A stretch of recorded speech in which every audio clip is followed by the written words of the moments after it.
Antic Hay. By Aldous Huxley. My men like satyrs grazing on the lawns shall with their goat feet dance the antic hay. Marlowe. Antic Hay. Chapter 1. Gumbril, Theodore Gumbril Jr., B.A. Oxon. Sat in his oaken stall on the north side of the school chapel and wondered, as he listened through the uneasy silence of 1,000 schoolboys to the first lesson, pondered. As he looked up at the vast window opposite, all blue and jaundiced and bloody with 19th-century glass, speculated in his rapid and rambling way about the existence and the nature of God. Standing in front of the spread brass eagle and fortified in his convictions by the 6th chapter of Deuteronomy, for this first Sunday of term was the 5th after Easter. The Reverend Pelvey could speak of these things with an enviable certainty. Hear, O Israel, he was booming out over the top of the portentous book, the Lord our God is one Lord. One Lord, Mr. Pelvey knew, he had studied theology. But if theology and theosophy, then why not theography and theometry, why not theognomy, theotrophy, theotomy, theogamy? Why not theophysics and theochemistry? Why not that ingenious toy, the theotrope or wheel of gods? Why not a monumental theodrome? In the great window opposite, young David stood like a cock, crowing on the dunghill of a tumbled giant. From the middle of Goliath's forehead there issued, like a narwhal's budding horn, a curious excrescence. Was it the embedded pebble? Or perhaps the giant's married life? With all thine heart, declaimed the Reverend Pelvey, and with all thy soul, and with all thy might. No, but seriously, Gumbril reminded himself, the problem was very troublesome indeed. God as a sense of warmth about the heart, God as exultation, God as tears in the eyes, God as a rush of power or thought, that was all right. But God as truth, God as 2 + 2 = 4, that wasn't so clearly all right. Was there any chance of their being the same?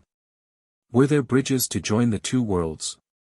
And could it be that the Reverend Pelvey, M.A., foghorning away from behind the imperial bird, could it be that he had an answer and a clue? That was hardly believable.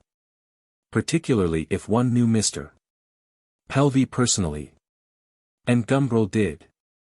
And these words which I command thee this day, retorted Mr. Pelvey, shall be in thine heart. Or in the heart, or in the head. Reply, Mr. Pelvey, reply. Gumbril jumped between the horns of the dilemma and voted for other organs. And thou shalt teach them diligently to thy children, and shalt talk of them when thou sittest in thine house, and when thou walkest by the way, and when thou liest down, and when thou risest up. Diligently to thy children. Gumbril remembered his own childhood, they had not been very diligently taught to him. Beetles, black beetles, his father had a really passionate feeling about the clergy. Mumbo-jumbery was another of his favorite words. An atheist and an anti-clerical of the strict old school he was. Not that, in any case, he gave himself much time to think about these things, he was too busy being an unsuccessful architect. As for Gumbril's mother, her diligence had not been dogmatic. She had just been diligently good, that was all. Good, good. It was a word people only used nowadays with a kind of deprecating humorousness. Good. Beyond good and evil. We are all that nowadays. Or merely below them, like earwigs. I glory in the name of earwig. Gumbril made a mental gesture and inwardly declaimed. But good in any case, there was no getting out of that, good she had been. Not nice, not merely molto simpatica. How charmingly and effectively these foreign tags assist one in the great task of calling a spade by some other name, but good. You felt the active radiance of her goodness when you were near her. And that feeling, was that less real and valid than 2 + 2? The Reverend Pelvey had nothing to reply. He was reading with a holy gusto of houses full of all good things, which thou filledst not, and wells digged, which thou diggedst not, vineyards and olive trees, which thou plantedst not. She had been good and she had died when he was still a boy, died, but he hadn't been told that till much later, of creeping and devouring pain. Malignant disease, oh, caro nome. Thou shalt fear the Lord thy God, said Mr. Pelvey. Even when the ulcers are benign, thou shalt fear. He had travelled up from school to see her, just before she died. He hadn't known that she was going to die, but when he entered her room, when he saw her lying so weakly in the bed, he had suddenly begun to cry, uncontrollably. All the fortitude, the laughter even, had been hers. And she had spoken to him. A few words only, but they had contained all the wisdom he needed to live by. She had told him what he was, and what he should try to be, and how to be it. And crying, still crying, he had promised that he would try.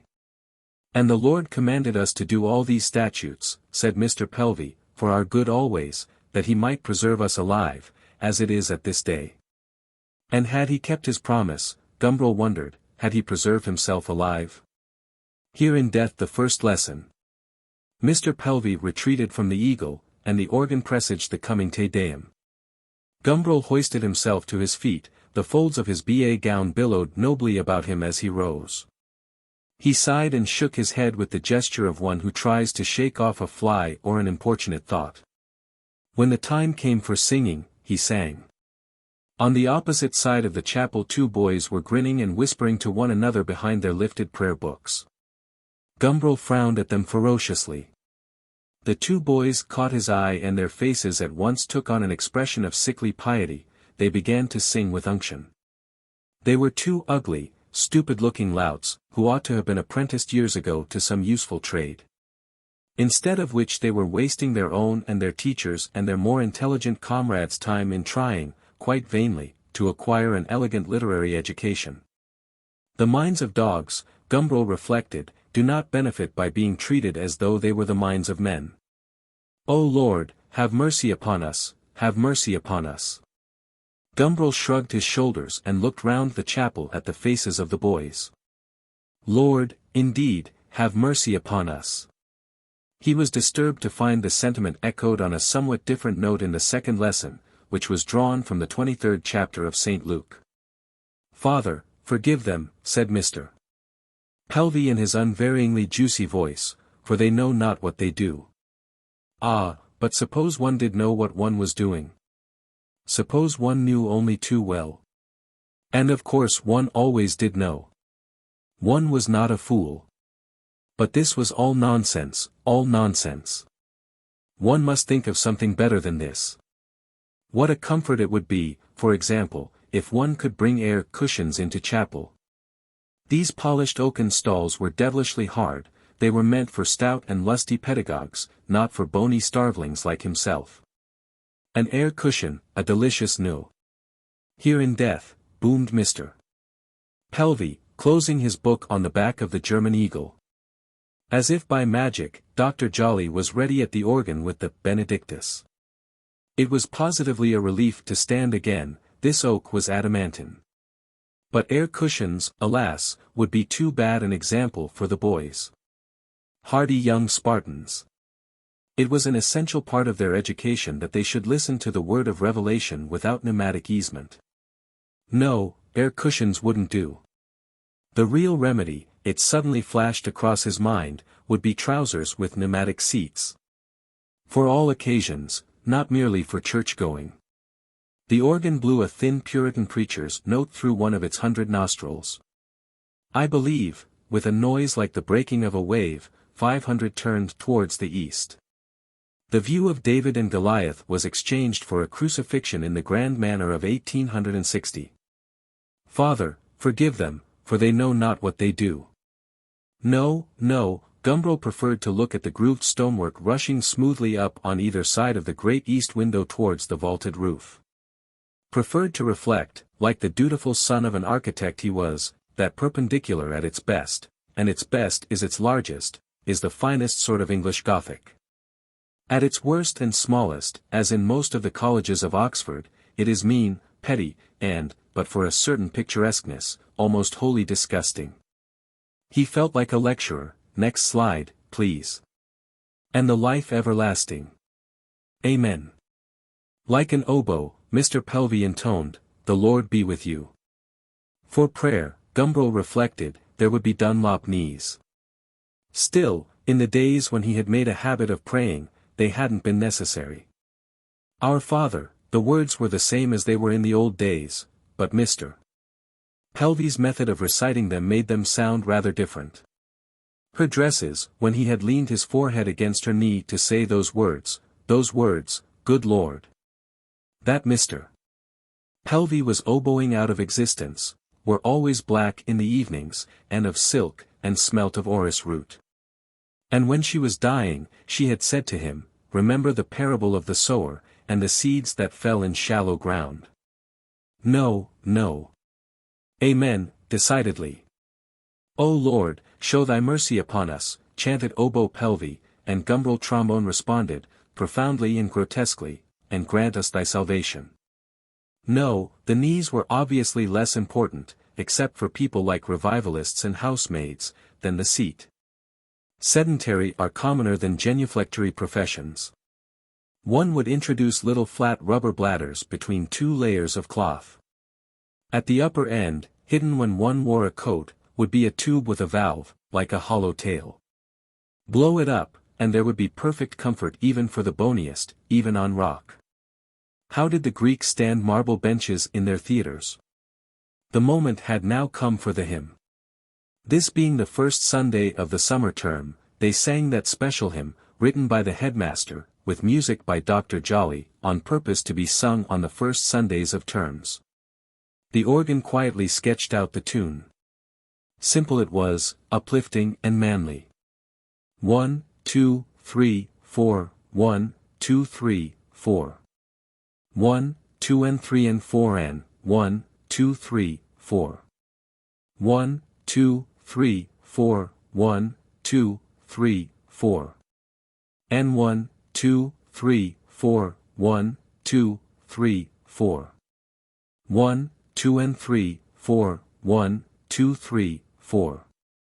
500 flawed adolescent voices took it up. For good example's sake, Gumbril opened and closed his mouth, noiselessly, however.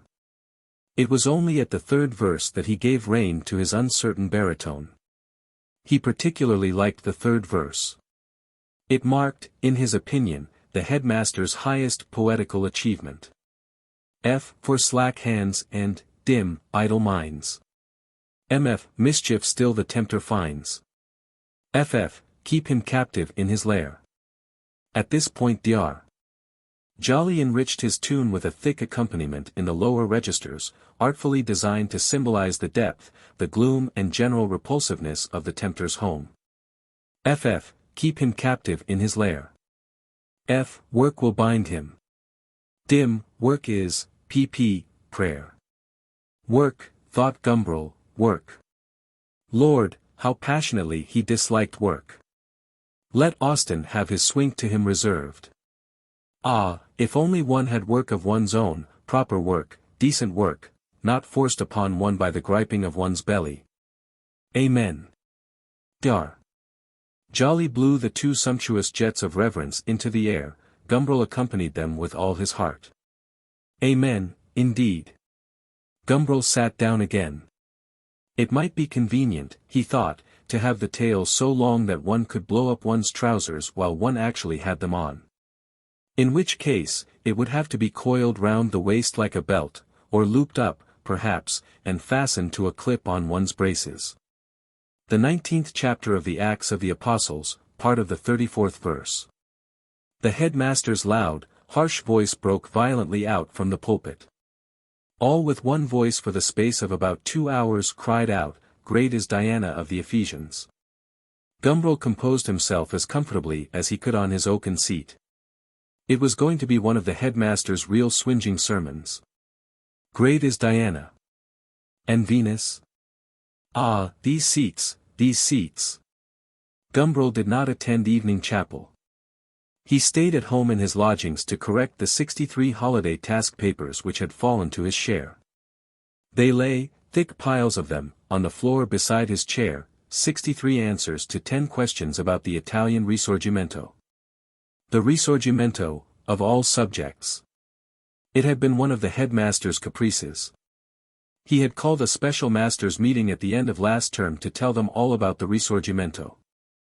It was his latest discovery.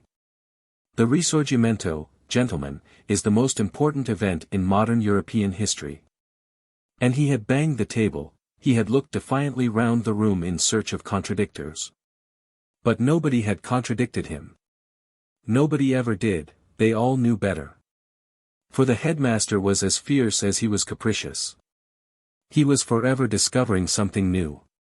2 terms ago it had been singeing, after the haircut and before the shampoo, there must be singeing. The hair, gentlemen, is a tube. If you cut it and leave the end unsealed, the water will get in and rot the tube. Hence the importance of singeing, gentlemen. Singeing seals the tube. I shall address the boys about it after chapel tomorrow morning. And I trust that all housemasters, and he had glared around him from under his savage eyebrows, will see that their boys get themselves regularly singed after cutting. For weeks afterwards every boy trailed behind him a faint and nauseating whiff of burning, as though he were fresh from hell. And now it was the Risorgimento. One of these days, Gumbril reflected, it would be birth control, or the decimal system, or rational dress. He picked up the nearest batch of papers. The printed questions were pinned to the topmost of them. Give a brief account of the character and career of Pope Pius IX, with dates wherever possible. Gumbril leaned back in his chair and thought of his own character, with dates. 1896, the first serious and conscious and deliberate lie. Did you break that vase, Theodore? No, mother. It lay on his conscience for nearly a month, eating deeper and deeper. Then he had confessed the truth. Or rather he had not confessed, that was too difficult. He led the conversation, very subtly, as he thought, round through the non-malleability of glass, through breakages in general, to this particular broken vase. He practically forced his mother to repeat her question. And then, with a burst of tears, he had answered, yes. It had always been difficult for him to say things directly, point blank. His mother had told him, when she was dying. No, no, not that. In 1898 or 1899, oh, these dates. He had made a pact with his little cousin, Molly, that she should let him see her with no clothes on, if he would do the same by her. She had fulfilled her part of the bargain. But he, overwhelmed at the last moment by a passion of modesty, had broken his promise.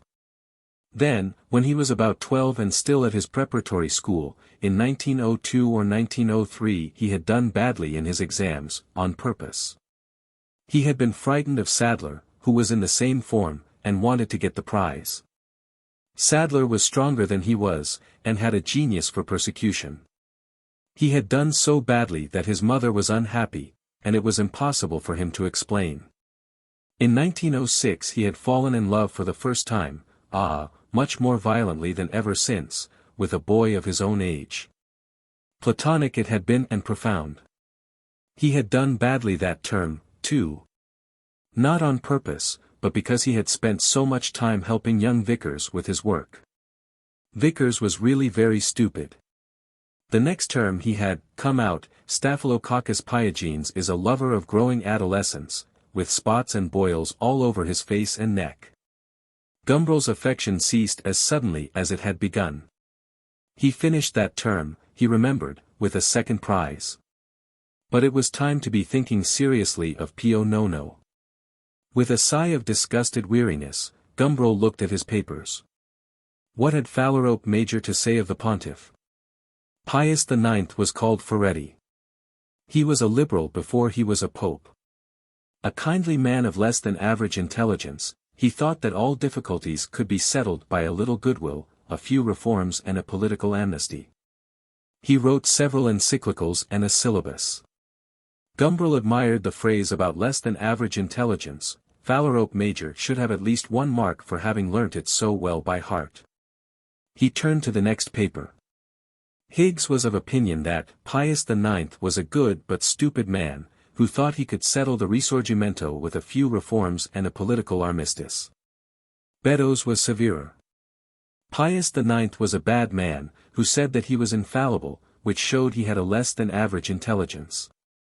Sopwith Minor shared the general opinion about Pio's intelligence, and displayed a great familiarity with the wrong dates. Clegg Weller was voluminous and informative. Pius IX was not so clever as his prime minister, Cardinal Antonelli. When he came to the tiara he was a liberal, and Metternich said he had never reckoned on a liberal pope. He then became a conservative. He was kindly, but not intelligent, and he thought Garibaldi and Cavour would be content with a few reforms and an amnesty. At the top of Garstang's paper was written, "I have had measles all the holidays, so have been unable to read more than the first 30 pages of the book." Pope Pius IX does not come into these pages, of the contents of which I will proceed to give the following précis. And the précis duly followed. Gumbril would have liked to give him full marks. But the businesslike answer of Appleyard called him back to a better sense of his duty. Pius IX became pope in 1846 and died in 1878. He was a kindly man, but his intelligence was below the. Gumbril laid the paper down and shut his eyes. No, this was really impossible. Definitely, it couldn't go on, it could not go on. There were 13 weeks in the summer term, there would be 13 in the autumn and 11 or 12 in the spring, and then another summer of 13, and so it would go on forever. Forever. It wouldn't do. He would go away and live uncomfortably on his 300. Or, no, he would go away and he would make money, that was more like it, money on a large scale, easily. He would be free and he would live. For the first time, he would live. Behind his closed eyes, he saw himself living. Over the plushy floors of some vast and ignoble Ritz slowly he walked, at ease, with confidence, over the plushy floors, and there, at the end of a long vista, there was Myra Vivash, waiting. This time, for him. Coming forward impatiently to meet him, his abject lover now, not the cool, free, laughing mistress who had lent herself contemptuously once to his pathetic and silent importunity and then, after a day, withdrawn the gift again. Over the plushy floors to dine. Not that he was in love with Myra any longer, but revenge is sweet. He sat in his own house. The Chinese statues looked out from the niches. The Mayals passionately meditated, slept, and were more than alive. The Goyas hung on the walls, there was a boucher in the bathroom. And when he entered with his guests, what a piazzetta exploded above the dining-room mantelpiece. Over the ancient wine they talked together, and he knew everything they knew and more. He gave, he inspired, it was the others who assimilated and were enriched. After dinner there were Mozart quartets. He opened his portfolios and showed his Daumiers, his Tiepolo's, his Canaletto sketches, his drawings by Picasso and Louis, and the purity of his naked Ingres. And later, talking of odalisques, there were orgies without fatigue or disgust, and the women were pictures and lust in action, art. Over the empty plains 40 horses impelled him towards Mantua, rub-a-dub, a dub-a-dub, with the silencer out. Towards the most romantic city in all the world. When he spoke to women, how easily and insolently he spoke now, they listened and laughed and looked at him sideways and dropped their eyelids over the admission, the invitation, of their glance. With Phyllis once he had sat, for how long? In a warm and moonless darkness, saying nothing, risking no gesture. And in the end they had parted, reluctantly and still in silence. Phyllis now was with him once again in the summer night, but this time he spoke, now softly, now in the angry breathless whisper of desire, he reached out and took her, and she was naked in his arms. All chance encounters, all plotted opportunities recurred, he knew, now, how to live, how to take advantage of them. Over the empty plains towards Mantua, he slid along at ease, free and alone. He explored the horrors of Roman society, visited Athens and Seville. To Unamuno and Papini he conversed familiarly in their own tongues. He understood perfectly and without effort the quantum theory. To his friend Shearwater he gave $500,000 for physiological research. He visited Schoenberg and persuaded him to write still better music.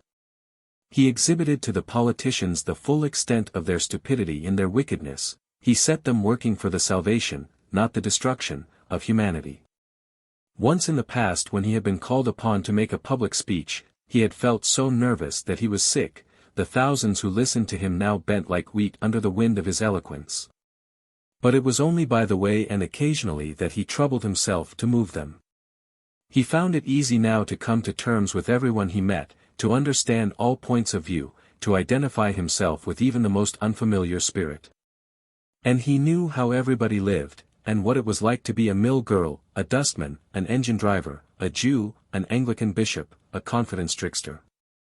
Accustomed as he was to being swindled and imposed upon without protest, he now knew the art of being brutal. He was just dressing down that insolent porter at the Continental, who had complained that 10 francs wasn't enough, and had got, as a matter of historic fact, another 5 in addition. When his landlady gave a knock, opened the door and said, "Dinner's ready, Mr. Gumbril." Feeling a little ashamed at having been interrupted in what was, after all, one of the ignobler and more trivial occupations of his new life, Gumbril went down to his fatty chop and green peas. It was the first meal to be eaten under the new dispensation. He ate it, for all that it was unhappily indistinguishable from the meals of the past, with elation and a certain solemnity, as though he were partaking of a sacrament. He felt buoyant with the thought that at last, he was doing something about life. When the chop was eaten, he went upstairs and, after filling 2 suitcases and a Gladstone bag with the most valued of his possessions, addressed himself to the task of writing to the headmaster. He might have gone away, of course, without writing. But it would be nobler, more in keeping, he felt, with his new life, to leave a justification behind, or rather not a justification, a denouncement. He picked up his pen and denounced. "How do you find this book? Any thoughts about the book or the author? Any suggestion for improvement? Please take a moment to share your thoughts in a comment. If you like it, share it with your friends who might enjoy it as well. Subscribe to keep in touch. Visit CompleteAudiobooks.com for more quality content." Chapter 2. Gumbril Sr. occupied a tall, narrow-shouldered and rachitic house in a little obscure square not far from Paddington. There were 5 floors, and a basement with beetles, and nearly 100 stairs, which shook when anyone ran too rudely down them. It was a prematurely old and decaying house in a decaying quarter. The square in which it stood was steadily coming down in the world. The houses which a few years ago had all been occupied by respectable families, were now split up into squalid little maisonettes, and from the neighboring slums, which along with most other unpleasant things the old bourgeois families had been able to ignore, invading bands of children came to sport on the once sacred pavements. Mr. Gumbril was almost the last survivor of the old inhabitants. He liked his house, and he liked his square.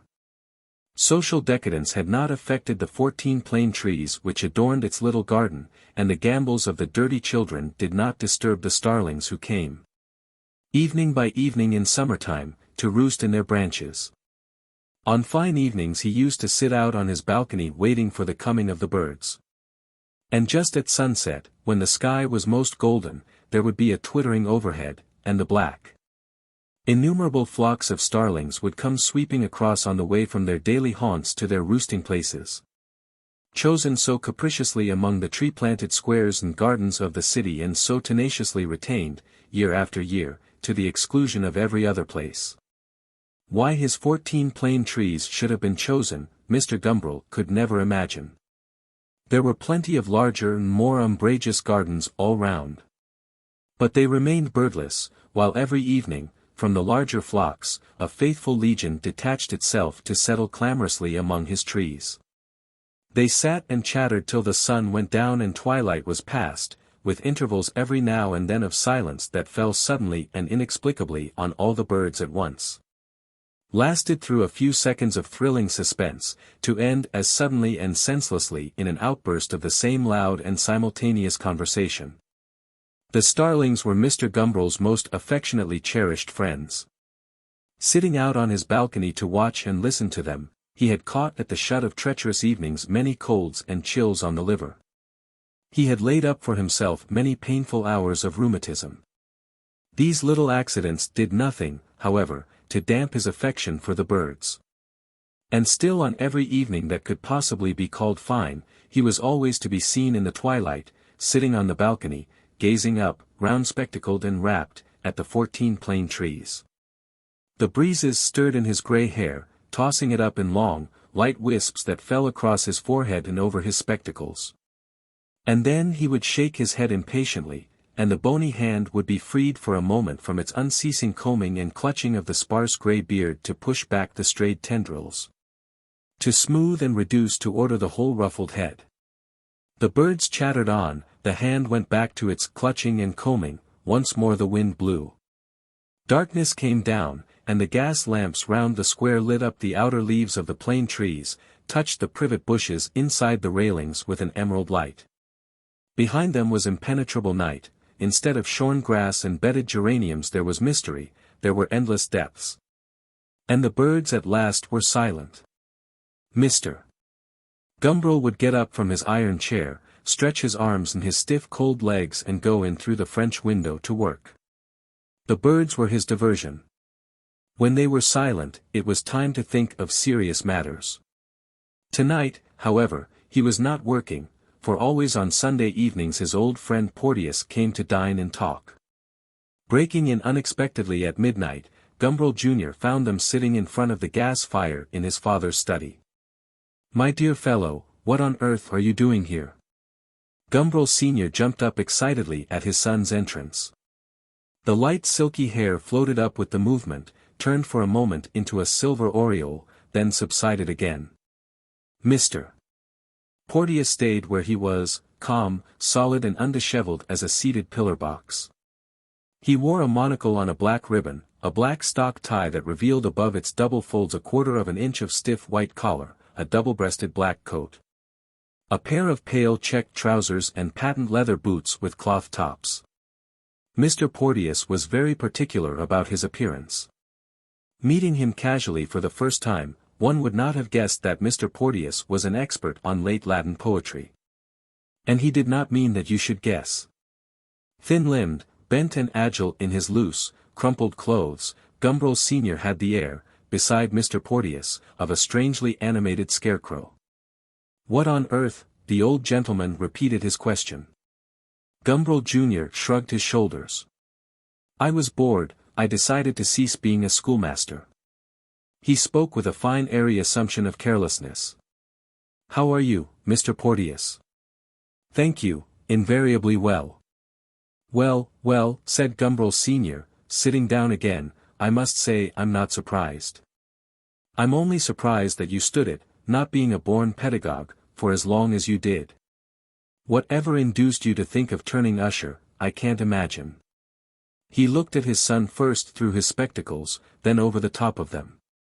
The motives of the boy's conduct revealed themselves to neither vision. "What else was there for me to do?" asked Gumbril Jr., pulling up a chair towards the fire. "You gave me a pedagogue's education and washed your hands of me. No opportunities, no openings. I had no alternative. And now you reproach me." Mr. Gumbril made an impatient gesture. "You're talking nonsense," he said. "The only point of the kind of education you had is this: it gives a young man leisure to find out what he's interested in. You apparently weren't sufficiently interested in anything." "I am interested in everything," interrupted Gumbril Jr. "Which comes to the same thing," said his father parenthetically, "as being interested in nothing." And he went on from the point at which he had been interrupted. "You weren't sufficiently interested in anything to want to devote yourself to it. That was why you sought the last refuge of feeble minds with classical educations, you became a schoolmaster." "Come, come," said Mr. Porteus. "I do a little teaching myself, I must stand up for the profession." Gumbril Sr. let go his beard and brushed back the hair that the wind of his own vehemence had brought tumbling into his eyes. "I don't denigrate the profession," he said. "Not at all. It would be an excellent profession if everyone who went into it were as much interested in teaching as you are in your job, Porteus, or I in mine. It's these undecided creatures like Theodore, who ruin it by drifting in. Until all teachers are geniuses and enthusiasts, nobody will learn anything, except what they teach themselves. Still, said Mr. Porteous, I wish I hadn't had to learn so much by myself. I wasted a lot of time finding out how to set to work and where to discover what I wanted. Gumbril Jr. was lighting his pipe. I have come to the conclusion, he said, speaking in little jerks between each suck of the flame into the bowl, that most people ought never to be taught anything at all. He threw away the match. Lord have mercy upon us, they're dogs. What's the use of teaching them anything except to behave well, to work and obey? Facts, theories, the truth about the universe, what good are those to them? Teach them to understand, why, it only confuses them, makes them lose hold of the simple real appearance. Not more than 1 in 100 can get any good out of a scientific or literary education. And you're one of the ones? Asked his father. That goes without saying, Gumbril Jr. replied. I think you mayn't be so far wrong, said Mr. Porteous. When I think of my own children, for example, he sighed, I thought they'd be interested in the things that interested me. They don't seem to be interested in anything but behaving like little apes, not very anthropoid ones either, for that matter. At my eldest boy's age I used to sit up most of the night reading Latin texts. He sits up, or rather stands, reels, trots up, dancing and drinking. Do you remember Street Bernard? Vigilat tota noct luxuriosus non solum patienter, the ascetic and the scholar only watch patiently, said et libenter, ut suam explit voluptatem. What the wise man does out of a sense of duty, the fool does for fun. And I've tried very hard to make him like Latin. Well, in any case, said Gumbril Jr., you didn't try to feed him on history. That's the real unforgivable sin. And that's what I've been doing, up till this evening, encouraging boys of 15 and 16 to specialize in history, hours and hours a week. Making them read bad writers' generalizations about subjects on which only our ignorance allows us to generalize. Teaching them to reproduce these generalizations in horrid little essays of their own, rotting their minds, in fact, with a diet of soft vagueness, scandalous it was. If these creatures are to be taught anything, it should be something hard and definite. Latin, that's excellent. Mathematics, physical science. Let them read history for amusement, certainly. But for heaven's sake don't make it the staple of education. Gumbril Jr. spoke with the greatest earnestness, as though he were an inspector of schools, making a report. It was a subject on which, at the moment, he felt profoundly on all subjects while he was talking about them. I wrote a long letter to the headmaster about the teaching of history this evening, he added. It's most important. He shook his head thoughtfully, most important. Ora novissima, tempora pessima sunt, vigilimus, said Mr. Porteous, in the words of St. Peter Damianus. Very true, Gumbril Sr. applauded. And talking about bad times, Theodore, what do you propose to do now, may I ask? I mean to begin by making some money. Gumbril Sr. put his hands on his knees, bent forward and laughed, ha, ha, ha. He had a profound bell-like laugh that was like the croaking of a very large and melodious frog. You won't, he said, and shook his head till the hair fell into his eyes. You won't, and he laughed again. To make money, said Mr. Porteous, one must be really interested in money. And he's not, said Gumbril Sr. None of us are. When I was still uncommonly hard up, Mr. Porteous continued, we used to lodge in the same house with a Russian Jew, who was a furrier. That man was interested in money, if you like. It was a passion, an enthusiasm, an ideal. He could have led a comfortable, easy life, and still have made enough to put by something for his old age. But for his high abstract ideal of money he suffered more than Michelangelo ever suffered for his art. He used to work 19 hours a day, and the other 5 he slept, lying under his bench, in the dirt, breathing into his lungs the stink and the broken hairs. He is now very rich indeed and does nothing with his money, doesn't want to do anything, doesn't know what one does do with it. He desires neither power nor pleasure. His desire for lucre is purely disinterested. He reminds me of Browning's grammarian. I have a great admiration for him. Mr. Porteus's own passion had been for the poems of Notker Balbulus and Saint Bernard. It had taken him nearly 20 years to get himself and his family out of the house where the Russian furrier used to lodge. But Notker was worth it, he used to say. Notker was worth even the weariness and the pallor of a wife who worked beyond her strength, even the shabbiness of ill-dressed and none too well-fed children. He had readjusted his monocle and gone on. But there had been occasions when it needed more than the monocle and the careful, distinguished clothes to keep up his morale. Still, those times were over now. Notker had brought him at last a kind of fame, even, indirectly, a certain small prosperity. Gumbril Sr. turned once more towards his son. "And how do you propose," he asked, "to make this money?" Gumbril Jr. explained. He had thought it all out in the cab on the way from the station. "It came to me this morning," he said, "in chapel, during service."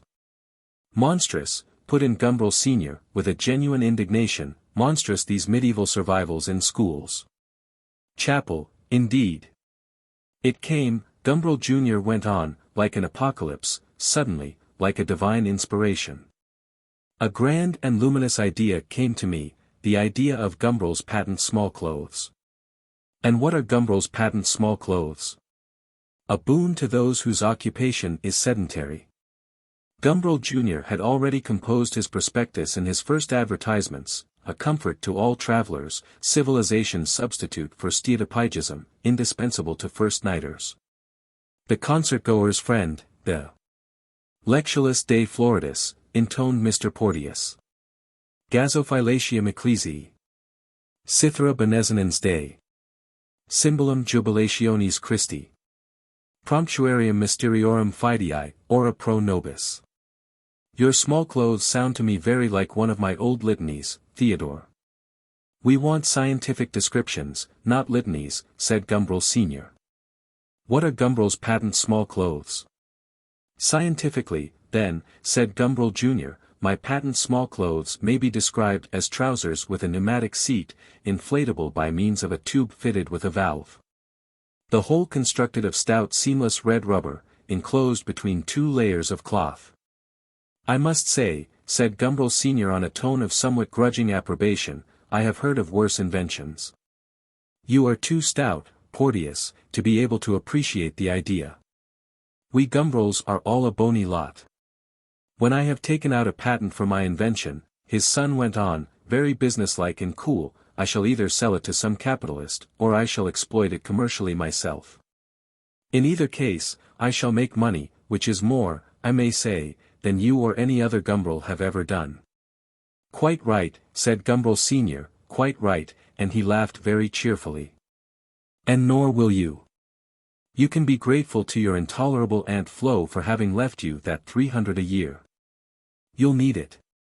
But if you really want a capitalist, he went on, I have exactly the man for you.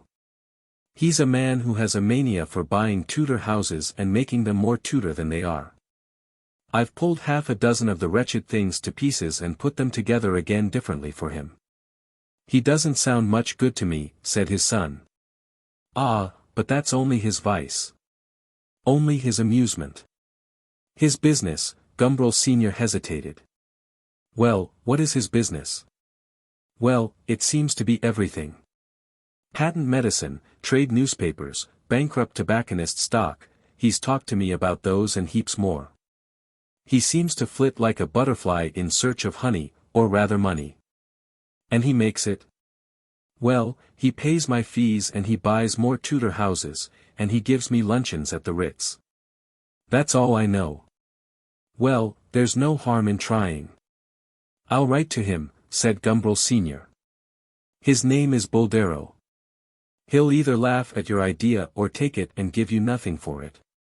Still, he looked at his son over the top of his spectacles, if by any conceivable chance you ever should become rich, if. And he emphasized the remoteness of the conditional by raising his eyebrows a little higher, by throwing out his hands in a dubious gesture a little farther at every repetition of the word. Why, then I've got exactly the thing for you. Look at this really delightful little idea I had this afternoon.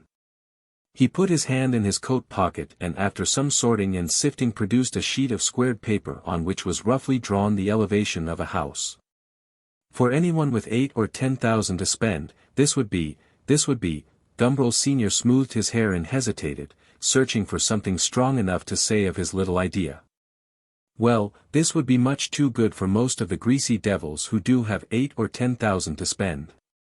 He passed the sheet to Gumbril Jr., who held it out so that both Mr. Porteous and himself could look at it. Gumbril Sr. got up from his chair and, standing behind them, leant over to elucidate and explain. You see the idea, he said, anxious lest they should fail to understand. A central block of 3 stories, with low wings of only 1, ending in pavilions with a second floor. And the flat roofs of the wings are used as gardens, you see, protected from the north by a wall. In the east wing there is the kitchen and the garage, with the maids' rooms in the pavilion at the end. The west is a library, and it has an arcaded loggia along the front. And instead of a solid superstructure corresponding to the maids' rooms, there's a pergola with brick piers. You see.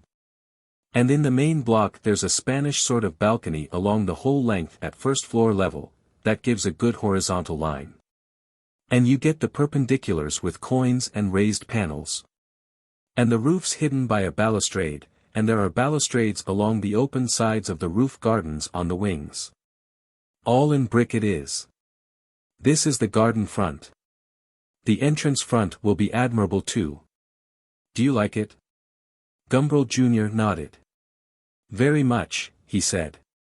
His father sighed and taking the sketch put it back in his pocket. You must hurry up with your 10,000, he said. And you Porteous, and you. I've been waiting so long to build your splendid house. Laughing, Mr. Porteous got up from his chair. And long, dear Gumbril, he said, may you continue to wait. For my splendid house won't be built this side of New Jerusalem, and you must go on living a long time yet. A long, long time, Mr. Porteous repeated, and carefully he buttoned up his double-breasted coat, carefully, as though he were adjusting an instrument of precision, he took out and replaced his monocle.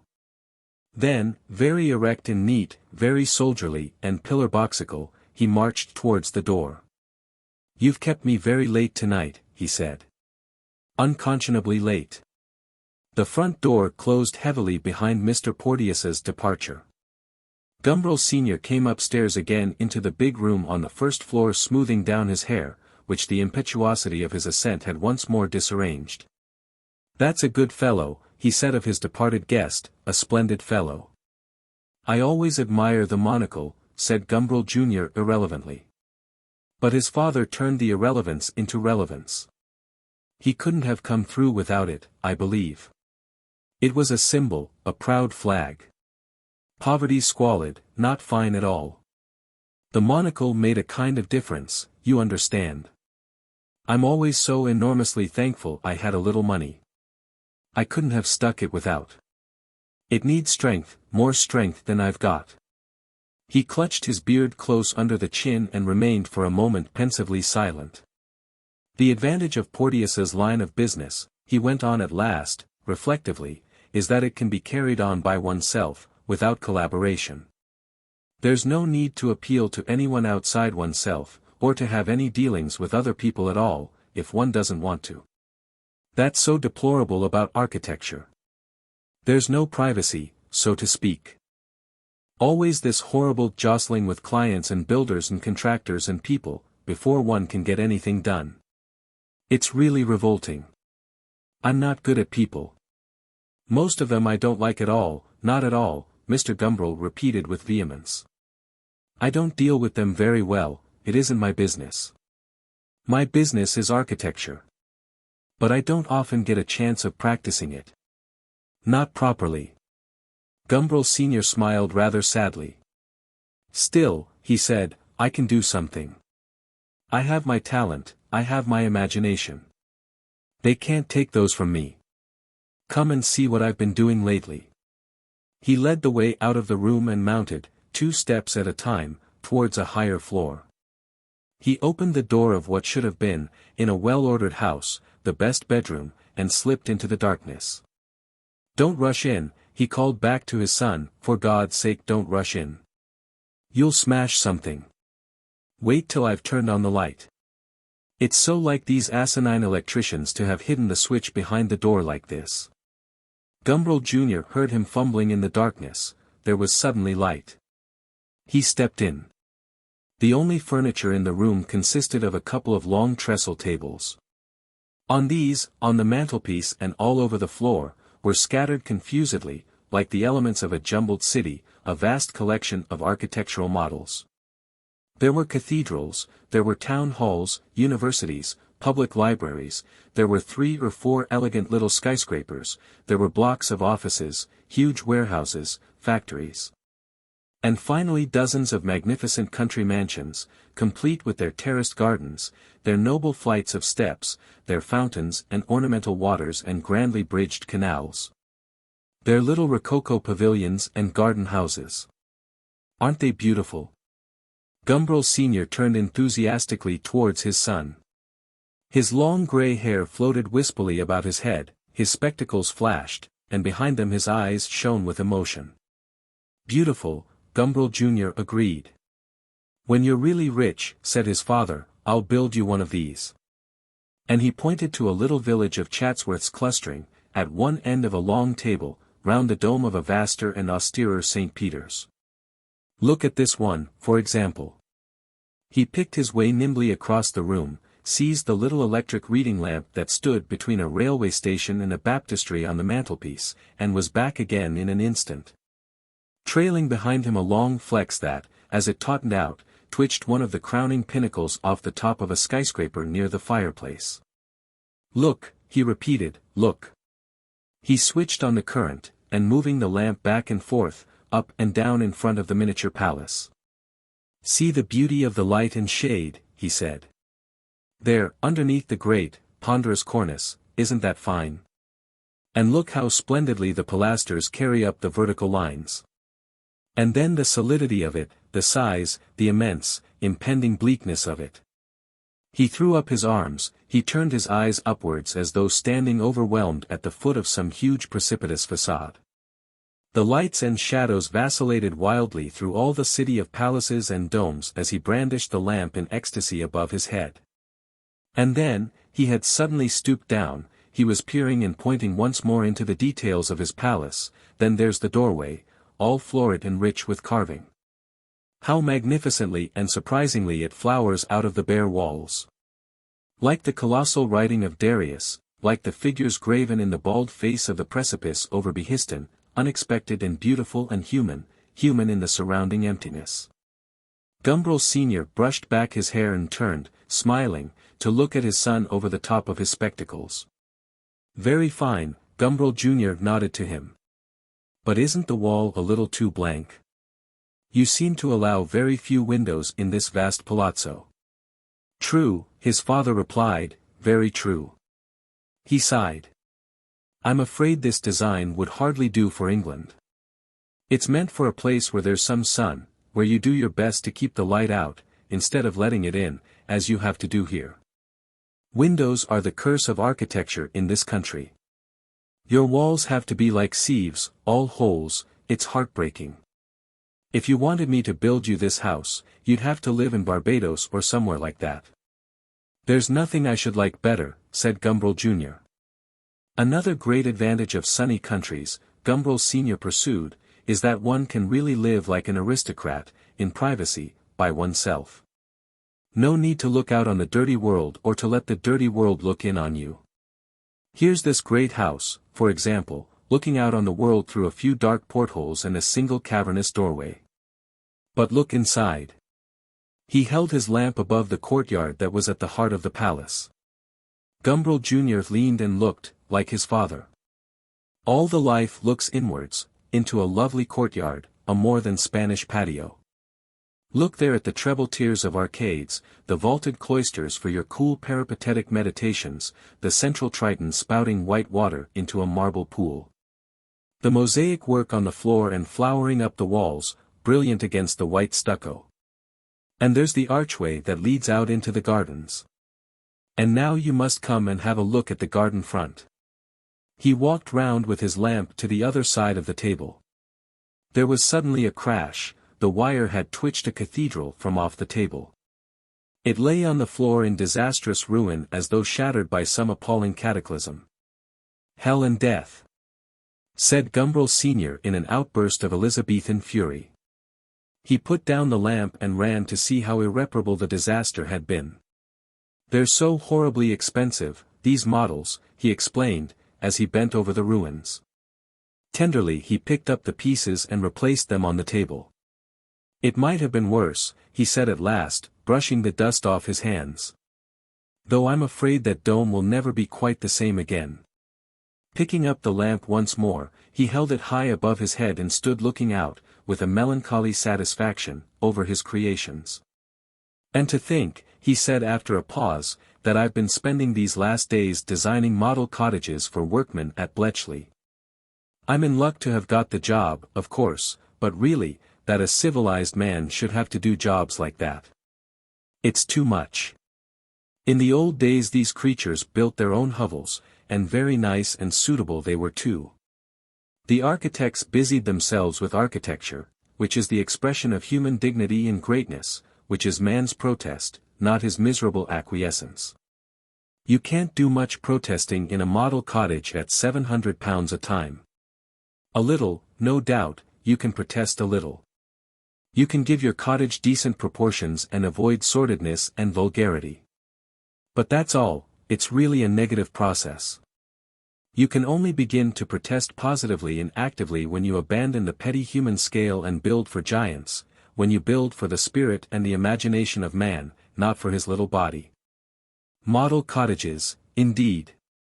Mr. Gumbril snorted with indignation. When I think of Alberti. And he thought of Alberti, the noblest Roman of them all, the true and only Roman. For the Romans themselves had lived their own actual lives, sordidly and extravagantly in the middle of a vulgar empire. Alberti and his followers in the Renaissance lived the ideal Roman life. They put Plutarch into their architecture. They took the detestable real Cato, the Brutus of history, and made of them Roman heroes to walk as guides and models before them. Before Alberti there were no true Romans, and with Piranesi's death the race began to wither towards extinction. And when I think of Brunelleschi. Gumbril Sr. went on to remember with passion the architect who had suspended on 8 thin flying ribs of marble the lightest of all domes and the loveliest. And when of Michelangelo. The grim, enormous apse. And of Wren and of Palladio, when I think of all these, Gumbril Sr. waved his arms and was silent. He could not put into words what he felt when he thought of them. Gumbril Jr. looked at his watch. 2:30, he said. Time to go to bed. Chapter 3. Mr. Gumbril. Surprise was mingled with delight. This is indeed a pleasure. Delight was now the prevailing emotion expressed by the voice that advanced, as yet without a visible source, from the dark recesses of the shop. The pleasure, Mr. Bojanus, is mine. Gumbril closed the shop door behind him. A very small man, dressed in a frock coat, popped out from a canyon that opened, a mere black crevice, between two stratified precipices of mid-season suitings. And advancing into the open space before the door bowed with an old-world grace, revealing a nacreous scalp thinly mantled with long damp creepers of brown hair. And to what, may I ask, do I owe this pleasure, sir? Mr. Bojanus looked up archly with a sideways cock of his head that tilted the rigid points of his waxed mustache. The fingers of his right hand were thrust into the bosom of his frock coat and his toes were turned out in the dancing master's first position.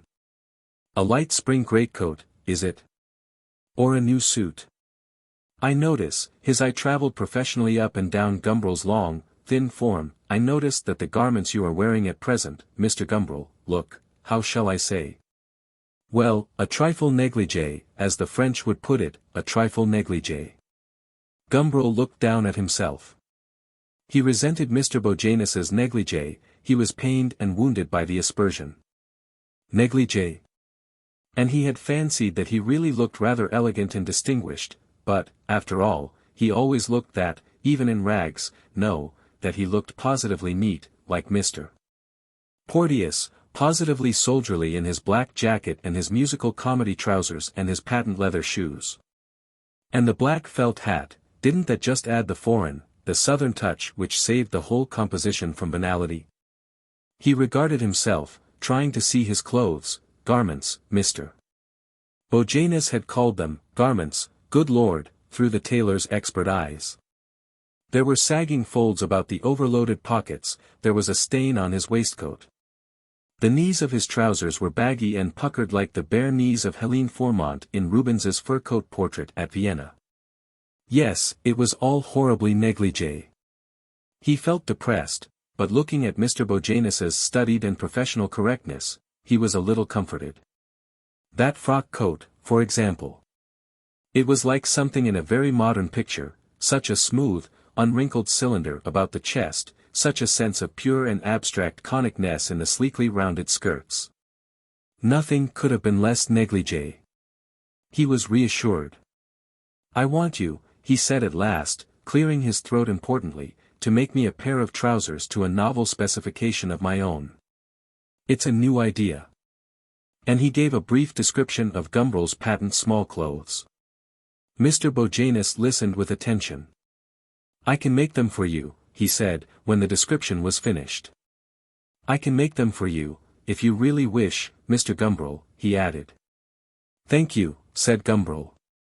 "And do you intend, may I ask, Mr. Gumbril, to wear these garments?" Guiltily, Gumbril denied himself. "Only to demonstrate the idea, Mr. Bojanus. I am exploiting the invention commercially, you see." "Commercially? I see, Mr. Gumbril. Perhaps you would like a share," suggested Gumbril. Mr. Bojanus shook his head. "It wouldn't do for my clientele, I fear, Mr. Gumbril. You could hardly expect the best people to wear such things. Couldn't you?"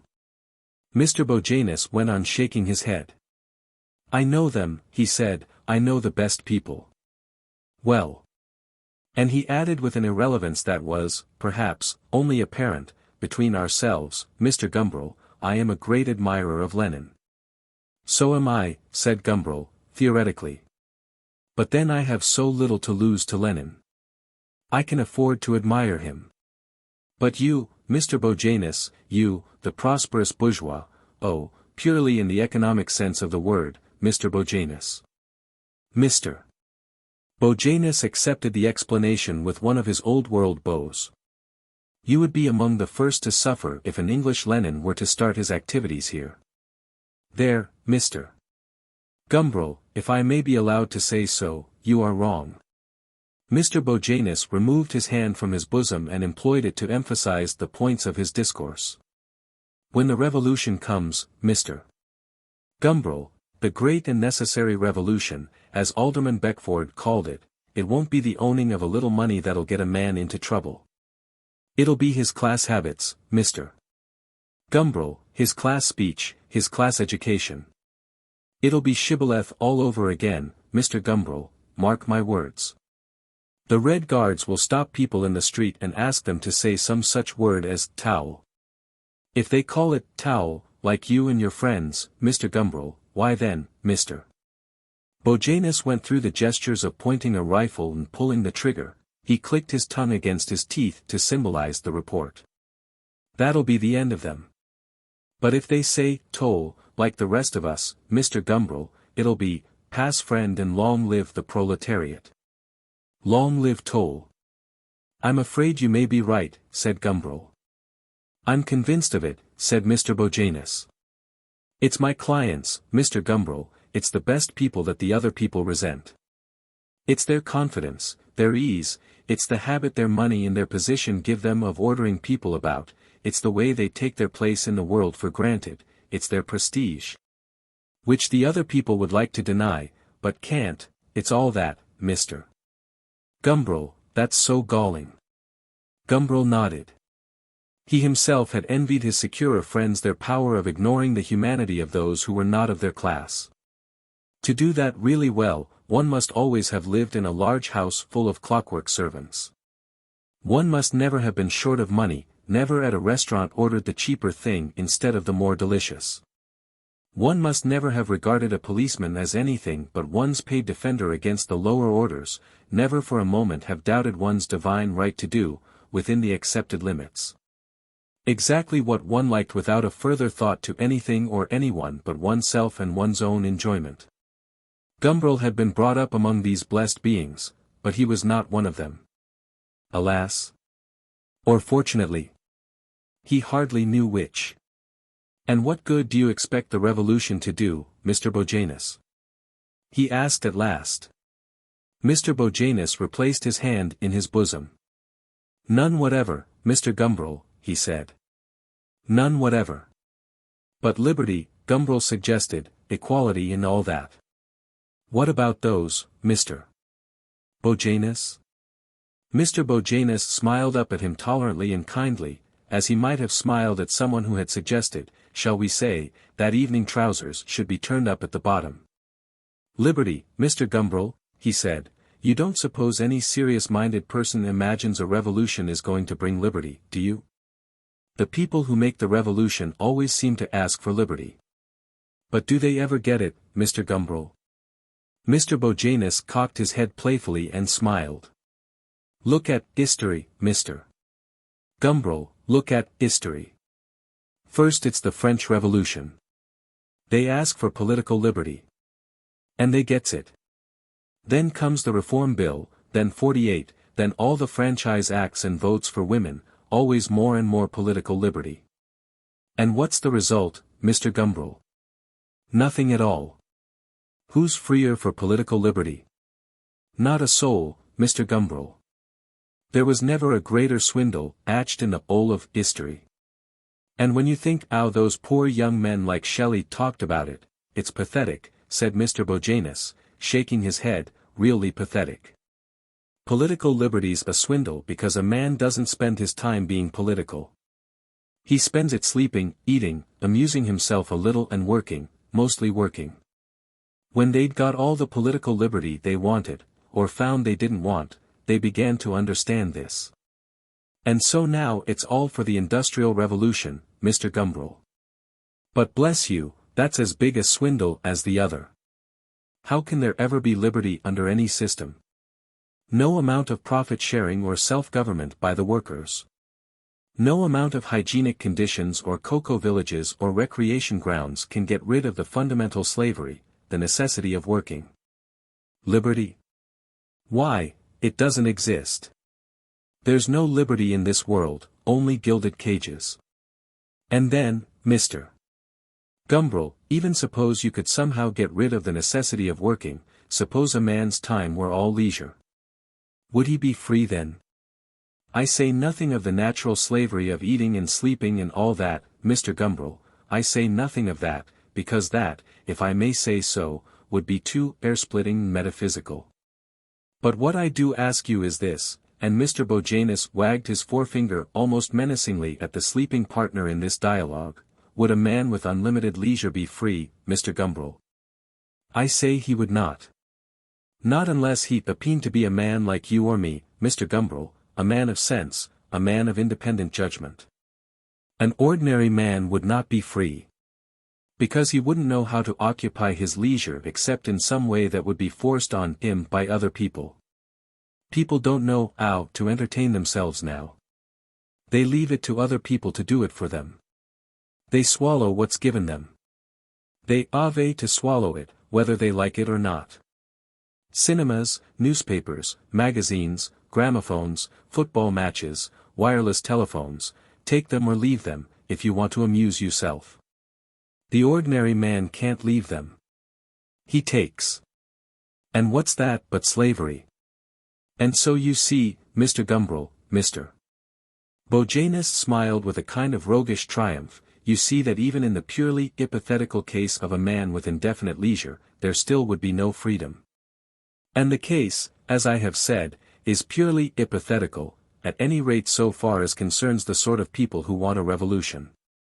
And as for the sort of people who do enjoy leisure, even now, why I think, Mr. Gumbril, you and I know enough about the best people to know that freedom, except possibly sexual freedom, is not their strongest point. And sexual freedom, what's that? Mr. Bojanus dramatically inquired. You and I, Mr. Gumbril, he answered confidentially, we know. It's an horrible, hideous slavery. That's what it is. Or am I wrong, Mr. Gumbril? Quite right, Mr. Bojanus, Gumbril hastened to reply. From all of which, continued Mr. Bojanus, it follows that, except for a very few people like you and me, Mr. Gumbril, there's no such thing as liberty. It's an oax, Mr. Gumbril. An horrible plant. And if I may be allowed to say so, Mr. Bojanus lowered his voice, but still spoke with emphasis, a bloody swindle. But in that case, Mr. Bojanus, why are you so anxious to have a revolution? Gumbril inquired. Thoughtfully, Mr. Bojanus twisted to a finer point his waxed mustaches. Well, he said at last, it would be a nice change. I was always one for change and a little excitement. And then there's the scientific interest. You never quite know how an experiment will turn out, do you, Mr. Gumbril? I remember when I was a boy, my old dad, a great gardener he was, a regular floriculturist, you might say, Mr.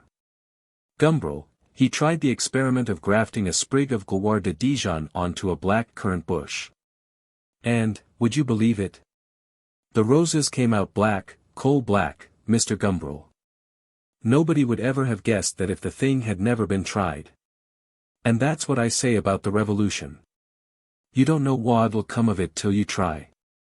Black roses, blue roses, oh noes, Mr. Gumbril, oh noes. Who indeed? Gumbril looked at his watch.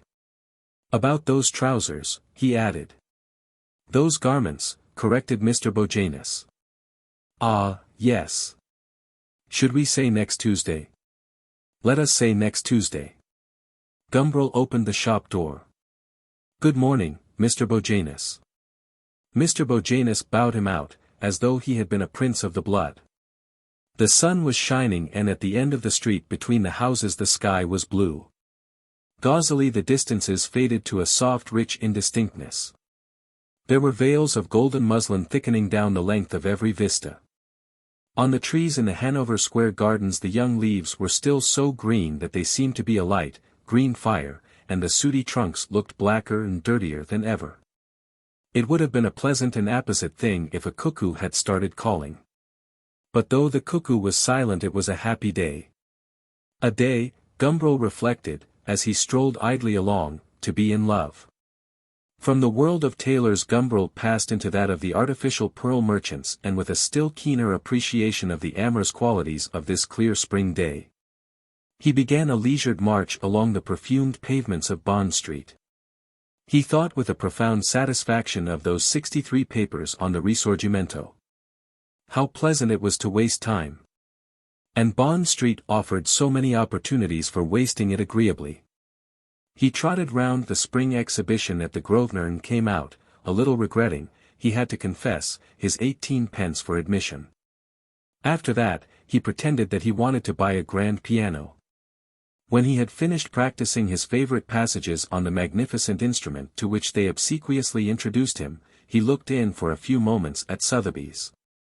Sniffed among the ancient books and strolled on again, admiring the cigars, the lucid scent bottles, the socks, the old masters, the emerald necklaces, everything, in fact.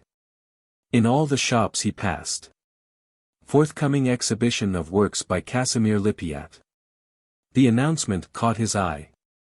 And so poor old Lippiatt was on the warpath again, he reflected, as he pushed open the doors of the Albemarle galleries. Poor old Lippiatt. Dear old Lippiatt, even. He liked Lippiatt. Though he had his defects. It would be fun to see him again. Gumbril found himself in the midst of a dismal collection of etchings. He passed them in review, wondering why it was that, in these hard days when no painter can sell a picture, almost any dull fool who can scratch a conventional etcher's view of two boats. A suggested cloud and the flat sea should be able to get rid of his prints by the dozen and at guineas apiece. He was interrupted in his speculations by the approach of the assistant in charge of the gallery. He came up shyly and uncomfortably, but with the conscientious determination of one ambitious to do his duty and make good. He was a very young man with pale hair, to which heavy oiling had given a curious greyish colour. And a face of such childish contour and so imberbe that he looked like a little boy playing at grown-ups. He had only been at this job a few weeks and he found it very difficult. This, he remarked, with a little introductory cough, pointing to one view of the two boats and the flat sea, is an earlier state than this. And he pointed to another view, where the boats were still two and the sea seemed just as flat, though possibly, on a closer inspection, it might really have been flatter. Indeed, said Gumbril. The assistant was rather pained by his coldness. He blushed, but constrained himself to go on. Some excellent judges, he said, prefer the earlier state, though it is less highly finished. Ah! Beautiful atmosphere, isn't it? The assistant put his head on one side and pursed his childish lips appreciatively. Gumbril nodded. With desperation, the assistant indicated the shadowed rump of one of the boats. A wonderful feeling in this passage, he said, redder than ever. Very intense, said Gumbril. The assistant smiled at him gratefully. That's the word, he said, delighted. Intense. That's it. Very intense. He repeated the word several times as though to make sure of remembering it when the occasion next presented itself. He was determined to make good. I see Mr. Lippiatt is to have a show here soon, remarked Gumbril, who had had enough of the boats. He is making the final arrangements with Mr. Albemarle at this very moment, said the assistant triumphantly, with the air of one who produces, at the dramatic and critical moment, a rabbit out of the empty hat. You don't say so. Gumbril was duly impressed. Then I'll wait till he comes out, he said, and sat down with his back to the boats. The assistant returned to his desk and picked up the gold-belted fountain pen which his aunt had given him when he first went into business, last Christmas. Very intense, he wrote in capitals on a half-sheet of notepaper. The feeling in this passage is very intense. He studied the paper for a few moments, then folded it up carefully and put it away in his waistcoat pocket. Always make a note of it. That was one of the business mottos he had himself written out so laboriously in Indian ink and Old English lettering. It hung over his bed between "The Lord is my shepherd," which his mother had given him, and a quotation from Dr. Frank Crane, "A smiling face sells more goods than a clever tongue." Still, a clever tongue, the young assistant had often reflected, was a very useful thing, especially in this job. He wondered whether one could say that the composition of a picture was very intense. Mr. Albemarle was very keen on the composition, he noticed. But perhaps it was better to stick to plain, fine, which was a little commonplace, perhaps, but very safe. He would ask Mr. Albemarle about it. And then there was all that stuff about plastic values and pure plasticity. He sighed. It was all very difficult. A chap might be as willing and eager to make good as he liked. But when it came to this about atmosphere and intense passages and plasticity, well, really, what could a chap do? Make a note of it. It was the only thing. In Mr. Albemarle's private room Casimir Lippiatt thumped the table. Size, Mr. Albemarle, he was saying, size and vehemence and spiritual significance, that's what the old fellows had, and we haven't. He gesticulated as he talked, his face worked and his green eyes, set in their dark, charred orbits, were full of a troubled light. The forehead was precipitous, the nose long and sharp. In the bony and almost fleshless face, the lips of the wide mouth were surprisingly full. Precisely, said Mr. Albemarle in his juicy voice. He was a round, smooth, little man with a head like an egg. He spoke, he moved with a certain pomp, a butlerish gravity, that were evidently meant to be ducal. That's what I've set myself to recapture, Lippiatt went on, the size, the masterfulness of the masters. He felt a warmth running through him as he spoke, flushing his cheeks, pulsing hotly behind the eyes, as though he had drunk a draught of some heartening red wine.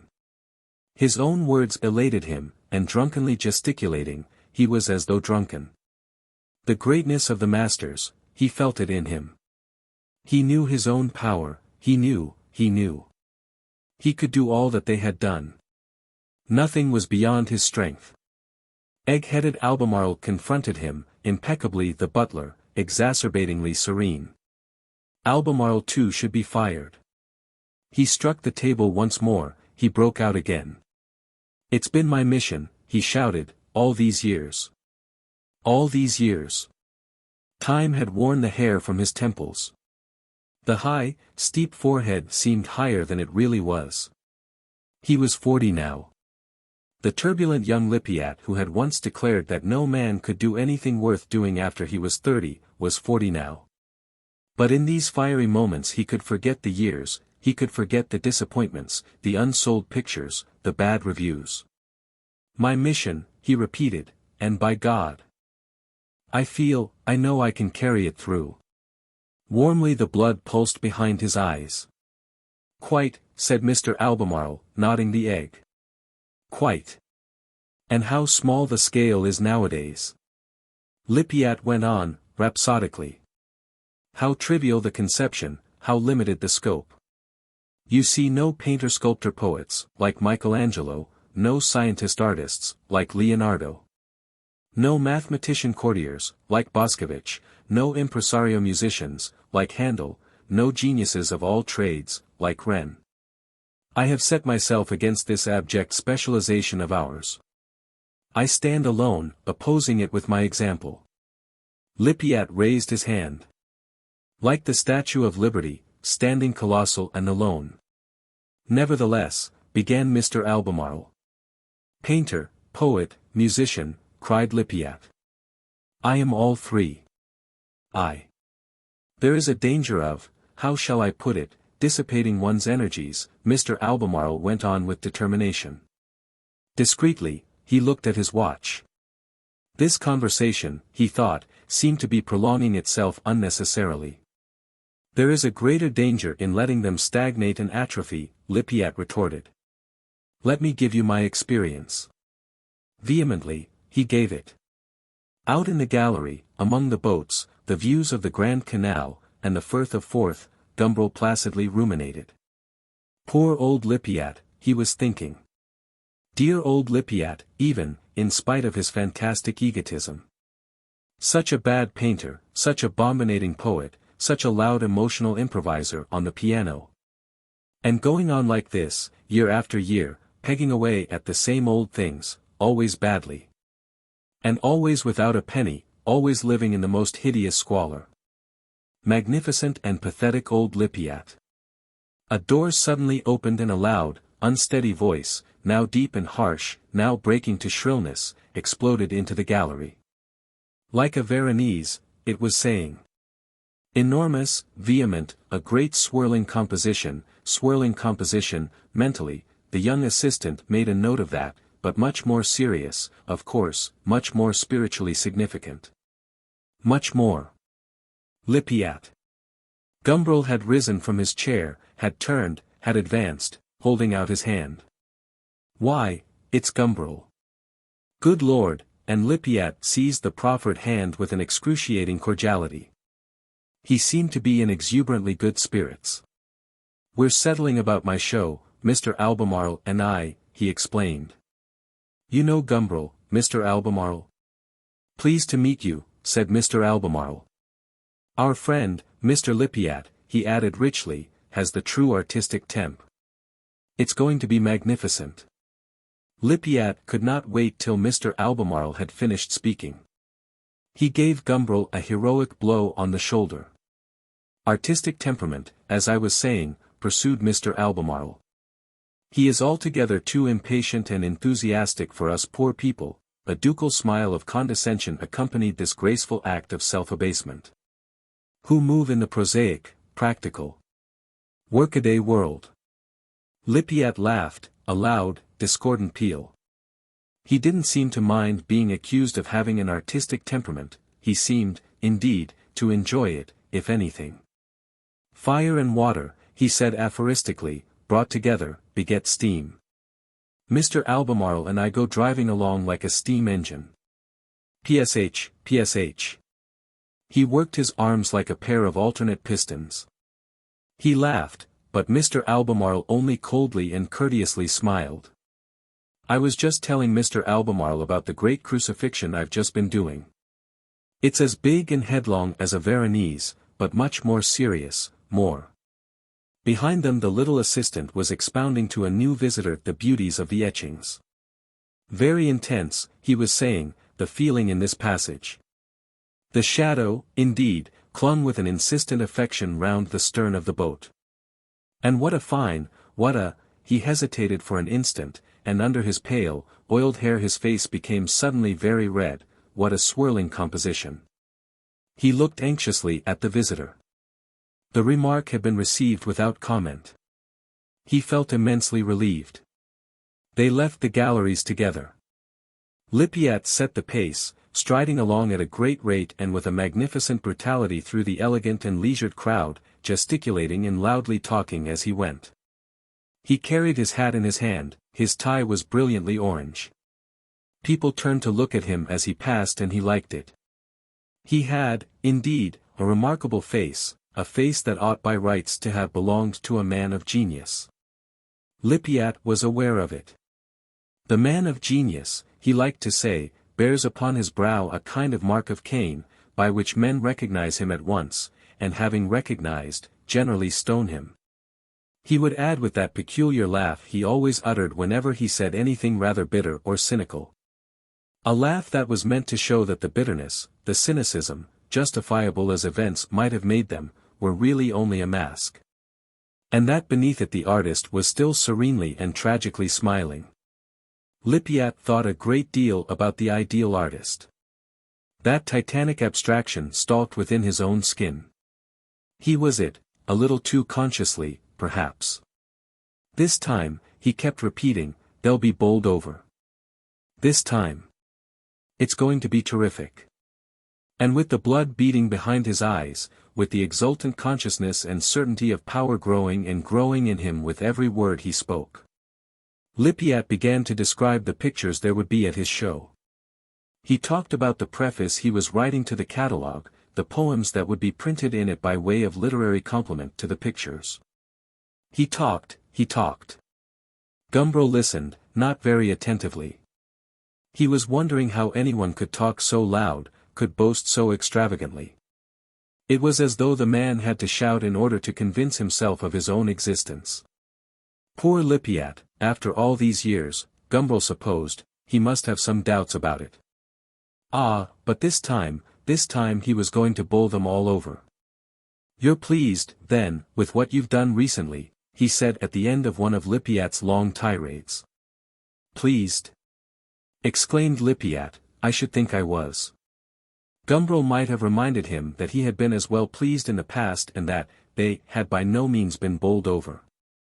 He preferred, however, to say nothing. Lippiatt went on about the size and universality of the old masters.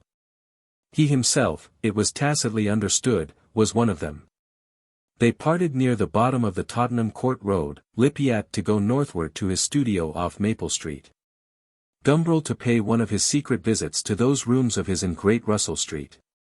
He had taken them nearly a year ago now, 2 little rooms over a grocer's shop, promising himself goodness only knew what adventures in them. But somehow there had been no adventures.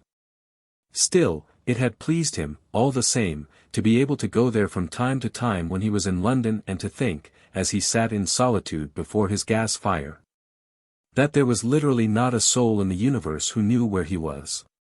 He had an almost childish affection for mysteries and secrets.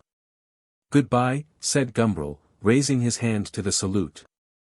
And I'll beat up some people for dinner on Friday. For they had agreed to meet again. He turned away, thinking that he had spoken the last words, but he was mistaken.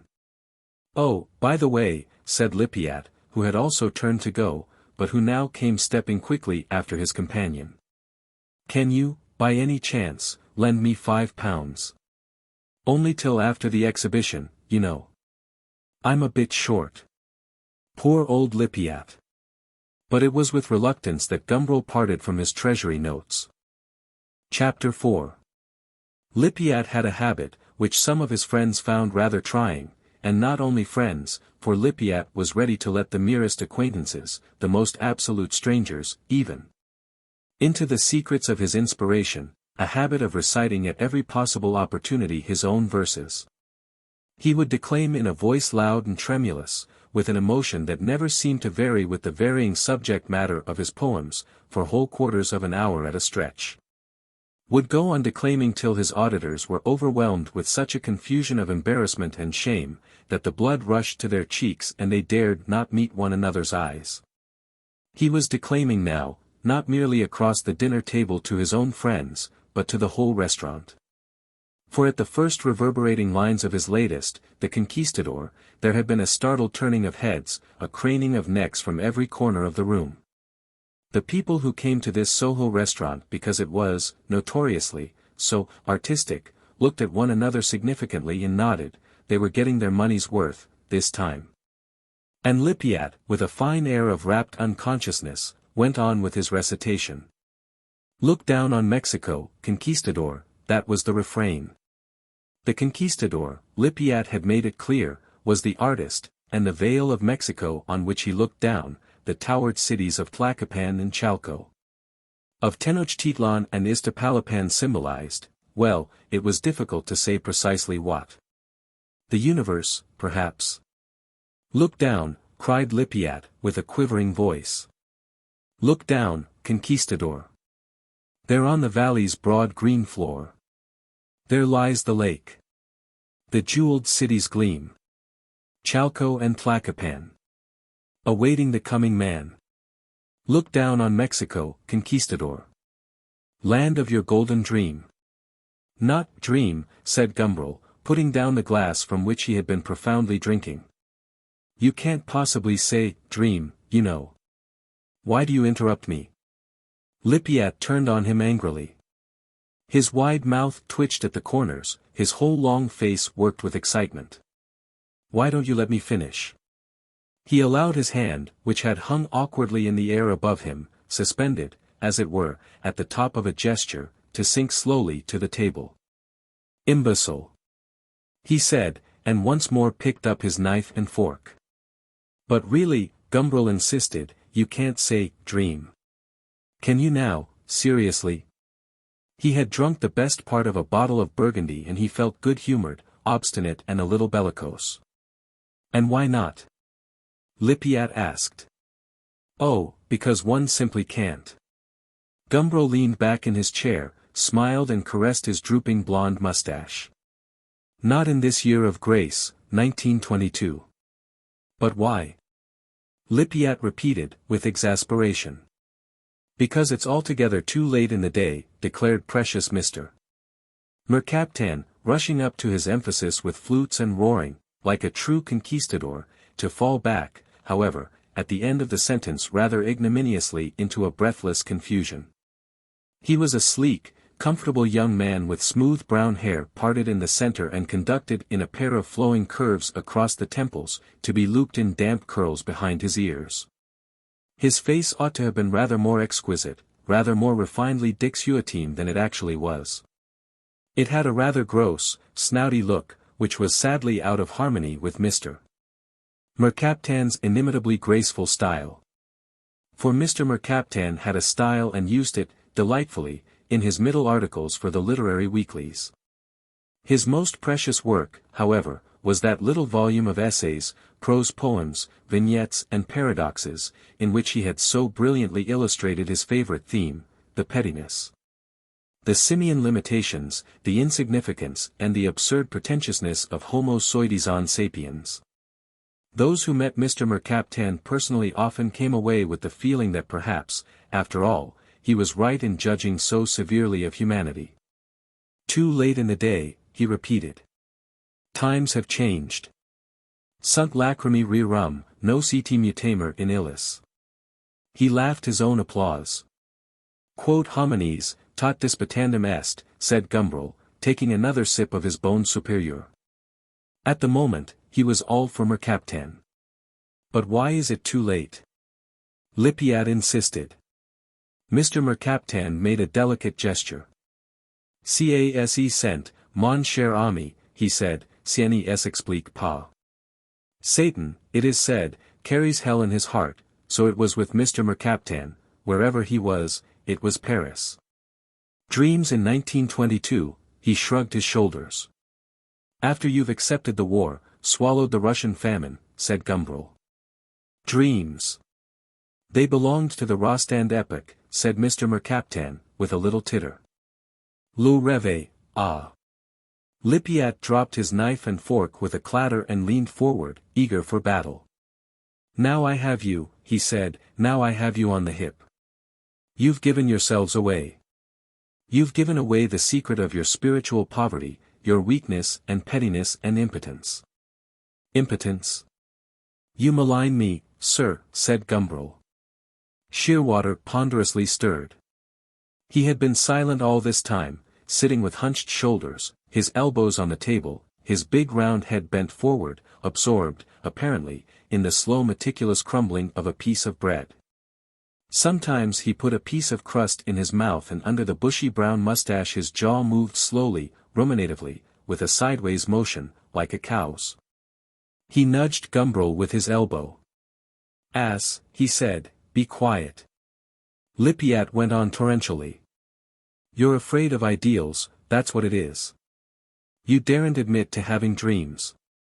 Oh, I call them dreams, he added parenthetically.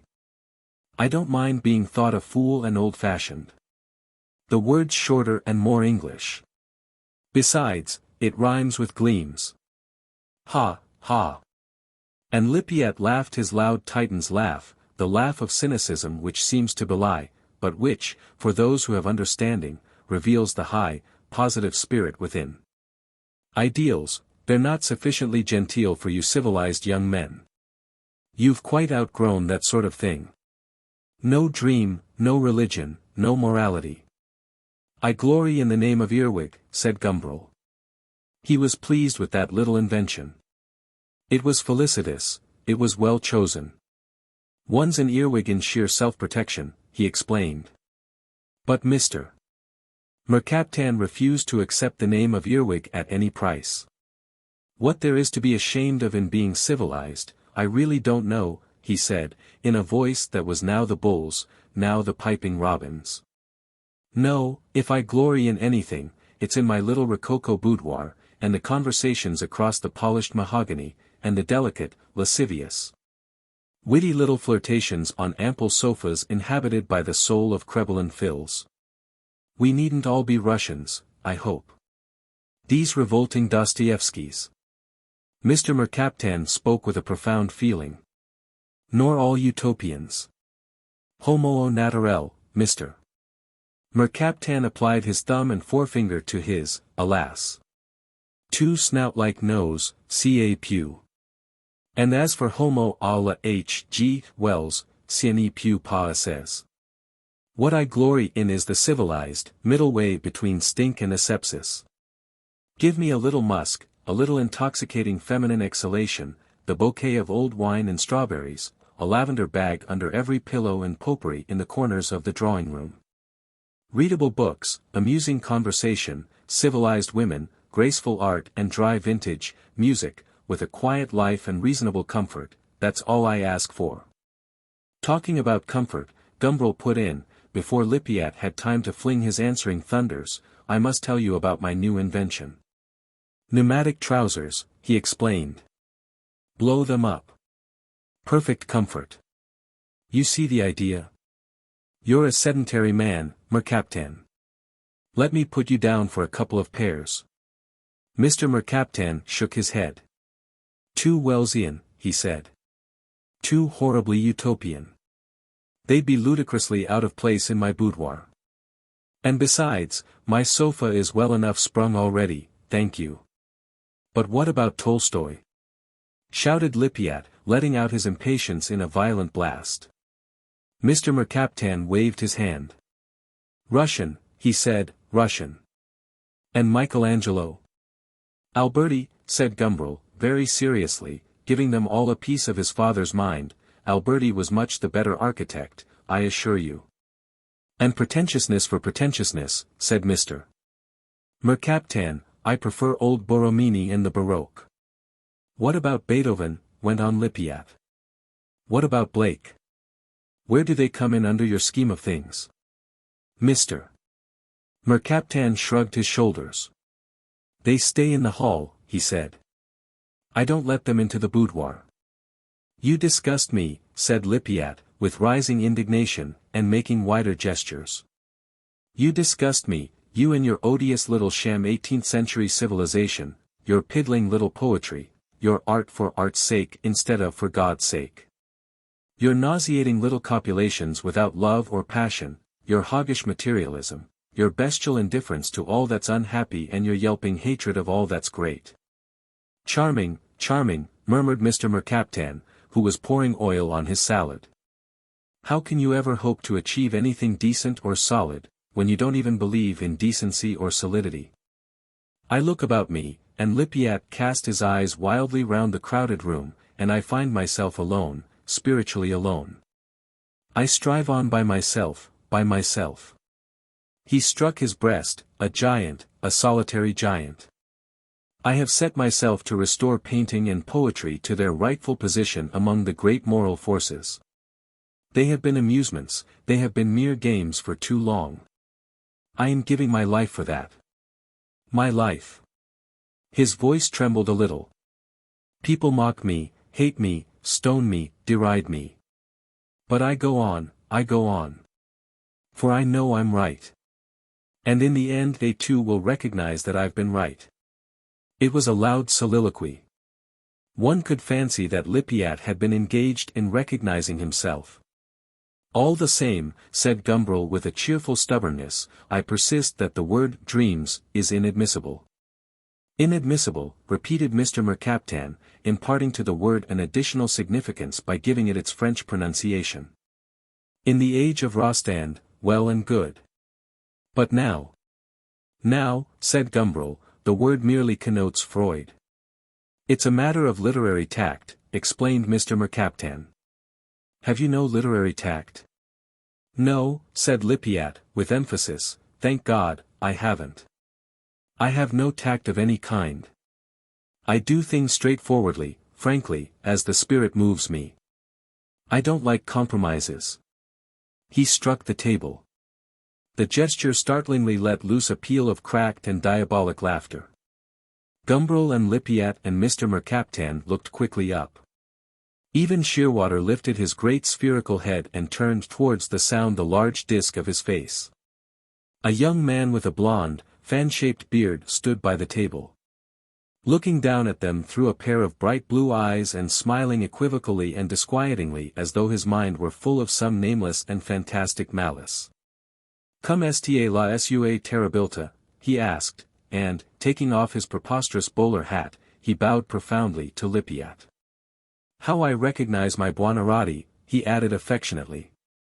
Lippiatt laughed, rather uncomfortably, and no longer on the Titanic scale. How I recognize my Coleman, he echoed, rather feebly.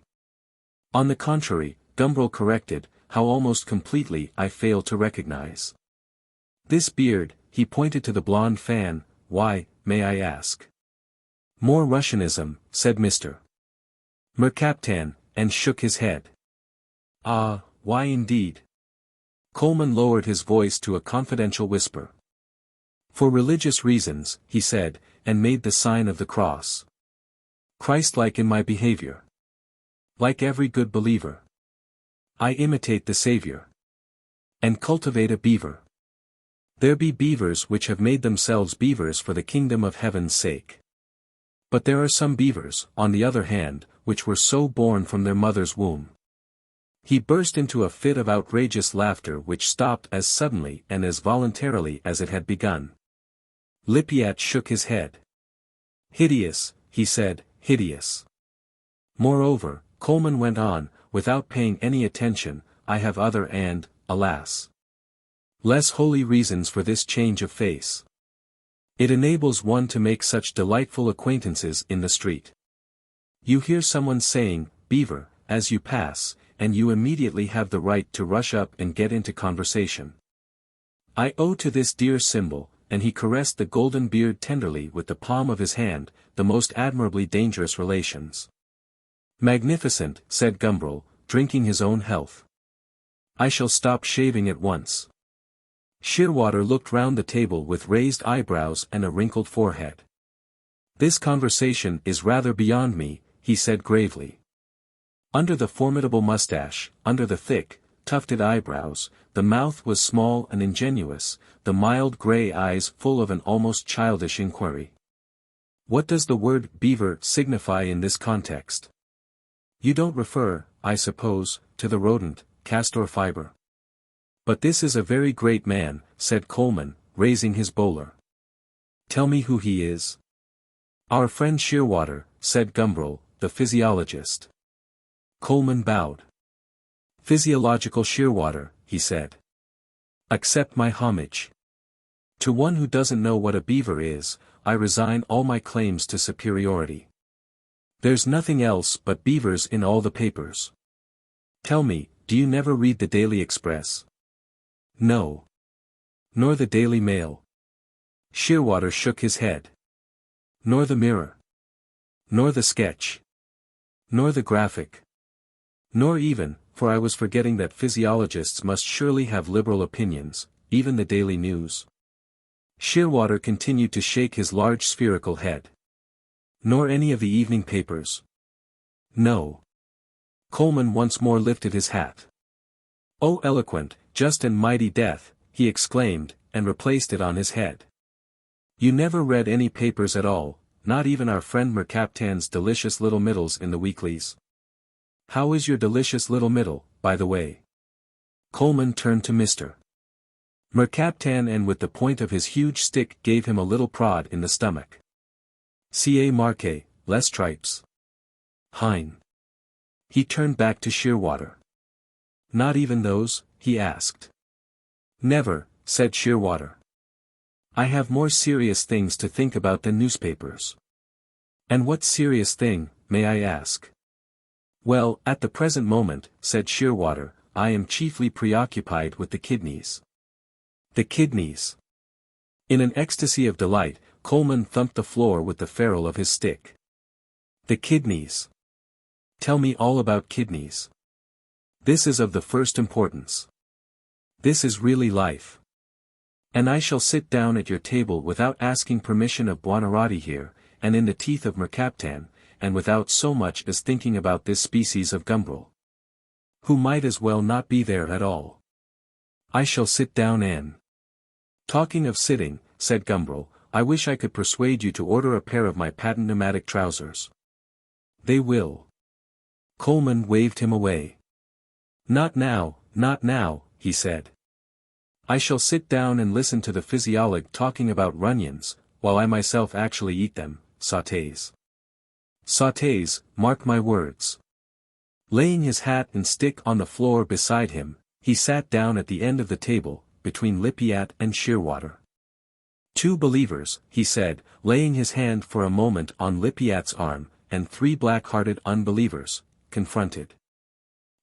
Buonarroti. You and I are both croyants et pratiquants, as Mercaptan would say. I believe in one devil, Father Quasi-Almighty, Samuel and his wife, the woman of whoredom." "Ha, ha." He laughed his ferocious, artificial laugh. "Here's an end to any civilized conversation, Mr. Mercaptan complained, hissing on the C, labiating lingeringly on the V of civilized, and giving the first two I's their fullest value. The word, in his mouth, seemed to take on a special and a richer significance. Coleman ignored him. "Tell me, you physiolog," he went on, "tell me about the physiology of the archetypal man. This is most important. Buonarroti shares my opinion about this, I know. Has the archetypal man a boyau rectum, as Mercaptan would say again, or not? Everything depends on this, as Voltaire realized ages ago. His feet, as we know already on inspired authority, were straight feet, and the sole of his feet were like the sole of a calf's foot. But the viscera, you must tell us something about the viscera. Mustn't he, Buonarroti? And where are my Ragnan sautés? He shouted at the waiter. You revolt me, said Lippiat. Not mortally, I hope.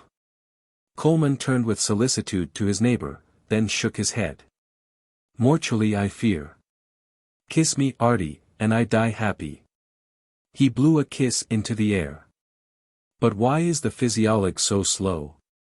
Up, pachyderm, up. Answer. You hold the key to everything. The key, I tell you, the key. I remember, when I used to hang about the biological laboratories at school, eviscerating frogs, crucified with pins, they were, belly upwards, like little green Christs, I remember once. When I was sitting there, quietly poring over the entrails, in came the laboratory boy and said to the stinks usher, Please, sir, may I have the key of the absolute? And, would you believe it, that usher calmly put his hand in his trouser pocket and fished out a small Yale key and gave it him without a word. What a gesture! The key of the absolute. But it was only the absolute alcohol the urchin wanted, to pickle some loathsome fetus in, I suppose. God rot his soul in peace. And now, Castor Fiber, out with your key. Tell us about the archetypal man, tell us about the primordial atom. Tell us all about the boyau rectum. Ponderously, Shearwater moved his clumsy frame. Leaning back in his chair he scrutinized Coleman with a large, benevolent curiosity. The eyes under the savage eyebrows were mild and gentle. Behind the fearful disguise of the mustache he smiled poutingly, like a baby who sees the approaching bottle. The broad, domed forehead was serene. He ran his hand through his thick brown hair, scratched his head meditatively and then, when he had thoroughly examined, had comprehended and duly classified the strange phenomenon of Coleman, opened his mouth and uttered a little good-natured laugh of amusement. Voltaire's question, he said at last, in his slow, deep voice, seemed at the time he asked it an unanswerable piece of irony. It would have seemed almost equally ironic to his contemporaries, if he had asked whether God had a pair of kidneys. We know a little more about the kidneys nowadays. If he had asked me, I should answer, why not? The kidneys are so beautifully organized. They do their work of regulation with such a miraculous, it's hard to find another word, such a positively divine precision, such knowledge and wisdom, that there's no reason why your archetypal man, whoever he is, or anyone else, for that matter, should be ashamed of owning a pair. Coleman clapped his hands. The key, he cried, the key. Out of the trouser pocket of babes and sucklings it comes. The genuine, the unique Yale. How right I was to come here tonight. But, holy Sephiroth, there's my trollop. He picked up his stick, jumped from his chair and threaded his way between the tables. A woman was standing near the door. Coleman came up to her, pointed without speaking to the table, and returned, driving her along in front of him, tapping her gently over the haunches with his stick. As one might drive a docile animal to the slaughter. Allow me to introduce, said Coleman. The sharer of my joys and sorrows. La compagne de mes nuits blanches et de mes jours plotot sales. In a word, Zoe. Que ne comprend pas le français, que me déteste avec un passion égale à la mienne, et que mangera, ma foi, de Ragnans pour faire honneur au physiologue. Have some burgundy? Gumbril proffered the bottle. Zoe nodded and pushed forward her glass. She was dark-haired, had a pale skin and eyes like round blackberries. Her mouth was small and floridly curved. She was dressed, rather depressingly, like a picture by Augustus John, in blue and orange. Her expression was sullen and ferocious, and she looked about her with an air of profound contempt. Shearwater's no better than a mystic, fluted Mr. Mercaptan. A mystical scientist, really, one hadn't reckoned on that. Like a liberal pope, said Gumbril. Poor Metternich, you remember. Pio no. And he burst into a fit of esoteric laughter. Of less than average intelligence, he murmured delightedly, and refilled his glass. It's only the deliberately blind who wouldn't reckon on the combination, Lippiatt put in, indignantly. What are science and art, what are religion and philosophy but so many expressions in human terms of some reality more than human? Newton and Bohm and Michelangelo, what are they doing but expressing, in different ways, different aspects of the same thing? Alberti, I beg you, said Gumbril.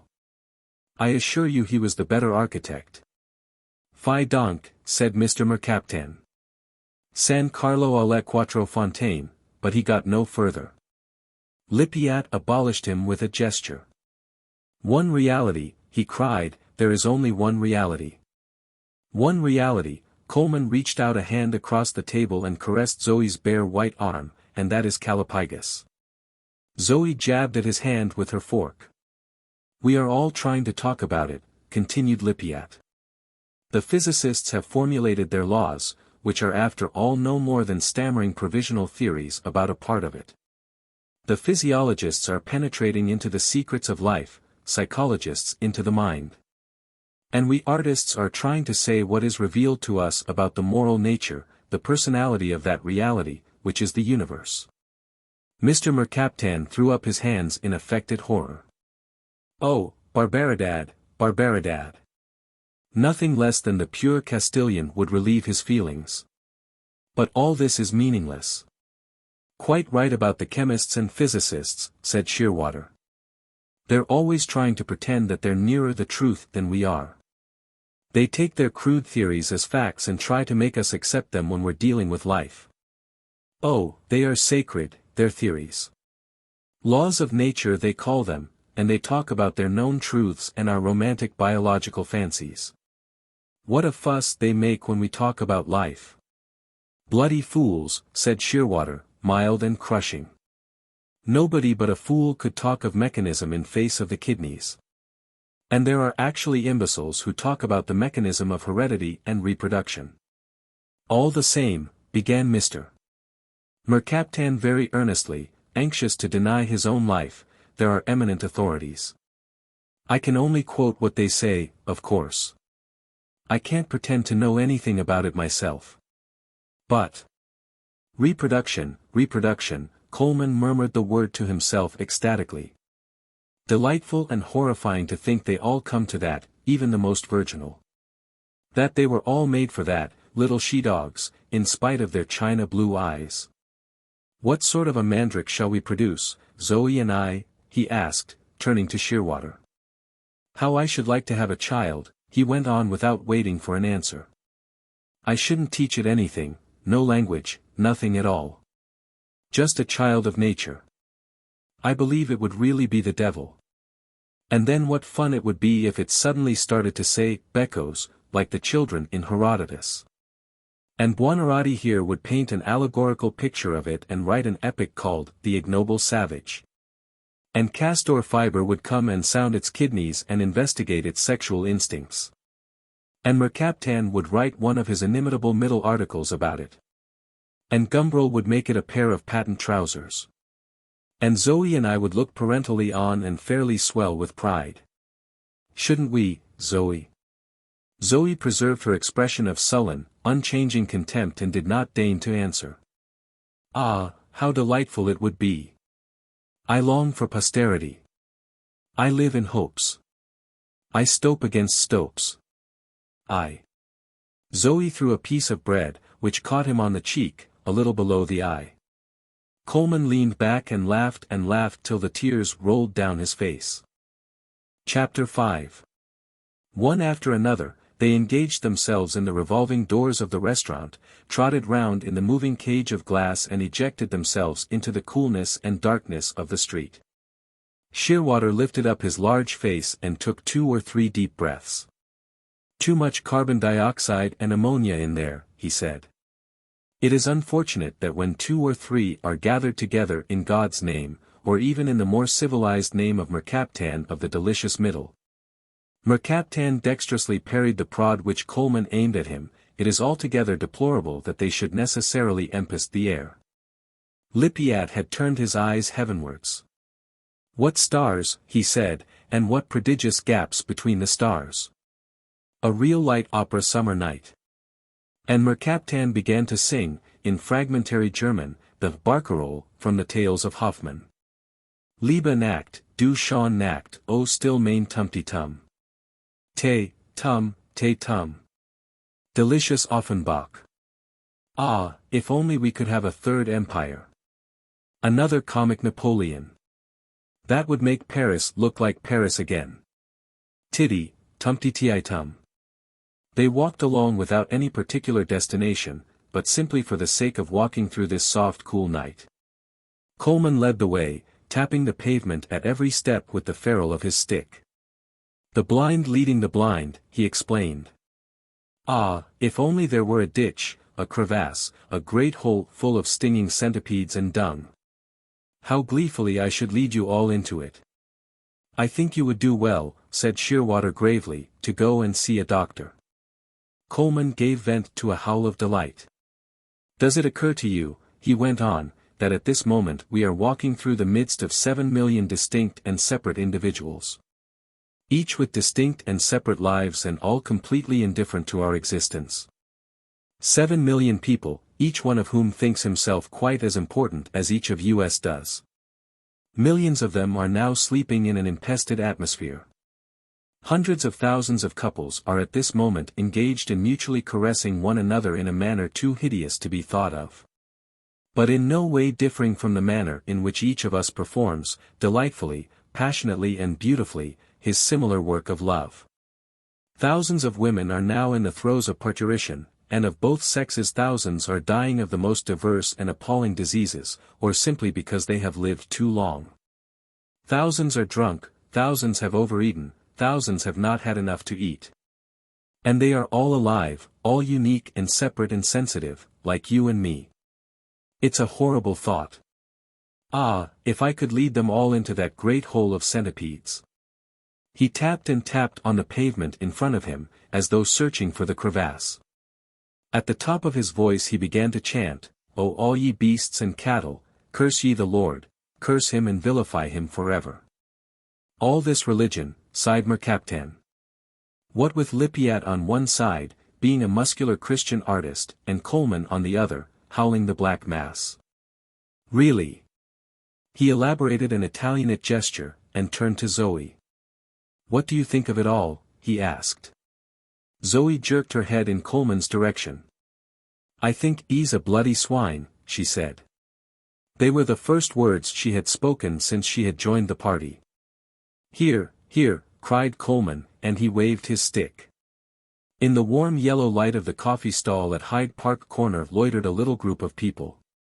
Among the peaked caps and the chauffeurs' dust coats, among the weather-stained workmen's jackets and the knotted handkerchiefs, there emerged an alien elegance. A tall tubed hat and a silk-faced overcoat, a cloak of flame-colored satin, and in bright, coppery hair a great Spanish comb of carved tortoiseshell. Well, I'm damned, said Gumbril as they approached. I believe it's Myra Vivash. So it is, said Lippiat, peering in his turn. He began suddenly to walk with an affected swagger, kicking his heels at every step. Looking at himself from outside, his divining eyes pierced through the veil of cynical Jemenfishism to the bruised heart beneath. Besides, he didn't want anyone to guess. The Vivash is it? Coleman quickened his rapping along the pavement. And who is the present incumbent? He pointed at the top hat. Can it be Bruin Ops? Said Gumbril dubiously. Ops. Coleman yelled out the name. Ops. The top hat turned, revealing a shirt front, a long grey face, a glitter of circular glass over the left eye. Who the devil are you? The voice was harsh and arrogantly offensive. I am that I am, said Coleman. But I have with me, he pointed to Shearwater, to Gumbril, to Zoe, a physiolog, a pedagogue and a priapagogue. For I leave out of account mere artists and journalists whose titles do not end with the magic syllable. And finally, indicating himself, plain dog, which being interpreted Kabbalistically backwards, signifies God. All at your service. He took off his hat and bowed. The top hat turned back towards the Spanish comb. "Who is this horrible drunk?" it inquired. Mrs. Vivash did not answer him, but stepped forward to meet the newcomers. In one hand she held a peeled, hard-boiled egg and a thick slice of bread and butter in the other, and between her sentences she bit at them alternately. "Coleman!" she exclaimed, and her voice, as she spoke, seemed always on the point of expiring, as though each word were the last, utterly faintly and breakingly from a deathbed, the last. With all the profound and nameless significance of the ultimate word. "It's a very long time since I heard you raving last. And you, Theodore darling, why do I never see you now?" Gumbril shrugged his shoulders. "Because you don't want to, I suppose," he said. Myra laughed and took another bite at her bread and butter. She laid the back of her hand, for she was still holding the butt end of her hard-boiled egg, on Lippiat's arm. The Titan, who had been looking at the sky, seemed to be surprised to find her standing there. "You?" he said, smiling and wrinkling up his forehead interrogatively. "It's tomorrow I'm sitting for you, Casimir, isn't it?" "Ah, you remembered." The veil parted for a moment. "Poor Lippiat. And happy Mercaptan?" "Always happy." Gallantly Mercaptan kissed the back of the hand which held the egg. "I might be happier," he murmured, rolling up at her from the snouty face a pair of small brown eyes. "Pus Jesperer." Mrs. Vivash laughed expiringly from her inward deathbed and turned on him, without speaking, her pale unwavering glance. Her eyes had a formidable capacity for looking and expressing nothing. They were like the pale blue eyes which peer out of the Siamese cat's black velvet mask. "Bellissima," murmured Mercaptan, flowering under their cool light. Mrs. Vivash addressed herself to the company at large. "We have had the most appalling evening," she said. "Haven't we, Bruin?" Bruin Ops said nothing, but only scowled. He didn't like these damned intruders. The skin of his contracted brows oozed over the rim of his monocle, onto the shining glass. "I thought it would be fun," Myra went on, "to go to that place at Hampton Court, where you have dinner on an island and dance." "What is there about islands," put in Mercaptan, in a deliciously whimsical parenthesis, "that makes them so peculiarly voluptuous?" "Cythera, Monkey Island, Capri. Je me demand. Another charming middle." Coleman pointed his stick menacingly. Mr. Mercaptan stepped quickly out of range. "So we took a cab," Mrs. Vivash continued, "and set out. And what a cab, my God! A cab with only one gear and that the lowest. A cab as old as the century, a museum specimen, a collector's piece. They had been hours and hours on the way. And when they got there, the food they were offered to eat, the wine they were expected to drink." From her eternal deathbed Mrs. Vivash cried out in unaffected horror. "Everything tasted as though it has been kept soaking for a week in the river before being served up, rather weedy, with that delicious typhoid flavor of Thames water. There was Thames even in the champagne. They had not been able to eat so much as a crust of bread. Hungry and thirsty, they had re-embarked in their antique taxi, and here, at last, they were, at the first outpost of civilization, eating for dear life. Oh, a terrible evening, Mrs. Vivash concluded. The only thing which kept up my spirits was the spectacle of Bruin's bad temper. You've no idea, Bruin, what an incomparable comic you can be. Bruin ignored the remark. With an expression of painfully repressed disgust he was eating a hard-boiled egg. Myra's caprices were becoming more and more impossible. That Hampton Court business had been bad enough. But when it came to eating in the street, in the middle of a lot of filthy workmen, well, really, that was rather too much. Mrs. Vivash looked about her. Am I never to know who this mysterious person is?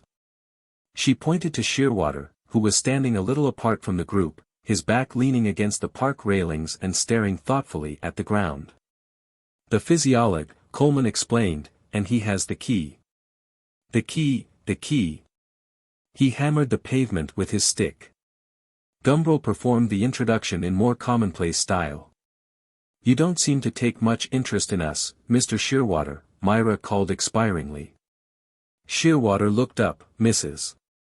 Vivash regarded him intently through pale, unwavering eyes, smiling as she looked that queer, downward-turning smile which gave to her face, through its mask of laughter, a peculiar expression of agony. You don't seem to take much interest in us, she repeated. Shearwater shook his heavy head. No, he said, I don't think I do. Why don't you? Why should I? There's not time to be interested in everything.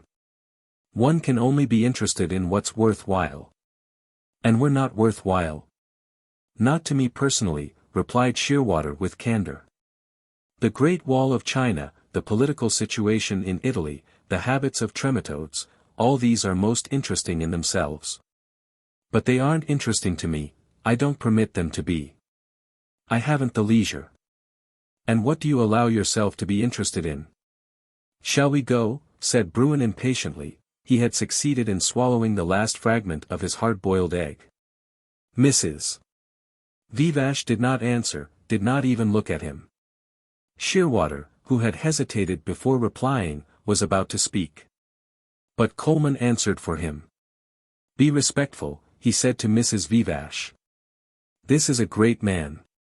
He reads no papers, not even those in which our mercaptan so beautifully writes. He does not know what a beaver is. And he lives for nothing but the kidneys. Mrs. Vivash smiled her smile of agony. Kidneys? But what a memento mori. There are other portions of the anatomy. She threw back her cloak revealing an arm, a bare shoulder, a slant of pectoral muscle. She was wearing a white dress that, leaving her back and shoulders bare, came up, under either arm, to a point in front and was held there by a golden thread about the neck. For example, she said, and twisted her hand several times over and over, making the slender arm turn at the elbow, as though to demonstrate the movement of the articulations and the muscular play. Memento vivere, Mr. Mercaptan aptly commented. Vivamus, mea lesbia, at gamamus. Mrs. Vivash dropped her arm and pulled the cloak back into place. She looked at Shearwater, who had followed all her movements with conscientious attention, and who now nodded with an expression of interrogation on his face, as though to ask, what next? We all know that you've got beautiful arms, said Bruin angrily. There's no need for you to make an exhibition of them in the street, at midnight. Let's get out of this.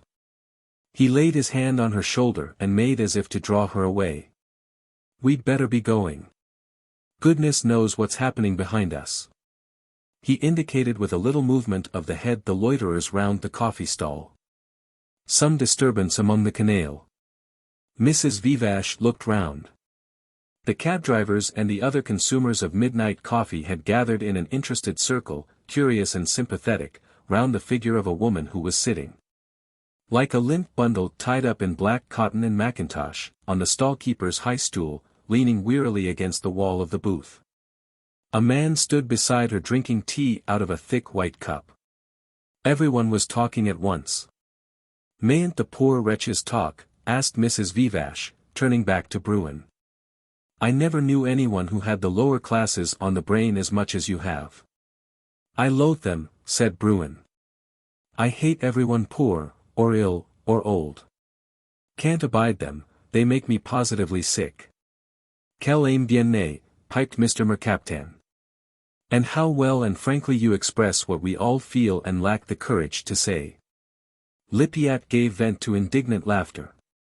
I remember when I was a little boy, Bruin went on, my old grandfather used to tell me stories about his childhood. He told me that when he was about 5 or 6, just before the passing of the Reform Bill of '32, there was a song which all right-thinking people used to sing. With a chorus that went like this, rot the people, blast the people, damn the lower classes. I wish I knew the rest of the words and the tune. It must have been a good song. Coleman was enraptured with the song. He shouldered his walking stick and began marching round and round the nearest lamppost chanting the words to a stirring march tune. Rot the people, blast the people. He marked the rhythm with heavy stamps of his feet. Ah, if only they'd invent servants with internal combustion engines, said Bruin, almost pathetically. However well trained they are, they always betray their humanity occasionally. And that is really intolerable. How tedious is a guilty conscience. Gumbril murmured the quotation. But Mr. Shearwater, said Myra, bringing back the conversation to more congenial themes, hasn't told us yet what he thinks of arms. Nothing at all, said Shearwater. I'm occupied with the regulation of the blood at the moment. But is it true what he says, Theodore? She appealed to Gumbril. I should think so. Gumbril's answer was rather dim and remote. He was straining to hear the talk of Bruin's canaille, and Mrs. Vivash's question seemed a little irrelevant. I used to do carton jobs, the man with the teacup was saying. 'Ad a van and an old pony of me own. And didn't do so badly neither.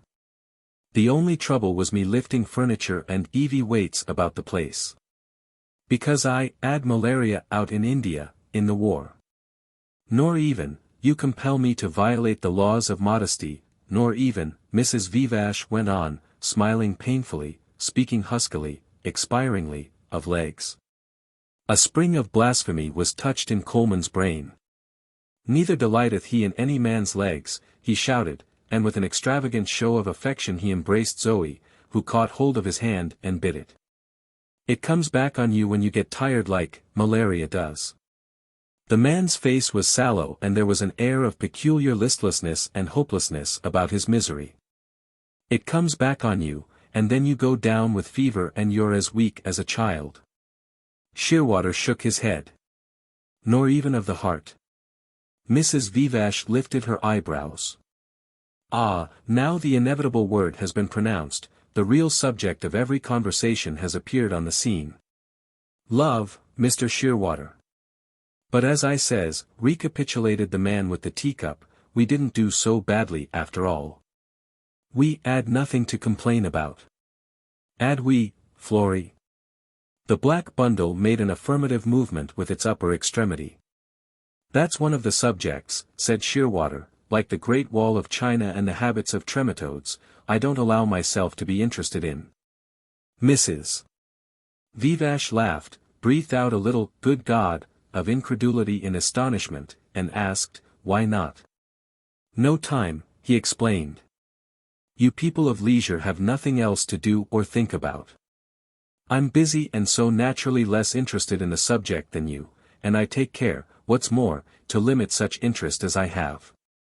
I was goin' up Ludgate Hill one day with a vanload of stuff for a chap in Clerkenwell. I was leadin' Jerry up the hill, Jerry's the name of our old pony.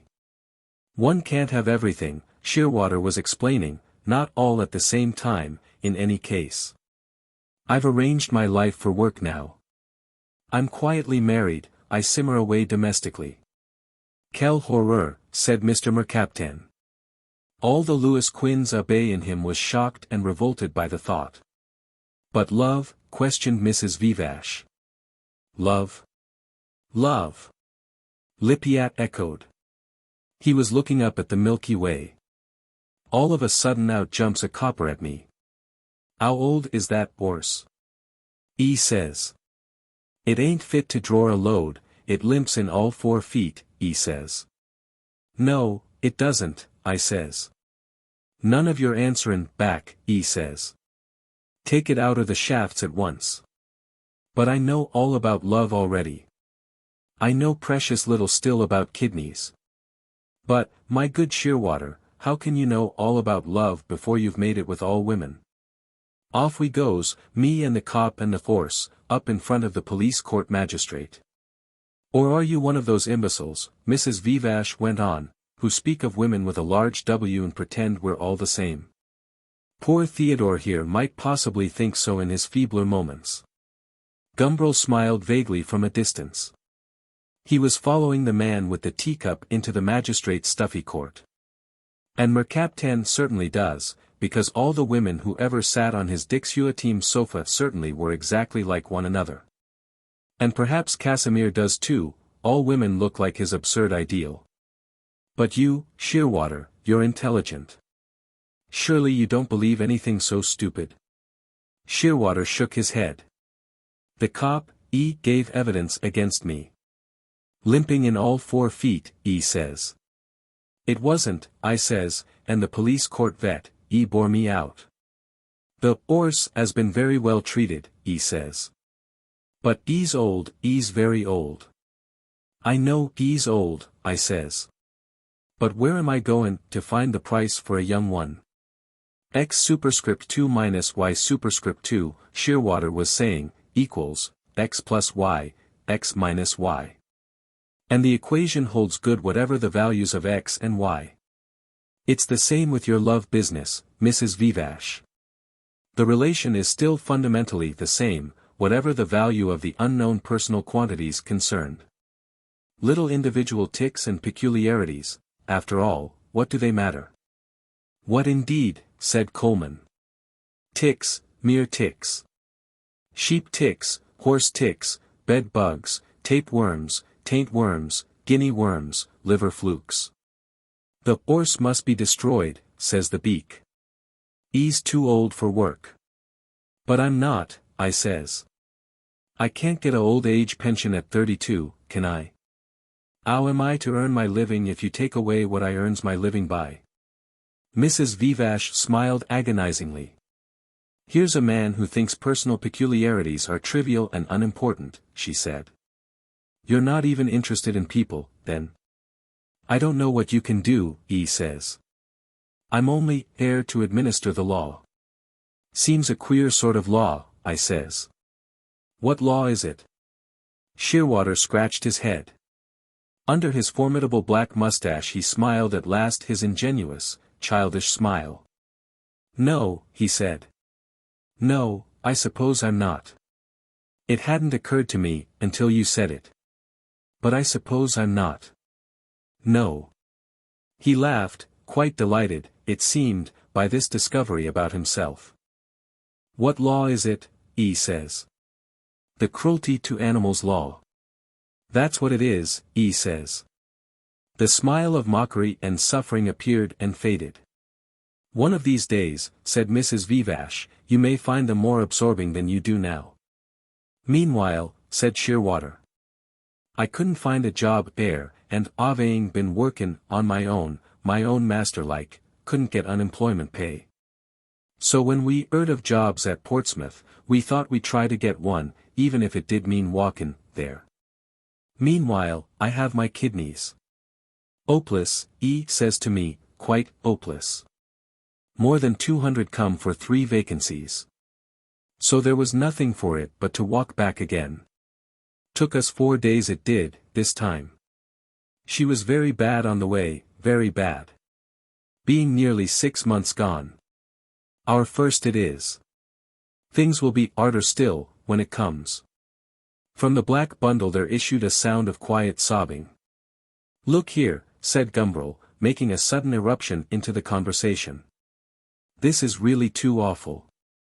He was consumed with indignation and pity, he felt like a prophet in Nineveh.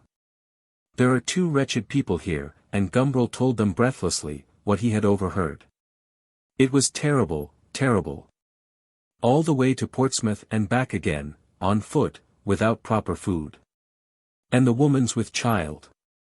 Coleman exploded with delight.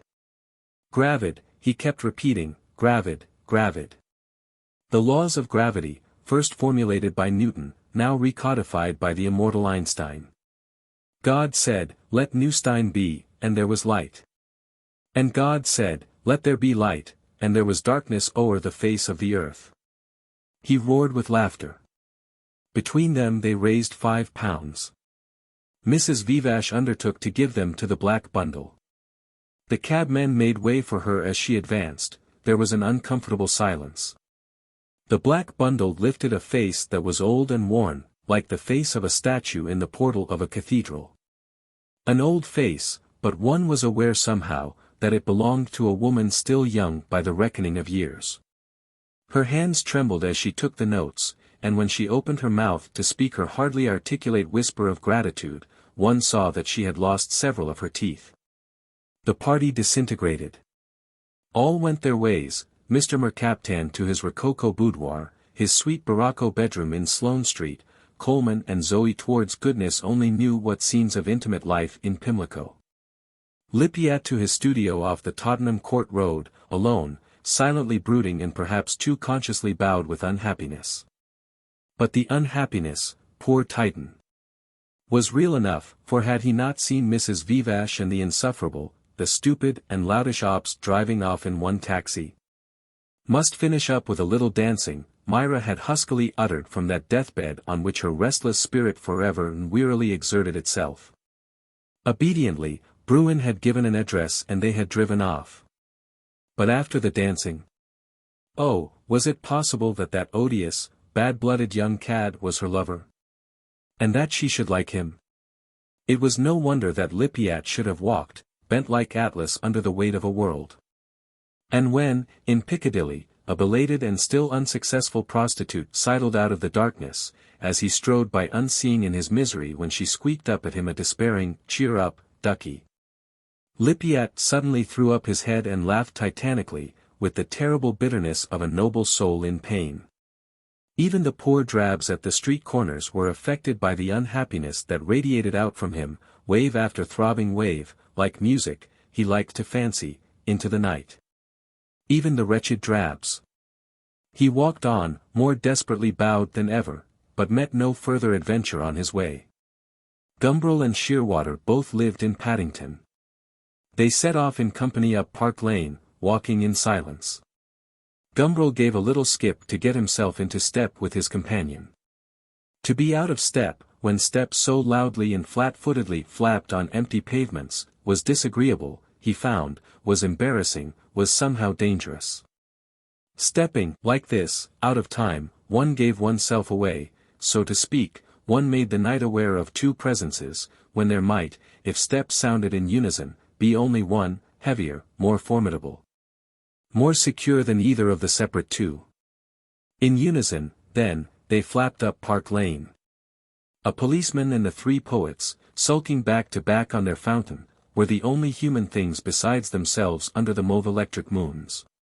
"It's appalling, it's horrible," said Gumbril at last, after a long, long silence, during which he had, indeed, been relishing to the full the horror of it all. "Life, don't you know?" "What's appalling?" Shearwater inquired. He walked with his big head bowed, his hands clasped behind his back and clutching his hat. Walked clumsily, with sudden lurches of his whole massive anatomy. Wherever he was, Shearwater always seemed to take up the space that 2 or 3 ordinary people would normally occupy. Cool fingers of wind passed refreshingly through his hair. He was thinking of the experiment he meant to try, in the next few days, down at the physiological laboratory. You'd put a man on an ergometer in a heated chamber and set him to work, hours at a time. He'd sweat, of course, prodigiously. You'd make arrangements for collecting the sweat, weighing it, analyzing it and so on. The interesting thing would be to see what happened at the end of a few days. The man would have got rid of so much of his salts, that the blood composition might be altered and all sorts of delightful consequences might follow. It ought to be a capital experiment. Gumbril's exclamation disturbed him. "What's appalling?" he asked rather irritably. "Those people at the coffee stall," Gumbril answered. "It's appalling that human beings should have to live like that.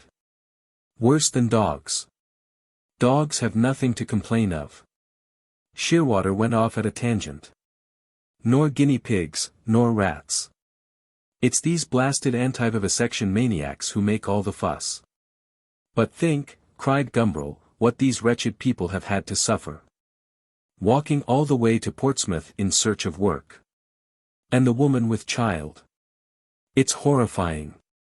And then, the way people of that class are habitually treated. One has no idea of it until one has actually been treated that way oneself. In the war, for example, when one went to have one's mitral murmurs listened to by the medical board, they treated one then as though one belonged to the lower orders. Like all the rest of the poor wretches. It was a real eye-opener.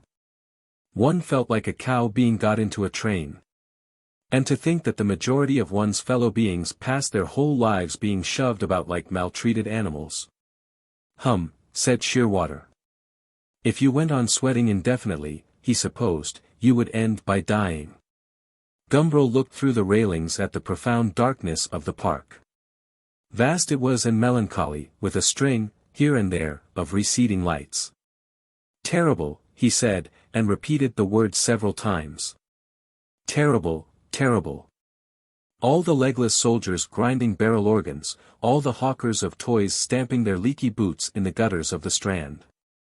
At the corner of Cursitor Street and Chancery Lane, the old woman with matches, forever holding to her left eye a handkerchief as yellow and dirty as the winter fog. What was wrong with the eye? He had never dared to look, but hurried past as though she were not there, or sometimes, when the fog was more than ordinarily cold and stifling, paused for an instant with averted eyes to drop a brown coin into her tray of matches. And then there were the murderers hanged at 8 o'clock, while one was savoring, almost with voluptuous consciousness, the final dream-haunted doze. There was the Tisical charwoman who used to work at his father's house, until she got too weak and died. There were the lovers who turned on the gas and the ruined shopkeepers jumping in front of trains. Had one a right to be contented and well-fed, had one a right to one's education and good taste, a right to knowledge and conversation and the leisurely complexities of love? He looked once more through the railings at the park's impenetrable, rustic night, at the lines of beaded lamps. He looked, and remembered another night, years ago, during the war, when there were no lights in the park and the electric moons above the roadway were in almost total eclipse. He had walked up this street alone, full of melancholy emotions which, though the cause of them was different, were in themselves much the same as the melancholy emotions which swelled windily up within him tonight. He had been most horribly in love.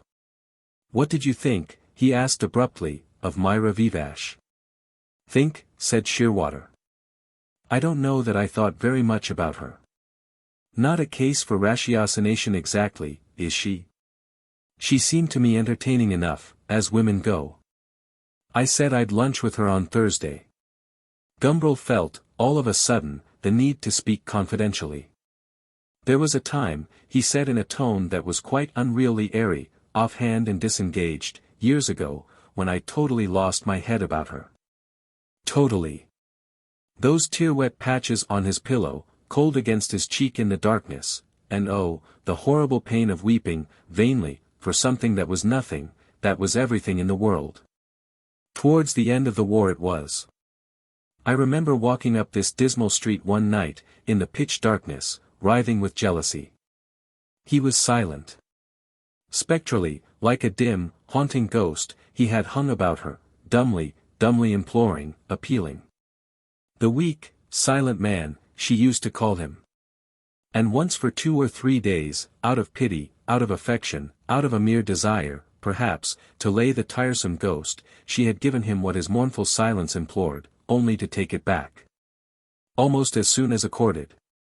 That other night, when he had walked up this street before, desire had eaten out his vitals and his body seemed empty, sickeningly and achingly void. Jealousy was busily reminding him, with an unflagging malice, of her beauty and the hateful, ruffian hands which now caressed, the eyes which looked on it. That was all long ago. She is certainly handsome, said Shearwater, commenting, at 1 or 2 removes, on Gumbril's last remark. I can see that she might make anyone who got involved in her decidedly uncomfortable.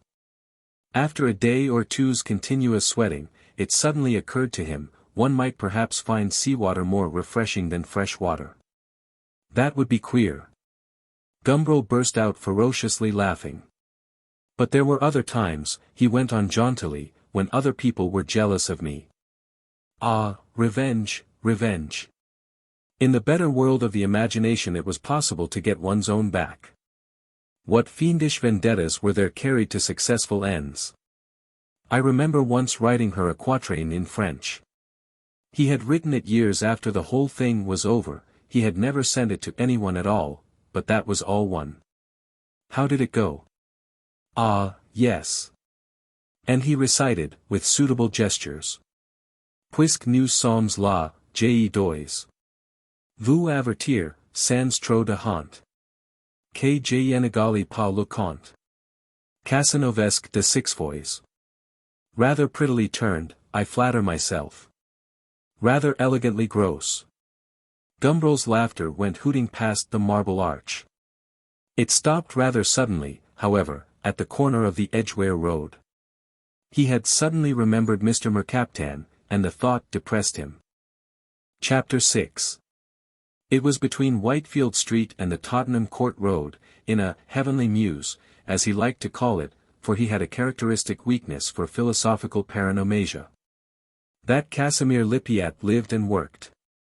You passed under an archway of bald and sooty brick, and at night, when the green gas lamp underneath the arch threw livid lights and enormous architectural shadows, you could fancy yourself at the entrance of one of Piranesi's prisons, and you found yourself in a long cul-de-sac, flanked on either side by low buildings, having stabling for horses below and, less commodiously, stabling for human beings in the attics above. An old-fashioned smell of animals mingled with the more progressive stink of burnt oil. The air was a little thicker here, it seemed, than in the streets outside. Looking down the Meuse on even the clearest day, you could see the forms of things dimming and softening, the colors growing richer and deeper with every yard of distance. It was the best place in the world, Lippiatt used to say, for studying aerial perspective, that was why he lived there. But you always felt about poor Lippiatt that he was facing misfortune with a jest a little too self-consciously. Mrs. Vivach's taxi drove in under the Pyrenean arch, drove in slowly and as though with a gingerly reluctance to soil its white wheels on pavements so sordid. The cabman looked round inquiringly. "This right?" he asked. With a white-gloved finger Mrs. Vivach prodded the air 2 or 3 times, indicating that he was to drive straight on. Halfway down the Meuse she rapped the glass. The man drew up. "Never been down air before," he said, for the sake of making a little conversation, while Mrs. Vivach fumbled for her money. He looked at her with a polite and slightly ironic curiosity that was frankly mingled with admiration. "You're lucky," said Mrs. Vivach. "We poor decayed gentlewomen, you see what we're reduced to." And she handed him a florin. Slowly the taximan unbuttoned his coat and put the coin away in an inner pocket. He watched her as she crossed the dirty street, placing her feet with a meticulous precision one after the other in the same straight line. As though she were treading a knife edge between goodness only knew what invisible gulfs. Floating she seemed to go, with a little spring at every step, and the skirt of her summery dress, white it was, with a florid pattern printed in black all over it, blowing airily out around her swaying march. Decayed gentlewomen indeed. The driver started his machine with an unnecessary violence. He felt, for some reason, positively indignant. Between the broad double doors through which the horses passed to their fodder and repose were little narrow human doors, for the yahoos, Lippiatt used to say in his large elusive way. And when he said it he laughed with the loud and bell-mouthed cynicism of one who sees himself as a misunderstood and embittered Prometheus. At one of these little yahoo doors Mrs. Vivach halted and rapped as loudly as a small and stiff-hinged knocker would permit. Patiently she waited. Several small and dirty children collected to stare at her. She knocked again and again waited. More children came running up from the farther end of the Meuse. 2 young girls of 15 or 16 appeared at a neighboring doorway and immediately gave tongue in whoops of mirthless, hyena-like laughter. "Have you ever read about the Pied Piper of Hamelin?" Mrs. Vivach asked the nearest child. Terrified, it shrank away. "I thought not," she said, and knocked again. There was a sound, at last, of heavy feet slowly descending steep stairs. The door opened. "Welcome to the Palazzo." It was Lippiatt's heroic formula of hospitality. "Welcome at last, Mrs. Vivach corrected, and followed him up a narrow, dark staircase that was as steep as a ladder. He was dressed in a velveteen jacket and linen trousers that should have been white, but needed washing. He was disheveled and his hands were dirty. "Did you knock more than once?" he asked, looking back over his shoulder. More than 20 times, Mrs. Vivash justifiably exaggerated. "I'm infinitely sorry," protested Lippiatt. "I get so deeply absorbed in my work, you know." "Did you wait long?" "The children enjoyed it, at any rate." Mrs. Vivash was irritated by a suspicion, which was probably, after all, quite unjustified, that Casimir had been rather consciously absorbed in his work. That he had heard her first knock and plunged the more profoundly into those depths of absorption where the true artist always dwells, or at any rate ought to dwell. To rise at her third appeal with a slow, pained reluctance, cursing, perhaps, at the importunity of a world which thus noisily interrupted the flow of his inspiration. "Queer, the way they stare at one," she went on, with a note in her dying voice of a petulance that the children had not inspired. "Does one look such a guy?" Lippiatt threw open the door at the head of the stairs and stood there on the threshold, waiting for her. "Queer," he repeated. "Not a bit." And as she moved past him into the room, he laid his hand on her shoulder and fell into step with her, leaving the door to slam behind them. Merely an example of the mob's instinctive dislike of the aristocratic individual. That's all. Oh, why was I born with a different face? Thank God I was, though. And so were you. But the difference has its disadvantages. The children throw stones. They didn't throw stones. Mrs. Vivash was too truthful, this time. They halted in the middle of the studio. It was not a very large room and there were too many things in it. The easel stood near the center of the studio, round it Lippiatt kept a space permanently cleared.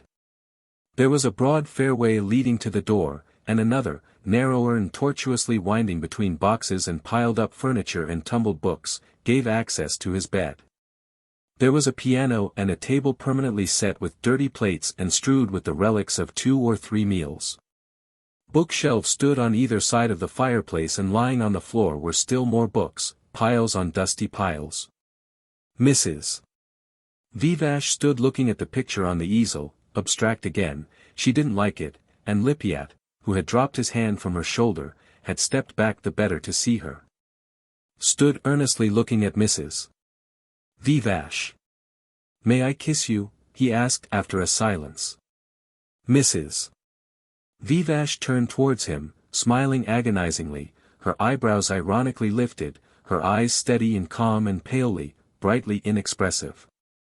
"If it really gives you any pleasure," she said. "It won't, I may say, to me." "You make me suffer a great deal," said Lippiatt, and said it so quietly and unaffectedly, that Myra was almost startled.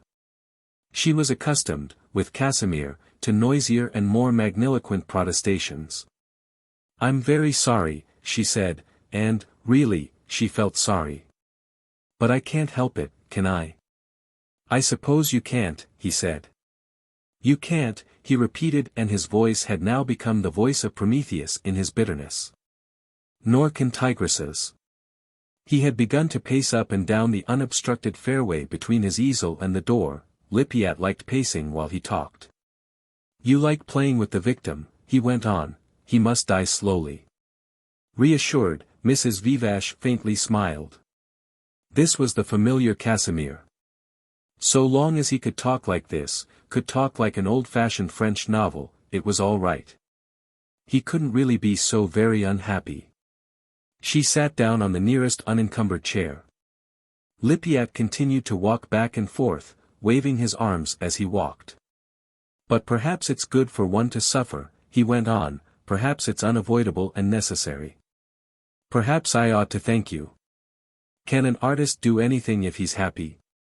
Would he ever want to do anything? What is art, after all, but a protest against the horrible inclemency of life?" He halted in front of her, with arms extended in a questioning gesture. Mrs. Vivash slightly shrugged her shoulders. She really didn't know, she couldn't answer. "Ah, but that's all nonsense," he burst out again, "all rot. I want to be happy and contented and successful. And of course I should work better if I were. And I want, oh, above everything, I want you, to possess you completely and exclusively and jealously and forever. And the desire is like rust corroding my heart, it's like moth eating holes in the fabric of my mind. And you merely laugh. He threw up his hands and let them limply fall again. But I don't laugh, said Mrs. Vivash. On the contrary, she was very sorry for him, and, what was more, he rather bored her. For a few days, once, she had thought she might be in love with him. His impetuosity had seemed a torrent strong enough to carry her away. She had found out her mistake very soon. After that he had rather amused her, and now he rather bored her. No, decidedly, she never laughed. She wondered why she still went on seeing him. Simply because one must see someone. Or why? Are you going to go on with my portrait? She asked. Lippiatt sighed. Yes, he said, I suppose I'd better be getting on with my work. Work, it's the only thing. Portrait of a tigress. The cynical Titan spoke again. Or shall I call it, Portrait of a woman who has never been in love? That would be a very stupid title, said Mrs. Vivash. Or, Portrait of the artist's heart disease. That would be good, that would be damned good. Lippiatt laughed very loudly and slapped his thighs. He looked, Mrs. Vivash thought, peculiarly ugly when he laughed. His face seemed to go all to pieces, not a corner of it but was wrinkled and distorted by the violent grimace of mirth. Even the forehead was ruined when he laughed. Foreheads are generally the human part of people's faces. Let the nose twitch and the mouth grin and the eyes twinkle as monkeyishly as you like. The forehead can still be calm and serene, the forehead still knows how to be human. But when Casimir laughed, his forehead joined in the general disintegrating grimace. And sometimes even when he wasn't laughing, when he was just vivaciously talking, his forehead seemed to lose its calm and would twitch and wrinkle itself in a dreadful kind of agitation. Portrait of the artist's heart disease, she didn't find it so very funny. The critics would think it was a problem picture, Lippiatt went on. And so it would be, by God, so it would be. You are a problem. You're the Sphinx. I wish I were Oedipus and could kill you. All this mythology. Mrs. Vivash shook her head. He made his way through the intervening litter and picked up a canvas that was leaning with averted face against the wall near the window. He held it out at arm's length and examined it, his head critically cocked on one side. Oh, it's good, he said softly. It's good. Look at it. And, stepping out once more into the open, he propped it up against the table so that Mrs. Vivash could see it without moving from her chair. It was a stormy vision of her. It was Myra seen, so to speak, through a tornado. He had distorted her in the portrait, had made her longer and thinner than she really was, had turned her arms into sleek tubes and put a bright, metallic polish on the curve of her cheek.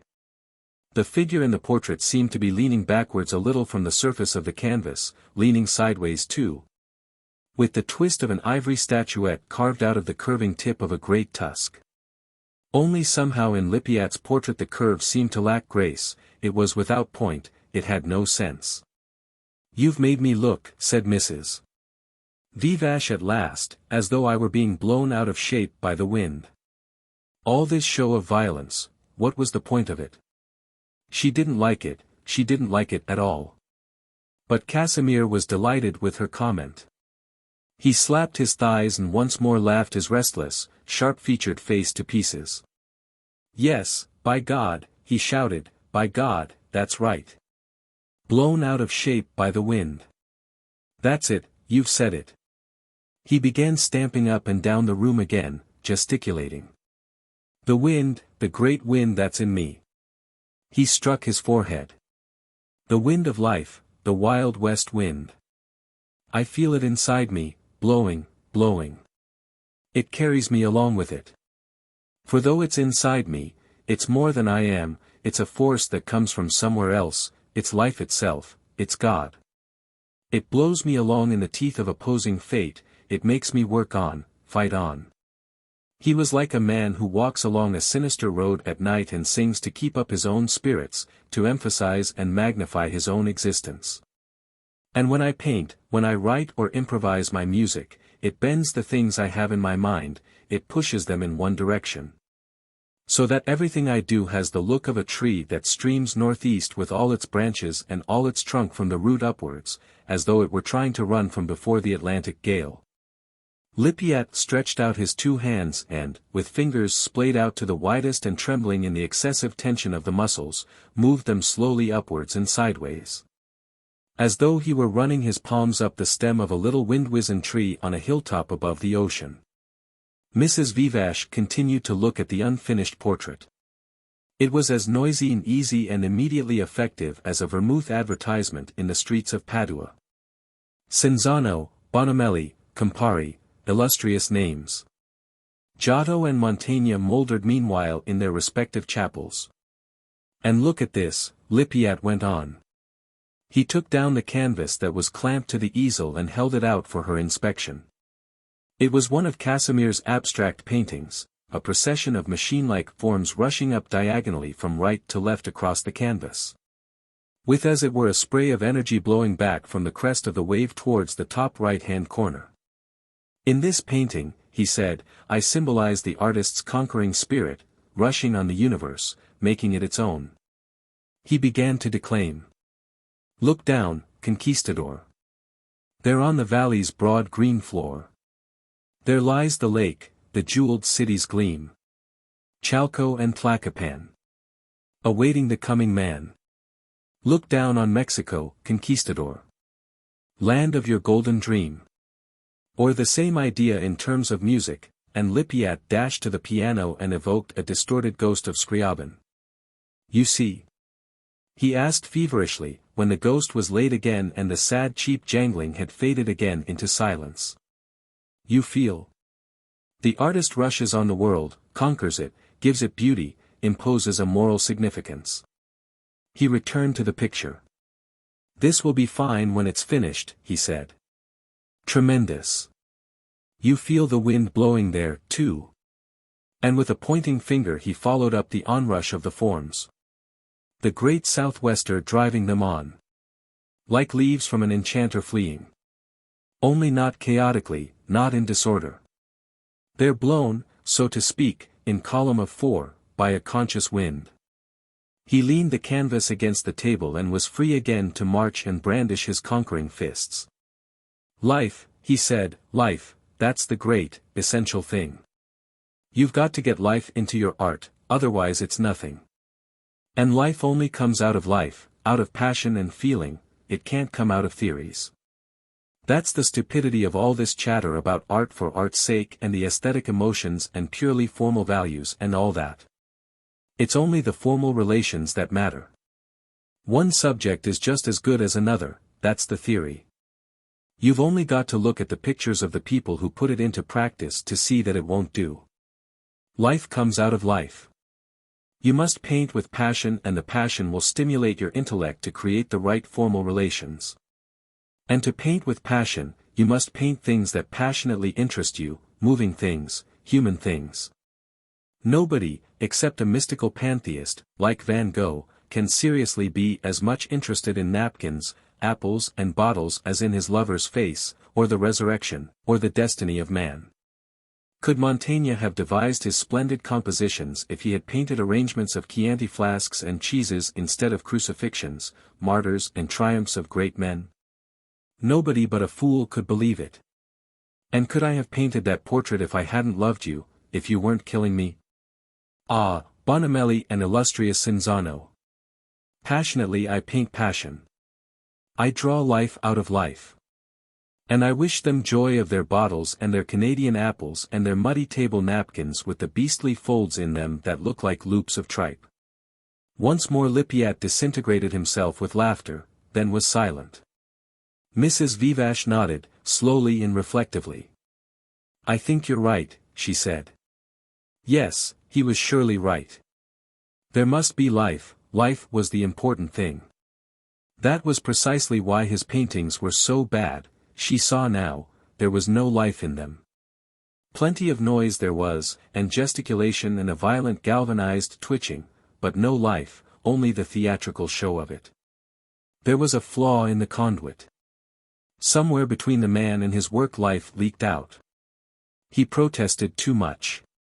But it was no good, there was no disguising the deadness. Her portrait was a dancing mummy. He bored her now. Did she even positively dislike him? Behind her unchanging pale eyes Mrs. Vivash wondered. But in any case, she reflected, one needn't always like the people with whom one associates. There are music halls as well as confidential boudoirs. Some people are admitted to the tea party in the tête-à-tête, others, on a stage invisible, poor things. To themselves, do their little song and dance, roll out their characteristic patter, and having provided you with your entertainment are dismissed with their due share of applause. But then, what if they become boring? Well, said Lippiatt at last, he had stood there, motionless, for a long time, biting his nails. I suppose we'd better begin our sitting. He picked up the unfinished portrait and adjusted it on the easel. I've wasted a lot of time, he said, and there isn't, after all, so much of it to waste. He spoke gloomily, and his whole person had become, all of a sudden, curiously shrunken and deflated. There isn't so much of it, he repeated, and sighed. I still think of myself as a young man, young and promising, don't you know? Casimir Lippiatt, it's a young, promising sort of name, isn't it? But I'm not young, I've passed the age of promise. Every now and then I realize it, and it's painful, it's depressing. Mrs. Vivash stepped up onto the model's dais and took her seat. Is that right? She asked. Lippiatt looked first at her, then at his picture. Her beauty, his passion, were they only to meet on the canvas? Ops was her lover. Time was passing, he felt tired. That'll do, he said and began painting. How young are you? He asked after a moment. 25, I should imagine, said Mrs. Vivash. 25? Good Lord, it's nearly 15 years since I was 25. 15 years, fighting all the time. God, how I hate people sometimes. Everybody. It's not their malignity I mind. I can give them back as good as they give me. It's their power of silence and indifference, it's their capacity for making themselves deaf. Here am I with something to say to them, something important and essential. And I've been saying it for more than 15 years, I've been shouting it. They pay no attention. I bring them my head and heart on a charger, and they don't even notice that the things are there. I sometimes wonder how much longer I can manage to go on. His voice had become very low, and it trembled. One's nearly 40, you know, the voice faded huskily away into silence. Languidly and as though the business exhausted him, he began mixing colors on his palette. Mrs. Vivash looked at him. No, he wasn't young. At the moment, indeed, he seemed to have become much older than he really was. An old man was standing there, peaked and sharp and worn. He had failed, he was unhappy. But the world would have been unjuster, less discriminating if it had given him success. Some people believe in you, she said. There was nothing else for her to say. Lippiatt looked up at her. You? He asked. Mrs. Vivash nodded, deliberately. It was a lie. But was it possible to tell the truth? And then there is the future, she reassured him, and her faint deathbed voice seemed to prophesy with a perfect certainty. You're not 40 yet. You've got 20, 30 years of work in front of you. And there were others, after all, who had to wait, a long time, sometimes till after they were dead. Great men, Blake, for instance. She felt positively ashamed, it was like a little talk by Dr. Frank Crane. But she felt still more ashamed, when she saw that Casimir had begun to cry and that the tears were rolling, one after another, slowly down his face.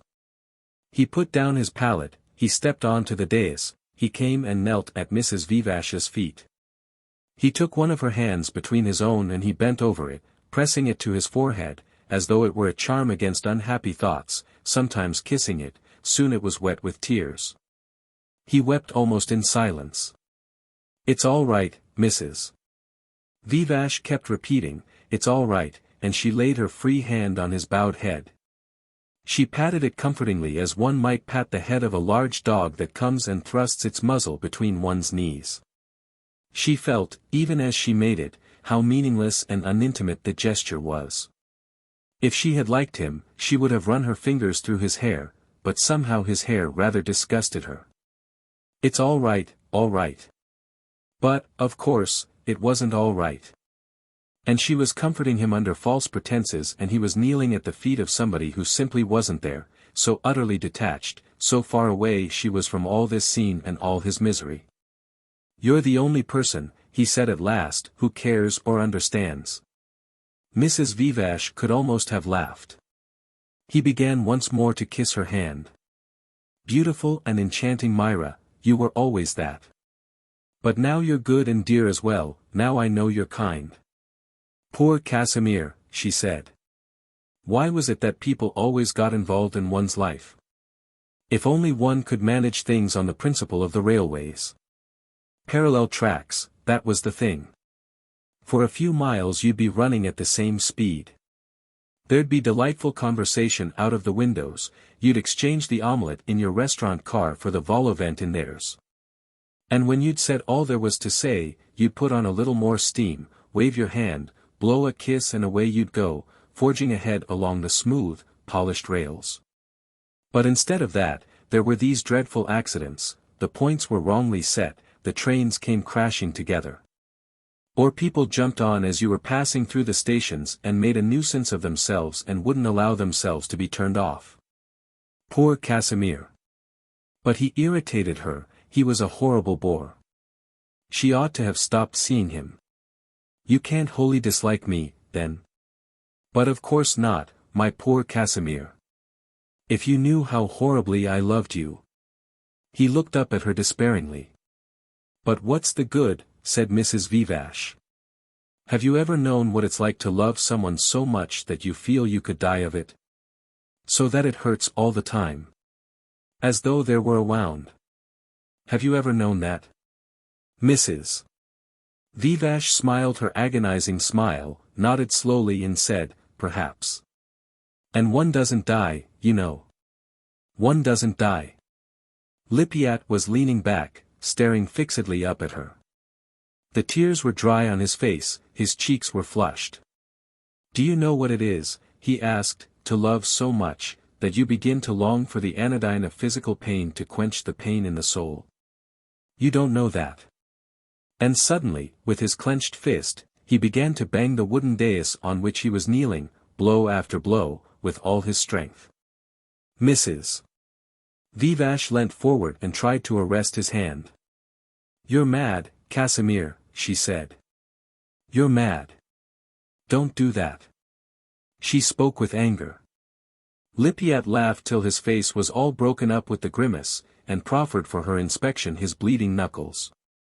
The skin hung in little white tags and tatters, and from below the blood was slowly oozing up to the surface. "Look," he said, and laughed again. Then suddenly, with an extraordinary agility, he jumped to his feet, bounded from the dais and began once more to stride up and down the fairway between his easel and the door. "By God," he kept repeating, "by God, by God. I feel it in me. I can face the whole lot of you, the whole damned lot. Yes, and I shall get the better of you yet." An artist, he called up that traditional ghost and it comforted him. He wrapped himself with a protective gesture within the ample folds of its bright mantle. An artist doesn't fail under unhappiness. He gets new strength from it. The torture makes him sweat new masterpieces. He began to talk about his books, his poems and pictures, all the great things in his head, the things he had already done. He talked about his exhibition, by God, that would astonish them, that would bowl them over, this time. The blood mounted to his face, there was a flush over the high projecting cheekbones. He could feel the warm blood behind his eyes. He laughed aloud, he was a laughing lion. He stretched out his arms, he was enormous, his arms reached out like the branches of a cedar. The artist walked across the world and the mangy dogs ran yelping and snapping behind him. The great wind blew and blew, driving him on, it lifted him and he began to fly. Mrs. Vivash listened. It didn't look as though he would get much further with the portrait. Chapter 7. It was press day. The critics had begun to arrive. Mr. Albemarle circulated among them with a ducal amiability. The young assistant hovered vaguely about, straining to hear what the great man had to say and trying to pretend that he wasn't eavesdropping. Lippiatt's pictures hung on the walls, and Lippiatt's catalogue, thick with its preface and its explanatory notes, was in all hands. Very strong, Mr. Albemarle kept repeating, very strong indeed. It was his password for the day. Little Mr. Clew, who represented the Daily Post, was inclined to be enthusiastic. "How well he writes," he said to Mr. Albemarle, looking up from the catalogue. "And how well he paints. What impasto." "Impasto, impasto," the young assistant sidled off unobtrusively to the desk and made a note of it. He would look the word up in Grubb's Dictionary of Art and Artists later on. He made his way back, circuitously, and as though by accident, into Mr. Clew's neighborhood. Mr. Clew was one of those rare people who have a real passion for art. He loved painting, all painting, indiscriminately. In a picture gallery he was like a Turk in a harem, he adored them all. He loved Memling as much as Raphael, he loved Grunewald and Michelangelo, Holman Hunt and Manet, Romney and Tintoretto, how happy he could be with all of them. Sometimes, it is true, he hated. But that was only when familiarity had not yet bred love. At the first post-impressionist exhibition, for example, in 1911, he had taken a very firm stand. "This is an obscene farce," he had written then. Now, however, there was no more passionate admirer of Matisse's genius. As a connoisseur and Kunstforscher, Mr. Clew was much esteemed. People would bring him dirty old pictures to look at, and he would exclaim at once, "Why, it's an El Greco, a Piazzetta, or some other suitable name." Asked how he knew, he would shrug his shoulders and say, "But it's signed all over." His certainty and his enthusiasm were infectious. Since the coming of El Greco into fashion, he had discovered dozens of early works by that great artist. For Lord Petersfield's collection alone he had found 4 early El Grecos, all by pupils of Bassano. Lord Petersfield's confidence in Mr. Clew was unbounded. Not even that affair of the Primitives had shaken it. It was a sad affair. Lord Petersfield's Duccio had shown signs of cracking. The estate carpenter was sent for to take a look at the panel. He had looked. "A worse seasoned piece of Illinois hickory," he said, "I've never seen." After that he looked at the Simone Martini, for that, on the contrary, he was full of praise. Smooth-grained, well-seasoned, it wouldn't crack, no, not in 100 years. A nicer slice of board never came out of America. He had a hyperbolical way of speaking. Lord Petersfield was extremely angry, he dismissed the estate carpenter on the spot. After that he told Mr. Clew that he wanted a Giorgione, and Mr. Clew went out and found him one which was signed all over. "I like this very much," said Mr. Clew, pointing to one of the thoughts with which Lippiatt had prefaced his catalogue. "Genius," he adjusted his spectacles and began to read aloud, "is life. Genius is a force of nature. In art, nothing else counts. The modern impotents, who are afraid of genius and who are envious of it, have invented in self-defense the notion of the artist. The artist with his sense of form, his style, his devotion to pure beauty, etc., etc. But genius includes the artist. Every genius has, among very many others, the qualities attributed by the impotents to the artist. The artist without genius is a carver of fountains through which no water flows." "Very true," said Mr. Clew, "very true indeed." He marked the passage with his pencil. Mr. Albemarle produced the password. "Very strongly put," he said. "I have always felt that myself," said Mr. Clew. "El Greco, for example." "Good morning, what about El Greco?" said a voice, all in one breath. The thin, long, skin-covered skeleton of Mr. Mallard hung over them like a guilty conscience. Mr. Mallard wrote every week in the Hebdomadal Digest. He had an immense knowledge of art, and a sincere dislike of all that was beautiful. The only modern painter whom he really admired was Hodler. All others were treated by him with a merciless savagery. He tore them to pieces in his weekly articles with all the holy gusto of a Calvinist iconoclast smashing images of the Virgin. "What about El Greco?" he repeated. He had a peculiarly passionate loathing of El Greco. Mr. Clew smiled up at him propitiatingly. He was afraid of Mr. Mallard. His enthusiasms were no match for Mr. Mallard's erudite and logical disgusts. "I was merely quoting him as an example," he said. "An example, I hope, of incompetent drawing, baroque composition, disgusting forms, garish coloring and hysterical subject matter." Mr. Mallard showed his old ivory teeth in a menacing smile. "Those are the only things which El Greco's work exemplifies." Mr. Clew gave a nervous little laugh.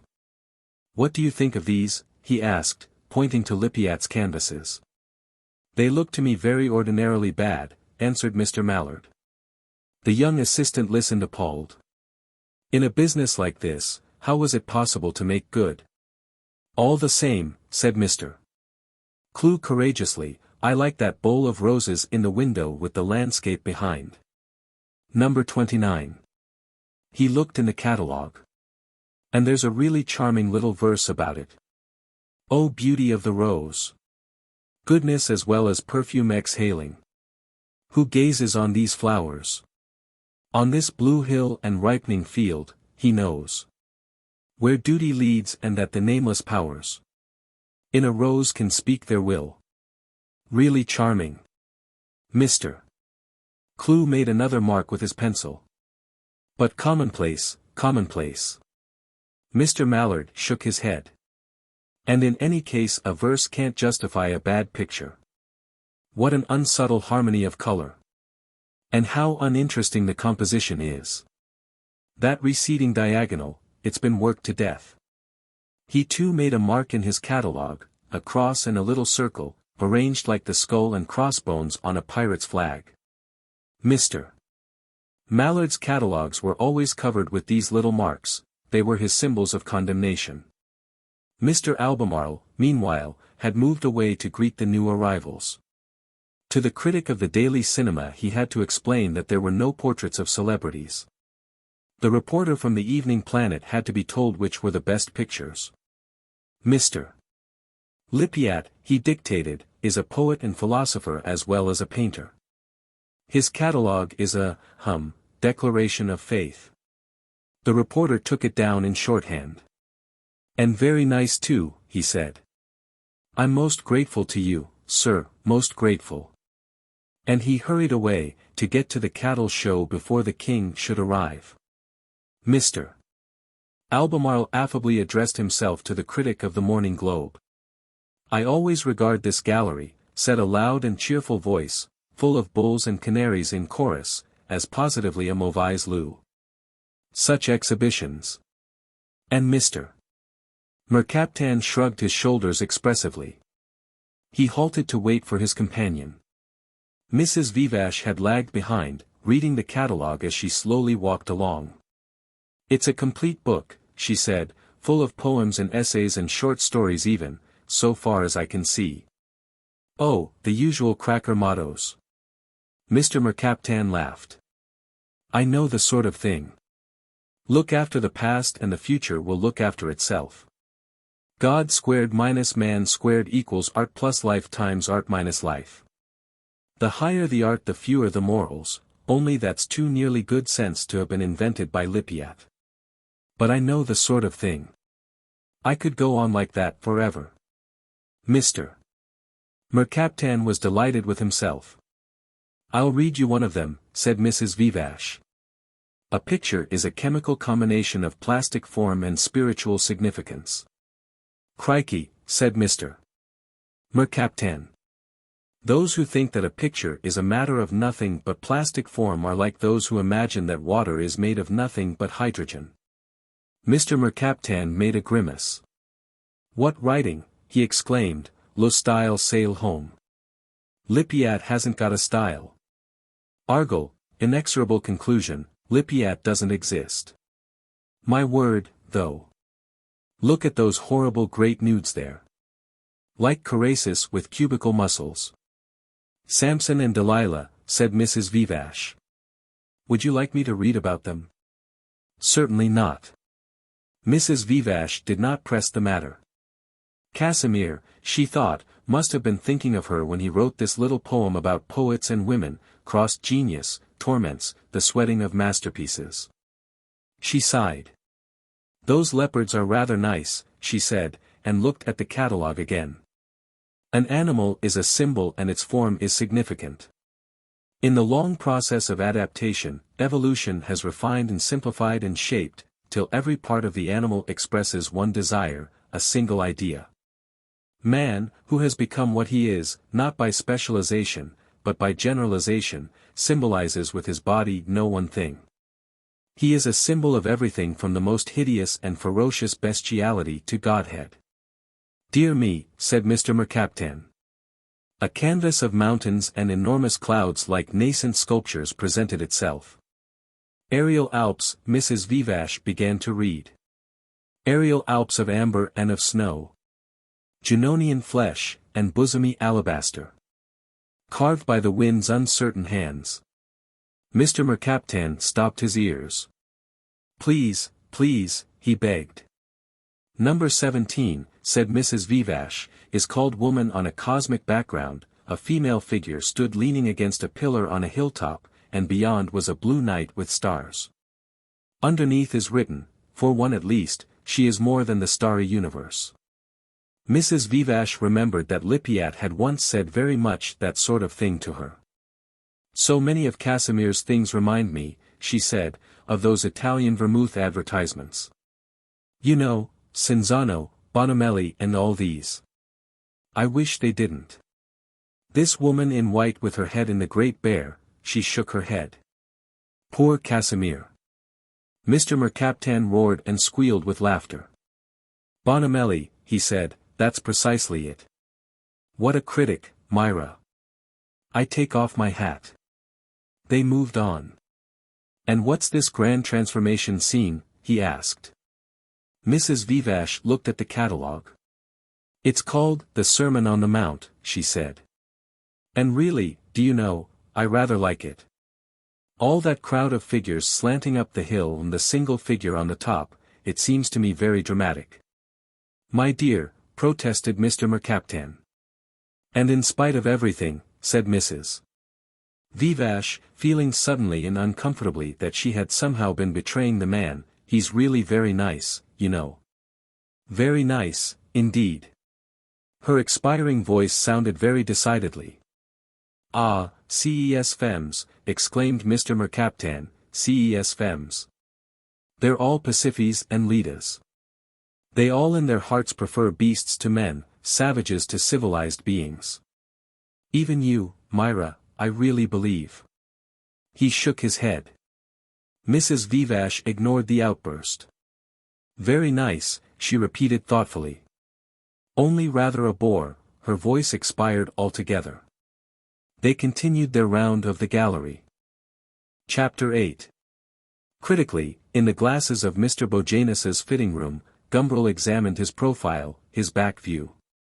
Inflated, the patent small clothes bulged decidedly, though with a certain gracious opulence that might, in a person of the other sex, have seemed only deliciously natural.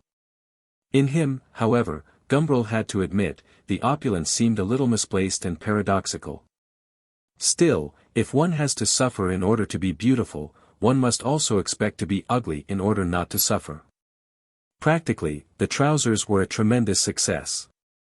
He sat down heavily on the hard wooden bench of the fitting room and was received as though on a lap of bounding resiliency.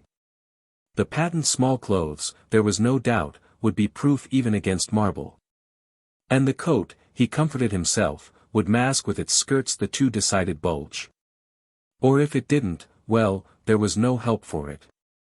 One must resign oneself to bulging, that was all. Very nice, he declared at last. Mr.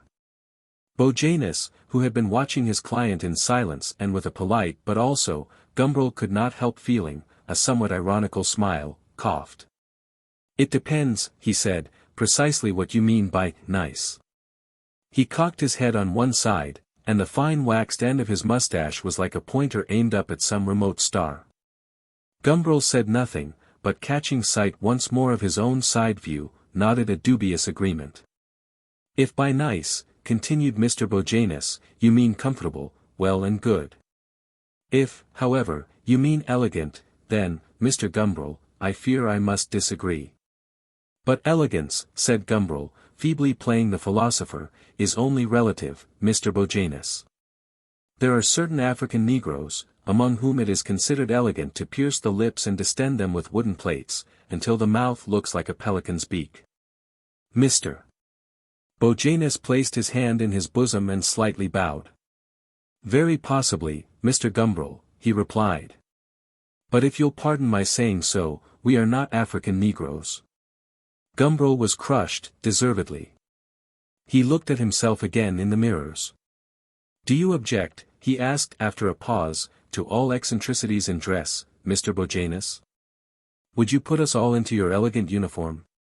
Certainly not, replied Mr. Bojanus. There are certain walks of life in which eccentricity in appearance is positively a sine qua non, Mr. Gumbril, and I might almost say de rigueur. And which walks of life, Mr. Bojanus, may I ask? You refer, perhaps, to the artistic walks. Sombreros and Byronic collars and possibly velveteen trousers. Though all that sort of thing is surely a little out of date, nowadays. Enigmatically Mr. Bojanus smiled, a playful sphinx. He thrust his right hand deeper into his bosom and with his left twisted to a finer needle the point of his mustache. Not artists, Mr. Gumbril. He shook his head. In practice they may show themselves a little eccentric and negligé. But they have no need to look unusual on principle. It's only the politicians who need do it on principle. It's only de rigueur, as one might say, in the political walks, Mr. Gumbril. You surprise me, said Gumbril. I should have thought that it was to the politician's interest to look respectable and normal. But it is still more to his interest as a leader of men to look distinguished, Mr. Bojanus replied. Well, not precisely distinguished, he corrected himself, because that implies that politicians look distingué, which I regret to say, Mr. Gumbril, they very often don't. Distinguishable, is more what I mean. Eccentricity is their badge of office, suggested Gumbril. He sat down luxuriously on the patent small clothes. That's more like it, said Mr. Bojanus, tilting his mustaches. The leader has got to look different from the other ones. In the good old days they always wore their official badges. The leader had his livery, like everyone else, to show who he was. That was sensible, Mr. Gumbril. Nowadays he has no badge, at least not for ordinary occasions, for I don't count privy councillors' uniforms and all that sort of once-a-year fancy dress. He's reduced to dressing in some eccentric way or making the most of the peculiarities of his personal appearance. A very haphazard method of doing things, Mr. Gumbril, very haphazard. Gumbril agreed. Mr. Bojanus went on, making small, neat gestures as he spoke. Some of them, he said, wear huge collars, like Mr. Gladstone. Some wear orchids and eyeglasses, like Joe Chamberlain. Some let their hair grow, like Lloyd George. Some wear curious spots, like Winston Churchill. Some put on black shirts, like this Mussolini, and some put on red ones, like Garibaldi. Some turn up their mustaches, like the German emperor. Some turn them down, like Clemenceau. Some grow whiskers, like Tirpitz. I don't speak of all the uniforms, orders, ornaments, EAD dresses, feathers, crowns, buttons, tattooings, earrings, sashes, swords, trains, tiaras, urims, thumbims and whatnot, Mr. Gumbril, that have been used in the past and in other parts of the world to distinguish the leader. We know our history, Mr. Gumbril, we know all about that. Gumbril made a deprecating gesture.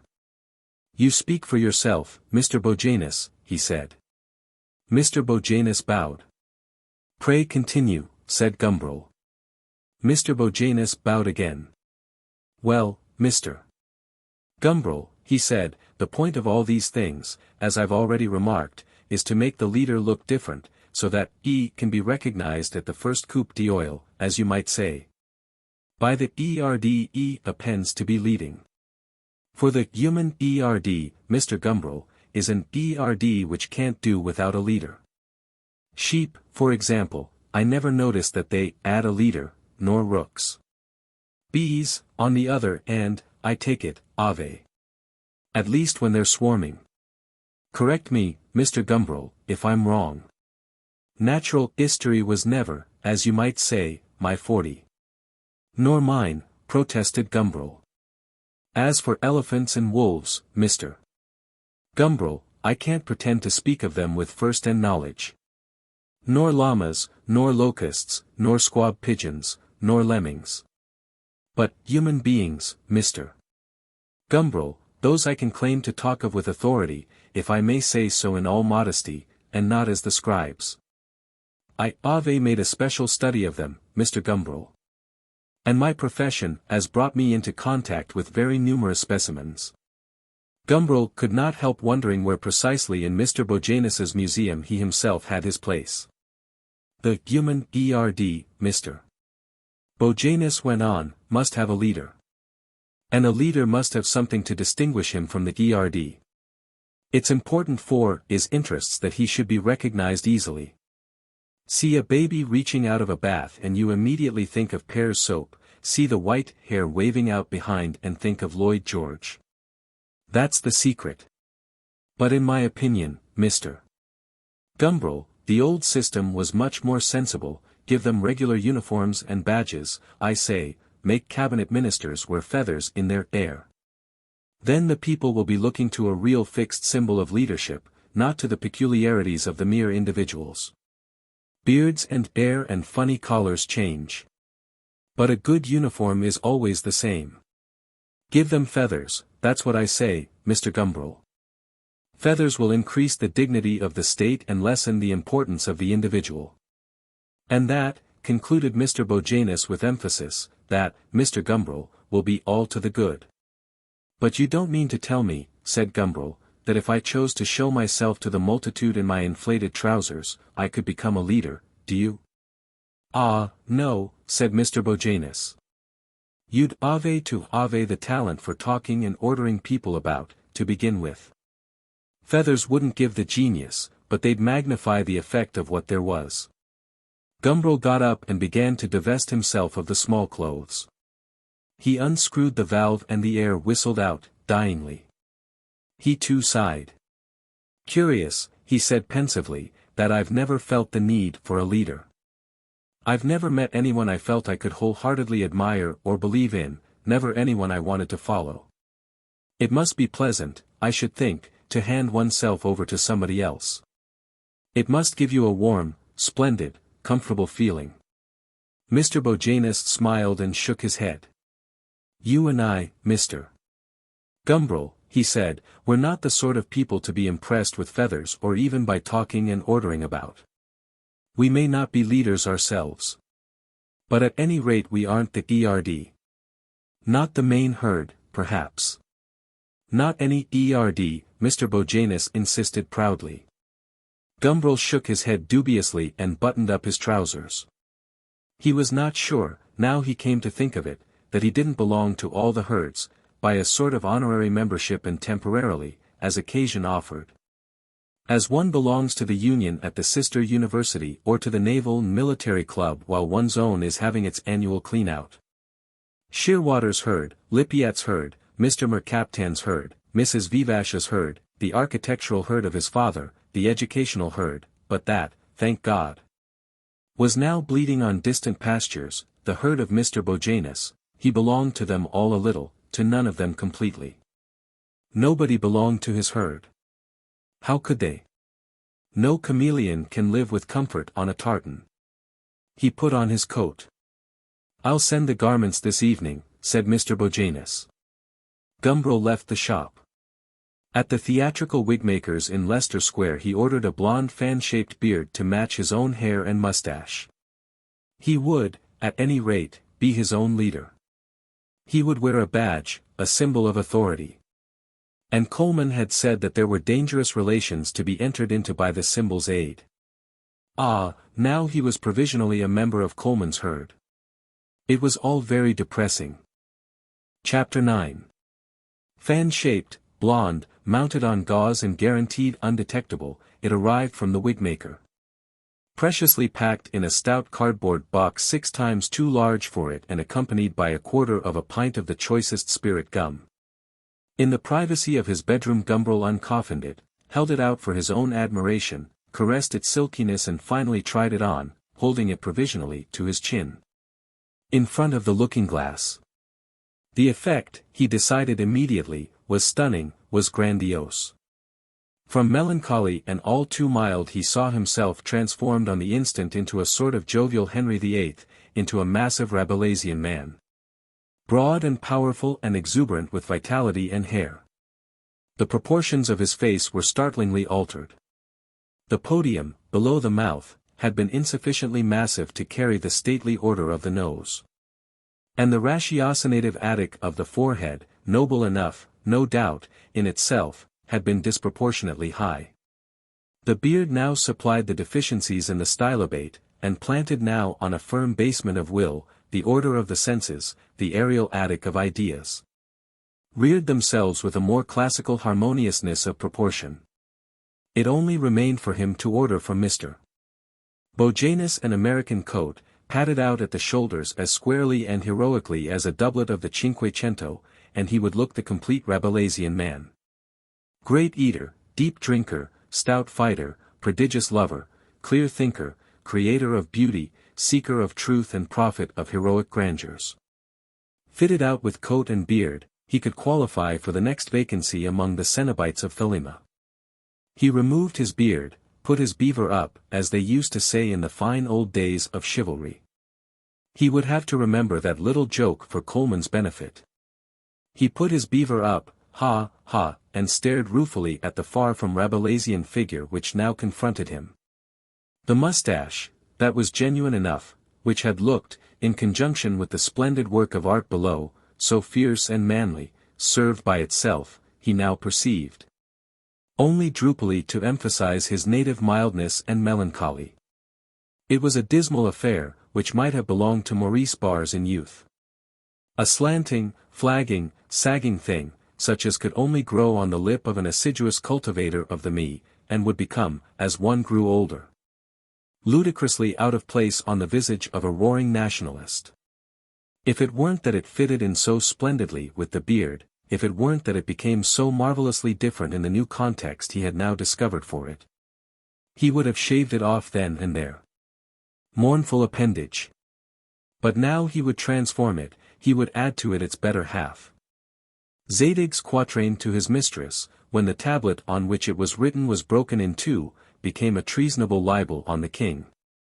So this mustache, thought Gumbril, as gingerly he applied the spirit gum to his cheeks and chin, this mustache which by itself serves only to betray me, becomes, as soon as it is joined to its missing context, an amorous arm for the conquest of the fair sex. A little far-fetched, he decided, a little ponderous. And besides, as so few people had read Zadig, not much use in conversation. Cautiously and with neat, meticulous fingertips he adjusted the transformation to his gummed face, pressed it firmly, held it while it stuck fast. The portals of Thelema opened before him. He was free of those rich orchards, those halls and courts, those broad staircases winding in noble spirals within the flanks of each of the fair round towers. And it was Coleman who had pointed out the way, he felt duly grateful. One last look at the complete man, one final and definitive constatation that the mild and melancholy one was, for the time at least, no more, and he was ready in all confidence to set out. He selected a loose, light greatcoat, not that he needed a coat at all, for the day was bright and warm, but until Mr. Bojanus had done his labor of padding he would have to broaden himself out in this way. even if it did mean that he might be uncomfortably hot.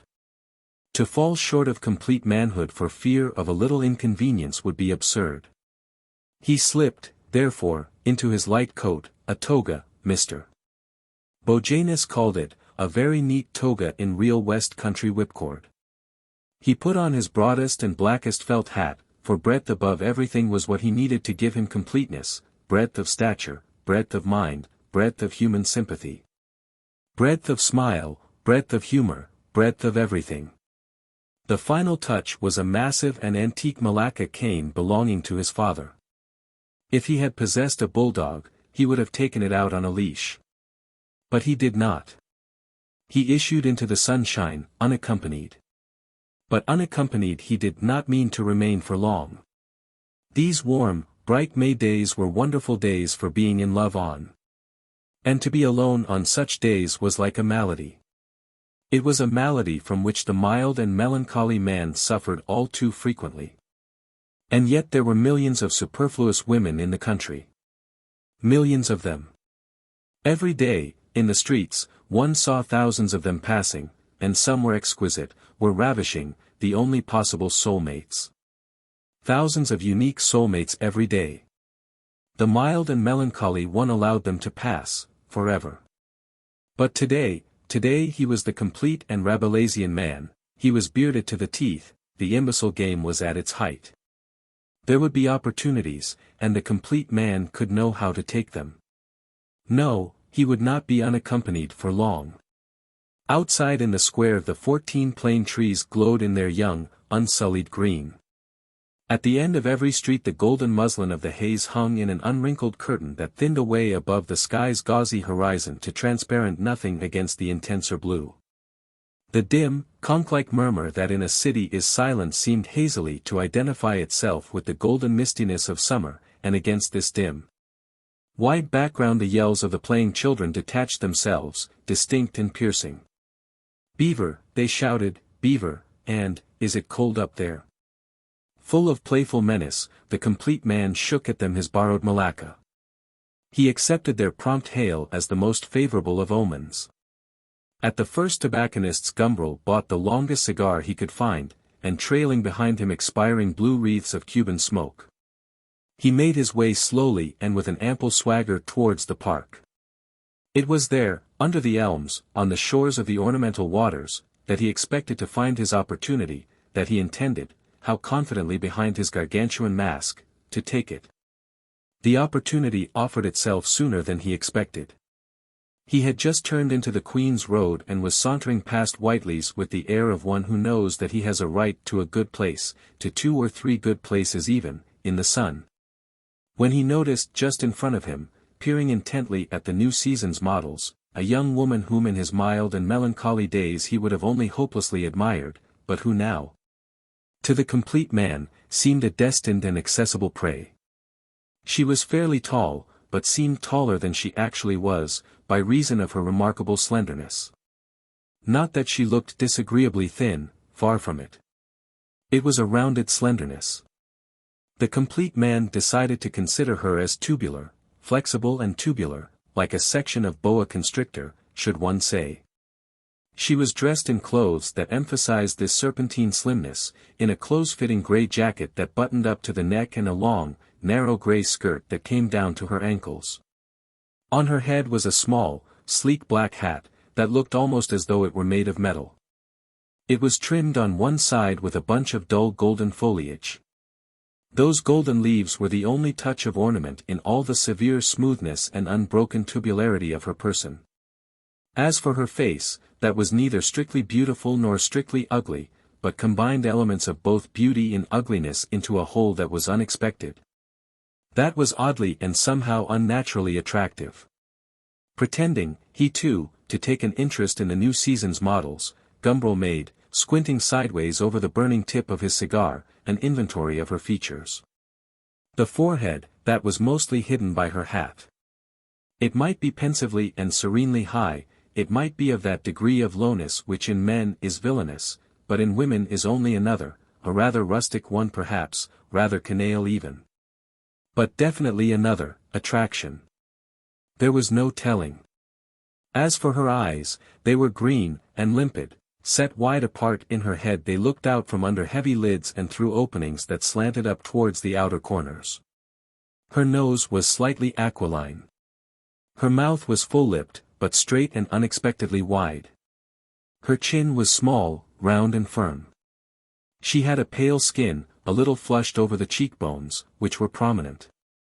On the left cheek, close under the corner of the slanting eye, she had a brown mole. Such hair as Gumbril could see beneath her hat was pale and inconspicuously blonde. When she had finished looking at the new season's models, she moved slowly on, halting for a moment before the traveling trunks and the fitted picnic baskets. Dwelling for a full minute over the corsets, passing the hats, for some reason, rather contemptuously, but pausing, which seemed strange, for a long pensive look at the cigars and wine. As for the tennis rackets and cricket bats, the school outfits and the gentleman's hosiery, she hadn't so much as a look for one of them. But how lovingly she lingered before the boots and shoes. Her own feet, the complete man noticed with satisfaction, had an elegance of florid curves. And while other folk walked on neat's leather, she was content to be shod with nothing coarser than mottled serpent skin. Slowly they drifted up Queen's Road, lingering before every jeweller's, every antiquarian's, every milliner's on the way. The stranger gave him no opportunity, and indeed, Gumbril reflected, how should she? For the imbecile game on which he was relying is a travelling piquet for two players, not a game of patience. No sane human being could play it in solitude. He would have to make the opportunity himself. All that was mild in him, all that was melancholy, shrank with a sickened reluctance from the task of breaking, with what consequences delicious and perilous in the future, or, in the case of the deserved snub, immediately humiliating. A silence which, by the 10th or 12th shop window, had become quite unbearably significant. The mild and melancholy one would have drifted to the top of the road, sharing, with that community of tastes which is the basis of every happy union. Her enthusiasm for brass candlesticks and toasting forks, imitation Chippendale furniture, gold watch bracelets and low-waisted summer frocks, would have drifted to the top of the road and watched her, dumbly, disappearing forever into the Green Park or along the blank pavements of the Bayswater Road. Would have watched her forever disappear, and then, if the pubs had happened to be open, would have gone and ordered a glass of port, and sitting at the bar would have savoured, still dumbly, among the other drinkers, the muddy grapes of the Douro, and his own unique loneliness. That was what the mild and melancholy one would have done.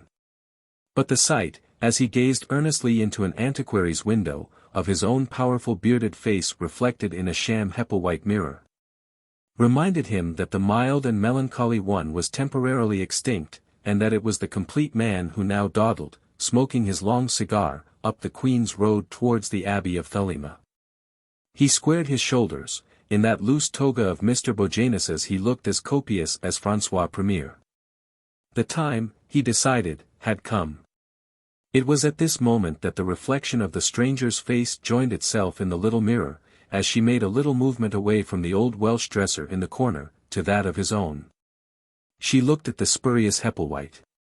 Their eyes met in the hospitable glass. Gumbril smiled. The corners of the stranger's wide mouth seemed faintly to move. Like petals of the magnolia, her eyelids came slowly down over her slanting eyes. Gumbril turned from the reflection to the reality. "If you want to say beaver," he said, "you may." The complete man had made his first speech. "I want to say nothing," said the stranger. She spoke with a charming precision and distinctness, lingering with a pretty emphasis on the N of nothing. Nothing, it sounded rather final. She turned away, she moved on. But the complete man was not one to be put off by a mere ultimatum. "There," he said, falling into step with her, "now I've had it, the deserved snub. Honor is saved, prestige duly upheld. Now we can get on with our conversation." The mild and melancholy one stood by, gasping with astonished admiration. "You are very impertinent," said the stranger, smiling and looking up from under the magnolia petals.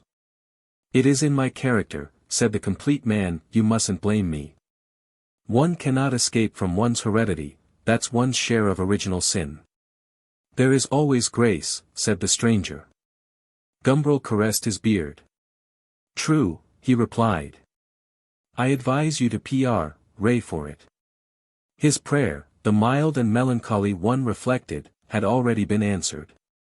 The original sin in him had been self-corrected. Here is another antique shop, said Gumbril. Shall we stop and have a look at it? The stranger glanced at him doubtfully.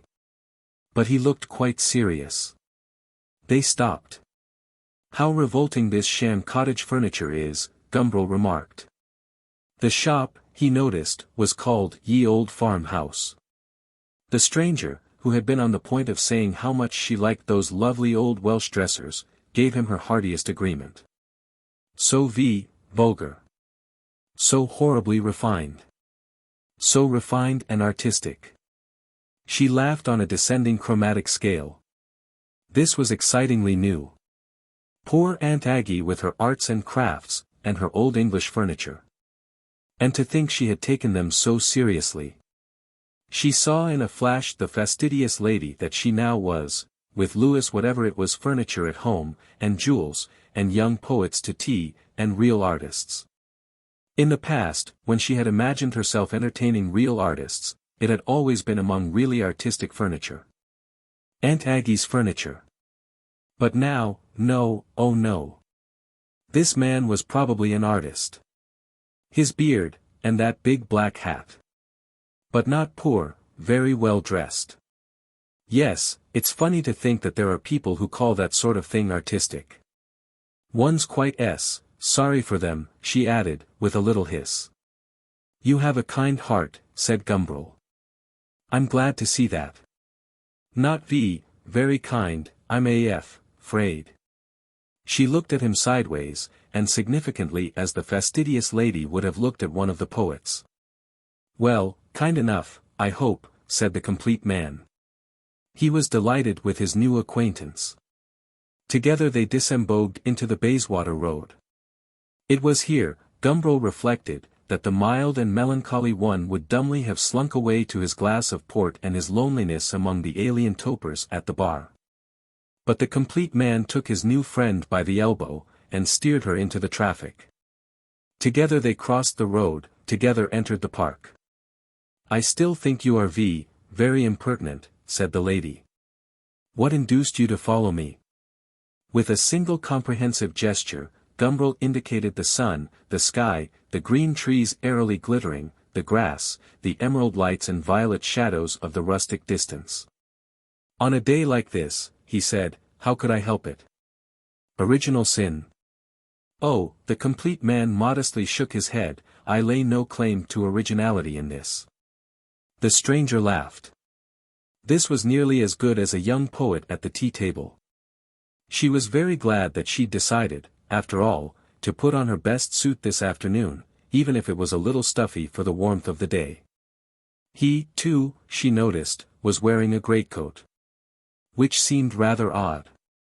Is it original, he went on, to go and tumble stupidly like an elephant into a pitfall, head over ears, at first sight? She looked at him sideways, then closed down the magnolia petals, and smiled. This was going to be the real thing, one of those long, those interminable, or, at any rate, indefinitely renewable conversations about love. Witty, subtle, penetrating and bold, like the conversations in books, like the conversations across the tea table between brilliant young poets and ladies of quality. Grown fastidious through an excessive experience, fastidious and a little weary, but still, in their subtle way, insatiably curious. Suppose we sit down, suggested Gumbril, and he pointed to a couple of green iron chairs. Standing isolated in the middle of the grass close together and with their fronts slanting inwards a little towards one another in a position that suggested a confidential intimacy. At the prospect of the conversation that, inevitably, was about to unroll itself, he felt decidedly less elated than did his new friend. If there was anything he disliked it was conversations about love. It bored him, oh, it bored him most horribly, this minute analysis of the passion that young women always seem to expect one, at some point or other in one's relation with them, to make. How love alters the character for both good and bad, how physical passion need not be incompatible with the spiritual. How a hateful and tyrannous possessiveness can be allied in love with the most unselfish solicitude for the other party. Oh, he knew all this and much more, so well, so well. And whether one can be in love with more than one person at a time, whether love can exist without jealousy, whether pity, affection, desire can in any way replace the full and genuine passion, how often he had to thrash out these dreary questions. And all the philosophic speculations were equally familiar, all the physiological and anthropological and psychological facts. In the theory of the subject he had ceased to take any interest. Unhappily, a discussion of the theory always seemed to be an essential preliminary to the practice of it. He sighed a little wearily as he took his seat on the green iron chair. But then, recollecting that he was now the complete man, and that the complete man must do everything with a flourish and a high hand, he leaned forward and, smiling with a charming insolence through his beard, began. Tiresias, you may remember, was granted the singular privilege of living both as a man and a woman. Ah, this was the genuine young poet. Supporting an elbow on the back of her chair and leaning her cheek against her hand, she disposed herself to listen and, where necessary, brilliantly to interpellate. It was through half-closed eyes that she looked at him, and she smiled faintly in a manner which she knew, from experience, to be enigmatic, and though a shade haughty, though a tiny bit mocking and ironical, exceedingly attractive. An hour and a half later they were driving towards an address in VIII Gardens, Maida Vale. The name seemed vaguely familiar to Gumbril. VIII Gardens, perhaps one of his aunts had lived there once. It's a dreadful little maisonette, she explained. Full of awful things. We had to take it furnished. It's so impossible to find anything now. Gumbril leaned back in his corner, wondering, as he studied that averted profile, who or what this young woman could be. She seemed to be in the obvious movement, to like the sort of things one would expect people to like. She seemed to be as highly civilized, in Mr. Mercaptan's rather technical sense of the term, as free of all prejudices as the great exponent of civilization himself. She seemed, from her coolly dropped hints, to possess all the dangerous experience. All the assurance and easy ruthlessness of a great lady whose whole life is occupied in the interminable affairs of the heart, the senses, and the head. But, by a strange contradiction, she seemed to find her life narrow and uninteresting. She had complained in so many words that her husband misunderstood and neglected her, had complained, by implication, that she knew very few interesting people. The maisonette in VIII Gardens was certainly not very splendid, 6 rooms on the second and third floors of a peeling stucco house. And the furniture, decidedly higher purchase. And the curtains and cretonnes, brightly modern, positively futurist. What one has to put up with in furnished flats. The lady made a grimace as she ushered him into the sitting room. And while she spoke the words, she really managed to persuade herself that the furniture wasn't theirs, that they had found all this sordid stuff cluttering up the rooms, not chosen it. Oh, with pains. Themselves, not doggedly paid for it, month by month. Our own things, she murmured vaguely, are stored in the Riviera. It was there, under the palms, among the gaudy melon flowers and the croupiers that the fastidious lady had last held her salon of young poets. In the Riviera, that would explain, now she came to think of it, a lot of things, if explanation ever became necessary. The complete man nodded sympathetically. Other people's tastes, he held up his hands, they both laughed. But why do we think of other people, he added. And coming forward with a conquering impulsiveness he took both her long, fine hands in his and raised them to his bearded mouth. She looked at him for a second, then dropped her eyelids, took back her hands. I must go and make the tea, she said. The servants, the plural was a pardonable exaggeration, are out. Gallantly, the complete man offered to come and help her. These scenes of intimate life had a charm all their own. But she would not allow it. No, no, she was very firm, I simply forbid you. You must stay here. I won't be a moment, and she was gone, closing the door carefully behind her. Left to himself, Gumbril sat down and filed his nails.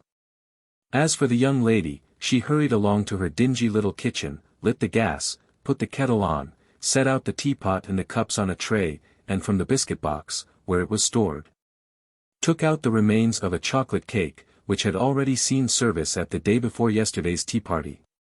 When all was ready here, she tiptoed across to her bedroom and sitting down at her dressing table, began with hands that trembled a little with excitement to powder her nose and heighten the color of her cheeks. Even after the last touch had been given, she still sat there, looking at her image in the glass. The lady and the poet, she was thinking, the grande dame and the brilliant young man of genius. She liked young men with beards. But he was not an artist, in spite of the beard, in spite of the hat. He was a writer of sorts. So she gathered, but he was reticent, he was delightfully mysterious. She too, for that matter. The great lady slips out, masked, into the street, touches the young man's sleeve, "Come with me." She chooses, does not let herself passively be chosen. The young poet falls at her feet, she lifts him up. One is accustomed to this sort of thing. She opened her jewel box, took out all her rings, there were not many of them, alas, and put them on. 2 or 3 of them, on second thoughts, she took off again, they were a little, she suspected with a sudden qualm, in other people's taste. He was very clever, very artistic, only that seemed to be the wrong word to use, he seemed to know all the new things, all the interesting people. Perhaps he would introduce her to some of them. And he was so much at ease behind his knowledge, so well assured. But for her part, she felt pretty certain, she had made no stupid mistakes. She too had looked at any rate, which was the important thing, very much at ease. She liked young men with beards. They looked so Russian. Catherine of Russia had been one of the great ladies with caprices. Masked in the streets. Young poet, come with me. Or even, young butcher's boy. But that, no, that was going too far, too low. Still, life, it was there to be lived, life, to be enjoyed.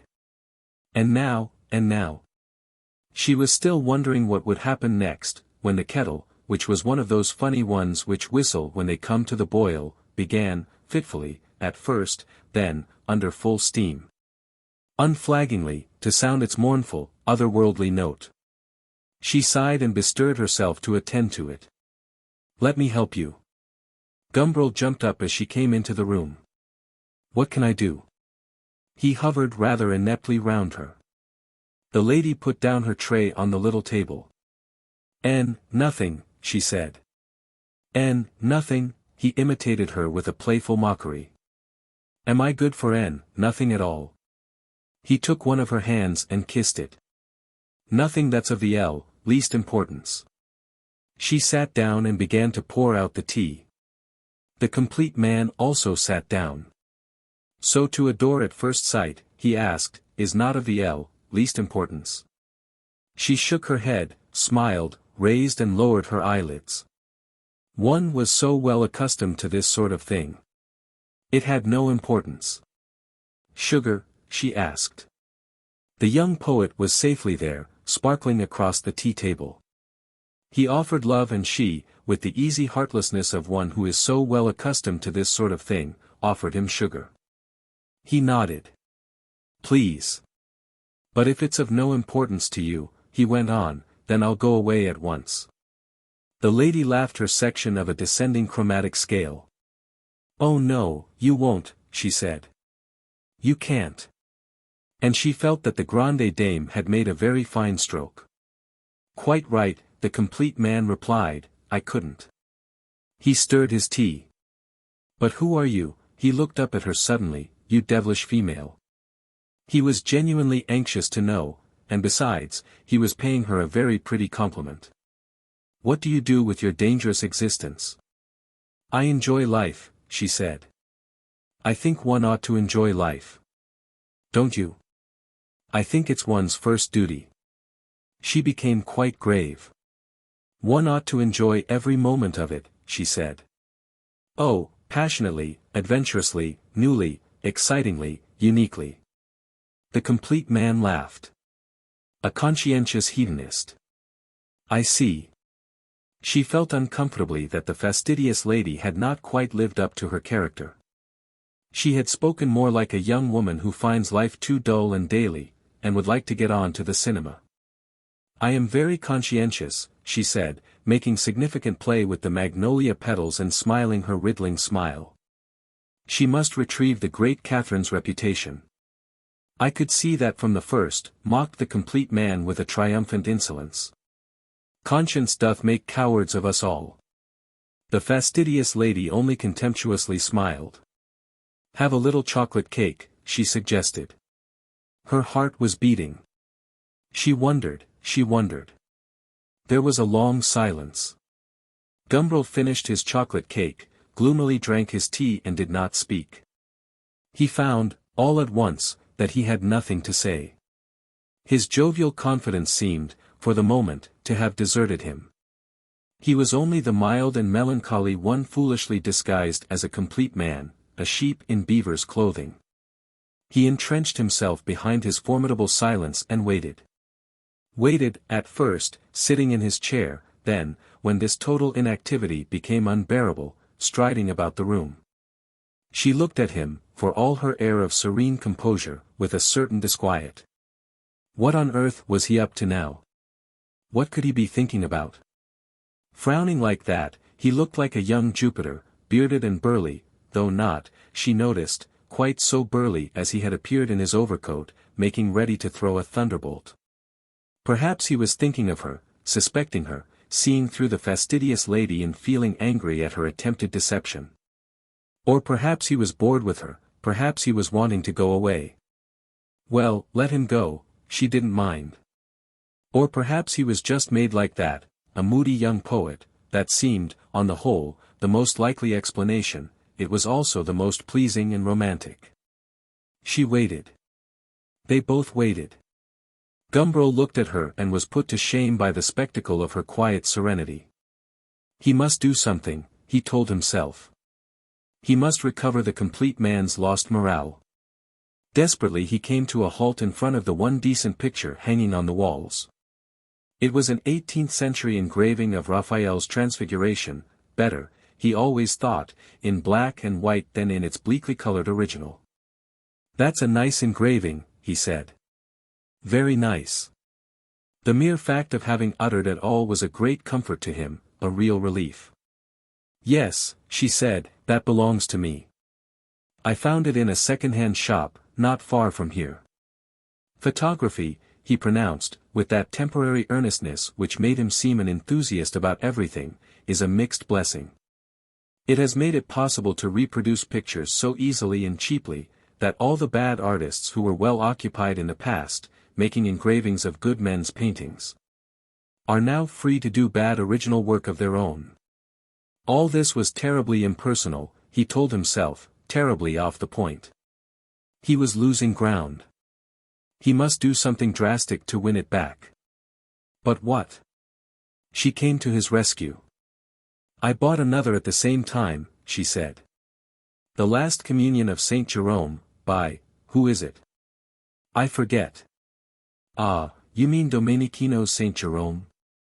The complete man was afloat again. Poussin's favorite picture. Mine too, very nearly. I'd like to see that. It's in my room, I'm afraid. But if you don't mind. He bowed. If you don't. She smiled graciously to him and got up. This way, she said, and opened the door. It's a lovely picture, Gumbril went on, loquaciously now, behind her, as they walked down the dark corridor. And besides, I have a sentimental attachment to it. There used to be a copy of an engraving of it at home, when I was a child. And I remember wondering and wondering, oh, it went on for years, every time I saw the picture. Wondering why on earth that old bishop, for I did know it was a bishop, should be handing the naked old man a 5-shilling piece. She opened a door, they were in her very pink room. Grave in its solemn and subtly harmonious beauty, the picture hung over the mantelpiece, hung there, among the photographs of the little friends of her own age. Like some strange object from another world. From within that chipped gilt frame all the beauty, all the grandeur of religion looked darkly out upon the pink room. The little friends of her own age, all deliciously nubile, sweetly smiled, turned up their eyes, clasped Persian cats or stood jauntily, feet apart. Hand in the breeches pocket of the land girl's uniform. The pink roses on the wallpaper, the pink and white curtains, the pink bed, the strawberry-colored carpet, filled all the air with the rosy reflections of nakedness and life. And utterly remote, absorbed in their grave, solemn ecstasy, the robed and mitred priest held out, the dying saint yearningly received, the body of the Son of God. The ministrants looked gravely on, the little angels looped in the air above a gravely triumphant festoon, the lions slept at the saint's feet, and through the arch beyond. The eye travelled out over a quiet country of dark trees and hills. There it is, she waved towards the mantelpiece. But Gumbril had taken it all in long ago. You see what I mean by the 5-shilling piece.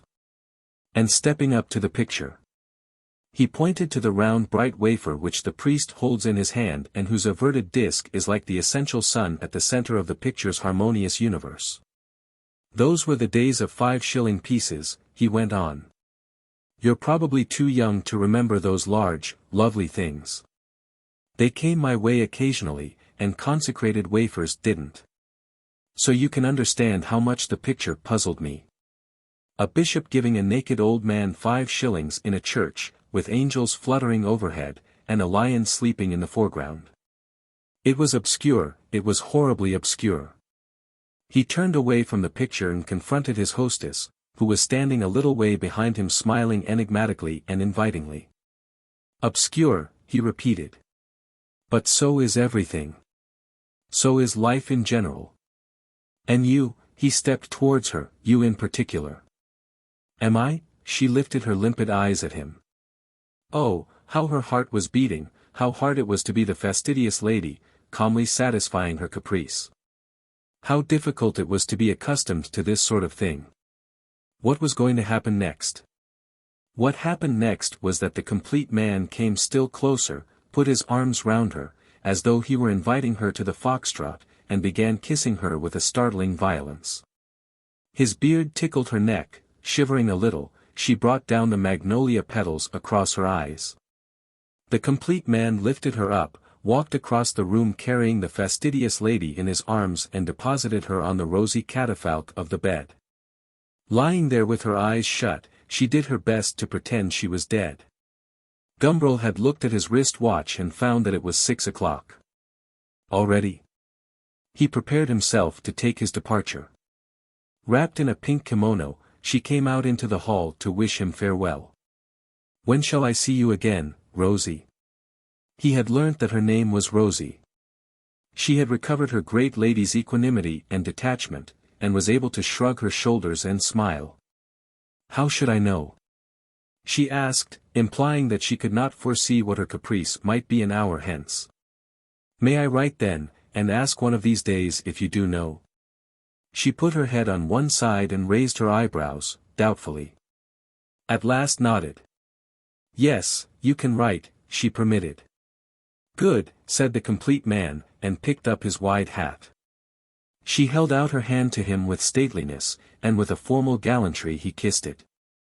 He was just closing the front door behind him, when he remembered something. He turned round.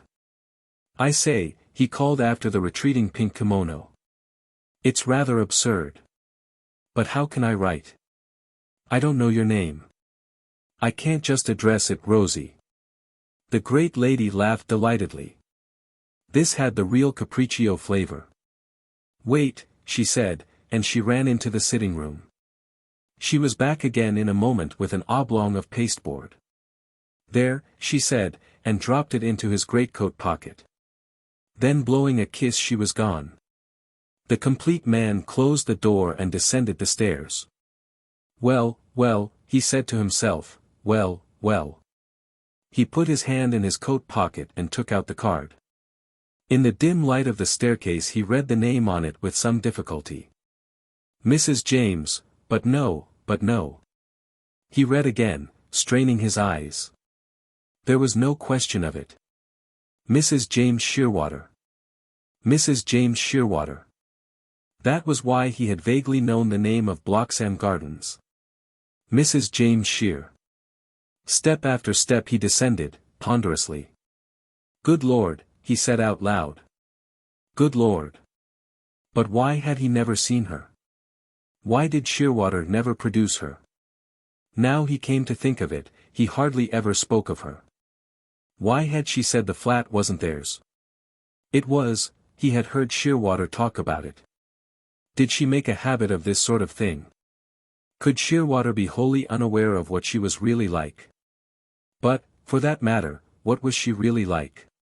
He was halfway down the last flight, when with a rattle and a squeak of hinges the door of the house, which was only separated by a short lobby from the foot of the stairs, opened, revealing. On the doorstep, Shearwater and a friend, eagerly talking. I take my rabbit, the friend was saying. He was a young man with dark, protruding eyes, and staring, doggy nostrils, very eager, lively and loud. I take my rabbit and I inject into it the solution of eyes, pulped eyes of another dead rabbit. You see. Gumbril's first instinct was to rush up the stairs and hide in the first likely-looking corner. But he pulled himself together at once. He was a complete man, and complete men do not hide. Moreover, he was sufficiently disguised to be quite unrecognizable. He stood where he was, and listened to the conversation. The rabbit, continued the young man, and with his bright eyes and staring, sniffing nose, he looked like a poacher's terrier ready to go barking after the first white tail that passed his way. The rabbit naturally develops the appropriate resistance, develops a specific anti-eye to protect itself.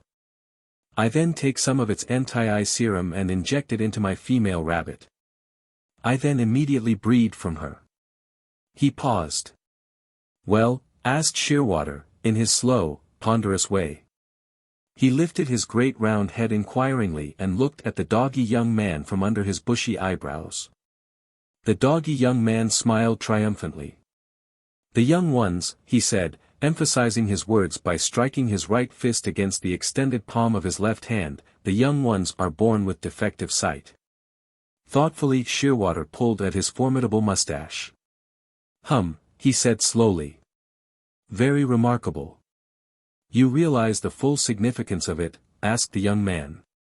We seem to be affecting the germplasm directly. We have found a way of making acquired characteristics. Pardon me, said Gumbril. He had decided that it was time to be gone. He ran down the stairs and across the tiled hall, he pushed his way firmly but politely between the talkers. Heritable, continued the young man, imperturbably eager, speaking through and over and round the obstacle. Damn, said Shearwater. The complete man had trodden on his toe. Sorry, he added, absent-mindedly apologizing for the injury he had received. Gumbril hurried off along the street. If we really have found out a technique for influencing the germplasm directly, he heard the doggy young man saying, but he was already too far away to catch the rest of the sentence. There are many ways, he reflected, of spending an afternoon. The doggy young man refused to come in, he had to get in his game of tennis before dinner. Shearwater climbed the stairs alone. He was taking off his hat in the little hall of his own apartment, when Rosie came out of the sitting room with a trayful of tea things. Well? He asked, kissing her affectionately on the forehead. Well? People to tea? Only one, Rosie replied. I'll go and make you a fresh cup. She glided off, rustling in her pink kimono towards the kitchen. Shearwater sat down in the sitting room. He had brought home with him from the library the 15th volume of the Biochemical Journal. There was something in it he wanted to look up. He turned over the pages. Ah, here it was. He began reading. Rosie came back again. Here's your tea, she said. He thanked her without looking up. The tea grew cold on the little table at his side. Lying on the sofa, Rosie pondered and remembered. Had the events of the afternoon, she asked herself, really happened? They seemed very improbable and remote, now, in this studious silence. She couldn't help feeling a little disappointed. Was it only this? So simple and obvious? She tried to work herself up into a more exalted mood. She even tried to feel guilty. But there she failed completely. She tried to feel rapturous, but without much more success. Still, he certainly had been a most extraordinary man. Such impudence, and at the same time such delicacy and tact. It was a pity she couldn't afford to change the furniture. She saw now that it wouldn't do at all. She would go and tell Aunt Aggie about the dreadful middle-classness of her art and craftiness. She ought to have an empire chaise longue. Like Madame Recamier. She could see herself lying there, dispensing tea. Like a delicious pink snake. He had called her that. Well, really, now she came to think of it all again, it had been too queer, too queer. What's a hedonist? She suddenly asked. Shearwater looked up from the Journal of Biochemistry. What? He said. A hedonist. A man who holds that the end of life is pleasure. A conscientious hedonist, ah, that was good. This tea is cold, Shearwater remarked. You should have drunk it before, she said. The silence renewed and prolonged itself. Rosie was getting much better, Shearwater reflected, as he washed his hands before supper, about not interrupting him when he was busy. This evening she had really not disturbed him at all, or at most only once, and that not seriously. There had been times in the past when the child had really made life almost impossible. There were those months at the beginning of their married life, when she had thought she would like to study physiology herself and be a help to him. He remembered the hours he had spent trying to teach her elementary facts about the chromosomes. It had been a great relief when she abandoned the attempt. He had suggested she should go in for stenciling patterns on government linen. Such pretty curtains and things one could make like that. But she hadn't taken very kindly to the idea. There had followed a long period when she seemed to have nothing to do but prevent him from doing anything. Ringing him up at the laboratory, invading his study, sitting on his knee, or throwing her arms round his neck, or pulling his hair, or asking ridiculous questions when he was trying to work. Shearwater flattered himself that he had been extremely patient. He had never got cross. He had just gone on as though she weren't there. As though she weren't there.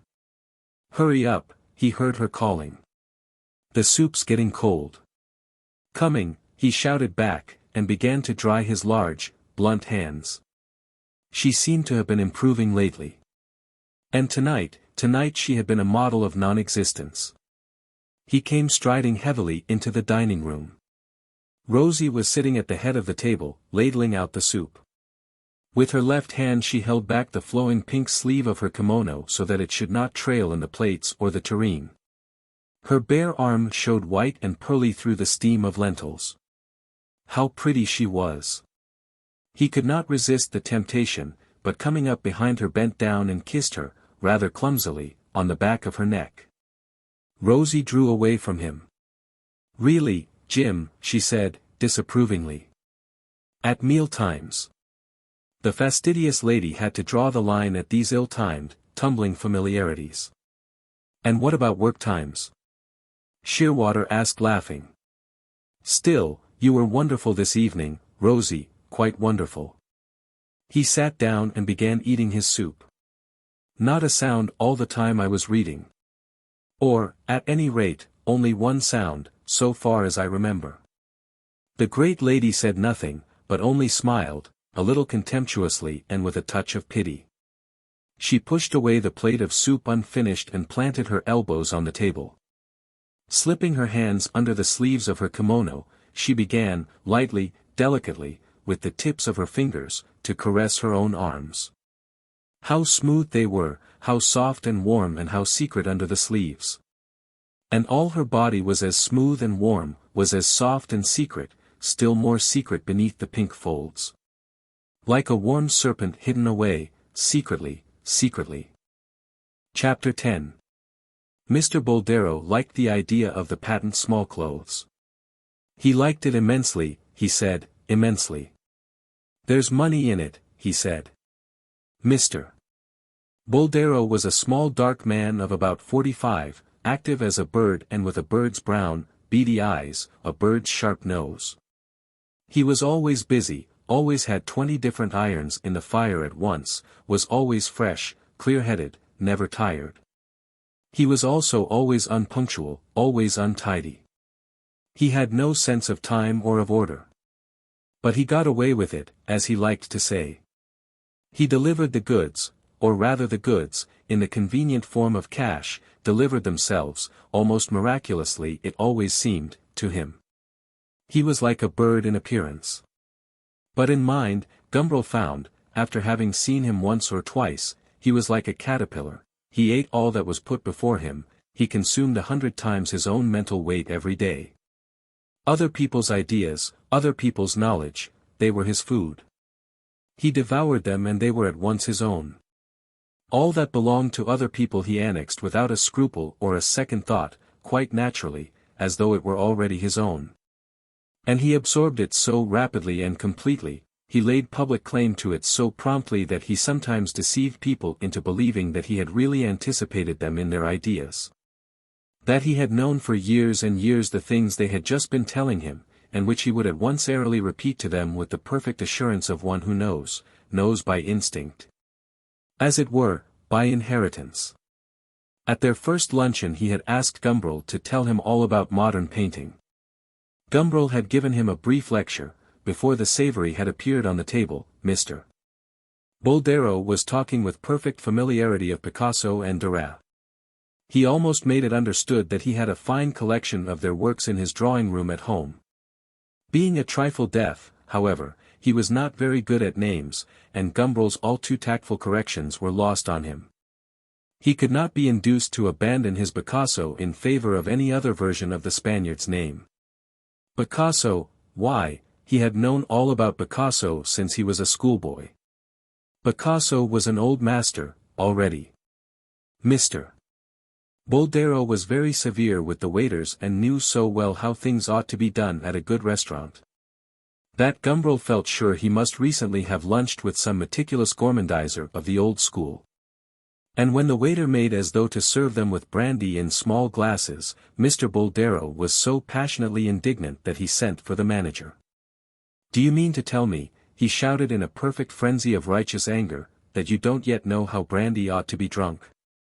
Perhaps it was only last week that he himself, Gumbril reflected, had learned to aerate his cognac in gargantuan beakers.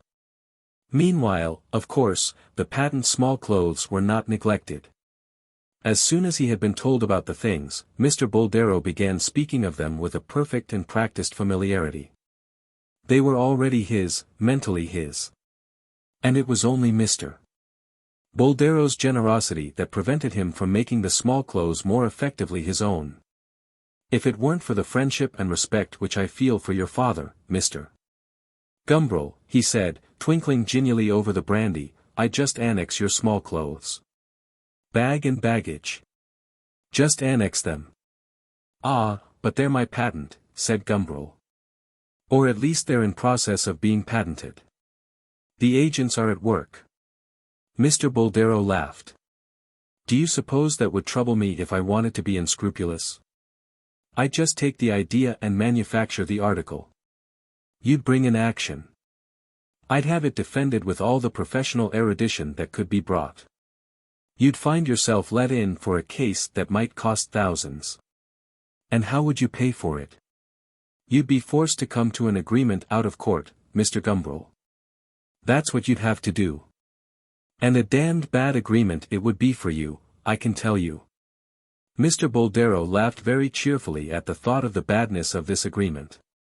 "But don't be alarmed," he said. "I shan't do it, you know." Gumbril was not wholly reassured.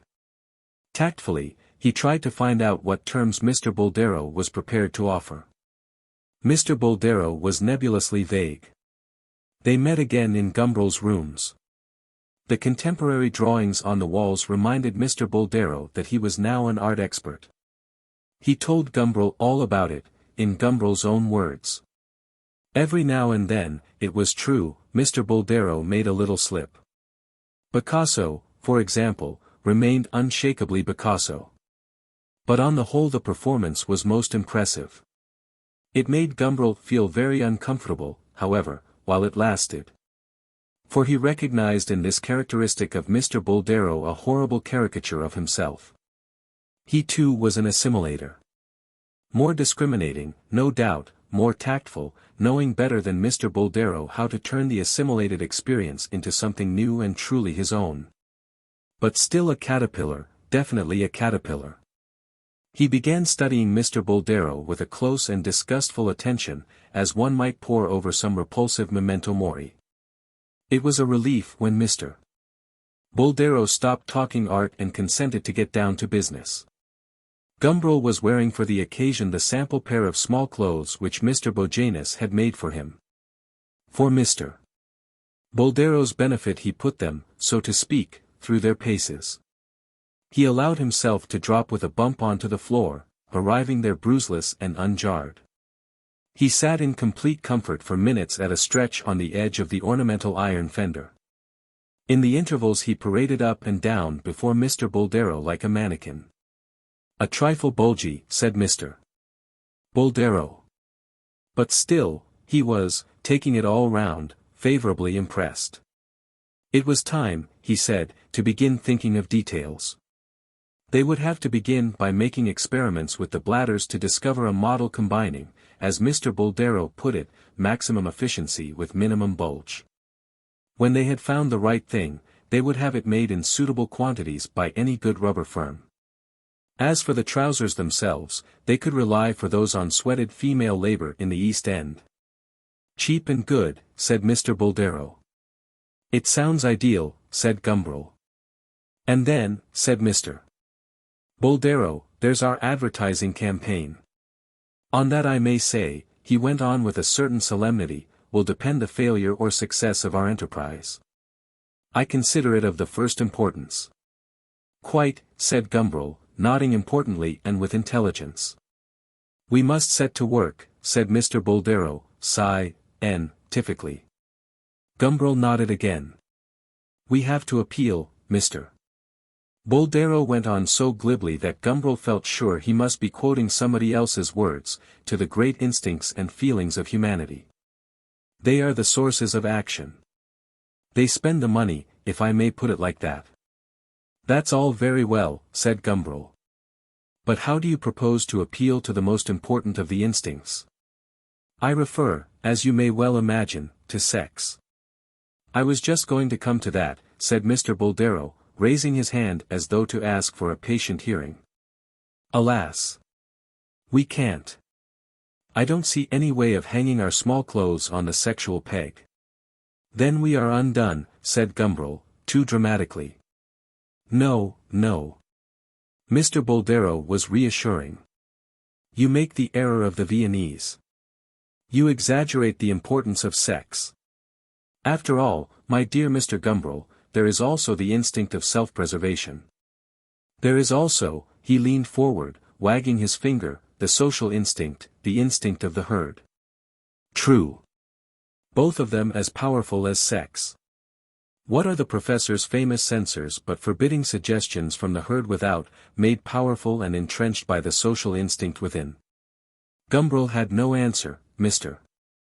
Boldero continued, smiling. "So that we shall be all right if we stick to self-preservation and the herd. Rub in the comfort and the utility, the hygienic virtues of our small clothes. That will catch their self-preservatory feelings. Aim at their dread of public opinion. At their ambition to be one better than their fellows and their terror of being different, at all the ludicrous weaknesses a well-developed social instinct exposes them to. We shall get them, if we set to work scientifically." Mr. Boldero's bird-like eyes twinkled very brightly. "We shall get them," he repeated, and he laughed a happy little laugh, full of such a childlike diabolism. Such an innocent gay malignity that it seemed as though a little leprechaun had suddenly taken the financier's place in Gumbril's best armchair. Gumbril laughed too, for this leprechaunish mirth was infectious. "We shall get them," he echoed. "Oh, I'm sure we shall, if you set about it, Mr. Boldero." Mr. Boldero acknowledged the compliment with a smile that expressed no false humility. It was his due, and he knew it. "I'll give you some of my ideas about the advertising campaign," he said. "Just to give you a notion. You can think them over, quietly, and make suggestions." "Yes, yes," said Gumbril, nodding. Mr. Boldero cleared his throat. "We shall begin," he said, "by making the most simple elementary appeal to their instinct of self-preservation. We shall point out that the patent small clothes are comfortable. That to wear them is to avoid pain. A few striking slogans about comfort, that's all we want. Very simple indeed. It doesn't take much to persuade a man that it's pleasanter to sit on air than on wood. But while we're on the subject of hard seats, we shall have to glide off subtly at a tangent to make a flank attack on the social instincts." And joining the tip of his forefinger to the tip of his thumb, Mr. Boldero moved his hand delicately sideways, as though he were sliding it along a smooth brass rail. "We shall have to speak about the glories and the trials of sedentary labor. We must exalt its spiritual dignity and at the same time condemn its physical discomforts. The seat of honor, don't you know? We could talk about that. The seats of the mighty. The seat that rules the office rocks the world. All those lines might be made something of.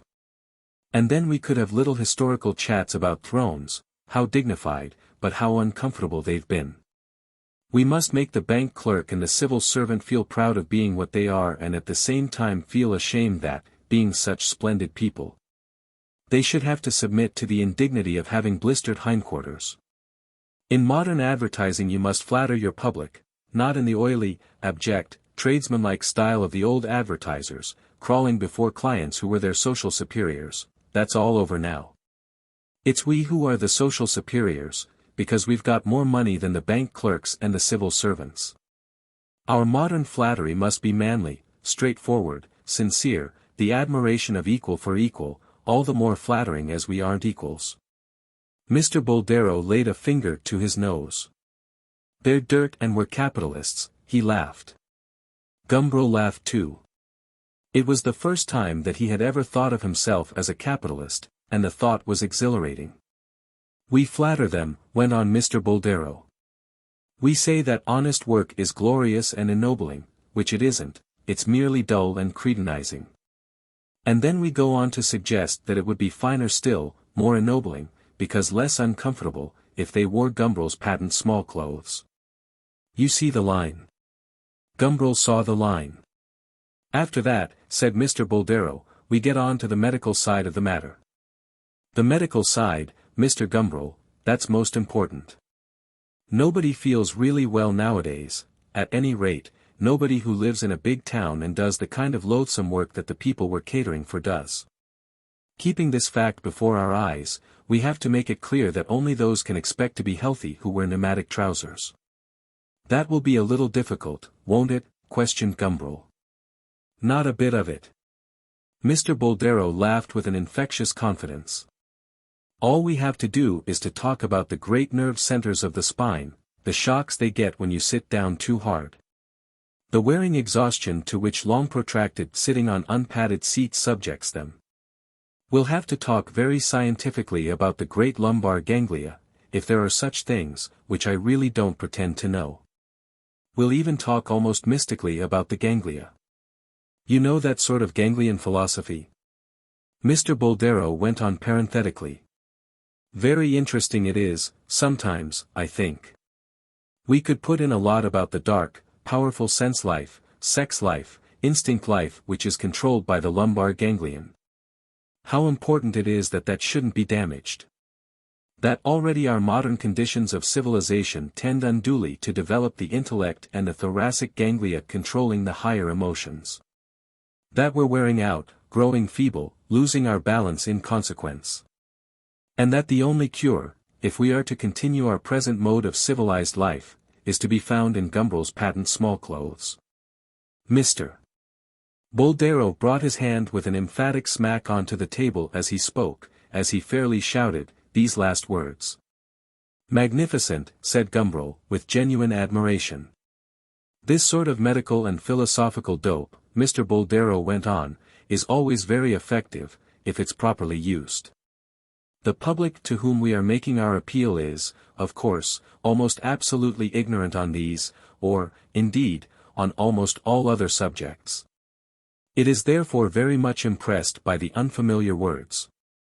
Particularly if they have such a good juicy sound as the word ganglia. There was a young man of East Anglia, whose loins were a tangle of ganglia," murmured Gumbril, improvisatory. "Precisely," said Mr. Boldero. "Precisely.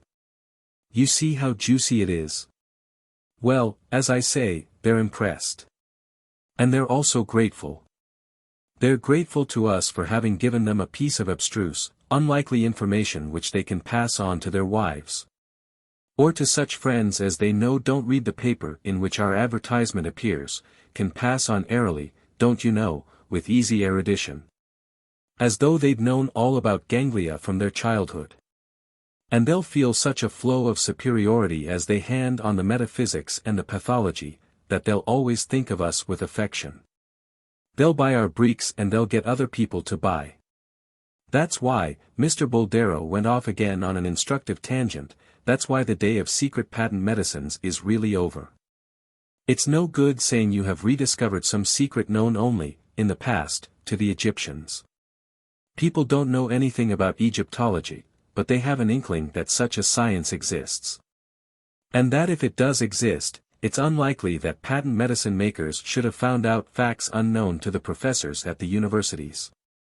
And it's much the same even with secrets that don't come from Egypt. People know there's such a thing as medical science and they again feel it's improbable that manufacturers should know things ignored by the doctors. The modern democratic advertiser is entirely aboveboard. He tells you all about it. He explains that the digestive juices acting on bismuth give rise to a disinfectant acid. He points out that lactic ferment gets destroyed before it reaches the large intestine, so that Mechnikov's cure generally won't work. And he goes on to explain that the only way of getting the ferment there is to mix it with starch and paraffin, starch to feed the ferment on. Paraffin to prevent the starch being digested before it gets to the intestine. And in consequence, he convinces you that a mixture of starch, paraffin and ferment is the only thing that's any good at all. Consequently you buy it. Which you would never have done without the explanation. In the same way, Mr. Gumbril, we mustn't ask people to take our trousers on trust. We must explain scientifically why these trousers will be good for their health. And by means of the ganglia, as I've pointed out, we can even show that the trousers will be good for their souls and the whole human race at large. And as you probably know, Mr. Gumbril, there's nothing like a spiritual message to make things go. Combine spirituality with practicality and you've fairly got them. Got them, I may say, on toast. And that's what we can do with our trousers, we can put a message into them, a big, spiritual message. Decidedly, he concluded, we shall have to work those ganglia all we can. I'll undertake to do that, said Gumbril, who felt very buoyant and self-assured. Mr. Boldero's hydrogenous conversation had blown him up like a balloon. And I'm sure you'll do it well, said Mr. Boldero encouragingly. There is no better training for modern commerce than a literary education. As a practical businessman, I always uphold the ancient universities, especially in their teaching of the humanities. Gumbril was much flattered. At the moment, it seemed supremely satisfying to be told that he was likely to make a good businessman. The businessman took on a radiance, began to glow, as it were, with a phosphorescent splendor. Then it's very important, continued Mr. Boldero, to play on their snobism. To exploit that painful sense of inferiority which the ignorant and ingenuous always feel in the presence of the knowing. We've got to make our trousers the thing, socially right as well as merely personally comfortable. We've got to imply somehow that it's bad form not to wear them. We've got to make those who don't wear them feel rather uncomfortable. Like that film of Charlie Chaplin's, where he's the absent-minded young man about town who dresses for dinner immaculately, from the waist up, white waistcoat, tailcoat, stiff shirt, top hat, and only discovers, when he gets down into the hall of the hotel, that he's forgotten to put on his trousers. We've got to make them feel like that. That's always very successful. You know those excellent American advertisements about young ladies whose engagements are broken off because they perspire too freely or have an unpleasant breath? How horribly uncomfortable those make you feel. We've got to do something of the same sort for our trousers. Or more immediately applicable would be those tailors' advertisements about correct clothes. Good clothes make you feel good. You know the sort of line. And then those grave warning sentences in which you're told that a correctly cut suit may make the difference between an appointment gained and an appointment lost. An interview granted and an interview refused. But the most masterly examples I can think of, Mr. Boldero went on with growing enthusiasm, are those American advertisements of spectacles, in which the manufacturers first assume the existence of a social law about goggles, and then proceed to invoke all the sanctions which fall on the head of the committer of a solecism upon those who break it. It's masterly. For sport or relaxation, they tell you, as though it was a social axiom, you must wear spectacles of pure tortoiseshell. For business, tortoiseshell rims and nickel earpieces lend incisive poise, we must remember that for our ads, Mr. Gumbril. Gumbril's patent smallclothes lend incisive poise to business men. For semi-evening dress, shell rims with gold earpieces and gold nosebridge. And for full dress, gold-mounted rimless pince-nez are refinement itself, and absolutely correct.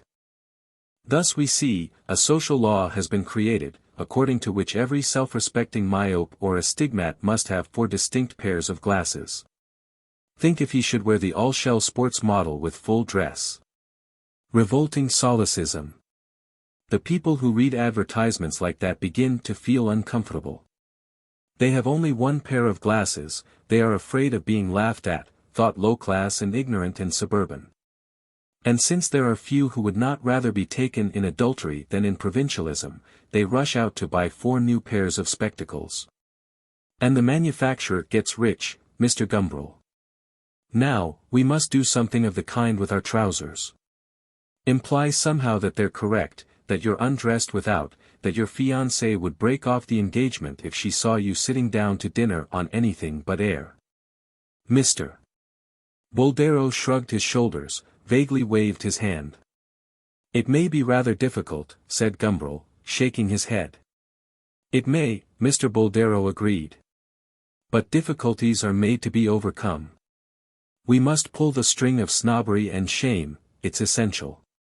We must find out methods for bringing the weight of public opinion to bear mockingly on those who do not wear our trousers. It is difficult at the moment to see how it can be done.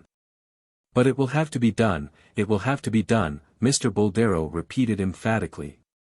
We might even find a way of invoking patriotism to our aid. English trousers filled with English air, for English men. A little far-fetched, perhaps. But there might be something in it. Gumbril shook his head doubtfully. Well, it's one of the things we've got to think about in any case, said Mr. Boldero. We can't afford to neglect such powerful social emotions as these. Sex, as we've seen, is almost entirely out of the question. We must run the rest, therefore, as hard as we can. For instance, there's the novelty business.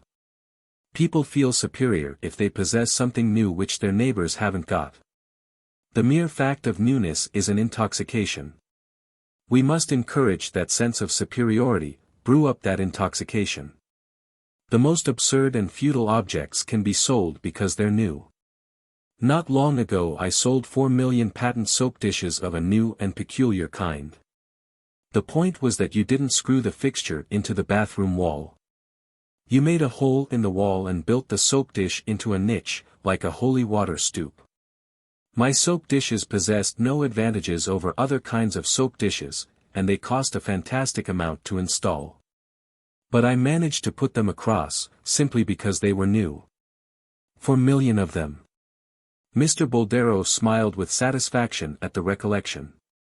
We shall do the same, I hope, with our trousers. People may be shy of being the first to appear in them. But the shyness will be compensated for by the sense of superiority and elation produced by the consciousness of the newness of the things. Quite so, said Gumbril. And then, of course, there's the economy slogan. 1 pair of Gumbril's patent smallclothes will outlast 6 pairs of ordinary trousers. That's easy enough. So easy that it's really uninteresting. Mr. Boldero waved it away. We shall have to have pictures, said Gumbril, parenthetically. He had an idea. Oh, of course. I believe I know of the very man to do them, Gumbril went on. His name's Lippiatt. A painter. You've probably heard of him. Heard of him, exclaimed Mr. Boldero. He laughed. But who hasn't heard of Lydgate? Lippiatt. Lipgate, I mean, of course. I think he'd be the very man, said Gumbril. I'm certain he would, said Mr. Boldero, not a whit behindhand. Gumbril was pleased with himself. He felt he had done someone a good turn. Poor old Lippiatt, be glad of the money. Gumbril remembered also his own fiver. And remembering his own fiver, he also remembered that Mr. Boldero had as yet made no concrete suggestion about terms. He nerved himself at last to suggest to Mr. Boldero that it was time to think of this little matter. Ah, how he hated talking about money. He found it so hard to be firm in asserting his rights. He was ashamed of showing himself grasping. He always thought with consideration of the other person's point of view, poor devil, could he afford to pay? And he was always swindled and always conscious of the fact. Lord, how he hated life on these occasions. Mr. Boldero was still evasive. I'll write you a letter about it, he said at last. Gumbril was delighted. Yes, do, he said enthusiastically, do. He knew how to cope with letters all right. He was a devil with the fountain pen. It was these personal, hand-to-hand combats that he couldn't manage. He could have been, he always felt, such a ruthless critic and satirist, such a violent, unscrupulous polemical writer. And if ever he committed his autobiography to paper, how breathtakingly intimate. How naked, naked without so much as a healthy sunburn to color the whiteness, how quiveringly a sensitive jelly it would be. All the things he had never told anyone would be in it. Confession at long range, if anything, it would be rather agreeable. Yes, do write me a letter, he repeated. Do. Mr. Boldero's letter came at last, and the proposals it contained were derisory. £100 down and £5 a week when the business should be started. £5 a week, and for that he was to act as a managing director, writer of advertisements and promoter of foreign sales. Gumbril felt thankful that Mr. Boldero had put the terms in a letter. If they had been offered point-blank across the luncheon table, he would probably have accepted them without a murmur. He wrote a few neat, sharp phrases saying that he could not consider less than £500 down and £1,000 a year. Mr. Boldero's reply was amiable. Would Mr. Gumbril come and see him? See him? Well, of course, it was inevitable. He would have to see him again some time. But he would send the complete man to deal with the fellow. A complete man matched with a leprechaun, there could be no doubt as to the issue. Dear Mr. Boldero, he wrote back, I should have come to talk over matters before this. But I have been engaged during the last days in growing a beard, and until this has come to maturity, I cannot, as you will easily be able to understand, leave the house. By the day after tomorrow, however, I hope to be completely presentable and shall come to see you at your office at about 3 o'clock, if that is convenient to you. I hope we shall be able to arrange matters satisfactorily. Believe me, dear Mr. Boldero, yours very truly, Theodore Gumbril, Jr. The day after tomorrow became in due course today. Splendidly bearded and Rabelaisianly broad in his whipcord toga, Gumbril presented himself at Mr. Boldero's office in Queen Victoria Street. "I should hardly have recognized you," exclaimed Mr. Boldero as he shook hands. "How it does alter you, to be sure." "Does it?" The complete man laughed with a significant joviality. "Won't you take off your coat?" "No, thanks," said Gumbril. "I'll keep it on." "Well," said the leprechaun, leaning back in his chair and twinkling, bird-like, across the table. "Well," repeated Gumbril on a different tone from behind the stooks of his corn-like beard. He smiled, feeling serenely strong and safe. "I'm sorry we should have disagreed," said Mr. Boldero. "So am I," the complete man replied. "But we shan't disagree for long," he added, with significance, and as he spoke the words he brought down his fist with such a bang, that the inkpots on Mr. Boldero's very solid mahogany writing table trembled and the pens danced, while Mr. Boldero himself started with a genuine alarm. He had not expected them.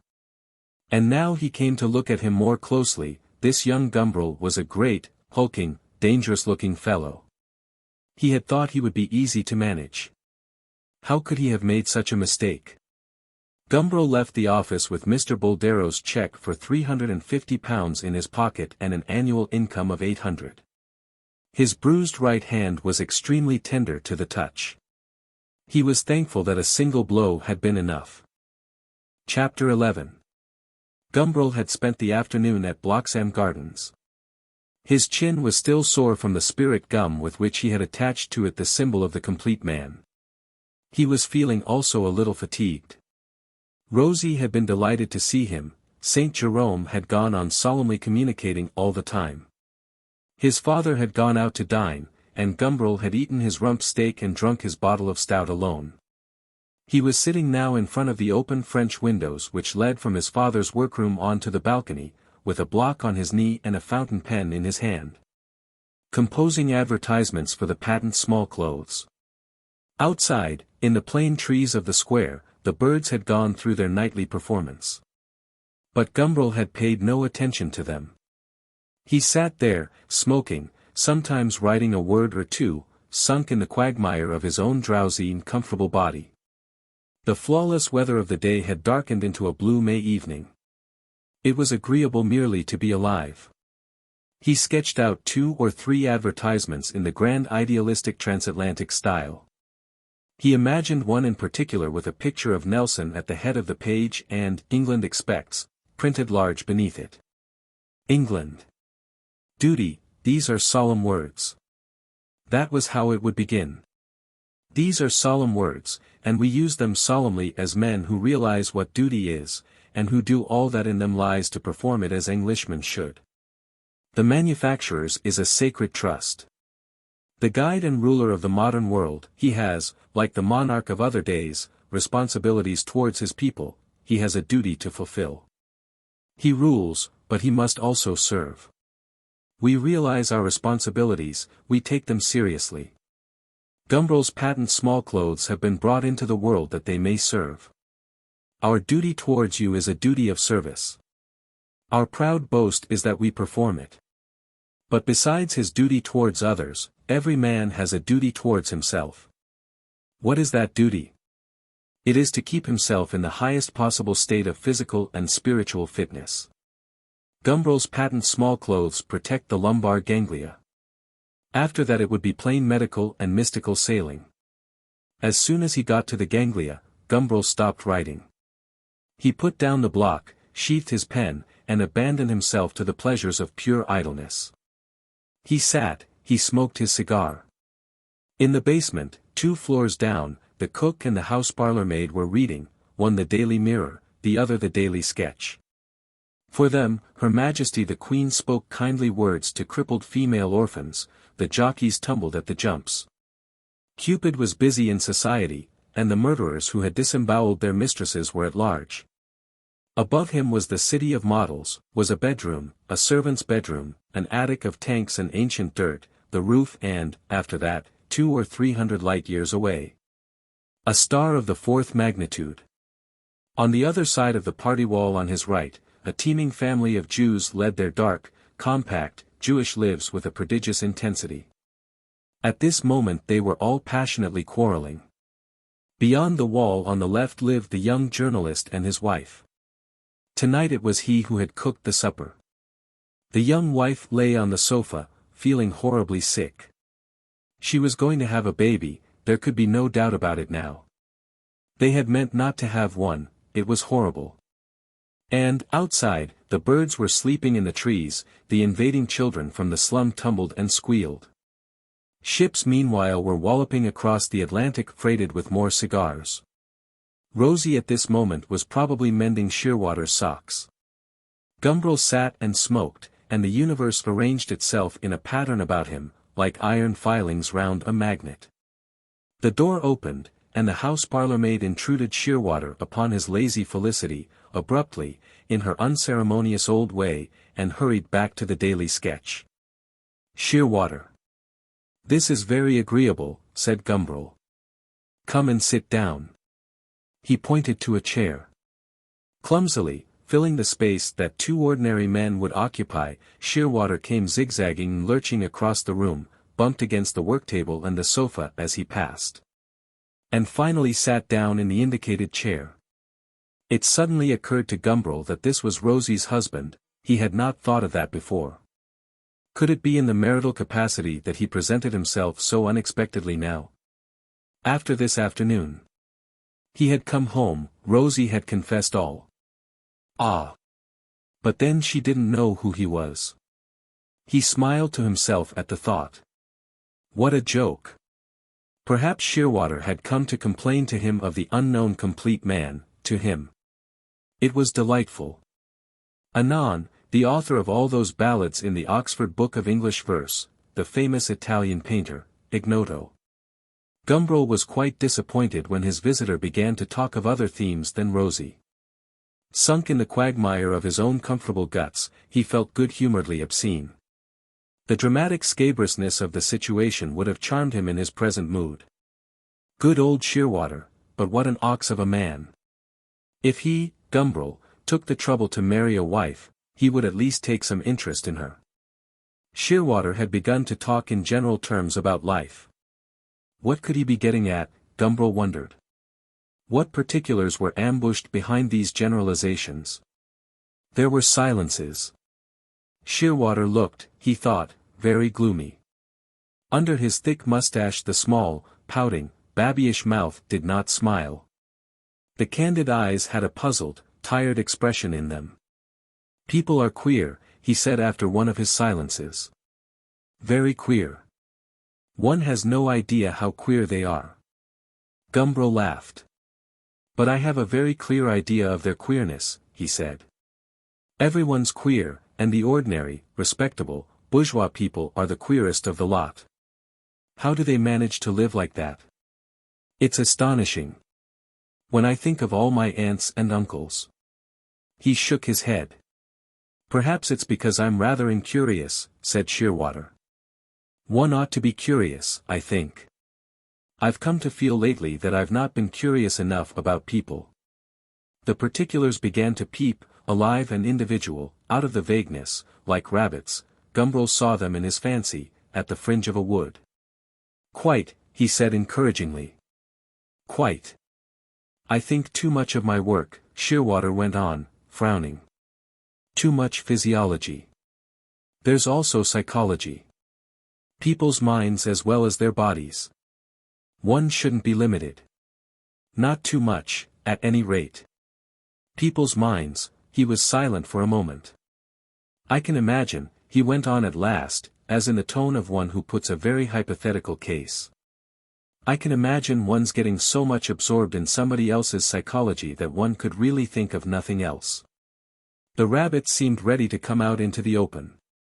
That's a process, said Gumbril, with middle-aged jocularity, speaking out of his private warm morass, that's commonly called falling in love. There was another silence. Shearwater broke it to begin talking about Mrs. Vivash. He had lunched with her 3 or 4 days running.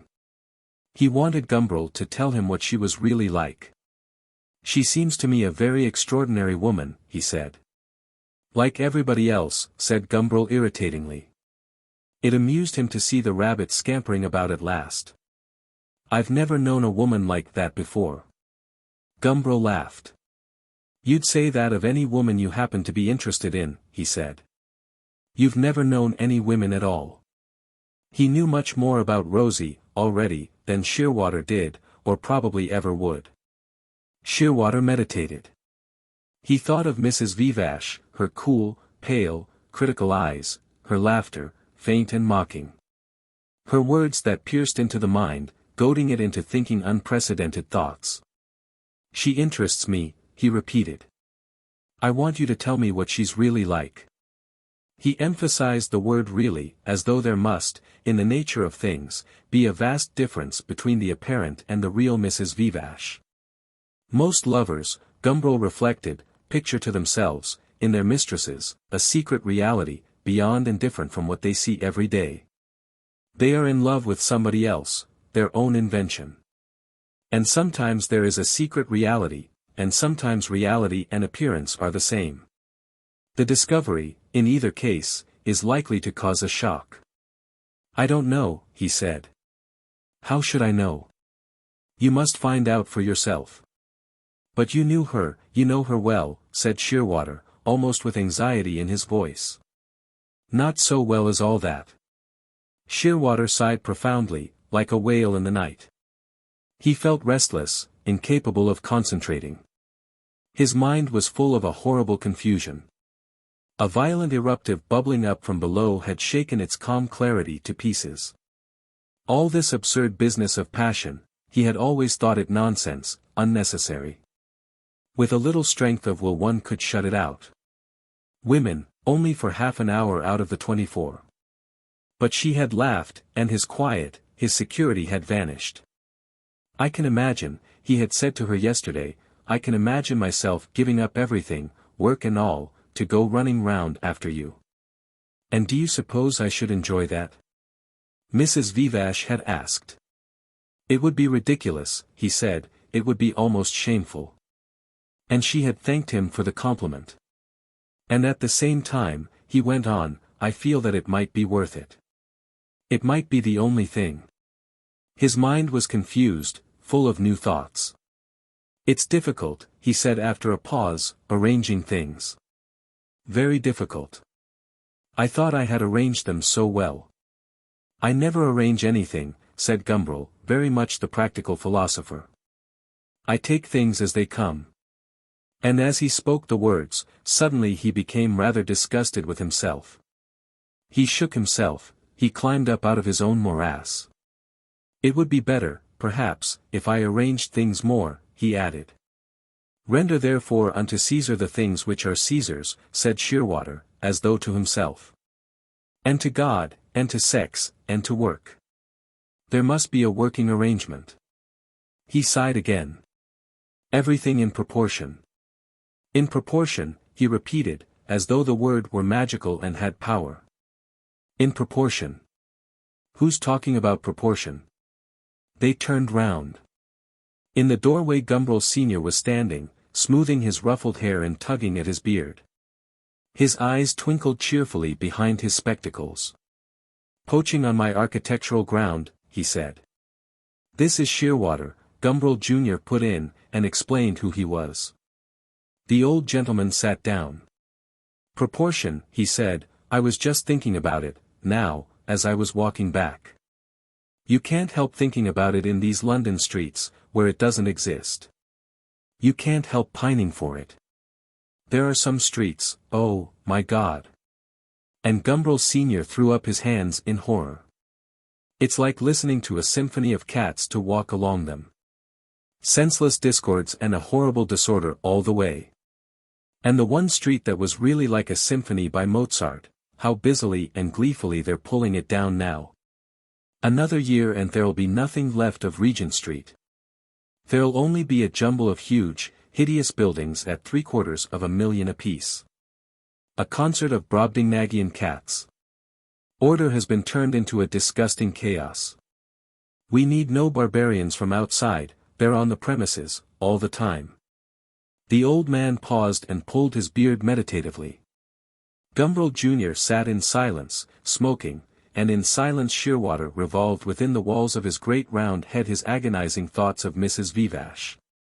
"It has always struck me as very curious," Gumbril Sr. went on, "that people are so little affected by the vile and discordant architecture around them. Suppose, now, that all these brass bands of unemployed ex-soldiers that blow so mournfully at all the street corners were suddenly to play nothing but a series of senseless and devilish discords, why? The first policeman would move them on, and the second would put them under arrest, and the passers-by would try to lynch them on their way to the police station. There would be a real spontaneous outcry of indignation. But when at these same street corners the contractors run up enormous palaces of steel and stone that are every bit as stupid and ignoble and inharmonious as 10 brass bands men each playing a different tune in a different key, there is no outcry. The police don't arrest the architect, the passing pedestrians don't throw stones at the workmen. They don't notice that anything's wrong." "It's odd," said Gumbril Sr. "It's very odd." "Very odd," Gumbril Jr. echoed. "The fact is, I suppose," Gumbril Sr. went on, smiling with a certain air of personal triumph, "the fact is that architecture is a more difficult and intellectual art than music. Music, that's just a faculty you're born with, as you might be born with a snub nose. But the sense of plastic beauty, though that's, of course, also an inborn faculty, is something that has to be developed and intellectually ripened. It's an affair of the mind. Experience and thought have to draw it out. There are infant prodigies in music, but there are no infant prodigies in architecture." Gumbril Sr. chuckled with a real satisfaction. "A man can be an excellent musician and a perfect imbecile. But a good architect must also be a man of sense, a man who knows how to think and to profit by experience. Now, as almost none of the people who pass along the streets in London, or any other city of the world, do know how to think or to profit by experience, it follows that they cannot appreciate architecture. The innate faculty is strong enough in them to make them dislike discord in music. But they haven't the wits to develop that other innate faculty, the sense of plastic beauty, which would enable them to see and disapprove of the same barbarism in architecture. Come with me," Gumbril Sr. added, getting up from his chair, "and I'll show you something that will illustrate what I've been saying. Something you'll enjoy, too. Nobody's seen it yet," he said mysteriously as he led the way upstairs. "It's only just finished, after months and years. It'll cause a stir when they see it, when I let them see it, if ever I do, that is. The dirty devils," Gumbril Sr. added good-humoredly. On the landing of the next floor he paused, felt in his pocket, took out a key and unlocked the door of what should have been the second-best bedroom. Gumbril Jr. wondered, without very much curiosity, what the new toy would turn out to be. Shearwater wondered only how he could possess Mrs. Vivash. "Come on," called Gumbril Sr. from inside the room. He turned on the light. They entered. It was a big room. But almost the whole of the floor was covered by an enormous model, 20 feet long by 10 or 12 wide. Of a complete city traversed from end to end by a winding river and dominated at its central point by a great dome. Gumbril Jr. looked at it with surprise and pleasure. Even Shearwater was roused from his bitter ruminations of desire to look at the charming city spread out at his feet. "It's exquisite," said Gumbril Jr. "What is it? The capital of Utopia, or what?" Delighted, Gumbril Sr. laughed. "Don't you see something rather familiar in the dome?" he asked. "Well, I had thought," Gumbril Jr. hesitated, afraid that he might be going to say something stupid. He bent down to look more closely at the dome. "I had thought it looked rather like St. Paul's, and now I see that it is St. Paul's." "Quite right," said his father. "And this is London." "I wish it were," Gumbril Jr. laughed. "It's London as it might have been if they'd allowed Wren to carry out his plans of rebuilding after the Great Fire." "And why didn't they allow him to?" Shearwater asked. "Chiefly," said Gumbril Sr., "because, as I've said before, they didn't know how to think or profit by experience. Wren offered them open spaces and broad streets. He offered them sunlight and air and cleanliness, he offered them beauty, order and grandeur. He offered to build for the imagination and the ambitious spirit of man, so that even the most bestial, vaguely and remotely, as they walked those streets, might feel that they were of the same race, or very nearly, as Michelangelo. That they too might feel themselves, in spirit at least, magnificent, strong and free. He offered them all these things, he drew a plan for them, walking in peril among the still smoldering ruins. But they preferred to re-erect the old intricate squalor, they preferred the medieval darkness and crookedness and beastly irregular quaintness, they preferred holes and crannies and winding tunnels. They preferred foul smells, sunless, stagnant air, phthisis and rickets, they preferred ugliness and pettiness and dirt.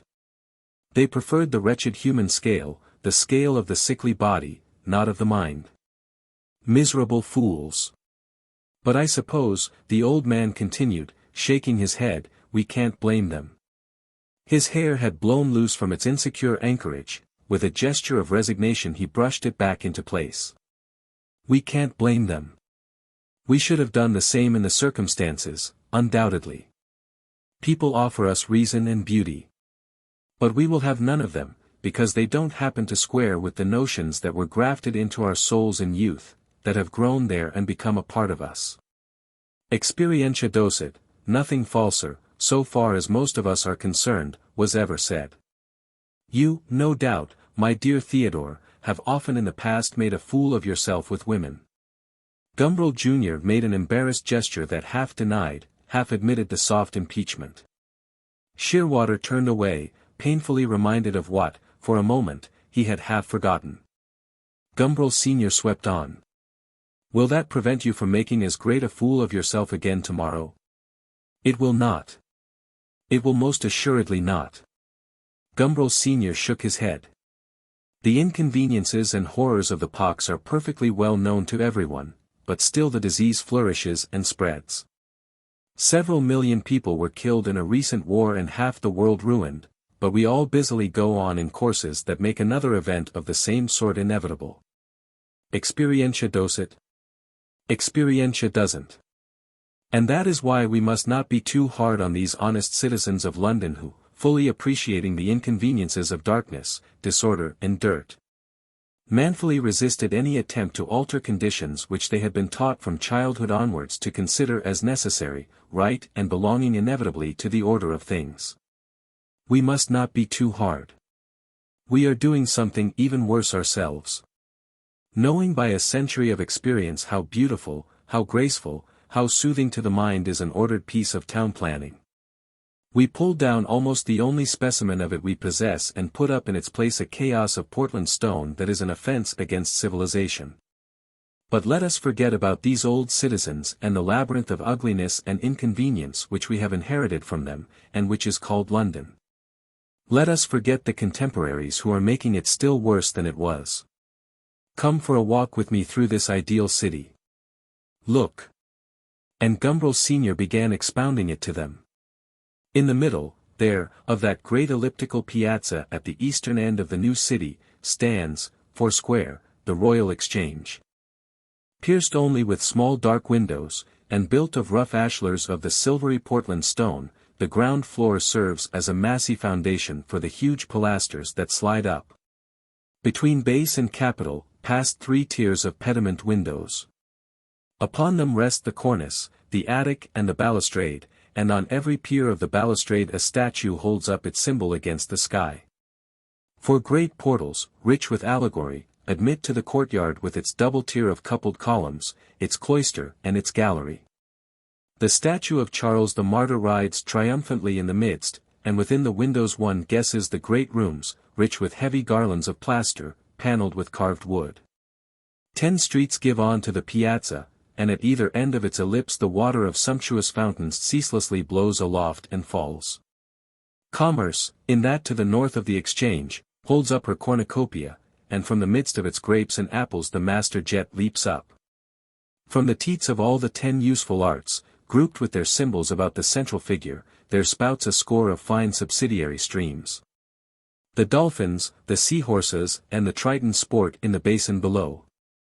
To the south, the 10 principal cities of the kingdom stand in a family round the mother London, who pours from her urn an inexhaustible Thames.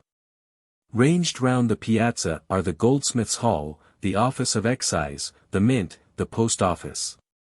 Their flanks are curved to the curve of the ellipse. Between pilasters, their windows look out onto the Exchange, and the sister statues on the balustrades beckon to one another across the intervening space.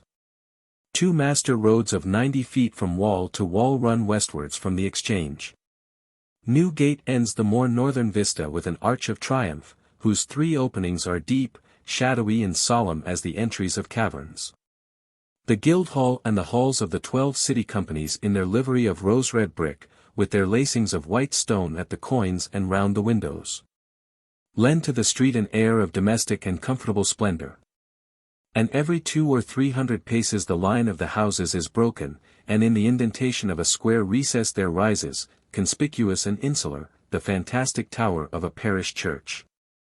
Spire out of dome, octagon on octagon diminishing upwards, cylinder on cylinder, round lanterns, lanterns of many sides, towers with airy pinnacles.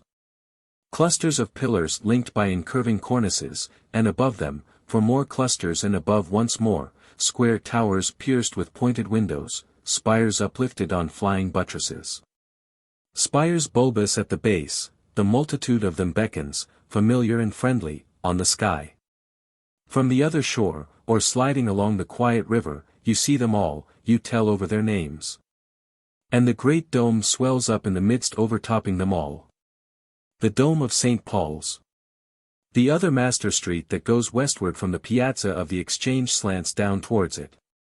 The houses are of brick, plain-faced and square, arcaded at the base, so that the shops stand back from the street and the pedestrian walks dry-shod under the harmonious succession of the vaultings. And there at the end of the street, at the base of a triangular space formed by the coming together of this with another master street that runs eastwards to Tower Hill, there stands the cathedral. To the north of it is the deanery, and under the arcades are the booksellers' shops. From St.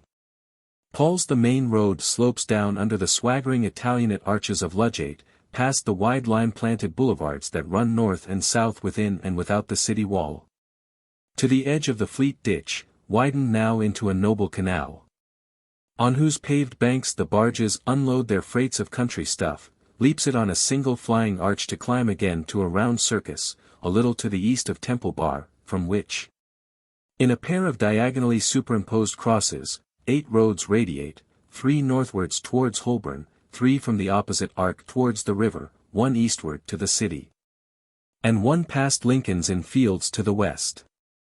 The piazza is all of brick and the houses that compose it are continuous above the ground floor level, for the roads lead out under archways. To one who stands in the center at the foot of the obelisk that commemorates the victory over the Dutch, it seems a smooth well of brickwork pierced by 8 arched conduits at the base and diversified above by the 3 tiers of plain, unornamented windows. Who shall describe all the fountains in the open places, all the statues and monuments? In the circus north of London Bridge, where the 4 roads come together, stands a pyramid of nymphs and tritons, river goddesses of Polyalbion. Sea gods of the island beaches, bathing in a ceaseless tumble of white water. And here the city griffin spouts from its beak, the royal lion from between its jaws. St. George at the foot of the cathedral rides down a dragon whose nostrils spout, not fire, but the clear water of the New River. In front of the India House, 4 elephants of black marble, endorsed with towers of white, blow through their upturned trunks the copious symbol of Eastern wealth. In the gardens of the tower sits Charles II, enthroned among a troop of muses, cardinal virtues, graces and hours. The tower of the customs house is a pharos. A great water gate, the symbol of naval triumph, spans the Fleet at its junction with the Thames. The river is embanked from Blackfriars to the tower, and at every 20 paces a grave stone angel looks out from the piers of the balustrade across the water. Gumbril Sr. expounded his city with passion. He pointed to the model on the ground, he lifted his arms and turned up his eyes to suggest the size and splendor of his edifices. His hair blew wispily loose and fell into his eyes, and had to be brushed impatiently back again. He pulled at his beard, his spectacles flashed as though they were living eyes. Looking at him, Gumbril Jr. could imagine that he saw before him the passionate and gesticulating silhouette of one of those old shepherds who stand at the base of Piranesi's ruins demonstrating obscurely the prodigious grandeur and the abjection of the human race. Chapter 12. You. Is it you? She seemed doubtful. Gumbril nodded. It's me, he reassured her. I've shaved, that's all. He had left his beard in the top right-hand drawer of the chest of drawers, among the ties and the collars. Emily looked at him judicially. I like you better without it, she decided at last. You look nicer. Oh no, I don't mean to say you weren't nice before, she hastened to add. But, you know, gentler, she hesitated. It's a silly word, she said, but there it is, sweeter. That was the unkindest cut of all. Milder and more melancholy, he suggested. Well, if you like to put it like that, Emily agreed. He took her hand and raised it to his lips. I forgive you, he said. He could forgive her anything for the sake of those candid eyes, anything for the grave, serious mouth, anything for the short brown hair that curled, oh, but never seriously. Never gravely, with such a hilarious extravagance round her head. He had met her, or rather the complete man, flushed with his commercial triumphs as he returned from his victory over Mr. Boldero, had met her at the National Gallery. Old masters, young mistresses, Coleman had recommended the National Gallery. He was walking up the Venetian room, feeling as full of swaggering vitality as the largest composition of Veronese, when he heard. Gigglingly whispered just behind him his open sesame to new adventure, Beaver. He spun round on his tracks and found himself face to face with two rather startled young women. He frowned ferociously, he demanded satisfaction for the impertinence. They were both, he noticed, of gratifyingly pleasing appearance and both extremely young. One of them, the elder it seemed, and the more charming, as he had decided from the first, of the two, was dreadfully taken aback, blushed to the eyes, stammered apologetically. But the other, who had obviously pronounced the word, only laughed. It was she who made easy the forming of an acquaintance which ripened, half an hour later. Over the teacups and to the strains of the most classy music on the 5th floor of Lyons's Strand Corner house. Their names were Emily and Molly. Emily, it seemed, was married. It was Molly who let that out, and the other had been angry with her for what was evidently an indiscretion. The bald fact that Emily was married had at once been veiled with mysteries, surrounded and protected by silences. Whenever the complete man asked a question about it, Emily did not answer and Molly only giggled. But if Emily was married and the elder of the two, Molly was decidedly the more knowledgeable about life. Mr. Mercaptan would certainly have set her down as the more civilized. Emily didn't live in London, she didn't seem to live anywhere in particular. At the moment she was staying with Molly's family at Kew. He had seen them the next day, and the day after, and the day after that, once at lunch, to desert them precipitately for his afternoon with Rosie, once at tea in Kew Gardens. Once at dinner, with a theatre to follow and an extravagant taxi back to Kew at midnight. The tame decoy allays the fears of the shy wild birds. Molly, who was tame, who was frankly a flirting little wanton, had served the complete man as a decoy for the ensnaring of Emily. When Molly went away to stay with friends in the country, Emily was already inured and accustomed to the hunter's presence.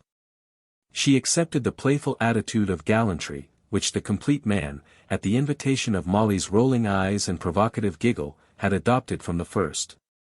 As natural and belonging to the established order of things. With giggling Molly to give her a lead, she had gone in 3 days much further along the path of intimacy than, by herself, she would have advanced in 10 times the number of meetings. It seems funny, she had said the first time they met after Molly's departure, it seems funny to be seeing you without Molly. It seemed funnier with Molly, said the complete man. It wasn't Molly I wanted to see. Molly's a very nice, dear girl, she declared loyally. Besides, she's amusing and can talk. And I can't, I'm not a bit amusing. It wasn't difficult to retort to that sort of thing, but Emily didn't believe in compliments, oh, quite genuinely not. He set out to make the exploration of her. And now that she was inured to him, no longer too frightened to let him approach, now, moreover, that he had abandoned the jocular insolences of the complete man in favor of a more native mildness, which he felt instinctively was more suitable in this particular case, she laid no difficulties in his way. She was lonely, and he seemed to understand everything so well. In the unknown country of her spirit and her history she was soon going eagerly before him as his guide. She was an orphan. Her mother she hardly remembered. Her father had died of influenza when she was 15.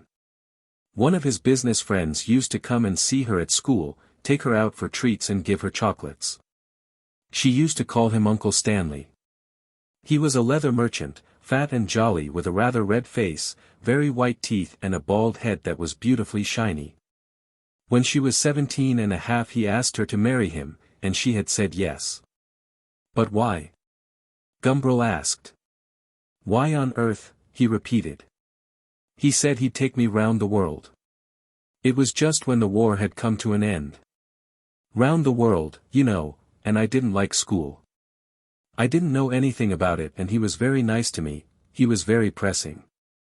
I didn't know what marriage meant. Didn't know. She shook her head, it was quite true. But not in the least. And she had been born within the 20th century. It seemed a case for the textbooks of sexual psychology. Mrs. Emily X. Born in 1901, was found to be in a state of perfect innocence and ignorance at the time of the armistice, November 11, 1918, etc. And so you married him? She had nodded. And then? She had covered her face with her hands, she had shuddered. The amateur uncle, now professionally a husband, had come to claim his rights, drunk. She had fought him, she had eluded him, had run away and locked herself into another room. On the second night of her honeymoon he gave her a bruise on the forehead and a bite on the left breast which had gone on septically festering for weeks. On the fourth, more determined than ever, he seized her so violently by the throat, that a blood vessel broke and she began coughing bright blood over the bedclothes.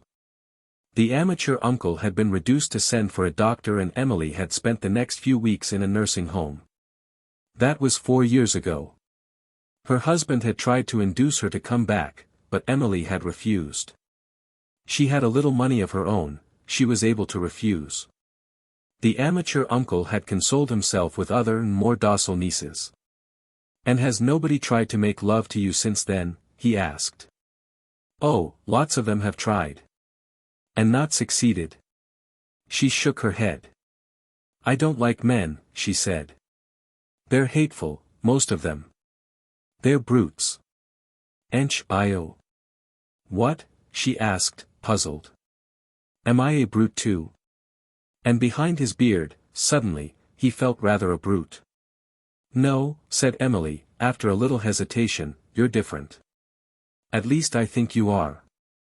Though sometimes, she added candidly, sometimes you do and say things which make me wonder if you really are different.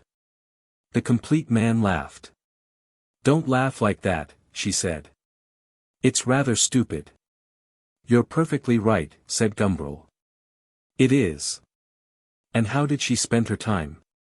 He continued the exploration. Well, she read a lot of books. But most of the novels she got from Boots seemed to her rather silly. Too much about the same thing. Always love. The complete man gave a shrug. Such is life. Well, it oughtn't to be, said Emily. And then, when she was in the country, and she was often in the country, taking lodgings here and there in little villages, weeks and months at a time, she went for long walks. Molly couldn't understand why she liked the country, but she did. She was very fond of flowers. She liked them more than people, she thought. I wish I could paint, she said. If I could, I'd be happy forever, just painting flowers. But I can't paint. She shook her head. I've tried so often. Such dirty, ugly smudges come out on the paper. And it's all so lovely in my head, so lovely out in the fields. Gumbril began talking with erudition about the flora of West Surrey, where you could find butterfly orchis and green man and the bee, the wood where there was actually wild columbine growing. The best localities for butcher's broom, the outcrops of clay where you get wild daffodils. All this odd knowledge came spouting up into his mind from some underground source of memory. Flowers, he never thought about flowers nowadays from one year's end to the other. But his mother had liked flowers. Every spring and summer they used to go down to stay at their cottage in the country.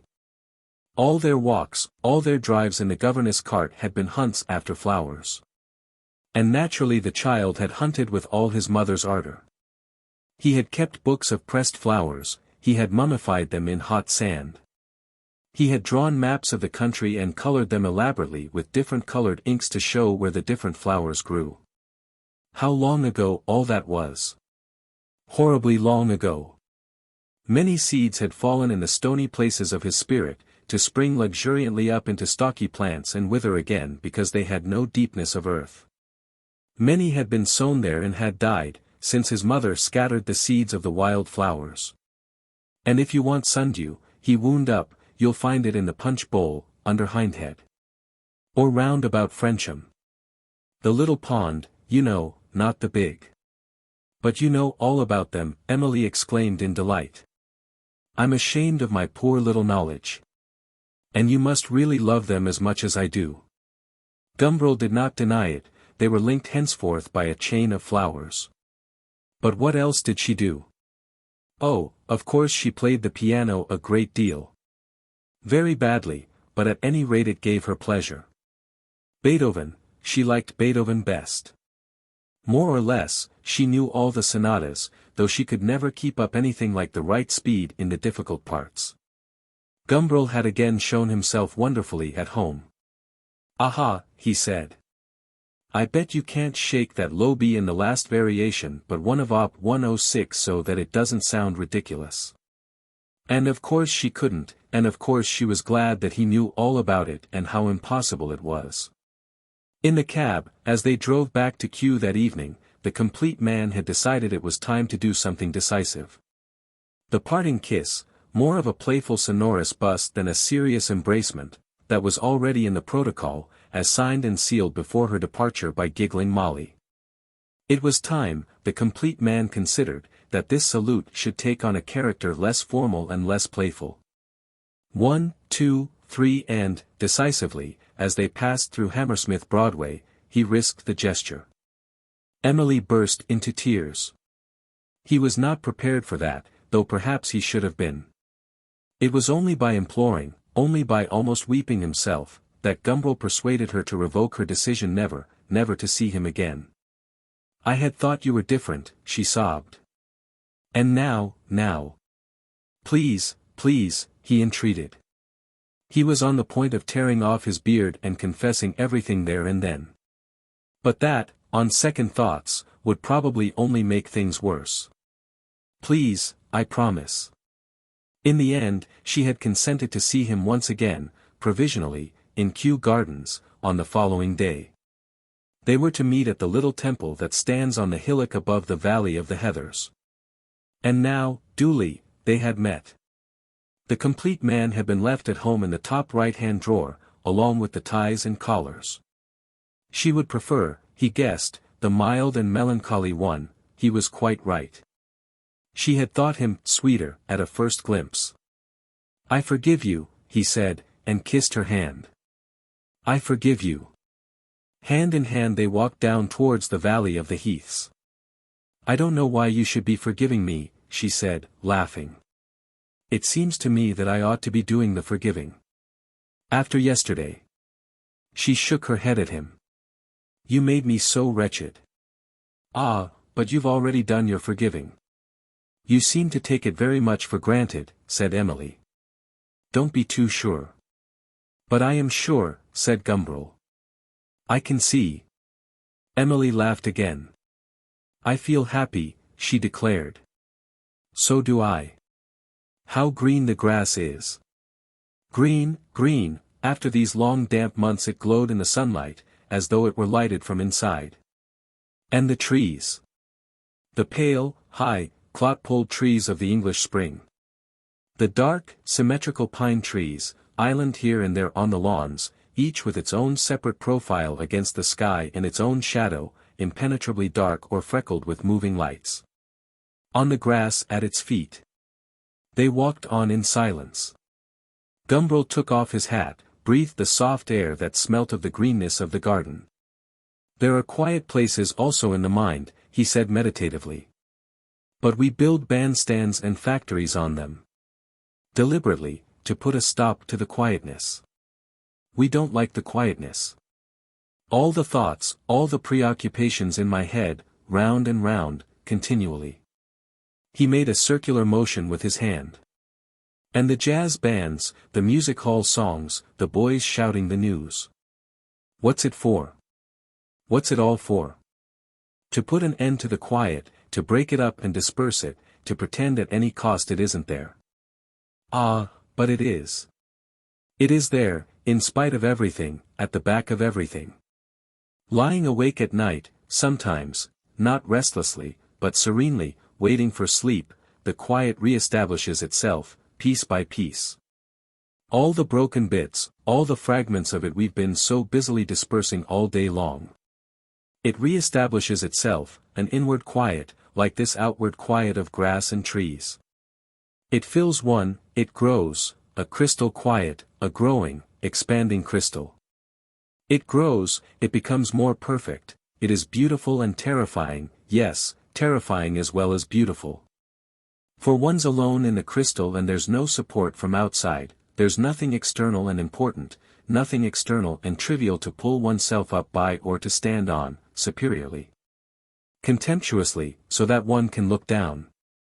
There's nothing to laugh at or feel enthusiastic about. But the quiet grows and grows. Beautifully and unbearably.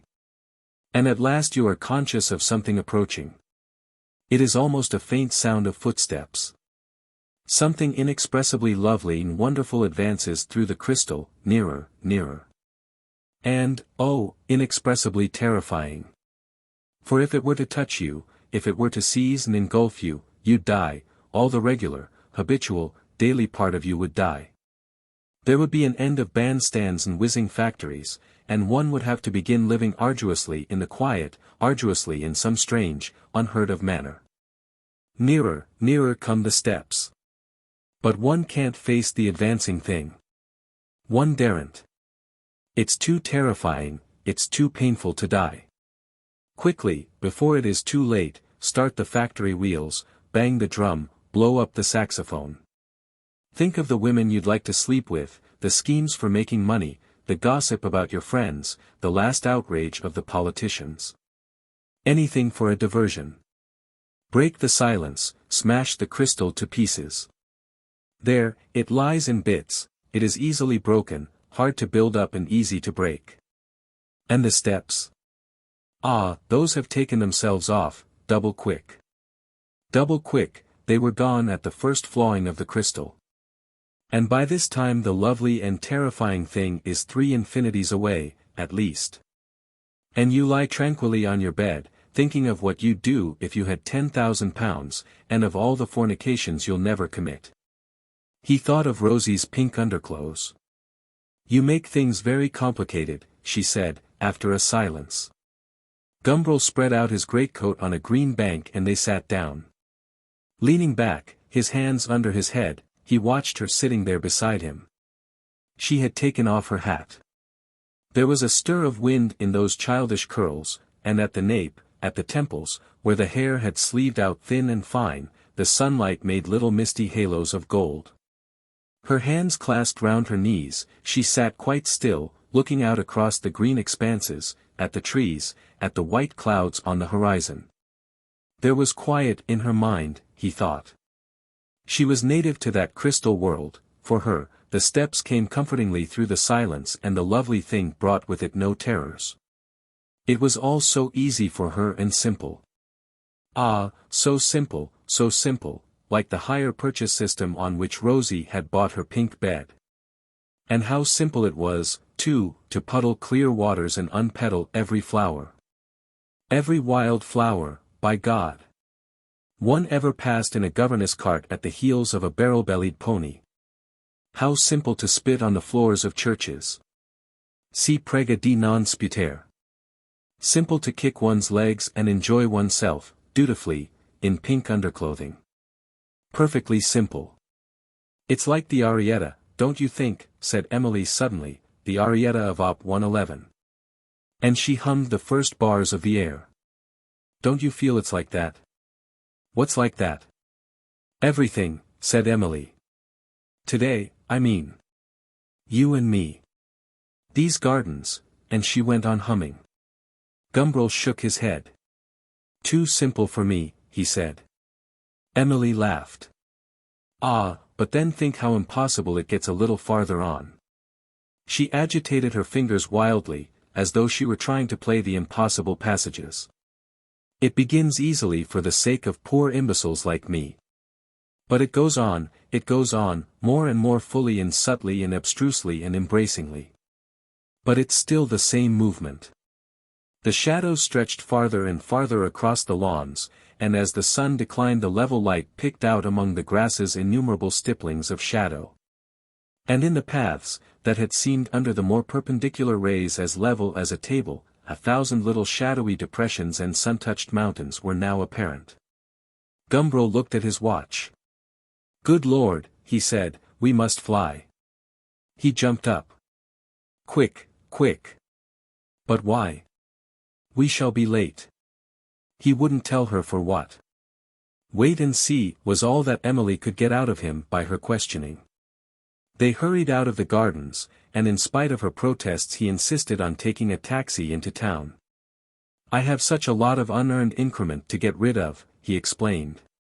The patent small clothes seemed at the moment remoter than the farthest stars. Chapter 13. In spite of the taxi, in spite of the gobbled dinner, they were late. The concert had begun. Never mind, said Gumbril. We shall get in time for the minuto. It's then that the fun really begins. Sour grapes, said Emily, putting her ear to the door. It sounds to me simply too lovely. They stood outside, like beggars waiting abjectly at the doors of a banqueting hall, stood and listened to the snatches of music that came out tantalizingly from within. A rattle of clapping announced at last that the first movement was over, the doors were thrown open. Hungrily they rushed in. The Sclopes quartet and a subsidiary viola were bowing from the platform. There was a chirrup of tuning, then preliminary silence. Sclopes nodded and moved his bow. The minuto of Mozart's G minor quintet broke out, phrase after phrase, short and decisive, with every now and then a violent sforzando chord, startling in its harsh and sudden emphasis. Minuto, all civilization, Mr. Mercaptan would have said, was implied in the delicious word, the delicate, pretty thing. Ladies and precious gentlemen, fresh from the wit and gallantry of Krebelin-haunted sofas, stepping gracefully to a pattern of airy notes. To this passion of one who cries out, to this obscure and angry argument with fate, how would they, Gumbril wondered, how would they have tripped it? How pure the passion, how unaffected, clear and without clot or pretension the unhappiness of that slow movement which followed. Blessed are the pure in heart, for they shall see God. Pure and unsullied, pure and unmixed, unadulterated. Not passionate, thank God, only sensual and sentimental. In the name of Earwig. Amen. Pure, pure. Worshippers have tried to rape the statues of the gods, the statuaries who made the images were generally to blame. And how deliciously, too, an artist can suffer. And, in the face of the whole Albert Hall, with what an effective gesture and grimace. But blessed are the pure in heart, for they shall see God.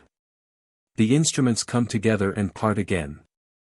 Long silver threads hang airily over a murmur of waters, in the midst of muffled sobbing a cry.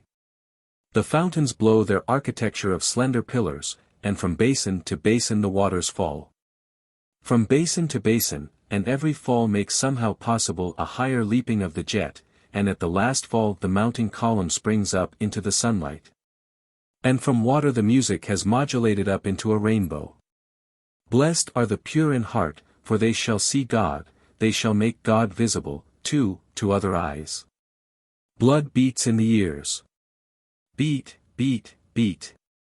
A slow drum in the darkness, beating in the ears of one who lies wakeful with fever, with the sickness of too much misery. It beats unceasingly, in the ears, in the mind itself. Body and mind are indivisible, and in the spirit blood painfully throbs. Sad thoughts droop through the mind. A small, pure light comes swaying down through the darkness, comes to rest, resigning itself to the obscurity of its misfortune. There is resignation, but blood still beats in the ears.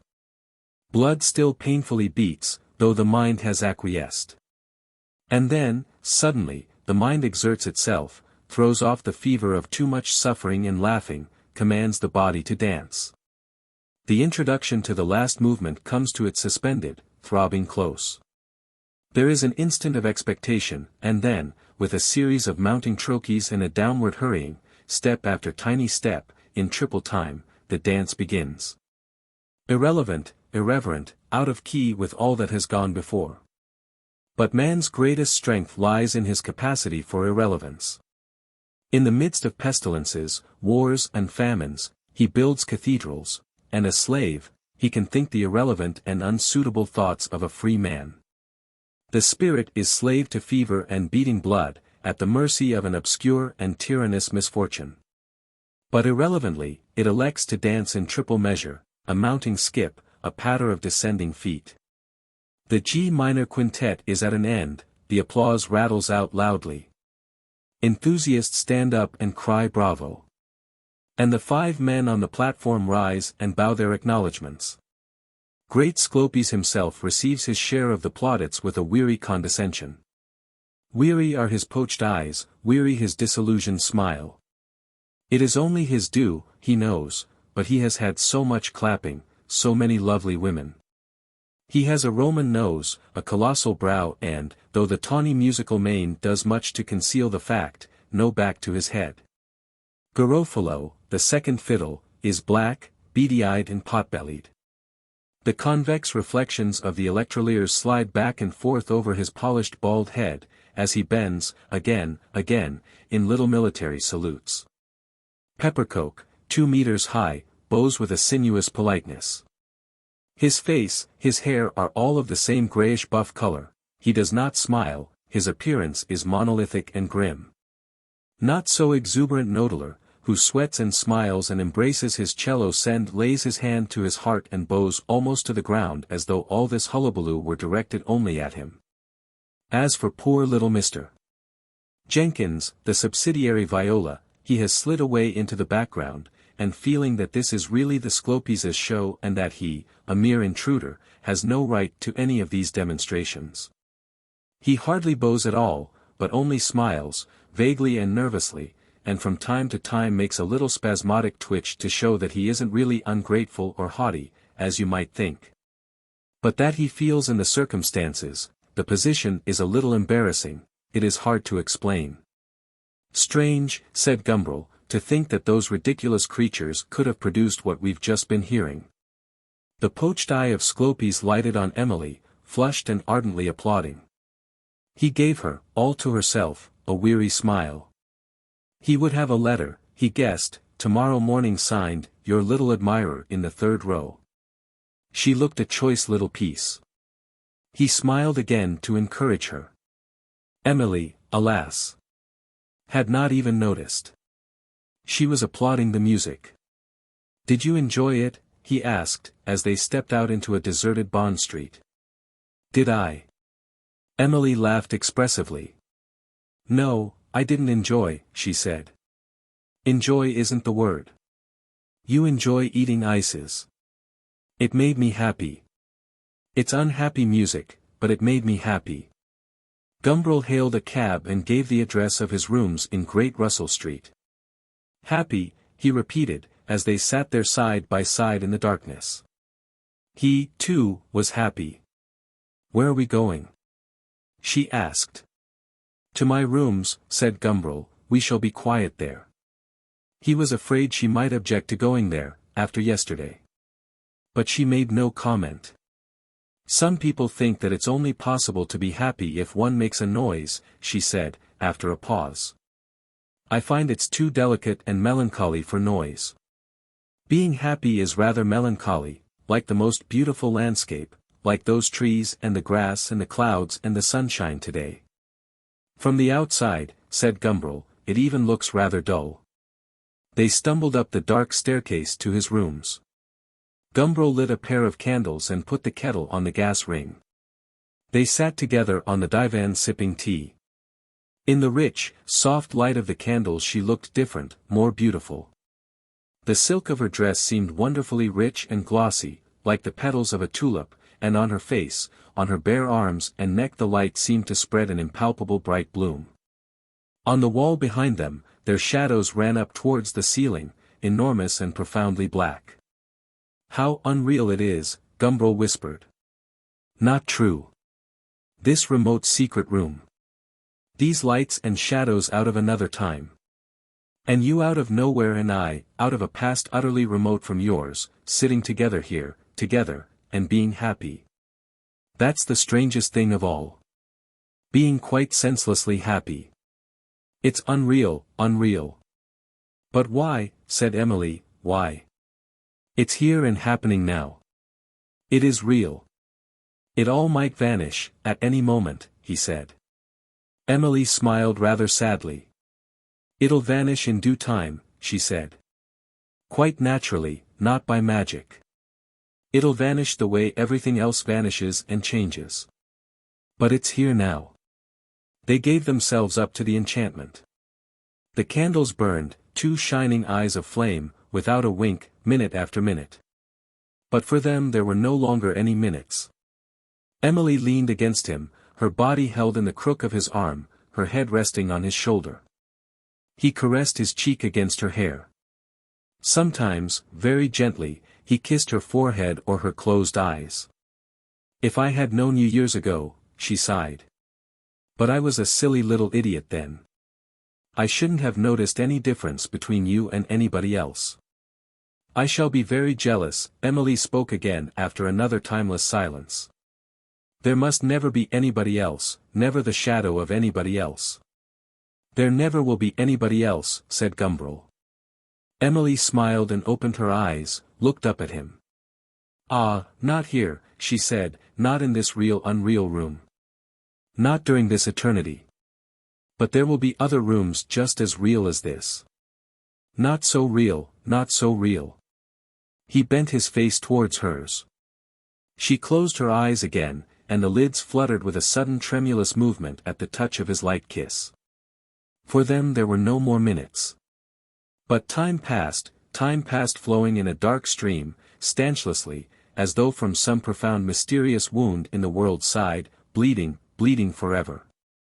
One of the candles had burned down to the socket and the long, smoky flame wavered unsteadily. The flickering light troubled their eyes, the shadows twitched and stirred uneasily. Emily looked up at him. What's the time? She said. Gumbril looked at his watch. It was nearly 1 o'clock. Too late for you to get back, he said. Too late. Emily sat up. Ah, the enchantment was breaking, was giving way, like a film of ice beneath a weight, like a web before a thrust of the wind. They looked at one another. What shall I do? She asked. You could sleep here, Gumbril answered in a voice that came from a long way away. She sat for a long time in silence, looking through half-closed eyes at the expiring candle flame. Gumbril watched her in an agony of suspense.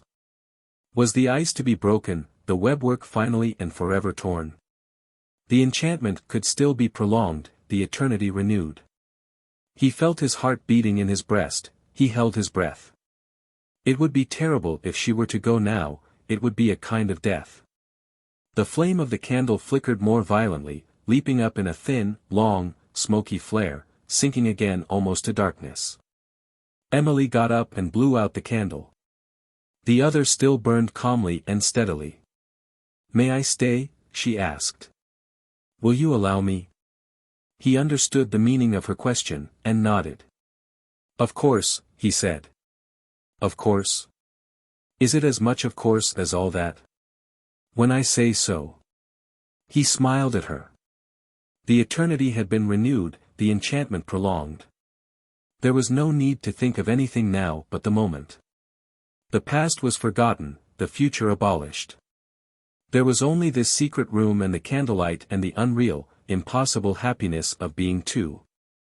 Now that this peril of a disenchantment had been averted, it would last forever.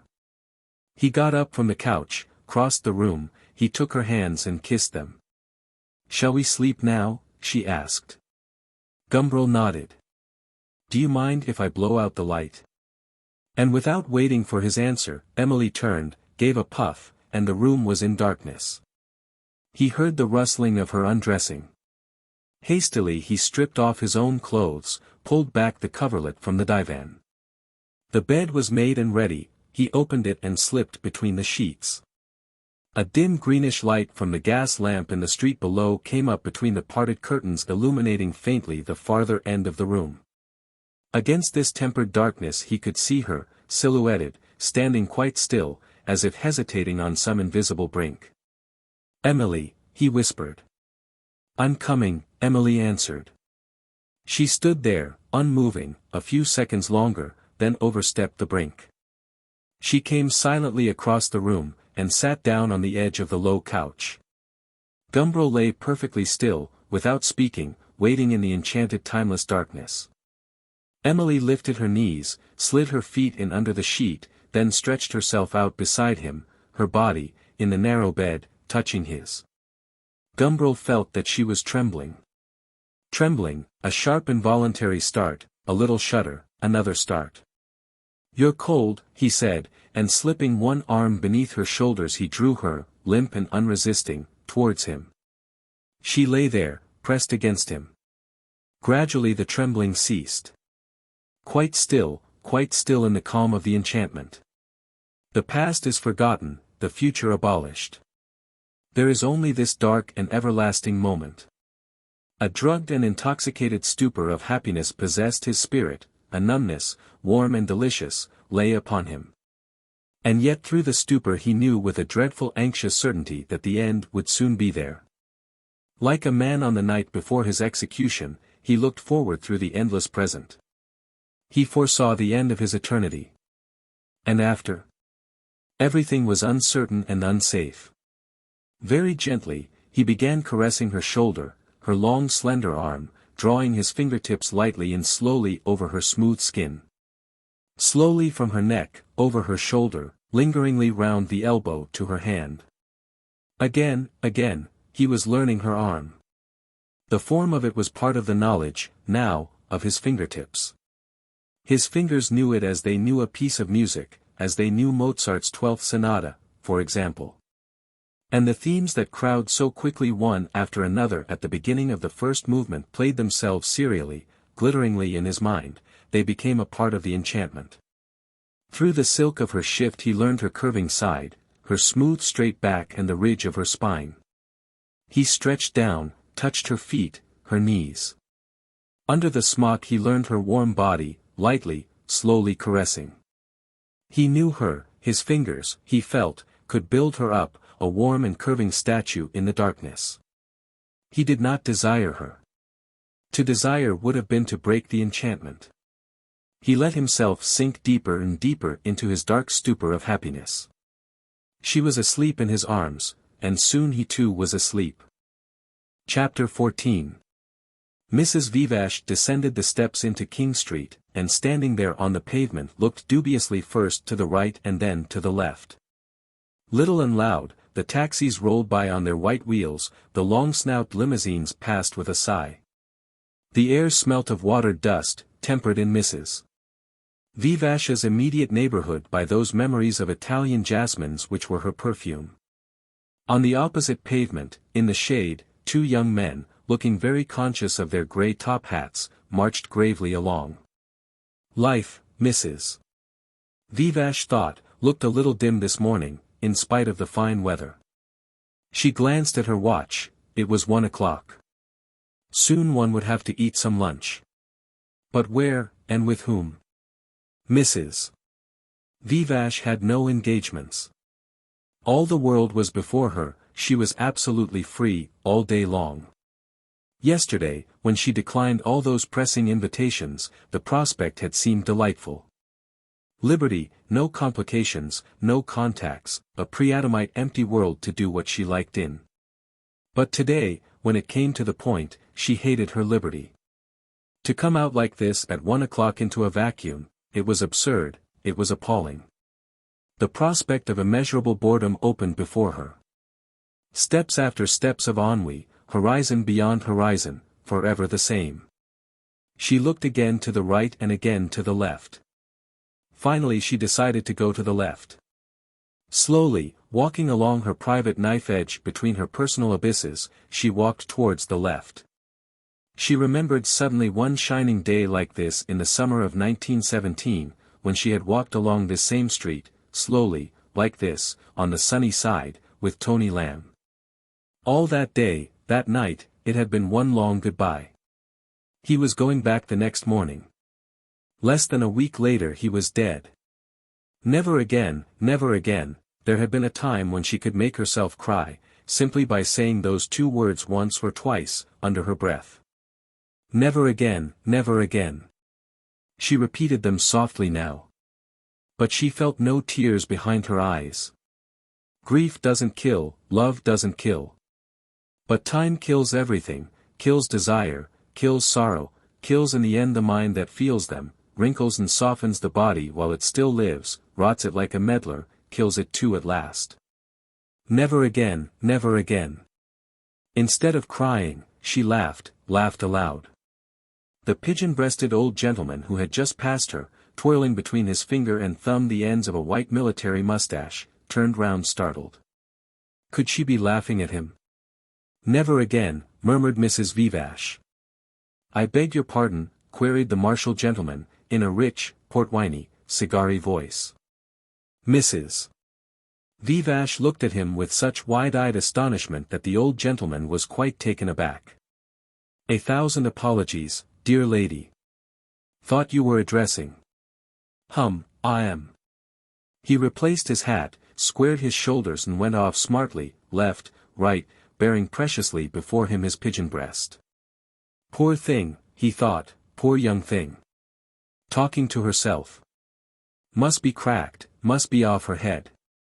Or perhaps she took drugs. That was more likely, that was much more likely. Most of them did nowadays. Vicious young women. Lesbians, drug fiends, nymphomaniacs, dipsos, thoroughly vicious, nowadays, thoroughly vicious. He arrived at his club in an excellent temper. Never again, never again. Mrs. Vivash would have liked to be able to cry. St. James's Square opened before her. Romantically under its trees the statue pranced. The trees gave her an idea. She might go down into the country for the afternoon, take a cab and drive out, goodness only knew where. To the top of a hill somewhere. Box Hill, Leith Hill, Holmbury Hill, Ivinghoe Beacon, any hill where one could sit and look out over plains. One might do worse than that with one's liberty. But not much worse, she reflected. Mrs. Vivash had turned up towards the northern side of the square and was almost at its northwestern corner when, with a thrill of genuine delight, with a sense of the most profound relief, she saw a familiar figure, running down the steps of the London Library. Theodore, she hallooed faintly but penetratingly, from her inward deathbed. Gumbril. She waved her parasol. Gumbril halted, looked round, came smiling to meet her. How delightful, he said, but how unfortunate. Why unfortunate? Asked Mrs. Vivash. Am I of evil omen? Unfortunate, Gumbril explained, because I've got to catch a train and can't profit by this meeting. Ah no, Theodore, said Mrs. Vivash, you're not going to catch a train. You're going to come and lunch with me. Providence has decreed it. You can't say no to Providence. I must, Gumbril shook his head. I've said yes to somebody else. To whom? Ah, said Gumbril, with a coy and saucy mysteriousness. And where are you going in your famous train? Ah, again, Gumbril answered. How intolerably tiresome and silly you are. Mrs. Vivash declared. One would think you were a 16-year-old schoolboy going out for his first assignation with a shop girl. At your age, Gumbril. She shook her head, smiled agonizingly and with contempt. Who is she? What sordid pickup? Not sordid in the least, protested Gumbril. But decidedly a pickup. Eh? A banana skin was lying, like a bedraggled starfish, in the gutter, just in front of where they were standing. Mrs. Vivash stepped forward and with the point of her parasol lifted it carefully up and offered it to her companion. Merci, Gumbril bowed. She tossed the skin back again into the gutter. In any case, she said, the young lady can wait while we have luncheon. Gumbril shook his head. I've made the arrangement, he said. Emily's letter was in his pocket. She had taken the loveliest cottage just out of Robert's Bridge, in Sussex. Ah, but the loveliest imaginable. For the whole summer. He could come and see her there. He had telegraphed that he would come today, this afternoon, by the 2 o'clock from Charing Cross. Mrs. Vivash took him by the elbow. Come along, she said. There's a post office in that passage going from Jermyn Street to Piccadilly. You can wire from there your infinite regrets. These things always improve with a little keeping. There will be raptures when you do go tomorrow. Gumbril allowed himself to be led along. What an insufferable woman you are, he said, laughing. Instead of being grateful to me for asking you to luncheon. Oh, I am grateful, said Gumbril. And astonished. He looked at her. Mrs. Vivash smiled and fixed him for a moment with her pale, untroubled eyes. She said nothing. Still, Gumbril went on, I must be at Charing Cross by 2, you know. But we're lunching at VIII's. Gumbril shook his head. They were at the corner of Jermyn Street. Mrs. Vivash halted and delivered her ultimatum, the more impressive for being spoken in that expiring voice of one who says in articulo the final and supremely important things. We lunch at VIII's, Theodore, or I shall never, never speak to you again. But be reasonable, Myra, he implored. If only he'd told her that he had a business appointment. Imbecile, to have dropped those stupid hints, in that tone. I prefer not to be, said Mrs. Vivash. Gumbril made a gesture of despair and was silent. He thought of Emily in her native quiet among the flowers. In a cottage altogether too cottagey, with honeysuckles and red ramblers and hollyhocks, though, on second thoughts, none of them would be blooming yet, would they? Happily, in white muslin, extracting from the cottage piano the easier sections of the arietta. A little absurd, perhaps, when you considered her like that. But exquisite, but adorable, but pure of heart and flawless in her bright pellucid integrity, complete as a crystal in its faceted perfection. She would be waiting for him, expecting him. And they would walk through the twiddly lanes, or perhaps there would be a governess cart for hire. With a fat pony like a tub on legs to pull it, they would look for flowers in the woods and perhaps he would still remember what sort of noise a whitethroat makes. Or even if he didn't remember, he could always magisterially say he did. That's a whitethroat, Emily. Do you hear? The one that goes, tweedly, weedly, weedledee-dee. I'm waiting, said Mrs. Vivash. Patiently, however. Gumbril looked at her and found her smiling like a tragic mask. After all, he reflected, Emily would still be there if he went down tomorrow. It would be stupid to quarrel with Myra about something that was really, when he came to think of it, not of enormous importance. It was stupid to quarrel with anyone about anything. And with Myra and about this, particularly so. In this white dress patterned with flowing arabesques of black she looked, he thought, more than ever enchanting. There had been times in the past. The past leads on to the present. No, but in any case she was excellent company. Well, he said, sighing decisively, let's go and send my wire. Mrs. VIII made no comment, and traversing Jermyn Street they walked up the narrow passage under the lee of Wren's bald barn of St. James's, to the post office. I shall pretext a catastrophe, said Gumbril, as they entered. And going to the telegraph desk he wrote, slight accident on way to station, not serious at all but a little indisposed, come same train tomorrow. He addressed the form and handed it in. A little what? Asked the young lady behind the bars, as she read it through, prodding each successive word with the tip of her blunt pencil. A little indisposed, said Gumbril, and he felt suddenly very much ashamed of himself. A little indisposed, no, really, that was too much. He'd withdraw the telegram, he'd go after all. Ready? Asked Mrs. VIII, coming up from the other end of the counter where she had been buying stamps. Gumbril pushed a florin under the bars. A little indisposed, he said, hooting with laughter, and he walked towards the door leaning heavily on his stick and limping. Slight accident, he explained. What is the meaning of this clownery? Mrs. VIII inquired. What indeed? Gumbril had limped up to the door and stood there, holding it open for her. He was taking no responsibility for himself. It was the clown's doing, and the clown, poor creature, was non-compos, not entirely there, and couldn't be called to account for his actions. He limped after her towards Piccadilly. Giudicato garibile in cinque giorni, Mrs. VIII laughed. How charming that always is in the Italian papers. The fickle lady, the jealous lover, the stab, the colpo di rivoltella, the mere Anglo-Saxon black eye, all judged by the house surgeon at the Misericordia, curable in 5 days.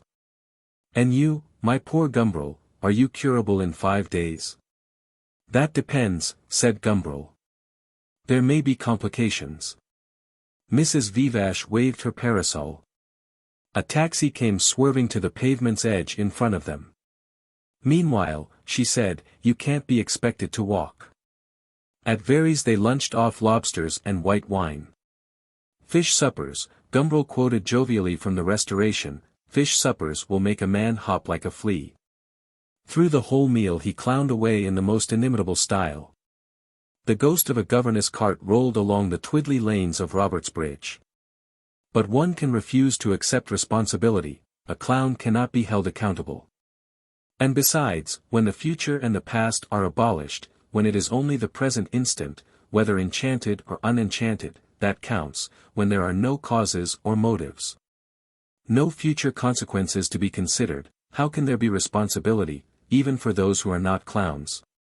He drank a great deal of hock, and when the clock struck 2 and the train had begun to snort out of Charing Cross, he could not refrain from proposing the health of Viscount Lascelles.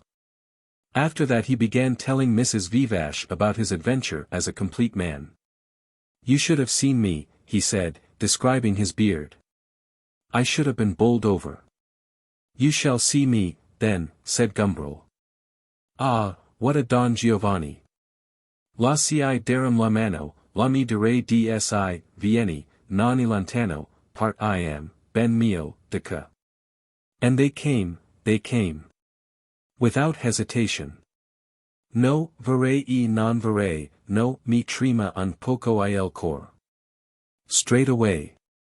Felice, io so, sorry Mrs. VIII sang very faintly under her breath, from a remote bed of agony.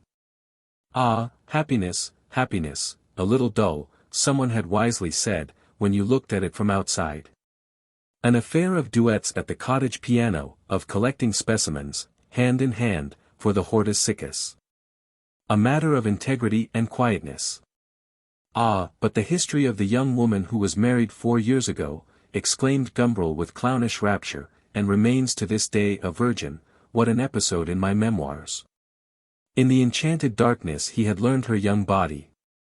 He looked at his fingers, her beauty was a part of their knowledge. On the tablecloth he drummed out the first bars of the 12th sonata of Mozart.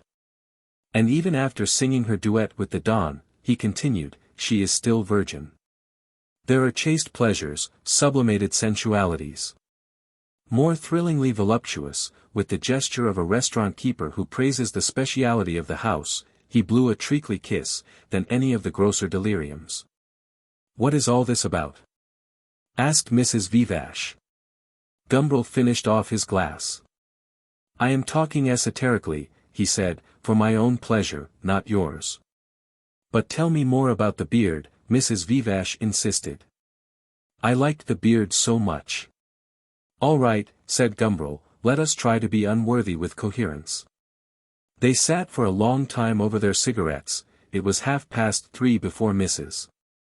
Vivash suggested they should go. "Almost time," she said, looking at her watch, "to have tea. One damned meal after another. And never anything new to eat. And every year one gets bored with another of the old things. Lobster, for instance, how I used to adore lobster once. But today, well, really, it was only your conversation, Theodore, that made it tolerable." Gumbril put his hand to his heart and bowed. He felt suddenly extremely depressed. "And wine, I used to think Orvieto so heavenly. But this spring, when I went to Italy, it was just a bad muddy sort of Vouvray. And those soft caramels they call Fayets. I used to eat those till I was sick. I was at the sick stage before I'd finished one of them, this time in Rome." Mrs. Vivash shook her head. Disillusion after disillusion. They walked down the dark passage into the street. "We'll go home," said Mrs. Vivash. "I really haven't the spirit to do anything else this afternoon." To the commissionaire who opened the door of the cab she gave the address of her house in St. James's. "Will one ever recapture the old thrills?" she asked rather fatiguedly as they drove slowly through the traffic of Regent Street. "Not by chasing after them," said Gumbril, in whom the clown had quite evaporated. "If one sat still enough they might perhaps come back of their own accord, there would be the faint sound as it were of feet approaching through the quiet." "It isn't only food," said Mrs. Vivash, who had closed her eyes and was leaning back in her corner. "So I can well believe. It's everything. Nothing's the same now. I feel it never will be." "Never more," croaked Gumbril. "Never again," Mrs. Vivash echoed. "Never again." There were still no tears behind her eyes. "Did you ever know Tony Lamb?" she asked. "No," Gumbril answered from his corner. "What about him?" Mrs. Vivash did not answer. What, indeed, about him? She thought of his very clear blue eyes and the fair, bright hair that had been lighter than his brown face. Brown face and neck, red-brown hands, and all the rest of his skin was as white as milk. "I was very fond of him," she said at last. "That's all. He was killed in 1917, just about this time of the year. It seems a very long time ago, don't you think? Does it?" Gumbril shrugged his shoulders. "I don't know. The past is abolished. Vivamus, mea lesbia. If I weren't so horribly depressed, I'd embrace you. That would be some slight compensation for my," he tapped his foot with the end of his walking stick, "my accident." "You're depressed too." "One should never drink at luncheon," said Gumbril. "It wrecks the afternoon. One should also never think of the past and never for one moment consider the future. These are treasures of ancient wisdom." But perhaps after a little tea, he leaned forward to look at the figures on the taximeter. For the cab had come to a standstill. After a nip of the tannin stimulant, he threw open the door. "We may feel rather better." Mrs. Vivash smiled excruciatingly. "For me," she said, as she stepped out onto the pavement, "even tannin has lost its virtues now." Mrs. Vivash's drawing-room was tastefully in the movement.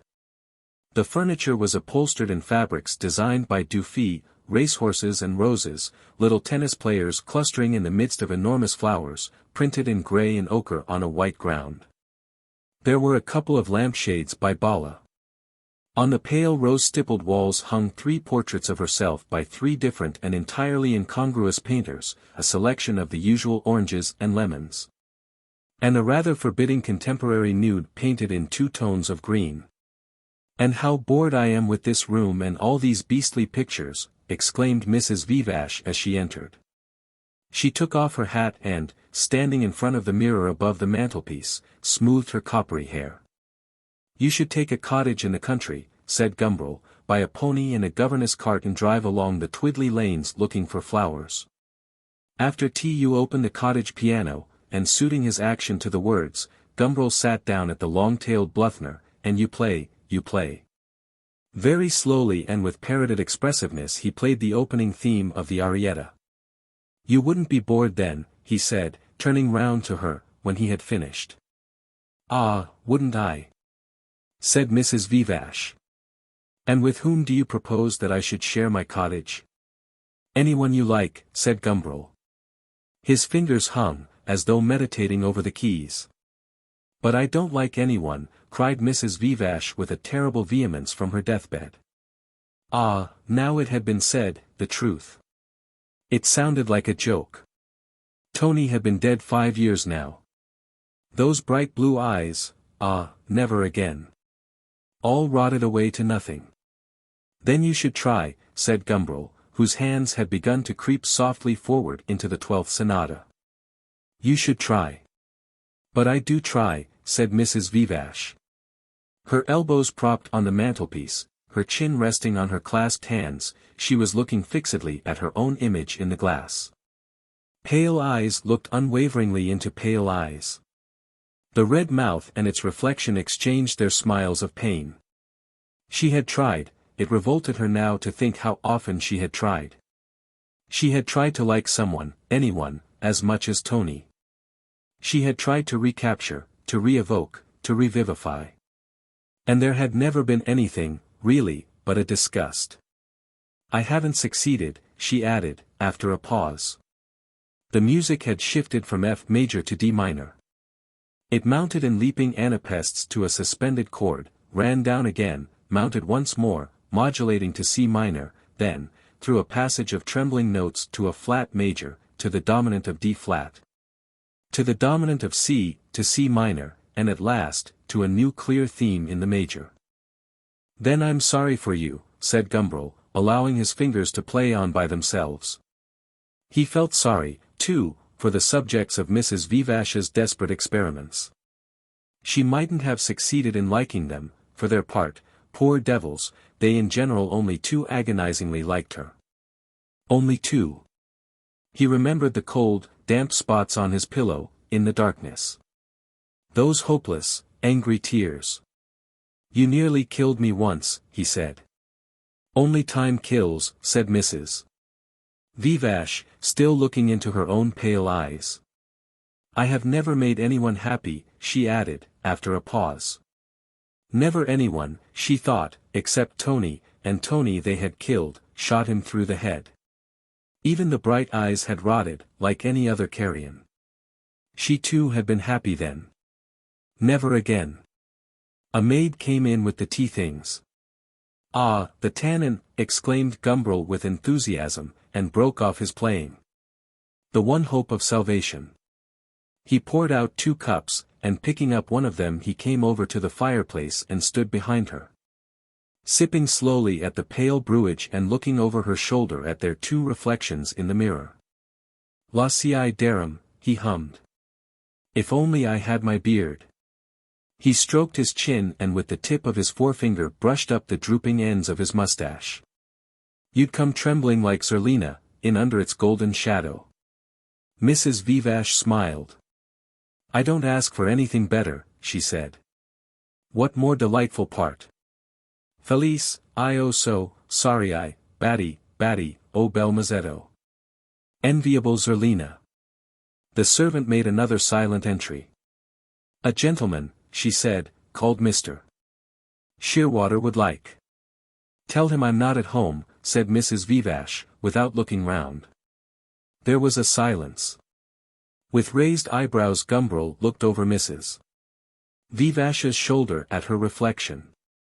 Her eyes were calm and without expression, she did not smile or frown.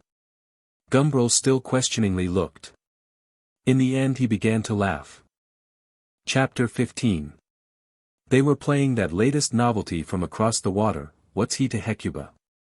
Sweet, sweet and piercing, the saxophone pierced into the very bowels of compassion and tenderness, pierced like a revelation from heaven. Pierced like the angel's treacly dart into the holy Teresa's quivering and extasiated flank. More ripely and roundly, with a kindly and less agonizing voluptuousness, the cello meditated those Mohammedan ecstasies that last, under the green palms of paradise. 600 inenumerable years apiece. Into this charged atmosphere the violin admitted refreshing draughts of fresh air, cool and thin like the breath from a still damp squirt. And the piano hammered and rattled away unmindful of the sensibilities of the other instruments, banged away all the time reminding everyone concerned, in a thoroughly businesslike way, that this was a cabaret where people came to dance the foxtrot. Not a Baroque church for female saints to go into ecstasies in, not a mild, happy valley of tumbling houris. At each recurrence of the refrain the 4 Negroes of the orchestra, or at least the 3 of them who played with their hands alone, for the saxophonist always blew at this point with a redoubled sweetness, enriching the passage with a warbling contrapuntal soliloquy that fairly wrung the entrails and transported the pierced heart, broke into melancholy and drawling song. What's he to Hecuba? Nothing at all. That's why there'll be no wedding on Wednesday week. Way down in old Bengal. What unspeakable sadness, said Gumbril, as he stepped through the intricacies of the trot. Eternal passion, eternal pain.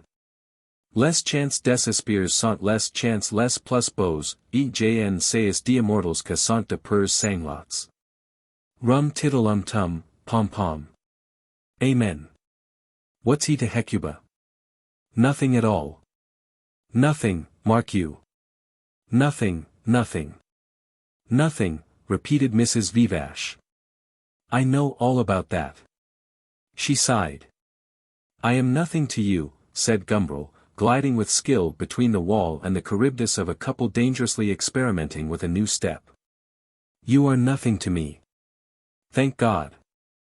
And yet here we are, 2 bodies with but a single thought, a beast with 2 backs, a perfectly united centaur trotting. They trotted. What's he to Hecuba? The grinning blackamoors repeated the question, reiterated the answer on a tone of frightful unhappiness. The saxophone warbled on the verge of anguish. The couples revolved, marked time, stepped with an habitual precision, as though performing some ancient and profoundly significant rite. Some were in fancy dress, for this was a gala night at the cabaret. Young women disguised as Callipygus Florentine pages, blue-breeched gondoliers, black-breeched toreadors circulated, moonlike, round the hall, clasped sometimes in the arms of Arabs. Or white clowns, or more often of untravestied partners. The faces reflected in the mirrors were the sort of faces one feels one ought to know by sight. The cabaret was artistic. What's he to Hecuba? Mrs. Vivash murmured the response, almost piously, as though she were worshipping almighty and omnipresent Nil. I adore this tune, she said, this divine tune. It filled up a space, it moved, it jigged, it set things twitching in you, it occupied time, it gave you a sense of being alive. Divine tune, she repeated with emphasis, and she shut her eyes, trying to abandon herself, trying to float, trying to give Nil the slip. Ravishing little toreador, that, said Gumbril, who had been following the black-breeched travesty with affectionate interest. Mrs. Vivash opened her eyes. Nil was unescapable. With Piers Cotton, you mean? Your tastes are a little common, my dear Theodore. Green-eyed monster. Mrs. Vivash laughed. When I was being finished in Paris, she said, Mademoiselle always used to urge me to take fencing lessons. C'est un exercice très gracieux. Oedipus, Mrs. Vivash mimicked a passionate earnestness. Oedipus, ca develop le bassin. Your toreador, Gumbril, looks as though she must be a champion with the foils. Quel bassin. Hush, said Gumbril. They were abreast of the toreador and her partner. Piers Cotton turned his long greyhound's nose in their direction. How are you? He asked across the music. They nodded. And you? Ah, writing such a book, cried Piers Cotton, such a brilliant, flashing book. The dance was carrying them apart. Like a smile of false teeth, he shouted across the widening gulf, and disappeared in the crowd. What's he to Hecuba? Lachrymosely, the hilarious blackamoors chanted their question, mournfully pregnant with its foreknown reply. Nil, omnipresent nil, world soul, spiritual informer of all matter. Nil in the shape of a black-breeched moon-basin toreador. Nil, the man with the greyhound's nose. Nil, as for blackamoors. Nil in the form of a divine tune. Nil, the faces one ought to know by sight, reflected in the mirrors of the hall. Nil this Gumbril whose arm is round one's waist, whose feet step in and out among one's own. Nothing at all. That's why there'll be no wedding. No wedding at St. George's, Hanover Square, oh, desperate experiment. With Nil Vivash, that charming boy, that charming nothing at all, engaged at the moment in hunting elephants, hunting fever and carnivores among the tiki-tiki pygmies. That's why there'll be no wedding on Wednesday week. For Lycidas is dead, dead ere his prime. For the light strawy hair, not a lock left, the brown face, the red-brown hands and the smooth boy's body, milk-white, milk-warm, are nothing at all, nothing, now. At all, nil these 5 years, and the shining blue eyes as much nil as the rest. Always the same people, complained Mrs. Vivash, looking round the room. The old familiar faces. Never anyone new. Where's the younger generation, Gumbril? We're old, Theodore. There are millions younger than we are. Where are they? I'm not responsible for them, said Gumbril. I'm not even responsible for myself. He imagined a cottagey room, under the roof, with a window near the floor and a sloping ceiling where you were always bumping your head. And in the candlelight Emily's candid eyes, her grave and happy mouth, in the darkness, the curve, under his fingers, of her firm body. Why don't they come and sing for their supper? Mrs. Vivash went on petulantly. It's their business to amuse us. They're probably thinking of amusing themselves, Gumbril suggested. Well, then, they should do it where we can see them. What's he to Hecuba? Nothing at all, Gumbril clownishly sang. The room, in the cottage, had nothing to do with him. He breathed Mrs. Vivash's memories of Italian jasmines, laid his cheek for a moment against her smooth hair. Nothing at all. Happy clown. Way down in old Bengal, under the green paradisiac palms, among the ecstatic mystagogues and the saints who scream beneath the divine caresses, the music came to an end. The 4 Negroes wiped their glistening faces. The couples fell apart. Gumbril and Mrs. Vivash sat down and smoked a cigarette. Chapter 16. The blackamoors had left the platform at the end of the hall. The curtains looped up at either side had slid down, cutting it off from the rest of the room, making 2 worlds, Gumbril elegantly and elusively put it. Where only one grew before, and one of them a better world, he added too philosophically, because unreal. There was the theatrical silence, the suspense. The curtains parted again. On a narrow bed, on a bier perhaps, the corpse of a woman. The husband kneels beside it. At the foot stands the doctor, putting away his instruments. In a beribboned pink cradle reposes a monstrous baby. The husband. Margaret. Margaret. The doctor. She is dead. The husband. Margaret. The doctor. Of septicemia, I tell you. The husband. I wish that I too were dead. The doctor. But you won't tomorrow. The husband. Tomorrow. But I don't want to live to see tomorrow. The doctor. You will tomorrow. The husband. Margaret. Margaret. Wait for me there. I shall not fail to meet you in that hollow vale. The doctor. You will not be slow to survive her. The husband. Christ have mercy upon us. The doctor. You would do better to think of the child. The husband. Rising and standing menacingly over the cradle. Is that the monster? The doctor. No worse than others. The husband. Begotten in a night of immaculate pleasure, monster, may you live loveless, in dirt and impurity. The doctor. Conceived in lust and darkness, may your own impurity always seem heavenly, monster, in your own eyes. The husband. Murderer, slowly die all your life long. The doctor. The child must be fed. The husband. Fed? With what? The doctor. With milk. The husband. Her milk is cold in her breasts. The doctor.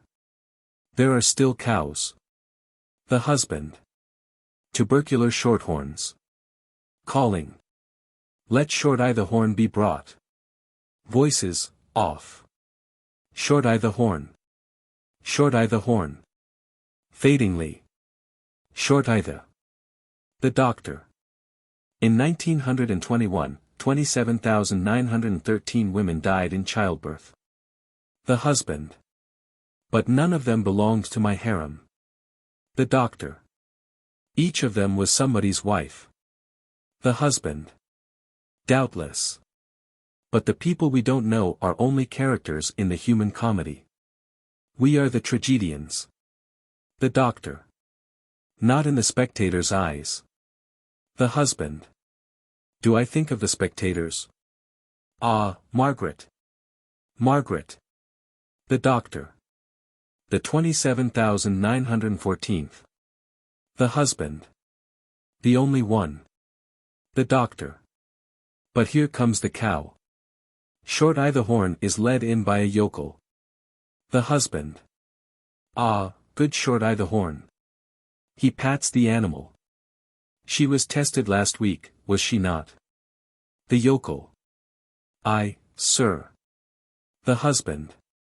And found tubercular. No. The yokel. Even in the udders, may it please you. The husband. Excellent. Milk me the cow, sir, into this dirty washpot. The yokel.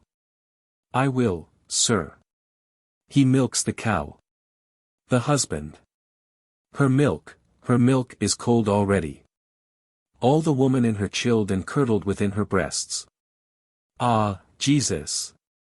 What miraculous galactagogue will make it flow again? The yokel. The washpot is full, sir. The husband. Then take the cow away. The yokel. Come, Short-Eye the Horn. Come up, good Short-Eye the Horn. He goes out with the cow. The husband. Pouring the milk into a long-tubed feeding bottle. Here's for you, monster, to drink your own health in. He gives the bottle to the child. Curtain. A little ponderous, perhaps, said Gumbril, as the curtain came down. But I liked the cow. Mrs. Vivash opened her cigarette case and found it empty. Gumbril offered her one of his. She shook her head. I don't want it in the least, she said. Yes, the cow was in the best pantomime tradition, Gumbril agreed. Ah!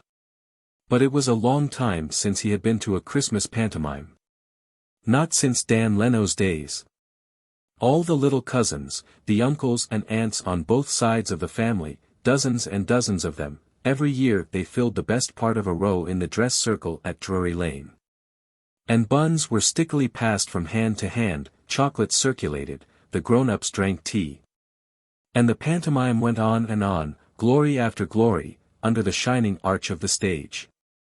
Hours and hours, and the grown-ups always wanted to go away before the harlequinade.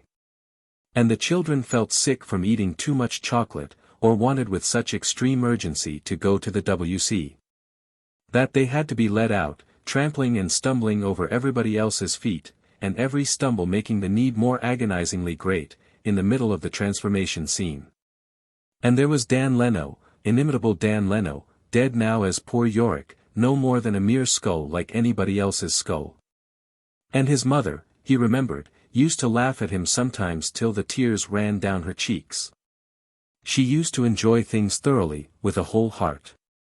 "I wish they'd hurry up with the second scene," said Mrs. Vivash. "If there's anything that bores me, it's entr'actes." "Most of one's life is an entr'acte," said Gumbril, whose present mood of hilarious depression seemed favorable to the enunciation of apothegms. "None of your cracker mottos, please," protested Mrs. Vivash. All the same, she reflected, what was she doing now but waiting for the curtain to go up again, waiting, with what unspeakable weariness of spirit, for the curtain that had rung down 10 centuries ago, on those blue eyes, that bright strawy hair and the weathered face. "Thank God," she said with an expiring earnestness, "here's the second scene." The curtain went up. In a bald room stood the monster, grown now from an infant into a frail and bent young man with bandy legs. At the back of the stage a large window giving on to a street along which people pass. The monster soulless. The young girls of Sparta, they say, used to wrestle naked with naked Spartan boys. The sun caressed their skins till they were brown and transparent like amber or a flask of olive oil. Their breasts were hard, their bellies flat. They were pure with the chastity of beautiful animals. Their thoughts were clear, their minds cool and untroubled. I spit blood into my handkerchief and sometimes I feel in my mouth something slimy, soft and disgusting, like a slug, and I have coughed up a shred of my lung. The rickets from which I suffered in childhood have bent my bones and made them old and brittle. All my life I have lived in this huge town, whose domes and spires are wrapped in a cloud of stink that hides the sun. The slug-dank tatters of lung that I spit out are black with the soot I have been breathing all these years. I am now come of age. Long expected 1 and 20 has made me a fully privileged citizen of this great realm of which the owners of the Daily Mirror, the News of the World and the Daily Express are noble peers. Somewhere, I must logically infer, there must be other cities, built by men for men to live in. Somewhere, in the past, in the future, a very long way off. But perhaps the only street improvement schemes that ever really improve the streets are schemes in the minds of those who live in them, schemes of love mostly. Ah! Here she comes. The young lady enters. She stands outside the window, in the street, paying no attention to the monster. She seems to be waiting for somebody. She is like a pear tree in flower. When she smiles, it is as though there were stars. Her hair is like the harvest in an eclogue, her cheeks are all the fruits of summer. Her arms and thighs are as beautiful as the soul of St. Catherine of Siena. And her eyes are plumbless with thought and limpidly pure like the water of the mountains. The young lady. If I wait till the summer sale, the crêpe de chine will be reduced by at least 2 shillings a yard, and on 6 camisoles that will mean a lot of money. But the question is, can I go from May till the end of July with the underclothing I have now? The monster. If I knew her, I should know the universe. The young lady. My present ones are so dreadfully middle class. And if Roger should, by any chance. The monster. Or, rather, I should be able to ignore it, having a private universe of my own. The young lady. If he did, well, it might be rather humiliating with these I have, like a servant's almost. The monster. Love makes you accept the world. It puts an end to criticism. The young lady. His hand already. The monster. Dare I tell her how beautiful she is? The young lady. On the whole, I think I'd better get it now, though it will cost more. The monster. Desperately advancing to the window as though to assault a battery. Beautiful. Beautiful. The young lady. Looking at him. Ha, ha, ha. The monster. But I love you, flowering pear tree, I love you, golden harvest, I love you, fruitage of summer. I love you, body and limbs, with the shape of a saint's thought. The young lady. Redoubles her laughter. Ha, ha, ha. The monster. Taking her hand. You cannot be cruel. He is seized with a violent paroxysm of coughing which doubles him up, which shakes and torments him. The handkerchief he holds to his mouth is spotted with blood. The young lady. You disgust me. She draws away her skirts so that they shall not come in contact with him. The monster. But I swear to you, he is once more interrupted by his cough. The young lady. Please go away. In a different voice. Ah, Roger. She advances to meet a snub-nosed lubber with curly hair and a face like a groom's, who passes along the street at this moment. Roger. I've got the motorbike waiting at the corner. The young lady. Let's go, then. Roger. Pointing to the monster. What's that? The young lady. Oh, it's nothing in particular. Both roar with laughter. Roger escorts her out, patting her familiarly on the back as they walk along. The monster. Looking after her. There is a wound under my left pap. She has deflowered all women. I cannot. Lord, whispered Mrs. Vivash, how this young man bores me. I confess, replied Gumbril, I have rather a taste for moralities. There is a pleasant uplifting vagueness about these symbolical generalized figures which pleases me. You were always charmingly simple-minded, said Mrs. Vivash. But who's this? As long as the young man isn't left alone on the stage, I don't mind. Another female figure has appeared in the street beyond the window. It is the prostitute. Her face, painted in 2 tones of red, white, green, blue and black, is the most tasteful of naturemorts. The prostitute.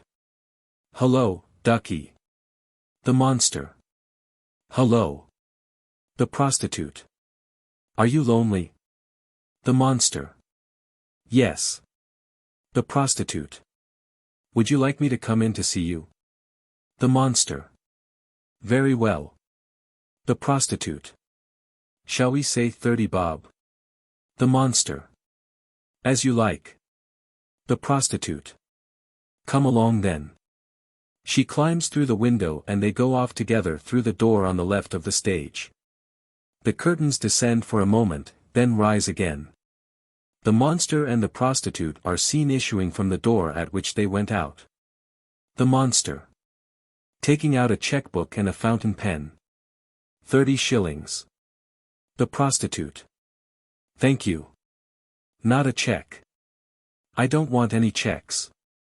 How do I know it isn't a dud one that they'll refuse payment for at the bank? Ready money for me, thanks. The monster. But I haven't got any cash on me at the moment. The prostitute. Well, I won't take a check. Once bitten, twice shy, I can tell you.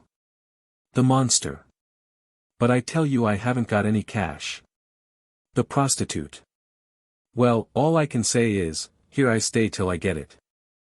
And, what's more, if I don't get it quick, I'll make a row. The monster. But this is absurd. I offer you a perfectly good check. The prostitute. And I won't take it. So there. The monster. Well then, take my watch. It's worth more than 30 bob. He pulls out his gold half-hunter. The prostitute. Thank you, and get myself arrested as soon as I take it to the pop shop. No, I want cash, I tell you. The monster. But where the devil do you expect me to get it at this time of night? The prostitute. I don't know. But you've got to get it pretty quick. The monster. You're unreasonable. The prostitute. Aren't there any servants in this house? The monster. Yes. The prostitute. Well, go and borrow it from one of them. The monster. But really, that would be too low, too humiliating. The prostitute. All right, I'll begin kicking up a noise. I'll go to the window and yell till all the neighbors are woken up and the police come to see what's up. You can borrow it from the copper then. The monster. You really won't take my check? I swear to you it's perfectly all right. There's plenty of money to meet it. The prostitute. Oh, shut up. No more dilly-dallying. Get me my money at once, or I'll start the row. 1, 2, 3. She opens her mouth wide as if to yell. The monster. All right. He goes out. The prostitute. Nice state of things we're coming to, when young rips try and swindle us poor girls out of our money. Mean, stinking skunks. I'd like to slit the throats of some of them. The monster. Coming back again. Here you are. He hands her money. The prostitute. Examining it. Thank you, dearie. Any other time you're lonely. The monster. No, no. The prostitute. Where did you get it finally?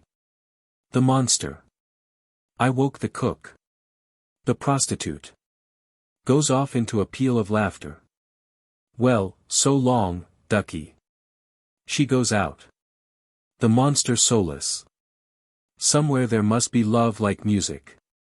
Love harmonious and ordered, two spirits, two bodies moving contrapuntally together. Somewhere, the stupid brutish act must be made to make sense, must be enriched, must be made significant. Lust, like Diabelli's waltz, a stupid air, turned by a genius into 33 fabulous variations. Somewhere. Oh dear, sighed Mrs. Vivash. Charming. Gumbril protested. Love like sheets of silky flame, like landscapes brilliant in the sunlight against a background of purple thunder, like the solution of a cosmic problem, like faith. Crikey, said Mrs. Vivash. Somewhere, somewhere. But in my veins creep the maggots of the pox. Really, really. Mrs. Vivash shook her head. Too medical. Crawling towards the brain, crawling into the mouth, burrowing into the bones. Insatiably. The monster threw himself to the ground, and the curtain came down.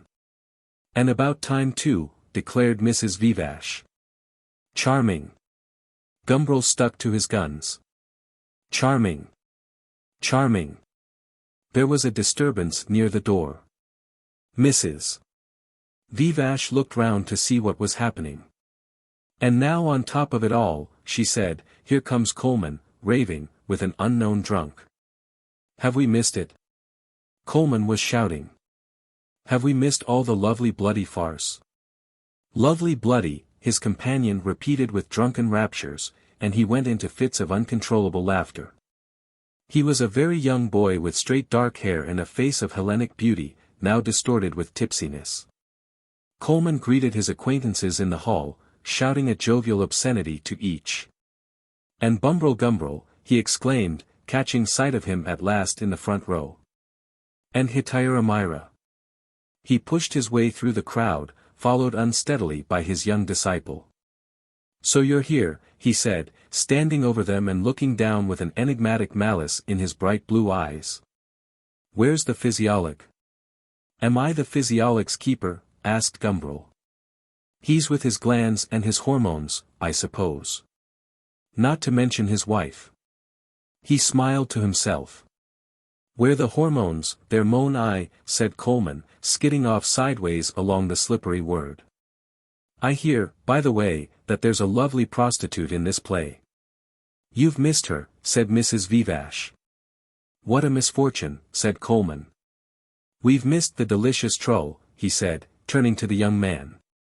The young man only laughed. Let me introduce, by the way, said Coleman. This is Dante, he pointed to the dark-haired boy. And I am Virgil. We're making a round tour, or, rather, a descending spiral tour of hell. But we're only at the first circle so far. These, Alighieri, are two damned souls, though not, as you might suppose, Paolo and Francesca. The boy continued to laugh, happily and uncomprehendingly. Another of these interminable entr'actes, complained Mrs. Vivash. I was just saying to Theodore here that if there's one thing I dislike more than another, it's a long entr'acte. Would hers ever come to an end? And if there's one thing I dislike more than another, said the boy, breaking silence for the first time, with an air of the greatest earnestness, it's one thing more than another.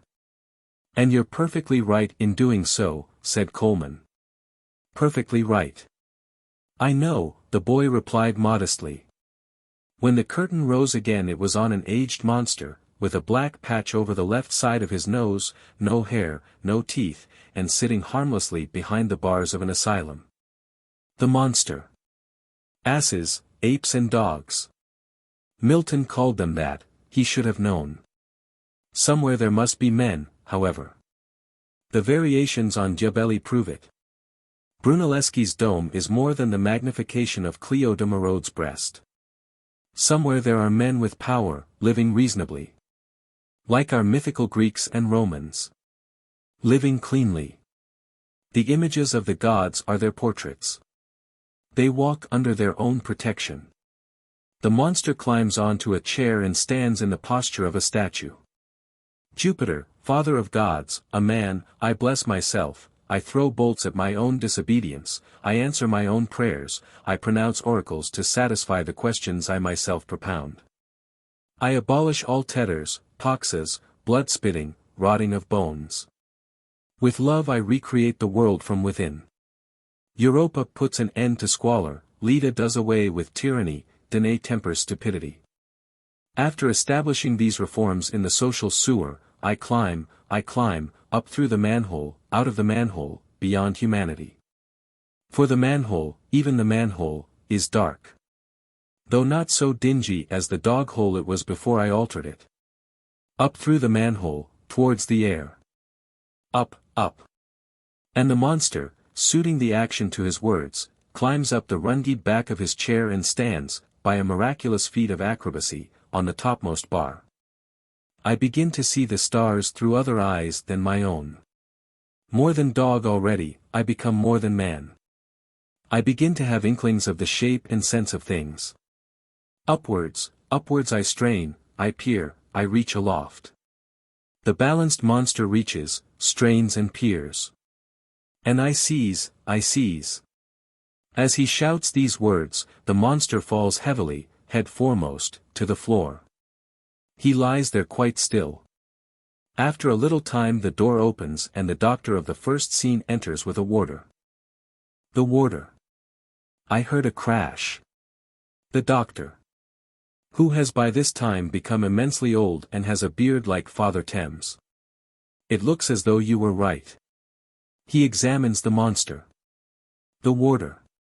He was forever climbing on to his chair. The doctor.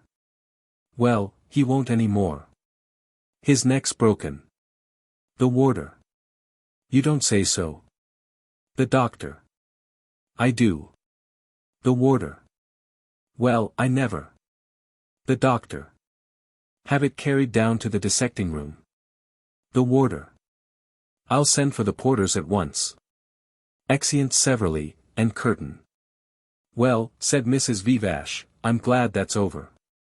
The music struck up again, saxophone and cello, with the thin draught of the violin to cool their ecstasies and the thumping piano to remind them of business. Gumbril and Mrs. Vivash slid out into the dancing crowd, revolving as though by force of habit. These substitutes for the genuine copulative article, said Coleman to his disciple, are beneath the dignity of hellhounds like you and me. Charmed, the young man laughed. He was attentive as though at the feet of Socrates. Coleman had found him in a nightclub, where he had gone in search of Zoe, found him very drunk in the company of two formidable women 15 or 20 years his senior, who were looking after him. Half maternally out of pure kindness of heart, half professionally. For he seemed to be carrying a good deal of money. He was incapable of looking after himself. Coleman had pounced on him at once, claimed an old friendship which the youth was too tipsy to be able to deny, and carried him off. There was something, he always thought, peculiarly interesting about the spectacle of children tobogganing down into the cesspools. I like this place, said the young man. Tastes differ. Coleman shrugged his shoulders. The German professors have catalogued thousands of people whose whole pleasure consists in eating dung. The young man smiled and nodded, rather vaguely. Is there anything to drink here? He asked. Too respectable, Coleman answered, shaking his head. I think this is a bloody place, said the young man. Ah. But some people like blood. And some like boots. And some like long gloves and corsets. And some like birch rods. And some like sliding down slopes and can't look at Michelangelo's Night on the Medici tombs without dying the little death, because the statue seems to be sliding. And some. But I want something to drink, insisted the young man. Coleman stamped his feet, waved his arms. Ah Boyer! Ah Boyer, he shouted, like the newborn Gargantua. Nobody paid any attention. The music came to an end. Gumbril and Mrs. Vivash reappeared. Dante, said Coleman, calls for drink. We must leave the building. Yes. Anything to get out of this, said Mrs. Vivash. What's the time? Gumbril looked at his watch. 1:30. Mrs. Vivash sighed. Can't possibly go to bed, she said, for another hour at least. They walked out into the street. The stars were large and brilliant overhead.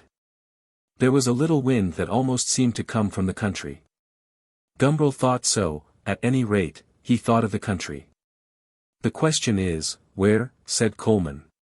You can come to my bordello, if you like, but it's a long way off and Zoe hates us all so much, she'll probably set on us with the meat chopper. If she's back again, that is. Though she may be out all night. Zoe Mao, sas agapo. Shall we risk it? To me it's quite indifferent, said Mrs. Vivash faintly, as though wholly preoccupied with expiring. Or there's my place, Gumbril said abruptly, as though shaking himself awake out of some dream. But you live still farther, don't you, said Coleman. With venerable parents, and so forth. 1 foot in the grave and all that. Shall we mingle hornpipes with funerals? He began to hum Chopin's Funeral March at 3 times its proper speed, and seizing the young stranger in his arms, 2-stepped 2 or 3 turns on the pavement. Then released his hold and let him go reeling against the area railings. No, I don't mean the family mansion, said Gumbril. I mean my own rooms. They're quite near.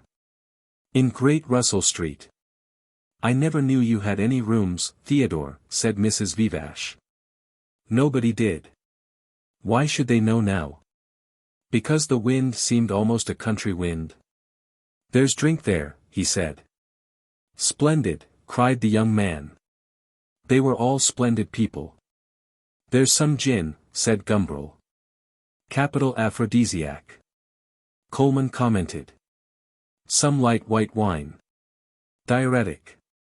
And some whiskey. The great emetic, said Coleman. Come on. And he struck up the march of the fascisti. Giovinezza, primavera di bellezza, the noise went fading down the dark, empty streets. The gin, the white wine, and even, for the sake of the young stranger, who wanted to sample everything, the emetic whiskey, were produced. I like your rooms, said Mrs. Vivash, looking round her. And I resent your secrecy about them, Theodore. Drink, puppy. Coleman refilled the boy's glass. Here's to secrecy, Gumbril proposed. Shut it tightly, keep it dark, cover it up. Be silent, prevaricate, lie outright. He laughed and drank. Do you remember, he went on, those instructive advertisements of Eno's fruit salt they used to have when we were young? There was one little anecdote about a doctor who advised the hypochondriacal patient who had come to consult him, to go and see Grimaldi, the clown, and the patient answered, I am Grimaldi. Do you remember? No, said Mrs. Vivash. And why do you? Oh, I don't know. Or rather, I do know, Gumbril corrected himself, and laughed again. The young man suddenly began to boast. I lost £200 yesterday playing chemin de fer, he said, and looked round for applause.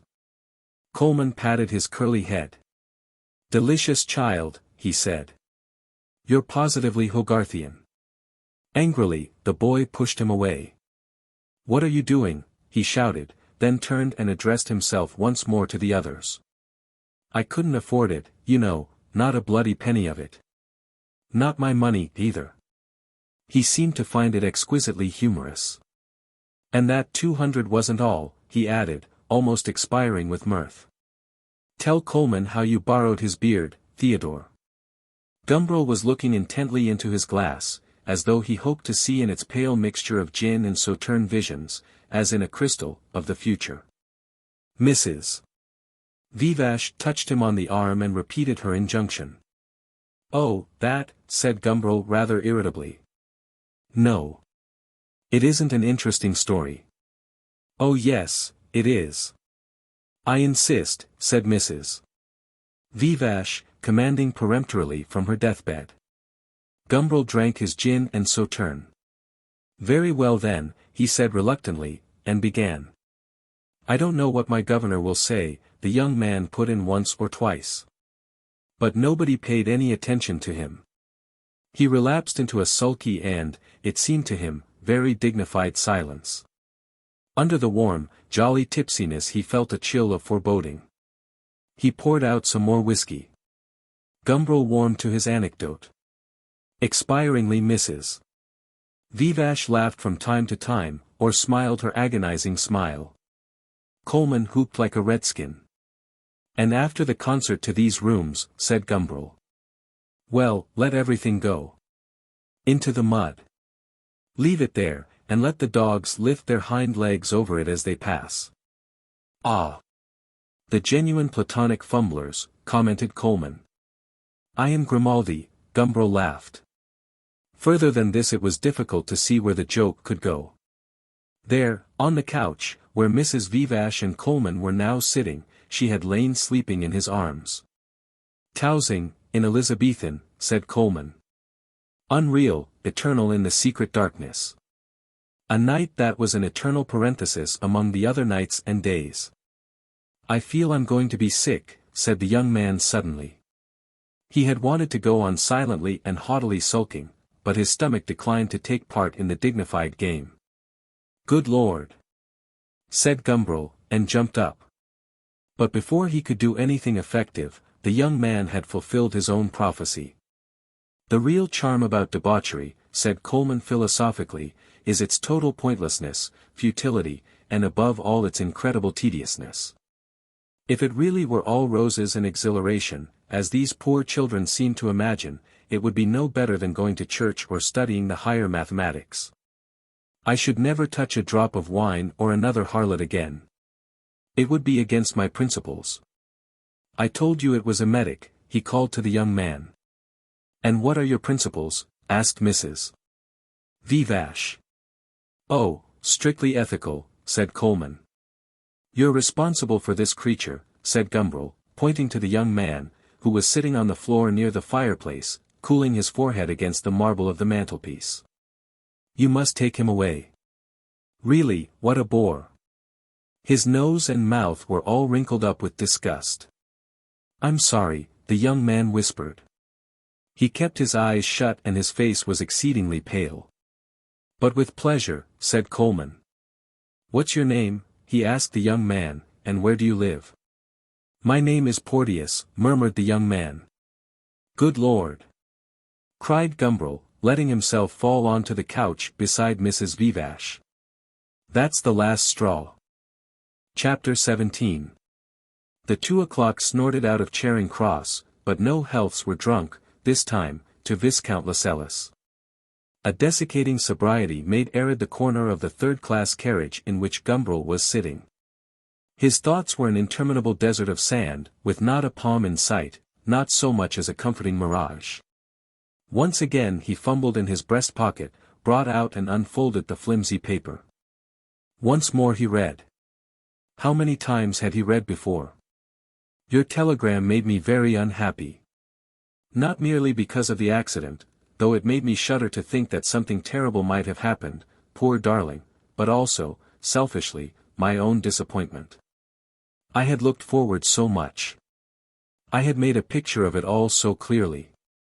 I should have met you at the station with the horse and trap from the Chequers, and we'd have driven back to the cottage, and you'd have loved the cottage.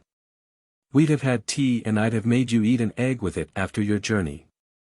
Then we'd have gone for a walk through the most heavenly wood I found yesterday to a place where there's a wonderful view, miles and miles of it. And we'd have wandered on, and sat down under the trees, and the sun would have set, and the twilight would slowly have come to an end. And we'd have gone home again and found the lamps lighted and supper ready, not very grand, I'm afraid, for Mrs. VIII isn't the best of cooks.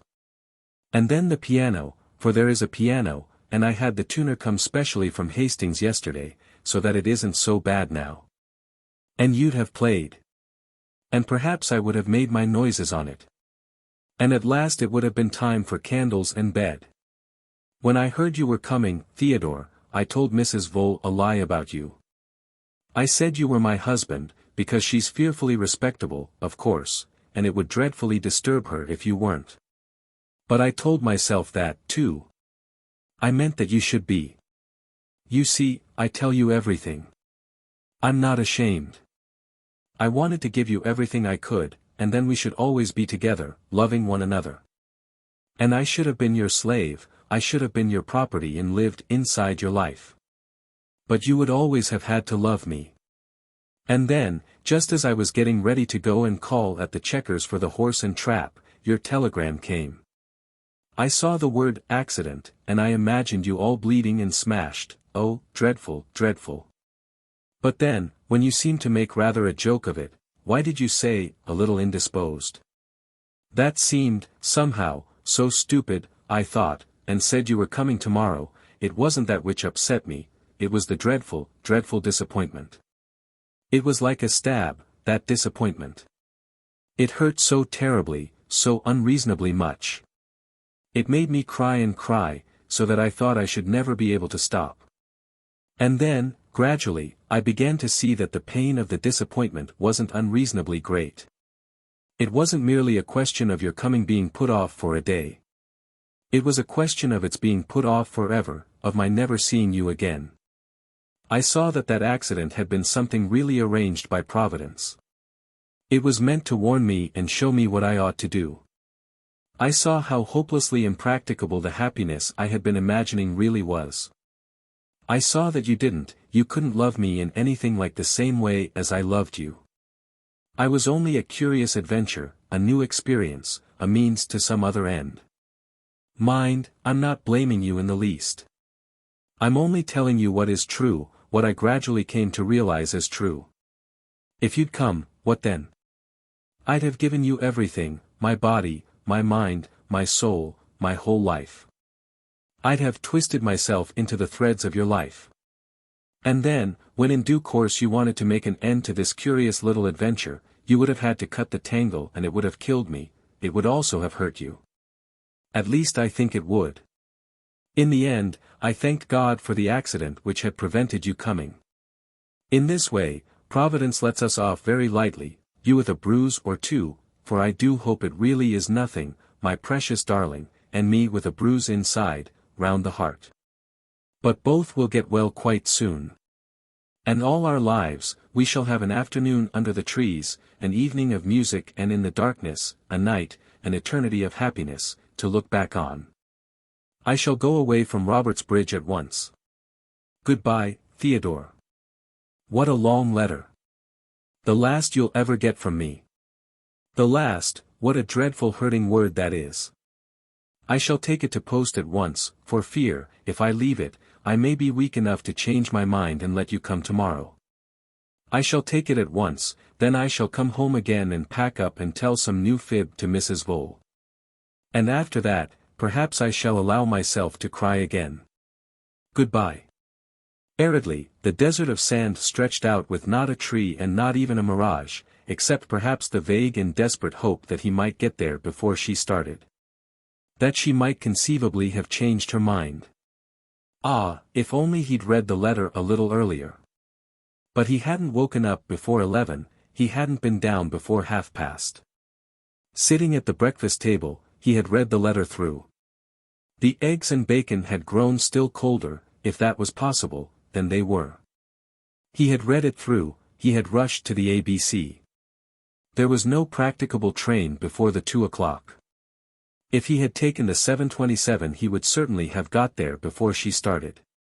Ah, if only he had woken up a little earlier. But then he would have had to go to bed a little earlier.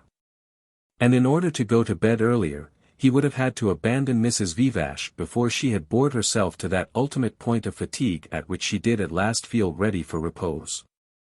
And to abandon Mrs. Vivash, that was really impossible, she wouldn't allow herself to be left alone. If only he hadn't gone to the London Library yesterday. A wanton, unnecessary visit it had been. For after all, the journey was short, he didn't need a book for the train. And the Life of Beckford, for which he had asked, proved, of course, to be out, and he had been utterly incapable of thinking of any other book among the 200,000 or 300,000 on the shelves, that he wanted to read. And, in any case, what the devil did he want with a Life of Beckford? Hadn't he his own life, the life of Gumbril, to attend to? Wasn't one life enough, without making superfluous visits to the London Library in search of other lives? And then what a stroke of bad luck to have run into Mrs. Vivash at that very moment. What an abject weakness to have let himself be bullied into sending that telegram. A little indisposed, oh, my God. Gumbril shut his eyes and ground his teeth together. He felt himself blushing with a retrospective shame. And of course it was quite useless taking the train, like this, to Robertsbridge. She'd be gone, of course. Still, there was always the desperate hope. There was the mirage across the desiccated plains, the mirage one knew to be deceptive and which, on a second glance, proved not even to be a mirage, but merely a few livery spots behind the eyes. Still, it was amply worth doing, as a penance, and to satisfy the conscience and to deceive oneself with an illusion of action. And then the fact that he was to have spent the afternoon with Rosie and had put her off, that too was highly satisfying. And not merely put her off, but, ultimate clownery in the worst of deliriously bad taste, played a joke on her. Impossible come to you, meet me 213, Sloane Street, 2nd floor, a little indisposed. He wondered how she'd get on with Mr. Mercaptan. For it was to his rococo boudoir and Crébelin-soled sofa that he had on the spur of the clownish moment, as he dashed into the post office on the way to the station, sent her. Aridly, the desiccated waist extended. Had she been right in her letter? Would it really have lasted no more than a little while, and ended as she prophesied, with an agonizing cutting of the tangle? Or could it be that she had held out the one hope of happiness? Wasn't she perhaps the one unique being with whom he might have learned to await in quietness the final coming of that lovely terrible thing? From before the sound of whose secret footsteps more than once and ignobly he had fled. He could not decide, it was impossible to decide until he had seen her again, till he had possessed her, mingled his life with hers. And now she had eluded him. For he knew very well that he would not find her. He sighed and looked out of the window. The train pulled up at a small suburban station.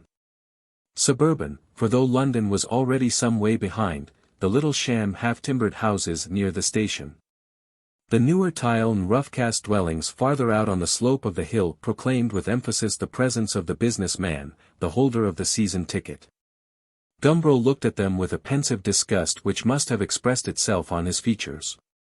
For the gentleman sitting in the corner of the carriage facing his, suddenly leaned forward, tapped him on the knee, and said, "I see you agree with me, sir. That there are too many people in the world." Gumbril, who up till now had merely been aware that somebody was sitting opposite him, now looked with more attention at the stranger. He was a large, square old gentleman of robust and flourishing appearance, with a face of wrinkled brown parchment and a white mustache that merged, in a handsome curve. With a pair of side whiskers, in a manner which reminded one of the photographs of the Emperor Francis Joseph. "I perfectly agree with you, sir," Gumbril answered. If he had been wearing his beard, He would have gone on to suggest that loquacious old gentlemen in trains are among the supernumeraries of the planet. As it was, however, he spoke with courtesy, and smiled in his most engaging fashion. When I look at all these revolting houses, the old gentleman continued, shaking his fist at the snuggeries of the season ticket holders, I am filled with indignation. I feel my spleen ready to burst, sir, ready to burst. I can sympathize with you, said Gumbril. The architecture is certainly not very soothing. It's not the architecture I mind so much, retorted the old gentleman, that's merely a question of art, and all nonsense so far as I'm concerned. What disgusts me is the people inside the architecture, the number of them, sir. And the way they breed. Like maggots, sir, like maggots. Millions of them, creeping about the face of the country, spreading blight and dirt wherever they go, ruining everything. It's the people I object to. Ah well, said Gumbril, if you will have sanitary conditions that don't allow plagues to flourish properly. If you will tell mothers how to bring up their children, instead of allowing nature to kill them off in her natural way, if you will import unlimited supplies of corn and meat, what can you expect? Of course the numbers go up. The old gentleman waved all this away. I don't care what the causes are, he said. That's all one to me. What I do object to, sir, is the effects. Why, sir, I am old enough to remember walking through the delicious meadows beyond Swiss Cottage, I remember seeing the cows milked in West Hampstead, sir. And now, what do I see now, when I go there? Hideous red cities pullulating with Jews, sir. Pullulating with prosperous Jews. Am I right in being indignant, sir? Do I do well, like the prophet Jonah, to be angry? You do, sir, said Gumbril, with growing enthusiasm, and the more so since this frightful increase in population is the world's most formidable danger at the present time. With populations that in Europe alone expand by millions every year, no political foresight is possible. A few years of this mere bestial propagation will suffice to make nonsense of the wisest schemes of today, or would suffice, he hastened to correct himself. If any wise schemes were being matured at the present. Very possibly, sir, said the old gentleman, but what I object to is seeing good cornland being turned into streets, and meadows, where cows used to graze. Covered with houses full of useless and disgusting human beings. I resent seeing the country parcelled out into back gardens. And is there any prospect, Gumbril earnestly asked, of our ever being able in the future to support the whole of our population? Will unemployment ever decrease? I don't know, sir, the old gentleman replied. But the families of the unemployed will certainly increase. You are right, sir, said Gumbril, they will. And the families of the employed and the prosperous will as steadily grow smaller. It is regrettable that birth control should have begun at the wrong end of the scale. There seems to be a level of poverty below which it doesn't seem worth while practicing birth control, and a level of education below which birth control is regarded as morally wrong. Strange, how long it has taken for the ideas of love and procreation to dissociate themselves in the human mind. In the majority of minds they are still, even in this so-called 20th century, indivisibly wedded. Still, he continued hopefully, progress is being made, progress is certainly, though slowly, being made. It is gratifying to find, for example, in the latest statistics, that the clergy, as a class, are now remarkable for the smallness of their families. The old jest is out of date.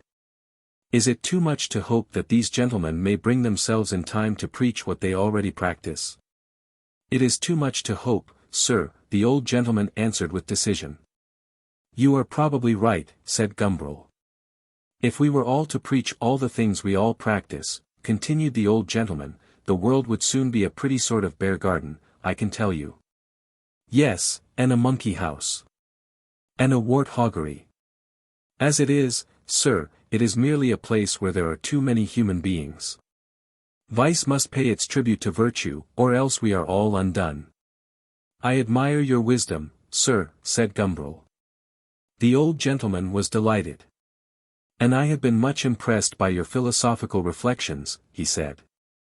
Tell me, are you at all interested in old brandy?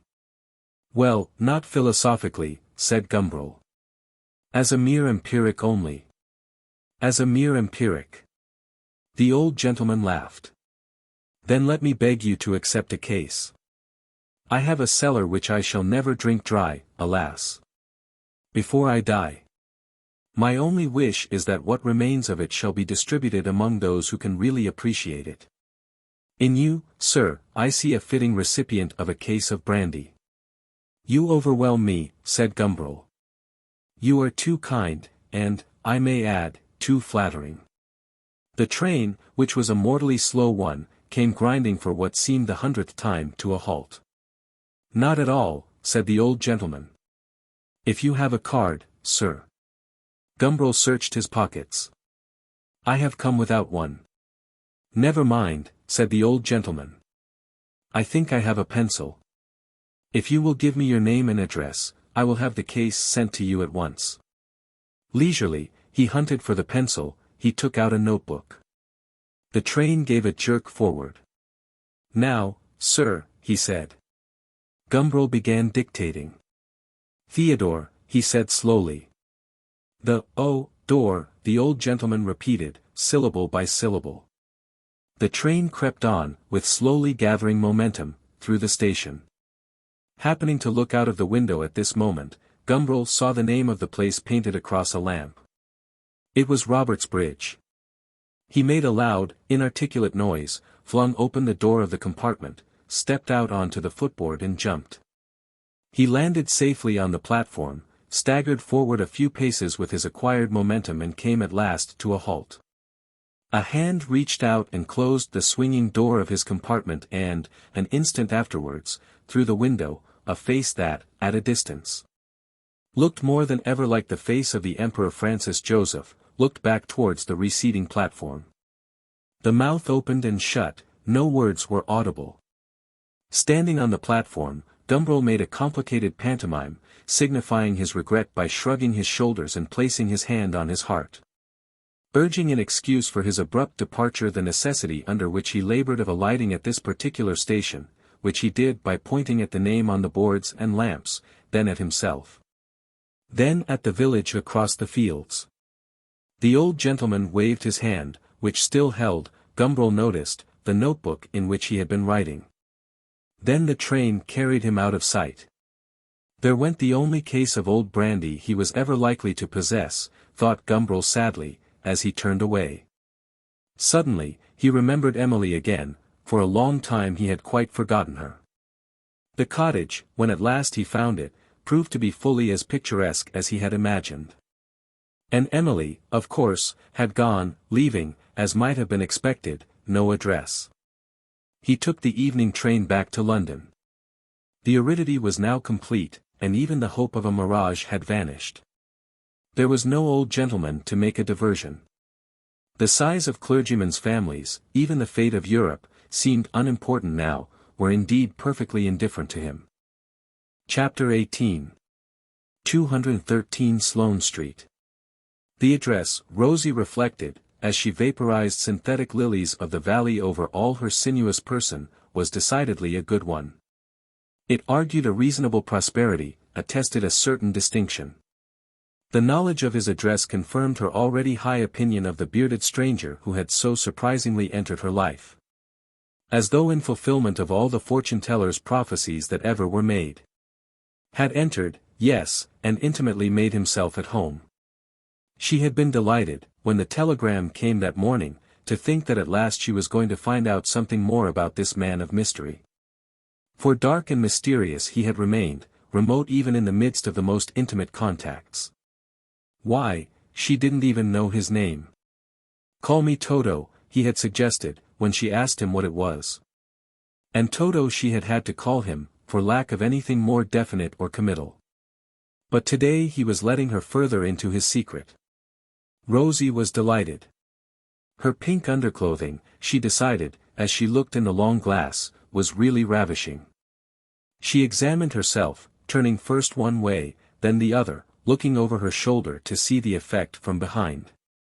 She pointed a toe, bent and straightened a knee, applauding the length of her legs. Most women, Toto had said, are like dachshunds, their slenderness and plump suavity of form. In their white stockings of Milanese silk they looked delicious, and how marvelously, by the way, those Selfridge people had mended those stockings by their new patent process. Absolutely like new, and only charged 4 shillings. Well, it was time to dress. Goodbye, then, to the pink underclothing and the long white legs.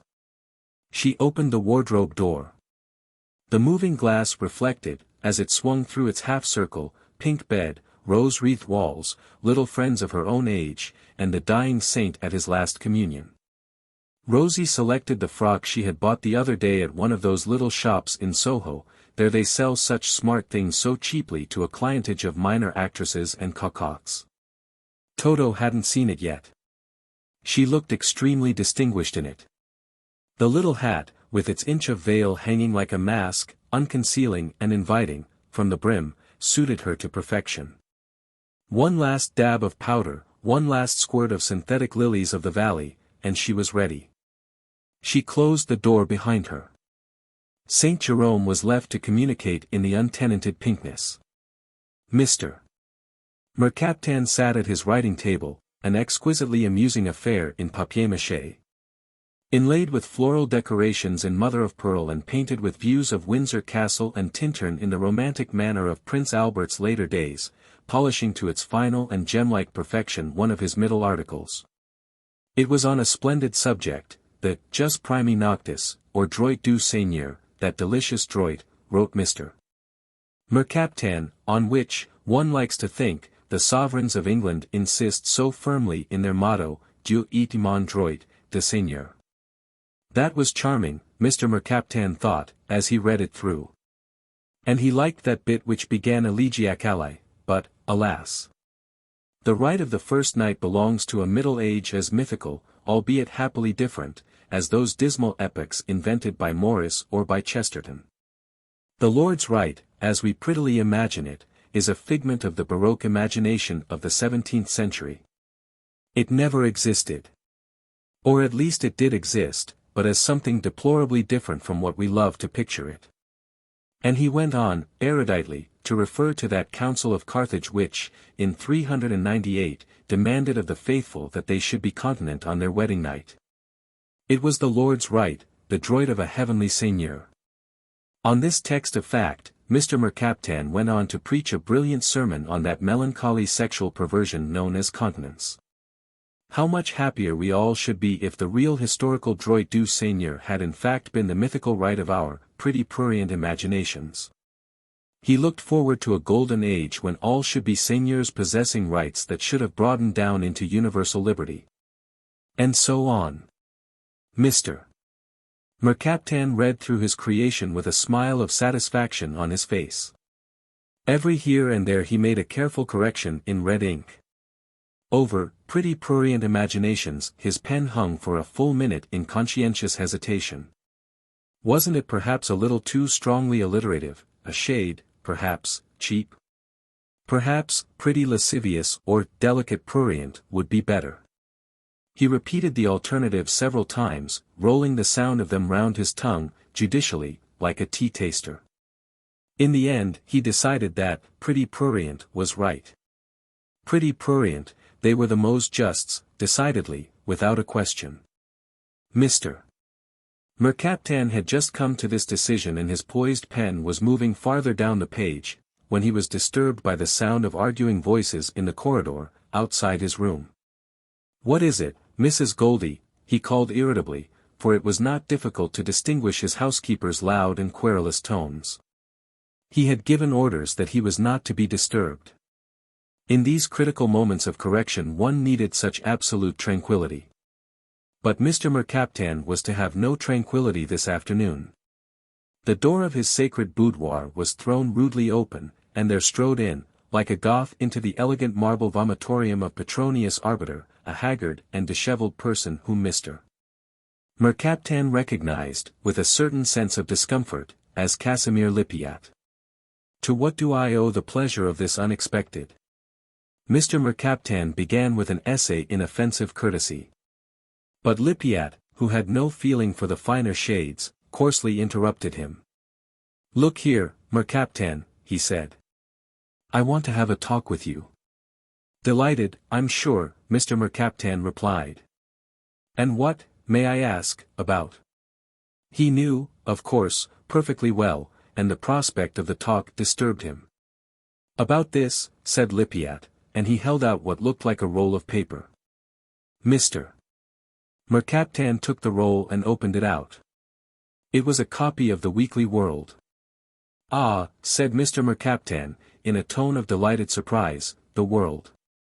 You have read my little article." "That was what I wanted to talk to you about," said Lippiatt. Mr. Mercaptan modestly laughed. "It hardly deserves it," he said. Preserving a calm of expression which was quite unnatural to him, and speaking in a studiedly quiet voice, Lippiatt pronounced with careful deliberation, "It is a disgusting, malicious, ignoble attack on me," he said. "Come, come," protested Mr. Mercaptan. "A critic must be allowed to criticize." "But there are limits," said Lippiatt. "Oh, I quite agree," Mr. Mercaptan eagerly conceded. "But, after all, Lippiatt, you can't pretend that I have come anywhere near those limits. If I had called you a murderer, or even an adulterer, then, I admit, you would have some cause to complain. But I haven't. There's nothing like a personality in the whole thing." Lippiatt laughed derisively, and his face went all to pieces, like a pool of water into which a stone is suddenly dropped. "You've merely said I was insincere, an actor, a mountebank, a quack, raving fustian, spouting mock heroics. That's all." Mr. Mercaptan put on the expression of one who feels himself injured and misunderstood. He shut his eyes, he flapped deprecatingly with his hand. "I merely suggested," he said, "that you protest too much. You defeat your own ends, you lose emphasis by trying to be over-emphatic. All this folie de grandeur, all this hankering after terribility," sagely Mr. Mercaptan shook his head, "it's led so many people astray. And, in any case, you can't really expect me to find it very sympathetic." Mr. Mercaptan uttered a little laugh and looked affectionately round his boudoir, his retired and perfumed powdery within whose walls so much civilization had finely flowered. He looked at his magnificent sofa, gilded and carved, upholstered in white satin, and so deep, for it was a great square piece of furniture, almost as broad as it was long, that when you sat right back, you had of necessity to lift your feet from the floor and recline at length. It was under the white satin that Crébellin's spirit found, in these late degenerate days, a sympathetic home. He looked at his exquisite condor fans over the mantelpiece. His lovely Marie Laurencin of two young girls, pale-skinned and berry-eyed, walking embraced in a shallow myopic landscape amid a troop of bounding heraldic dogs. He looked at his cabinet of bibelots in the corner where the nigger mask and the superb Chinese phallus in sculptured rock crystal contrasted so amusingly with the Chelsea china. The little ivory Madonna, which might be a fake, but in any case was quite as good as any medieval French original, and the Italian medals. He looked at his comical writing desk in shining black papier-mâché and mother-of-pearl. He looked at his article on the Jus Primi Noctis, black and neat on the page, with the red corrections attesting his tireless search for, and his, he flattered himself, almost invariable discovery of, the inevitable word. No, really, one couldn't expect him to find Lippiatt's notions very sympathetic. "But I don't expect you to," said Lippiatt, "and, good God, I don't want you to. But you call me insincere. That's what I can't and won't stand. How dare you do that?" His voice was growing louder. Once more Mr. Mercaptan deprecatingly flapped. "At the most," he corrected, "I said that there was a certain look of insincerity about some of the pictures. Hardly avoidable, indeed, in work of this kind." Quite suddenly, Lippiatt lost his self-control. All the accumulated anger and bitterness of the last days burst out. His show had been a hopeless failure. Not a picture sold, a press that was mostly bad, or, when good, that had praised for the wrong, the insulting reasons. Bright and effective work. Mr. Lippiatt would make an excellent stage designer. Damn them. Damn them. And then, when the dailies had all had their yelp, here was Mercaptan in the Weekly World taking him as a text for what was practically an essay on insincerity in art. How dare you?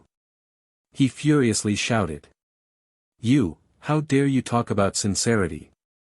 What can you know about sincerity, you disgusting little bug? And avenging himself on the person of Mr. Mercaptan against the world that had neglected him, against the fate that had denied him his rightful share of talent, Lippiatt sprang up and, seizing the author of the Jus Primi Noctis by the shoulders, he shook him, he bumped him up and down in his chair, he cuffed him over the head. How can you have the impudence, he asked, letting go of his victim, but still standing menacingly over him, to touch anything that even attempts to be decent and big? All these years, these wretched years of poverty and struggle and courageous hope and failure and repeated disappointment, and now this last failure, more complete than all. He was trembling with anger, at least one forgot unhappiness while one was angry. Mr. Mercaptan had recovered from his first terrified surprise. Really, really, he repeated, too barbarous. Scuffling like hobbledehoys. If you knew, Lippiatt began, but he checked himself.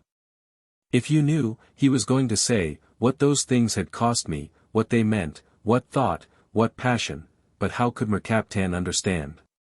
And it would sound as though he were appealing to this creature's sympathy. Bug, he shouted instead, bug. And he struck out again with the flat of his hand. Mr. Mercaptan put up his hands and ducked away from the slaps, blinking. Really, he protested, really.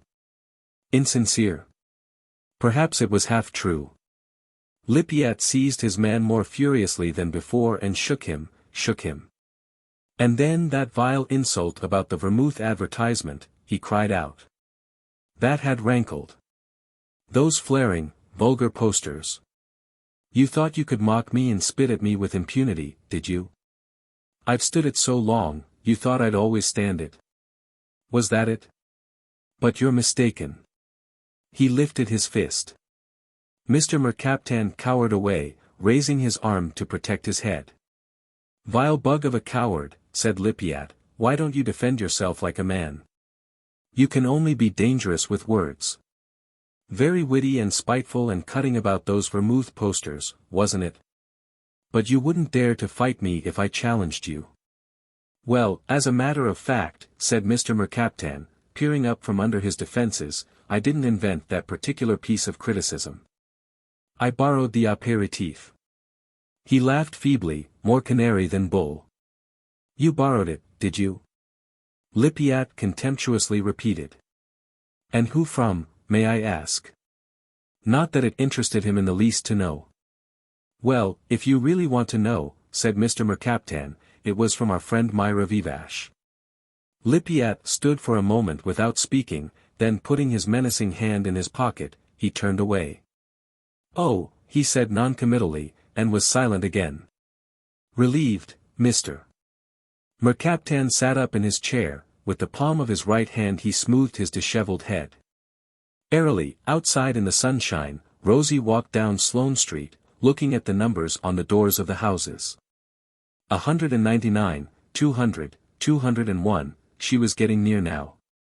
Perhaps all the people who passed, strolling so easily and elegantly and disengagedly along, perhaps they all of them carried behind their eyes a secret, as delightful and amusing as hers.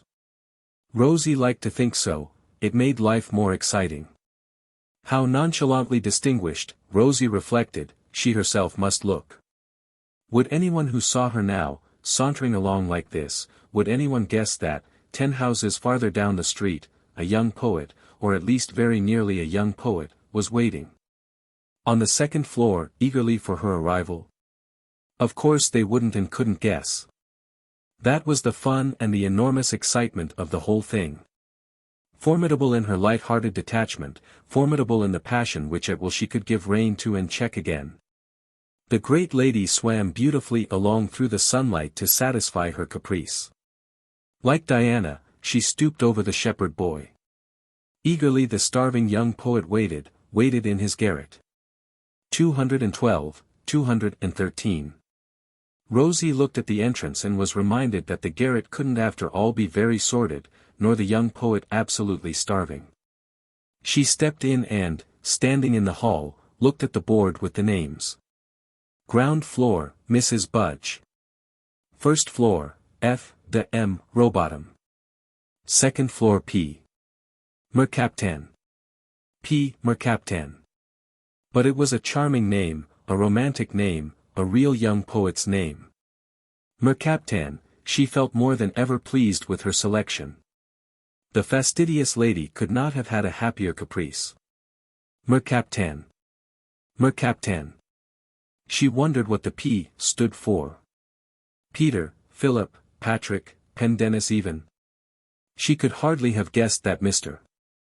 Mercaptan's father, the eminent bacteriologist, had insisted, 34 years ago, on calling his firstborn Pasteur. A little tremulous, under her outward elegant calm, Rosie mounted the stairs.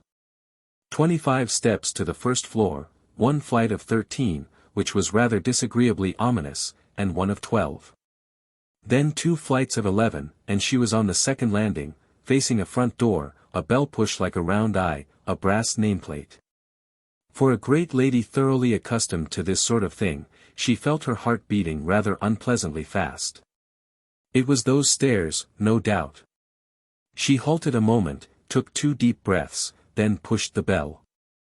The door was opened by an aged servant of the most forbiddingly respectable appearance. Mr. Mercaptan at home? The person at the door burst at once into a long, rambling, angry complaint, but precisely about what Rosie could not for certain make out. Mr. Mercaptan had left orders, she gathered, that he wasn't to be disturbed. But someone had come and disturbed him, fairly shoved his way in, so rude and inconsiderate, all the same. And now he'd been once disturbed, she didn't see why he shouldn't be disturbed again. But she didn't know what things were coming to if people fairly shoved their way in like that. Bolshevism, she called it. Rosie murmured her sympathies, and was admitted into a dark hall. Still querulously denouncing the Bolsheviks who came shoving in, the person led the way down a corridor and, throwing open a door, announced, in a tone of grievance, "A lady to see you. Master Pastor, for Mrs. Goldie." Was an old family retainer, and one of the few who knew the secret of Mr. Mercaptan's Christian name, one of the fewer still who were privileged to employ it. Then, as soon as Rosie had stepped across the threshold, she cut off her retreat with a bang and went off, muttering all the time, towards her kitchen. It certainly wasn't a garret. Half a glance, the first whiff of popery, the feel of the carpet beneath her feet, had been enough to prove that. But it was not the room which occupied Rosie's attention, it was its occupants. One of them, thin, sharp-featured and, in Rosie's very young eyes, quite old, was standing with an elbow on the mantelpiece. The other, sleeker and more genial in appearance, was sitting in front of a writing desk near the window. And neither of them, Rosie glanced desperately from one to the other, hoping vainly that she might have overlooked a blonde beard, neither of them was Toto. The sleek man at the writing desk got up, advanced to meet her. "An unexpected pleasure," he said, in a voice that alternately boomed and fluted. "Too delightful. But to what do I owe? Who, may I ask?" He had held out his hand, automatically Rosie proffered hers. The sleek man shook it with cordiality, almost with tenderness. I think I must have made a mistake," she said. "Mr. Mercaptan." The sleek man smiled. "I am Mr. Mercaptan. You live on the second floor." "I never laid claims to being a mathematician," said the sleek man, smiling as though to applaud himself, "but I have always calculated that." He hesitated. "Enfin, que ma demeure s'y trouve. En effet, on the second floor. Lippiette will bear me out, I'm sure." He turned to the thin man, who had not moved from the fireplace, but had stood all the time motionlessly, his elbow on the mantelpiece, looking gloomily at the ground. Lippiette looked up. "I must be going," he said abruptly. And he walked towards the door. Like vermouth posters, so that was Myra's piece of mockery. All his anger had sunk like a quenched flame. He was altogether quenched, put out with unhappiness. Politely Mr. Mercaptan hurried across the room and opened the door for him. "Goodbye, then," he said airily. Lippiat did not speak, but walked out into the hall. The front door banged behind him.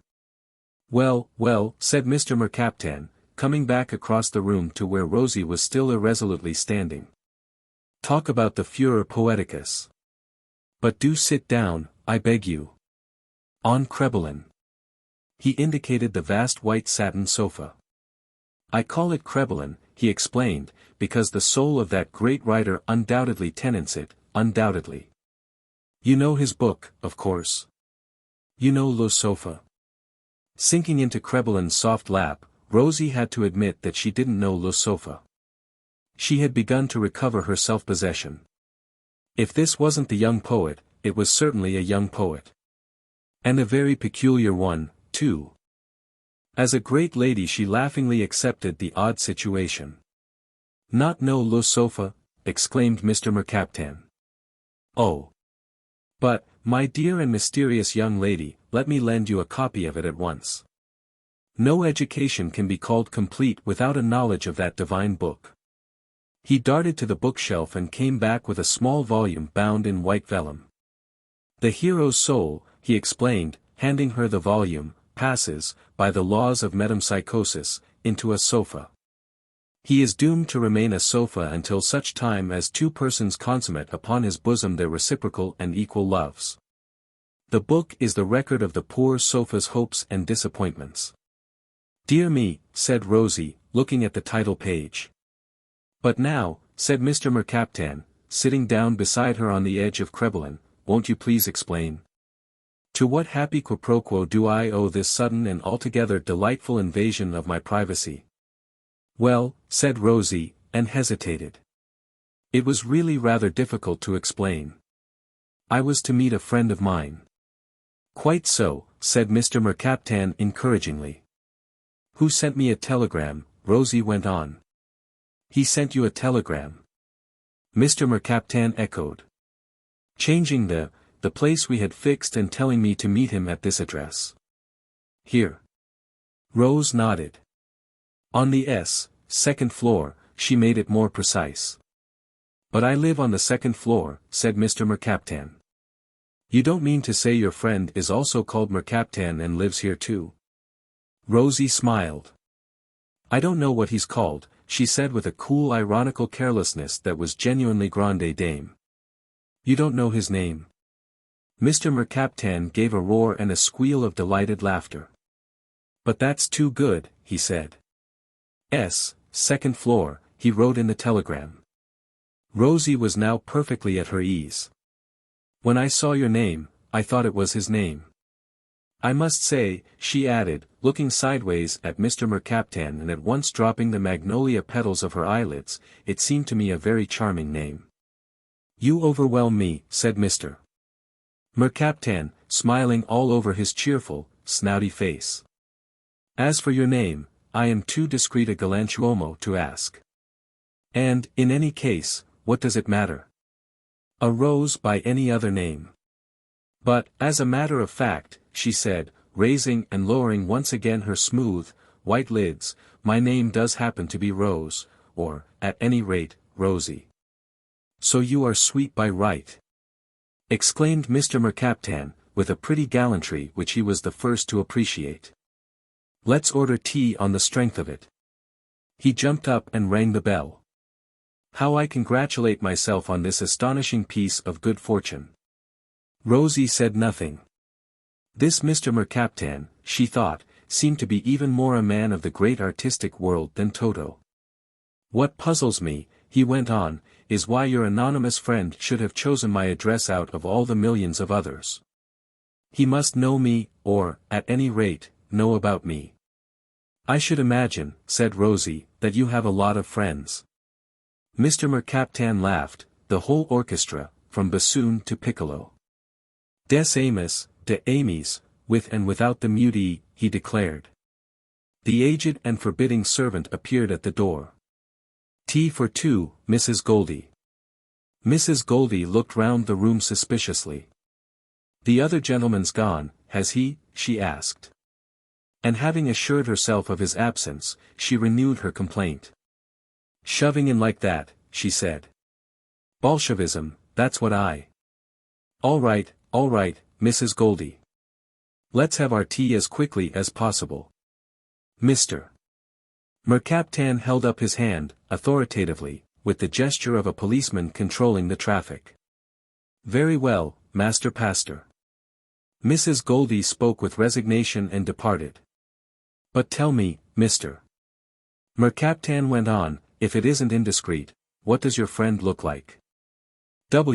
Well, Rosie answered, "He's fair, and though he's quite young he wears a beard." With her two hands she indicated on her own unemphatic bosom the contours of Toto's broad blonde fan. "A beard. But, good heavens, Mr. Mercaptan slapped his thigh, "It's Coleman, it's obviously and undoubtedly Coleman." "Well, whoever it was," said Rosie severely, "he played a very stupid sort of joke. For which I thank him. De tout mon cœur." Rosie smiled and looked sideways. "All the same," she said, "I shall give him a piece of my mind. Poor Aunt Aggie. Oh, poor Aunt Aggie, indeed." In the light of Mr. Mercaptan's boudoir her hammered copper and her leadless glaze certainly did look a bit comical. After tea Mr. Mercaptan played cicerone in a tour of inspection round the room. They visited the papier-mâché writing desk, the Condor fans, the Marie Laurencin, the 1914 edition of Du Côté de Chez Swann, the Madonna that probably was a fake, the nigger mask. The Chelsea figures, the Chinese object of art in sculptured crystal, the scale model of Queen Victoria in wax under a glass bell. Toto, it became clear, had been no more than a forerunner, the definitive revelation was Mr. Mercaptan's. Yes, poor Aunt Aggie. And indeed, when Mr. Mercaptan began to read her his little middle on the Droit du Seigneur, it was poor everybody. Poor mother, with her absurd, old-fashioned, prudish views. Poor, earnest father, with his Unitarianism, his Hibbert Journal, his letters to the papers about the necessity for a spiritual regeneration. Bravo, she cried from the depths of Crébelin.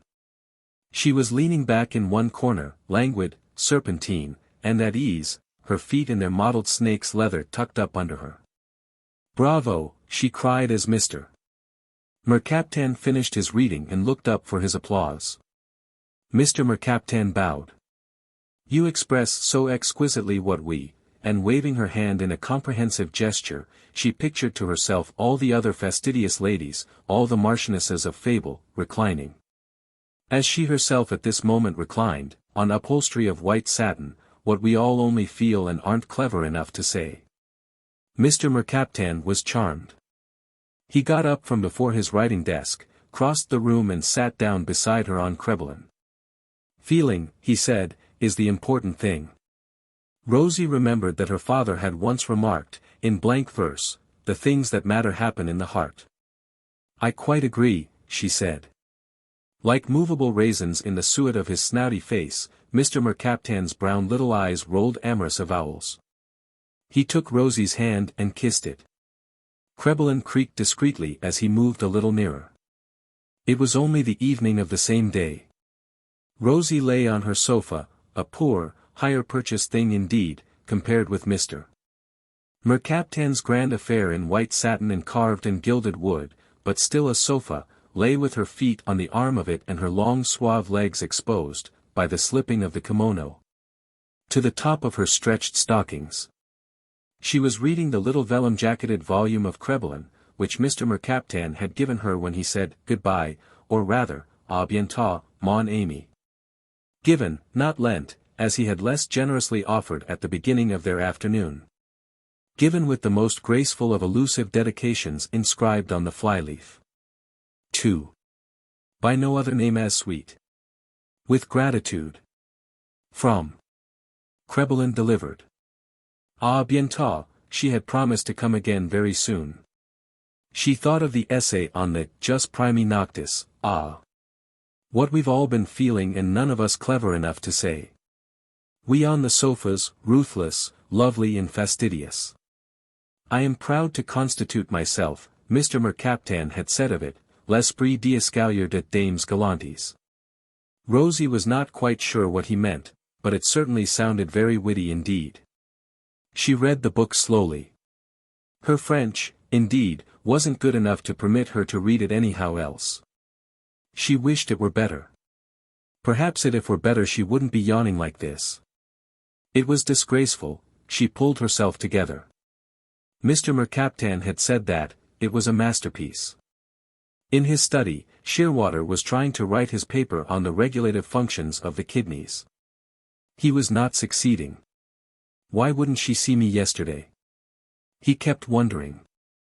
With anguish he suspected other lovers, desired her, in consequence, the more. Gumbril had said something, he remembered, that night they had met her by the coffee stall. What was it?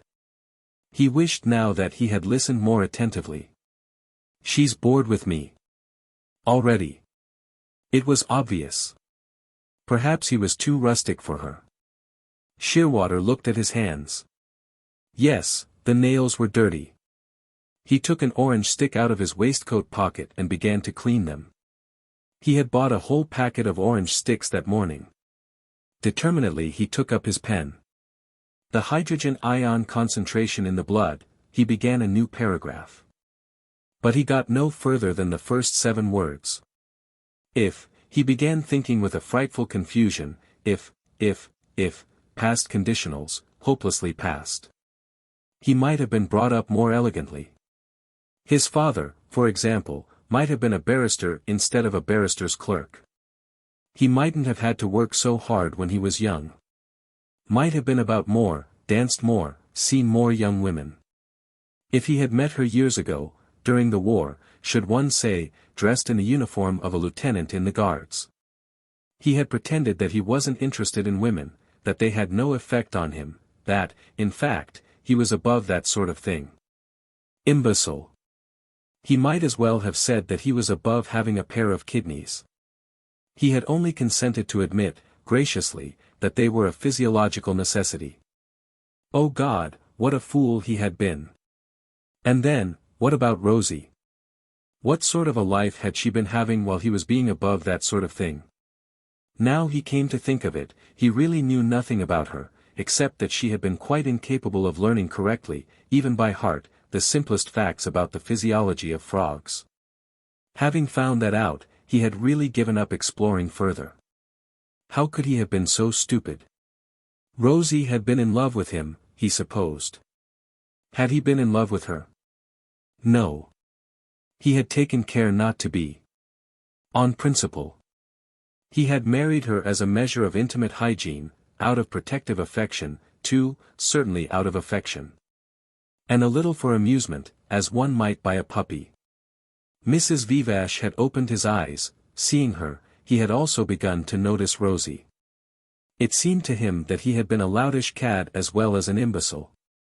What should he do about it? He sat for a long time wondering. In the end he decided that the best thing would be to go and tell Rosie all about it, all about everything. About Mrs. Vivash too? Yes, about Mrs. Vivash too. He would get over Mrs. Vivash more easily and more rapidly if he did. And he would begin to try and find out about Rosie. He would explore her. He would discover all the other things besides an incapacity to learn physiology that were in her. He would discover her, he would quicken his affection for her into something livelier and more urgent. And they would begin again, more satisfactorily this time, with knowledge and understanding. Wise from their experience. Shearwater got up from his chair before the writing table, lurched pensively towards the door, bumping into the revolving bookcase and the armchair as he went. And walked down the passage to the drawing room. Rosie did not turn her head as he came in, but went on reading without changing her position, her slippered feet still higher than her head, her legs still charmingly avowing themselves. Shearwater came to a halt in front of the empty fireplace. He stood there with his back to it, as though warming himself before an imaginary flame. It was, he felt, the safest, the most strategic point from which to talk. "What are you reading?" he asked. "Le Sofa," said Rosie. "What's that?" "What's that?" Rosie scornfully echoed. "Why, it's one of the great French classics." "Who by?" "Crebillon the Younger." "Never heard of him," said Shearwater. There was a silence. Rosie went on reading. "It just occurred to me," Shearwater began again in his rather ponderous, infelicitous way, "that you mightn't be very happy, Rosie." Rosie looked up at him and laughed. "What put that into your head?" she asked. "I'm perfectly happy." Shearwater was left a little at a loss. "Well, I'm very glad to hear it," he said. "I only thought, that perhaps you might think, that I rather neglected you." Rosie laughed again. "What is all this about?" she said. "I have it rather on my conscience," said Shearwater. "I begin to see, something has made me see, that I've not. I don't treat you very well." "But I don't notice it, I assure you," put in Rosie, still smiling. "I leave you out too much," Shearwater went on with a kind of desperation, running his fingers through his thick brown hair. "We don't share enough together. You're too much outside my life." "But after all," said Rosie, "we are a civilized couple. We don't want to live in one another's pockets, do we?" "No, but we're really no more than strangers," said Shearwater. "That isn't right. And it's my fault. I've never tried to get into touch with your life. But you did your best to understand mine, at the beginning of our marriage." "Oh, then, said Rosie, laughing. "You found out what a little idiot I was." "Don't make a joke of it," said Shearwater. "It isn't a joke. It's very serious. I tell you, I've come to see how stupid and inconsiderate and ununderstanding I've been with you. I've come to see quite suddenly. The fact is," he went on with a rush, like an uncorked fountain, "I've been seeing a woman recently whom I like very much, and who doesn't like me." Speaking of Mrs. Vivash, unconsciously he spoke her language. For Mrs. Vivash people always euphemistically liked one another rather a lot, even when it was a case of the most frightful and excruciating passion, the most complete abandonments. And somehow that's made me see a lot of things which I'd been blind to before, blind deliberately, I suppose. It's made me see, among other things, that I've really been to blame towards you, Rosie. Rosie listened with an astonishment which she perfectly disguised. So James was embarking on his little affairs, was he? It seemed incredible, and also, as she looked at her husband's face, the face behind its bristlingly manly mask of a harassed baby, also rather pathetically absurd. She wondered who it could be. But she displayed no curiosity. She would find out soon enough. "I'm sorry you should have been unhappy about it," she said. "It's finished now." Shearwater made a decided little gesture. "Ah, no," said Rosie. "You should persevere." She looked at him, smiling. Shearwater was taken aback by this display of easy detachment. He had imagined the conversation so very differently, as something so serious, so painful and, at the same time, so healing and soothing, that he did not know how to go on. "But I thought," he said hesitatingly, that we, after this experience, I would try to get closer to you." Oh, it sounded ridiculous. "We might start again, from a different place, so to speak." "But, cher ami," protested Rosie, with the inflection and in the preferred tongue of Mr. Mercaptan, "you can't seriously expect us to do the Darby and Joan business, can you?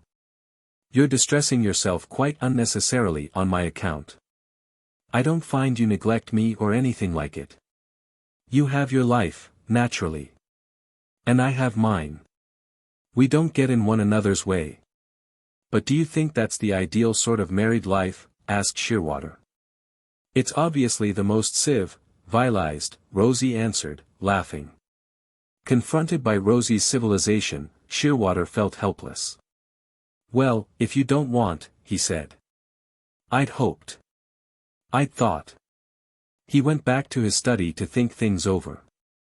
The more he thought them over, the more he blamed himself. And incessantly the memory of Mrs. Vivash tormented him. Chapter 19.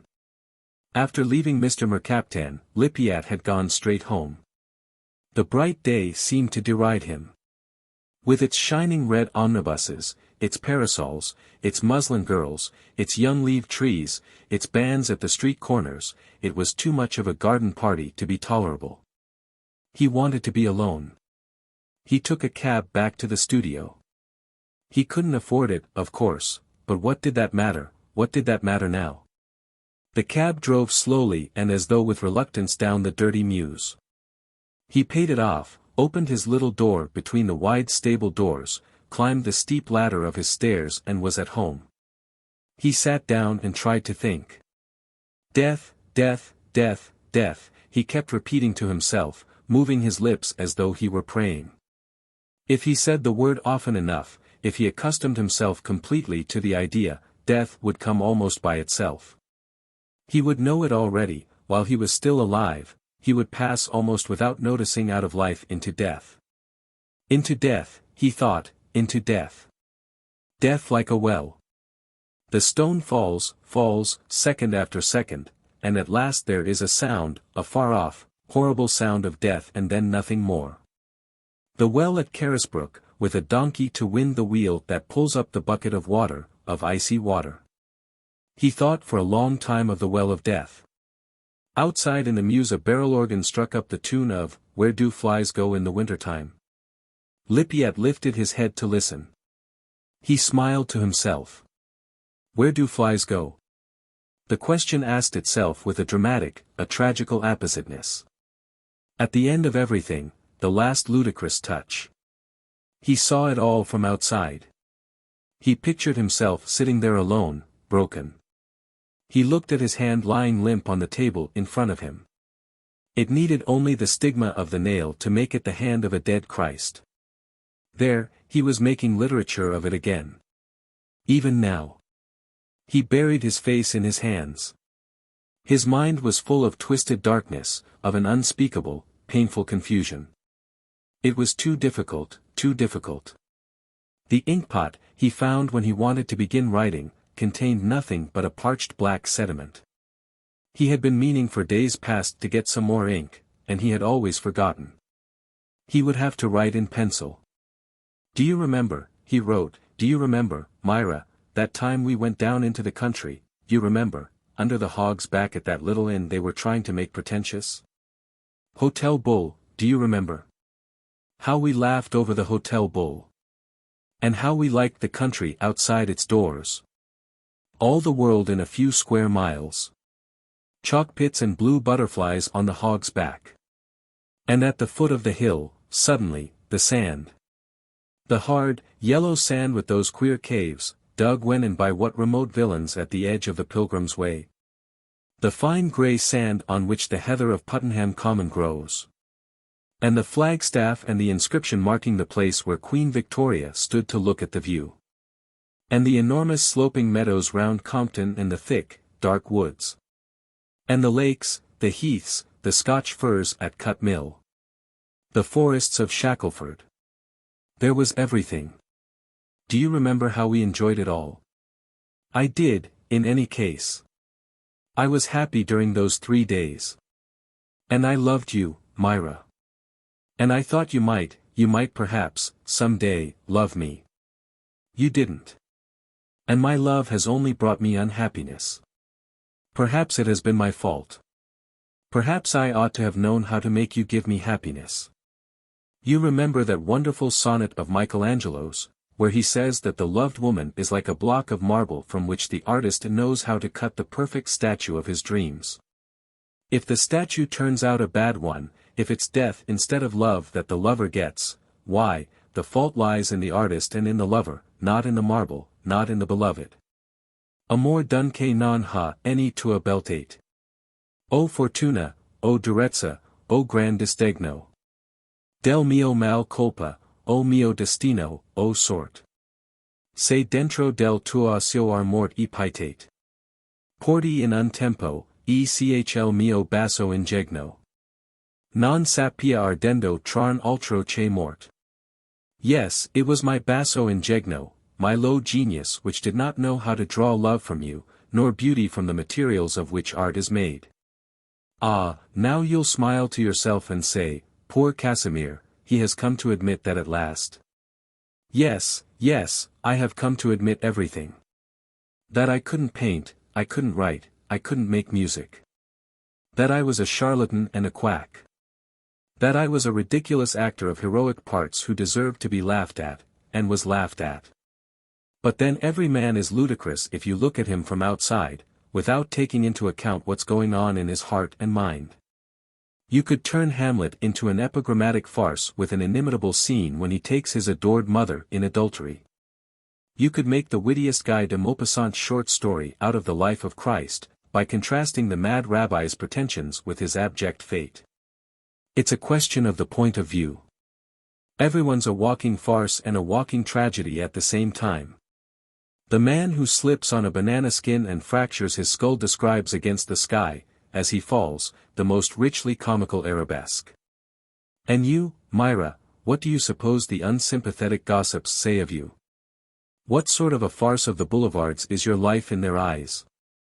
For me, Myra, you seem to move all the time through some nameless and incomprehensible tragedy.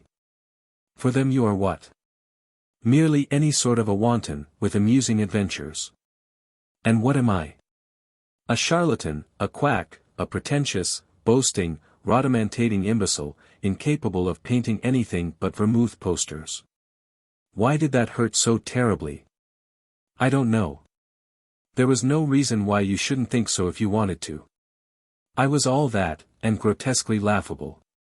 And very likely your laughter was justified, your judgment was true. I don't know. I can't tell. Perhaps I am a charlatan. Perhaps I'm insincere, boasting to others, deceiving myself. I don't know, I tell you. Everything is confusion in my mind now. The whole fabric seems to have tumbled to pieces, it lies in a horrible chaos. I can make no order within myself. Have I lied to myself? Have I acted and postured the great man to persuade myself that I am one? Have I something in me, or nothing? Have I ever achieved anything of worth, anything that rhymed with my conceptions, my dreams, for those were fine, of that, I am certain. I look into the chaos that is my soul and, I tell you, I don't know, I don't know. But what I do know is that I've spent nearly 20 years now playing the charlatan at whom you all laugh. That I've suffered, in mind and in body too, almost from hunger, sometimes, in order to play it. That I've struggled, that I've exultantly climbed to the attack, that I've been thrown down, many times, that I've picked myself up and started again. Well, I suppose all that's ludicrous, if you like to think of it that way. It is ludicrous that a man should put himself to prolonged inconvenience for the sake of something which doesn't really exist at all. It's exquisitely comic, I can see. I can see it in the abstract, so to speak.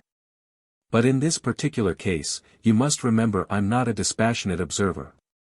And if I am overcome now, it is not with laughter.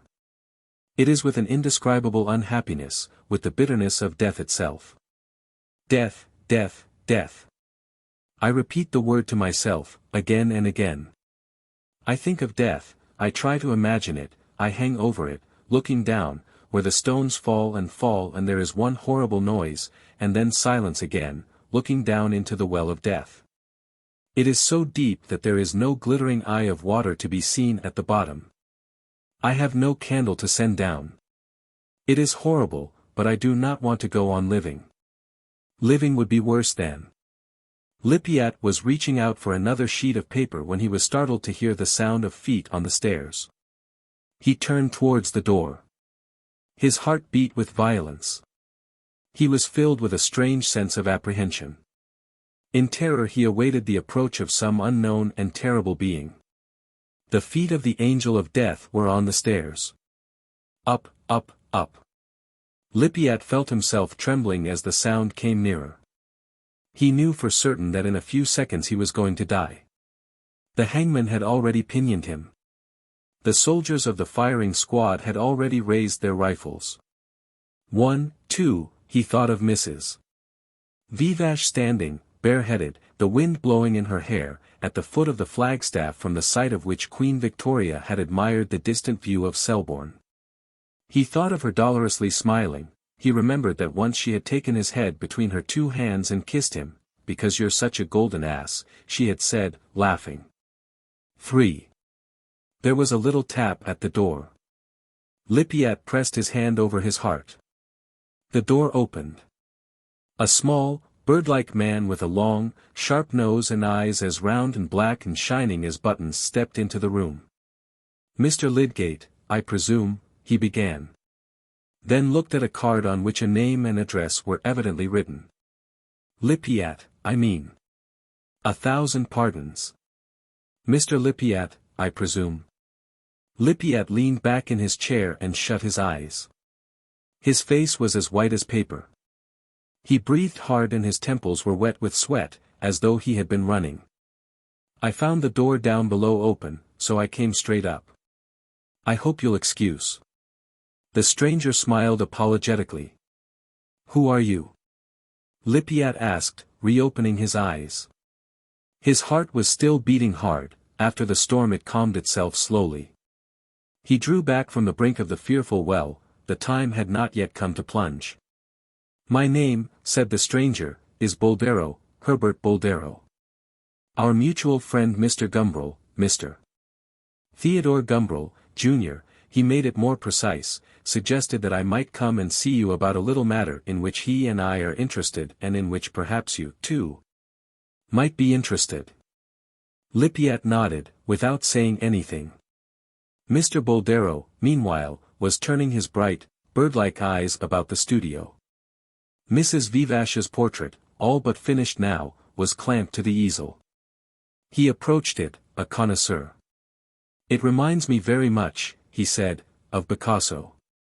Very much indeed, if I may say so. Also a little of," he hesitated, trying to think of the name of that other fellow Gumbril had talked about. But being unable to remember the unimpressive syllables of Derac he played for safety and said, "Of Orpin." Mr. Boldero looked inquiringly at Lippiatt to see if that was right.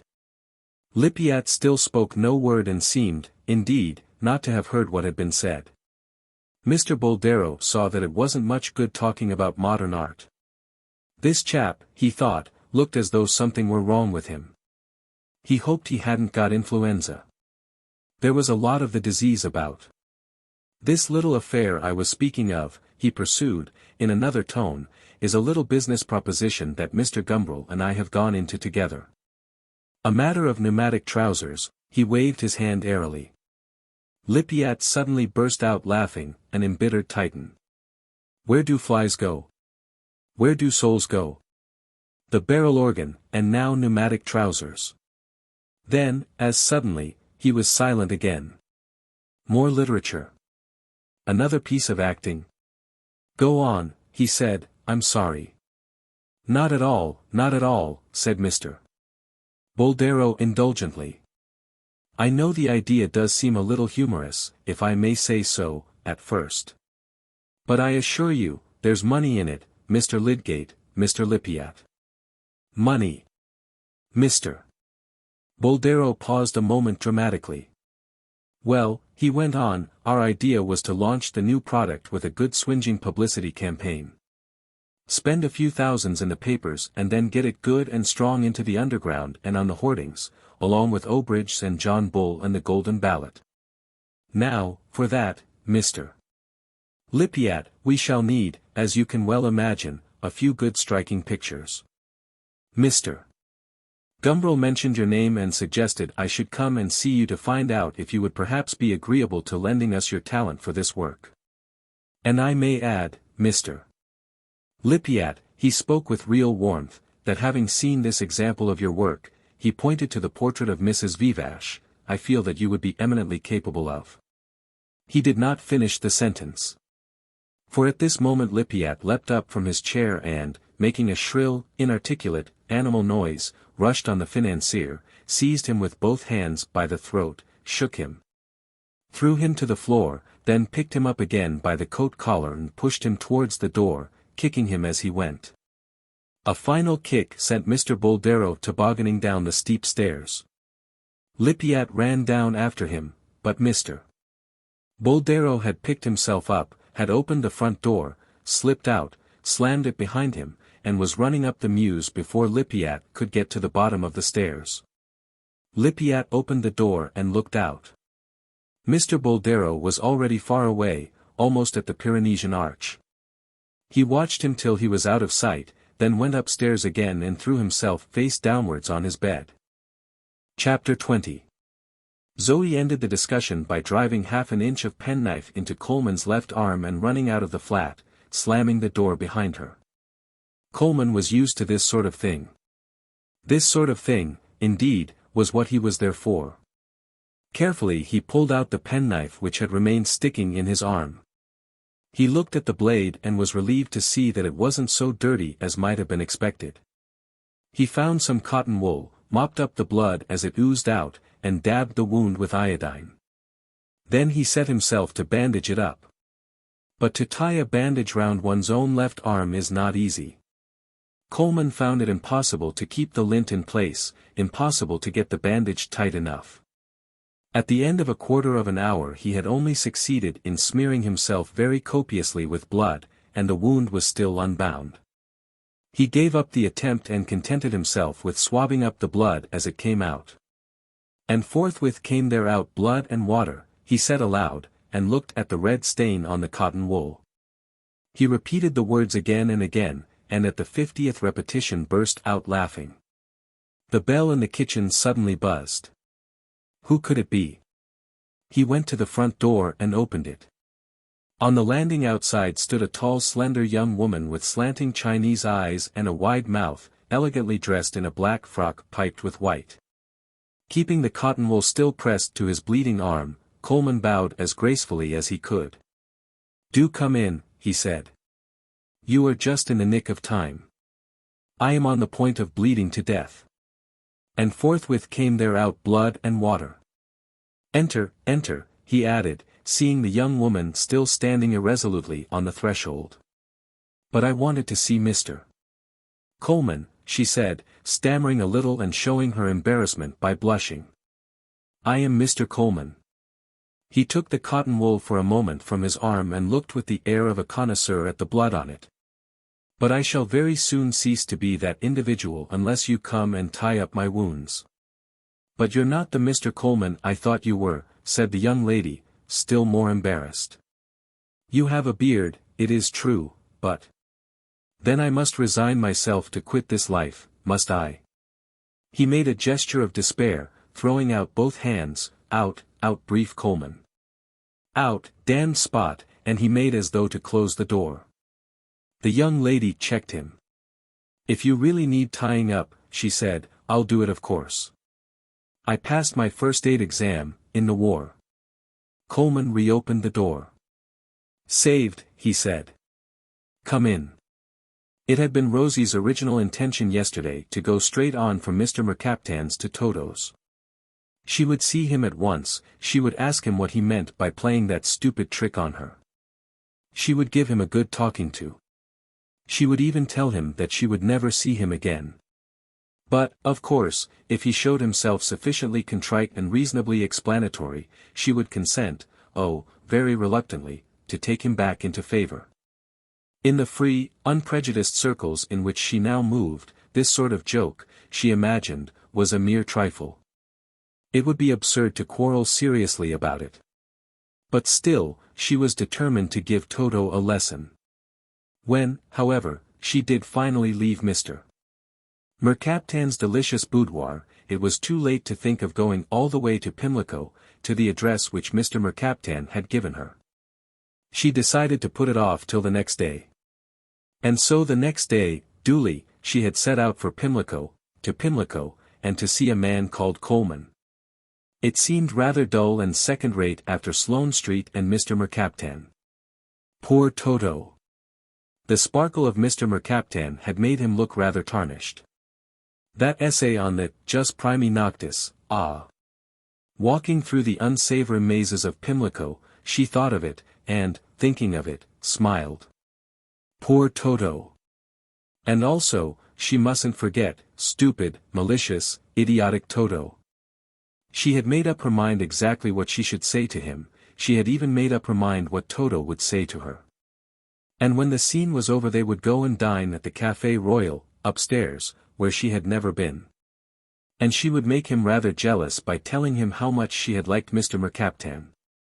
But not too jealous. Silence is golden, as her father used to say when she used to fly into tempers and wanted to say nasty things to everybody within range. Silence, about some things, is certainly golden. In the rather gloomy little turning off Lupus Street to which she had been directed, Rosie found the number, in the row of bells and cards, the name. Quickly and decidedly she mounted the stairs. Well, she was going to say as soon as she saw him, I thought you were a civilized being. Mr. Mercaptan had dropped a hint that Coleman wasn't really civilized, a hint was enough for Rosie. But I see, she would go on, that I was mistaken. I don't like to associate with boors. The fastidious lady had selected him as a young poet, not as a ploughboy. Well rehearsed, Rosie rang the bell. And then the door had opened on this huge bearded Cossack of a man, who smiled, who looked at her with bright, dangerous eyes, who quoted the Bible and who was bleeding like a pig.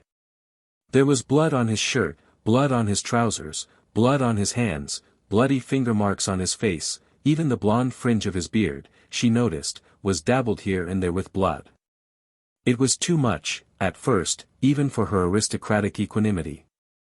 In the end, however, she followed him across a little vestibule into a bright, whitewashed room empty of all furniture but a table, a few chairs and a large box spring and mattress, which stood like an island in the middle of the floor and served as bed or sofa as occasion required.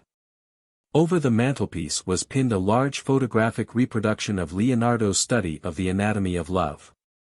There were no other pictures on the walls. All the apparatus is here, said Coleman, and he pointed to the table. Lint, bandages, cotton wool, iodine, gauze, oiled silk. I have them all ready in preparation for these little accidents. But do you often manage to cut yourself in the arm? Asked Rosie. She took off her gloves and began to undo a fresh packet of lint. One gets cut, Coleman explained. Little differences of opinion, you know.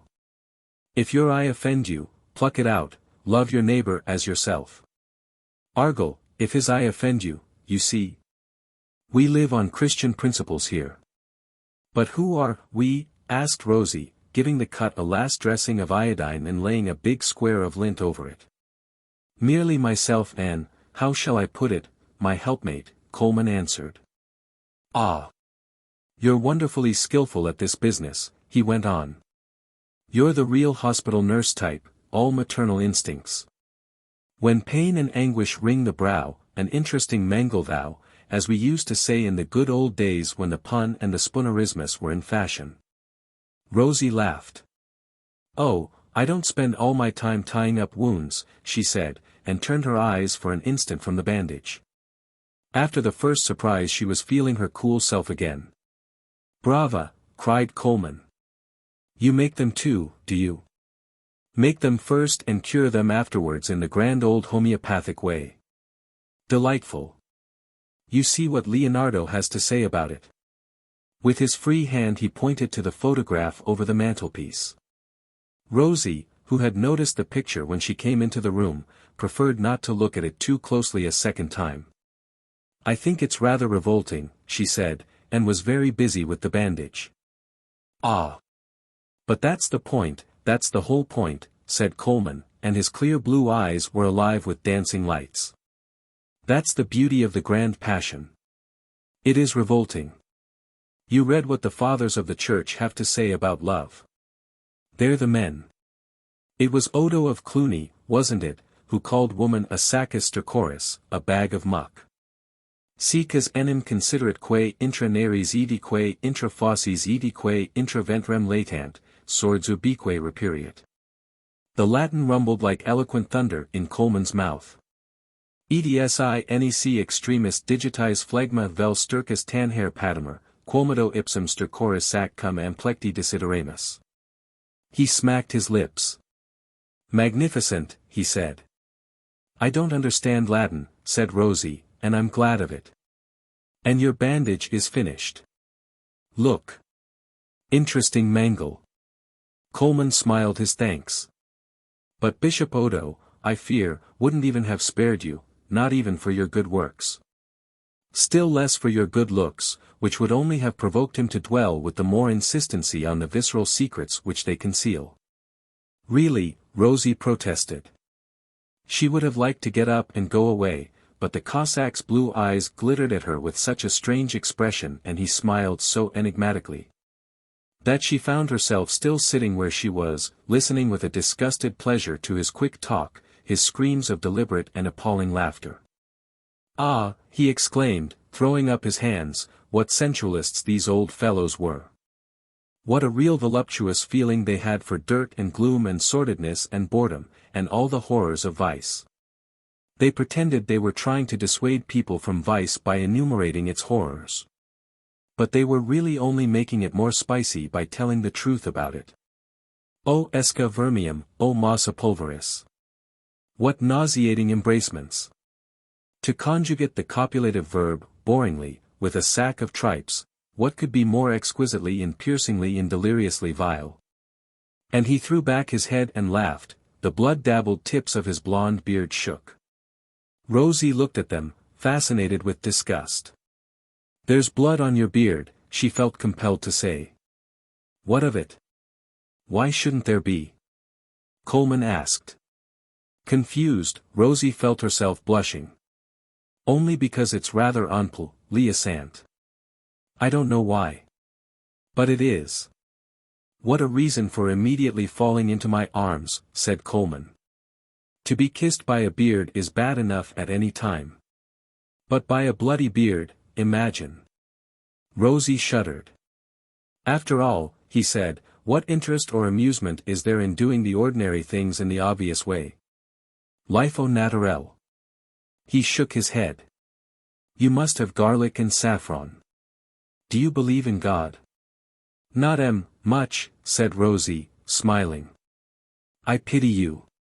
You must find existence dreadfully dull. As soon as you do, everything becomes 1,000 times life-size. Phallic symbols 500 feet high, he lifted his hand. A row of grinning teeth you could run the 100 yards on. He grinned at her through his beard. Wounds big enough to let a Cochan-6 drive into their purulent recesses. Every slightest act eternally significant. It's only when you believe in God, and especially in hell, that you can really begin enjoying life. For instance, when in a few moments you surrender yourself to the importunities of my bloody beard. How prodigiously much more you'd enjoy it if you could believe you were committing the sin against the Holy Ghost, if you kept thinking calmly and dispassionately all the time the affair was going on, all this is not only a horrible sin. It is also ugly, grotesque, a mere defecation, Rosie held up her hand. You're really horrible, she said. Coleman smiled at her. Still, she did not go. He who is not with me is against me, said Coleman. If you can't make up your mind to be with, it's surely better to be positively against than merely negatively indifferent. Nonsense, exclaimed Rosie feebly. When I call my lover a nymphomaniacal dog, she runs the penknife into my arm. Well, do you enjoy it? Asked Rosie. Piercingly, he answered. It is at once sordid to the last and lowest degree and infinitely and eternally significant. Coleman was silent and Rosie too said nothing. Futilely she wished it had been Toto instead of this horrible, dangerous Cossack. Mr. Mercaptan ought to have warned her. But then, of course, he supposed that she already knew the creature.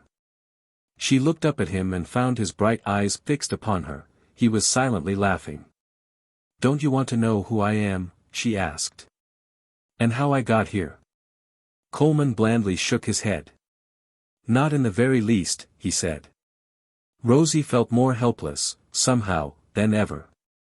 Why not? She asked as bravely and impertinently as she could. Coleman answered with another question. Why should I? It would be natural curiosity. But I know all I want to know, he said. You are a woman, or, at any rate, you have all the female stigmata. Not too sumptuously well developed, let me add. You have no wooden legs. You have eyelids that flutter up and down over your eyes like a moving shutter in front of a signaling lamp, spelling out in a familiar code the letters, Amor.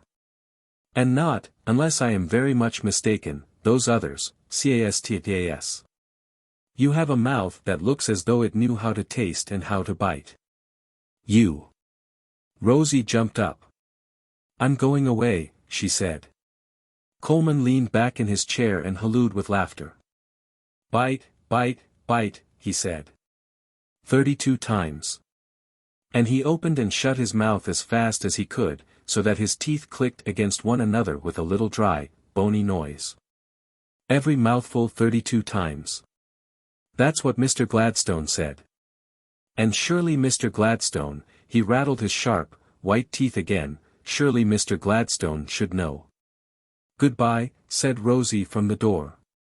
Goodbye, Coleman called back. And immediately afterwards jumped to his feet and made a dash across the room towards her. Rosie uttered a cry, slipped through the door and, slamming it behind her, ran across the vestibule and began fumbling with the latches of the outer door. It wouldn't open, it wouldn't open. She was trembling, fear made her feel sick. There was a rattling at the door behind her. There was a whoop of laughter, and then the Cossack's hands were on her arms, his face came peering over her shoulder, and the blonde beard dabbled with blood prickled against her neck and face. Oh, don't, she implored, turning away her head. Then all at once she began violently crying. Tears, exclaimed Coleman in rapture, genuine tears. He bent eagerly forward to kiss them away, to drink them as they fell. What an intoxication, he said, looking up to the ceiling like a chicken that has taken a sip of water. He smacked his lips. Sobbing uncontrollably, Rosie had never in all her life felt less like a great, fastidious lady. Chapter 21. Well, said Gumbril, here I am again. Already? Mrs. Vivash had been reduced, by the violence of her headache, to coming home after her luncheon with Piers Cotton for a rest. She had fed her hungry pain on pyramidon and now she was lying down on the Dufy-upholstered sofa at the foot of her full-length portrait by Jacques-Émile Blanche. Her head was not much better, but she was bored. When the maid had announced Gumbril, she had given word that he was to be let in. I'm very ill, she went on expiringly. Look at me, she pointed to herself, and me again. She waved her hand towards the sizzling brilliance of the portrait. Before and after. Like the advertisements, you know. Every picture tells a story. She laughed faintly, then made a little grimace and, sucking in the breath between her lips, she put her hand to her forehead. My poor Myra. Gumbril pulled up a chair to the sofa and sat there like a doctor at his patient's bedside. But before and after what? He asked, almost professionally. Mrs. Vivash gave an all but imperceptible shrug. I don't know, she said. Not influenza, I hope. No, I don't think so. Not love, by any chance. Mrs. Vivash did not venture another laugh.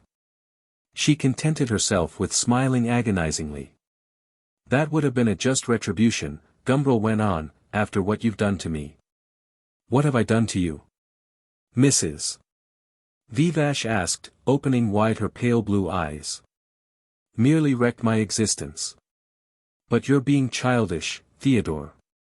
Say what you mean without these grand, silly phrases. The dying voice spoke with impatience. Well, what I mean, said Gumbril, is merely this. You prevented me from going to see the only person I ever really wanted to see in my life. And yesterday, when I tried to see her, she was gone. Vanished. And here am I left in the vacuum. Mrs. Vivash shut her eyes. We're all in the vacuum, she said. You'll still have plenty of company, you know. She was silent for a moment. Still, I'm sorry, she added. Why didn't you tell me? And why didn't you just pay no attention to me and go all the same? I didn't tell you, Gumbril answered, because, then, I didn't know. And I didn't go because I didn't want to quarrel with you. Thank you, said Mrs. Vivash, and patted his hand, but what are you going to do about it now? Not quarreling with me is only a rather negative satisfaction, I'm afraid. I propose to leave the country tomorrow morning, said Gumbril. Ah, the classical remedy. But not to shoot big game, I hope. She thought of Vivash among the tiki-tikis and the tsetsis. He was a charming creature, charming, but what? Good heavens, exclaimed Gumbril. What do you take me for? Big game. He leaned back in his chair and began to laugh, heartily, for the first time since he had returned from Robertsbridge, yesterday evening. He had felt then as though he would never laugh again. Do you see me in a pith helmet, with an elephant gun? Mrs. Vivash put her hand to her forehead. I see you, Theodore, she said, but I try to think you would look quite normal. Because of my head. I go to Paris first, said Gumbril. After that, I don't know. I shall go wherever I think people will buy pneumatic trousers. I'm traveling on business. This time, in spite of her head, Mrs. Vivash laughed. I thought of giving myself a farewell banquet, Gumbril went on. We'll go round before dinner, if you're feeling well enough, that is, and collect a few friends. Then, in profoundest gloom, we'll eat and drink. And in the morning, unshaved, exhausted and filled with disgust, I shall take the train from Victoria, feeling thankful to get out of England. We'll do it, said Mrs. Vivash faintly and indomitably from the sofa that was almost genuinely a deathbed. And, meanwhile, we'll have a second brew of tea and you shall talk to me. The tannin was brought in. Gumbril settled down to talk and Mrs. Vivash to listen and from time to dab her brows with eau de cologne, to take a sniff of hartshorn. Gumbril talked. He talked of the marriage ceremonies of octopuses, of the rites intricately consummated in the submarine green grottos of the Indian Ocean. Given a total of 16 arms, how many permutations and combinations of caresses? And in the middle of each bunch of arms a mouth like the beak of a macaw. On the back side of the moon, his friend Umbilikov, the mystic, used to assure him. The souls of the dead in the form of little bladders, like so much swelled sago, are piled up till they squash and squeeze one another with an excruciating and ever-growing pressure. In the exoteric world this squeezing on the moon's backside is known, erroneously, as hell. And as for the constellation, Scorpio, he was the first of all constellations to have a proper sort of backbone. For by an effort of the will he ingurgitated his external armor, he compressed and rebuilt it within his body and so became the first vertebrate. This, you may well believe, was a notable day in cosmic history. The rents in these new buildings in Regent Street and Piccadilly run to as much as £3 or £4 a square foot. Meanwhile, all the beauty imagined by Nash has departed, and chaos and barbarism once more reign supreme, even in Regent Street. The ghost of Gumbril Sr. stalked across the room. Who lives longer, the man who takes heroin for 2 years and dies, or the man who lives on roast beef, water and potatoes till 95? One passes his 24 months in eternity. All the years of the beefeater are lived only in time. I can tell you all about heroin, said Mrs. Vivash. Lady Capricorn, he understood, was still keeping open bed. How Rubens would have admired those silk cushions, those gigantic cabbage roses, those round pink pearls of hers, vaster than those that Captain Nemo discovered in the immemorial oyster. And the warm dry rustle of flesh over flesh as she walks, moving first one leg, then advancing the other. Talking of octopuses, the swim bladders of deep-sea fishes are filled with almost absolutely pure oxygen. C'est la vie, Gumbril shrugged his shoulders. In alpine pastures the grasshoppers start their flight, whizzing like clockwork grasshoppers. And these brown invisible ones reveal themselves suddenly as they skim above the flowers, a streak of blue lightning, a trailing curve of scarlet. Then the overwing shuts down over the colored wing below and they are once more invisible fiddlers rubbing their thighs, like Lady Capricorn, at the foot of the towering flowers. Forgers give patina to their medieval ivories by lending them to stout young Jewesses to wear for a few months hanging, like an amulet, between their breasts. In Italian cemeteries the family vaults are made of glass and iron, like greenhouses. Sir Henry Griddle has finally married the hog-faced gentlewoman. Piero della Francesca's fresco of the Resurrection at San Sepolcro is the most beautiful picture in the world, and the hotel there is far from bad. Scriabine equals Le Tchaikovsky de nos jours. The dullest landscape painter is Marchand. The best poet. You bore me, said Mrs. Vivash. Must I talk of love, then? Asked Gumbril. It looks like it, Mrs. Vivash answered, and closed her eyes. Gumbril told the anecdote about Joe Peters, Connie Asticott and Jim Baum. The anecdote of Lola Knopf and the Baroness Naumann. Of Margarita Radicofani, himself, and the Pastor Meyer. Of Lord Cavey and little Toby Nobes. When he had finished these, he saw that Mrs. Vivash had gone to sleep. He was not flattered. But a little sleep would do her headache, he reflected, a world of good. And knowing that if he ceased to speak, she would probably be woken by the sudden blankness of the silence, he went on quietly talking to himself. When I'm abroad this time, he soliloquized, I shall really begin writing my autobiography. There's nothing like a hotel bedroom to work in. He scratched his head thoughtfully and even picked his nose, which was one of his bad habits, when he was alone. People who know me, he went on, will think that what I write about the governess cart and my mother and the flowers and so on is written merely because I know and hear. He scratched his head a little harder to show himself that he referred to his brain, that that's the sort of thing one ought to write about. They'll think I'm a sort of dingy Romain Roland, hopelessly trying to pretend that I feel the emotions and have the great spiritual experiences, which the really important people do feel and have. And perhaps they'll be right. Perhaps the life of Gumbril will be as manifestly an ersatz as the life of Beethoven. On the other hand, they may be astonished to find that it's the genuine article. We shall see. Gumbril nodded his head slowly, while he transferred 2 pennies from his right-hand trouser pocket to his left-hand trouser pocket.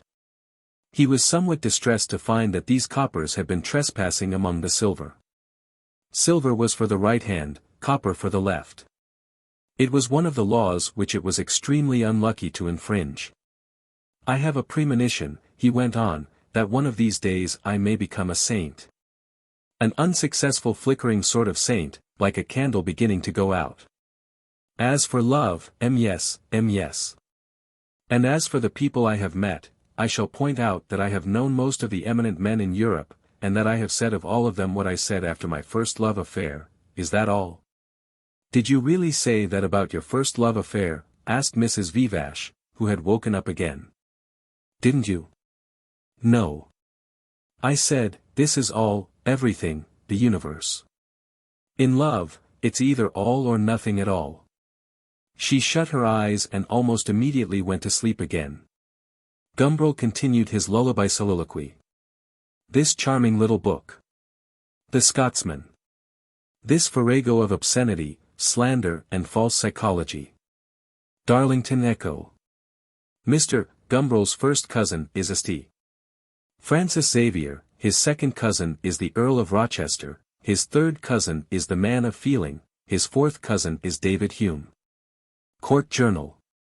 Gumbril was already tired of this joke. When I consider how my light is spent, he went on, when I consider. Herr Jesu, as Fräulein Nimmernein used to exclaim at the critical moment.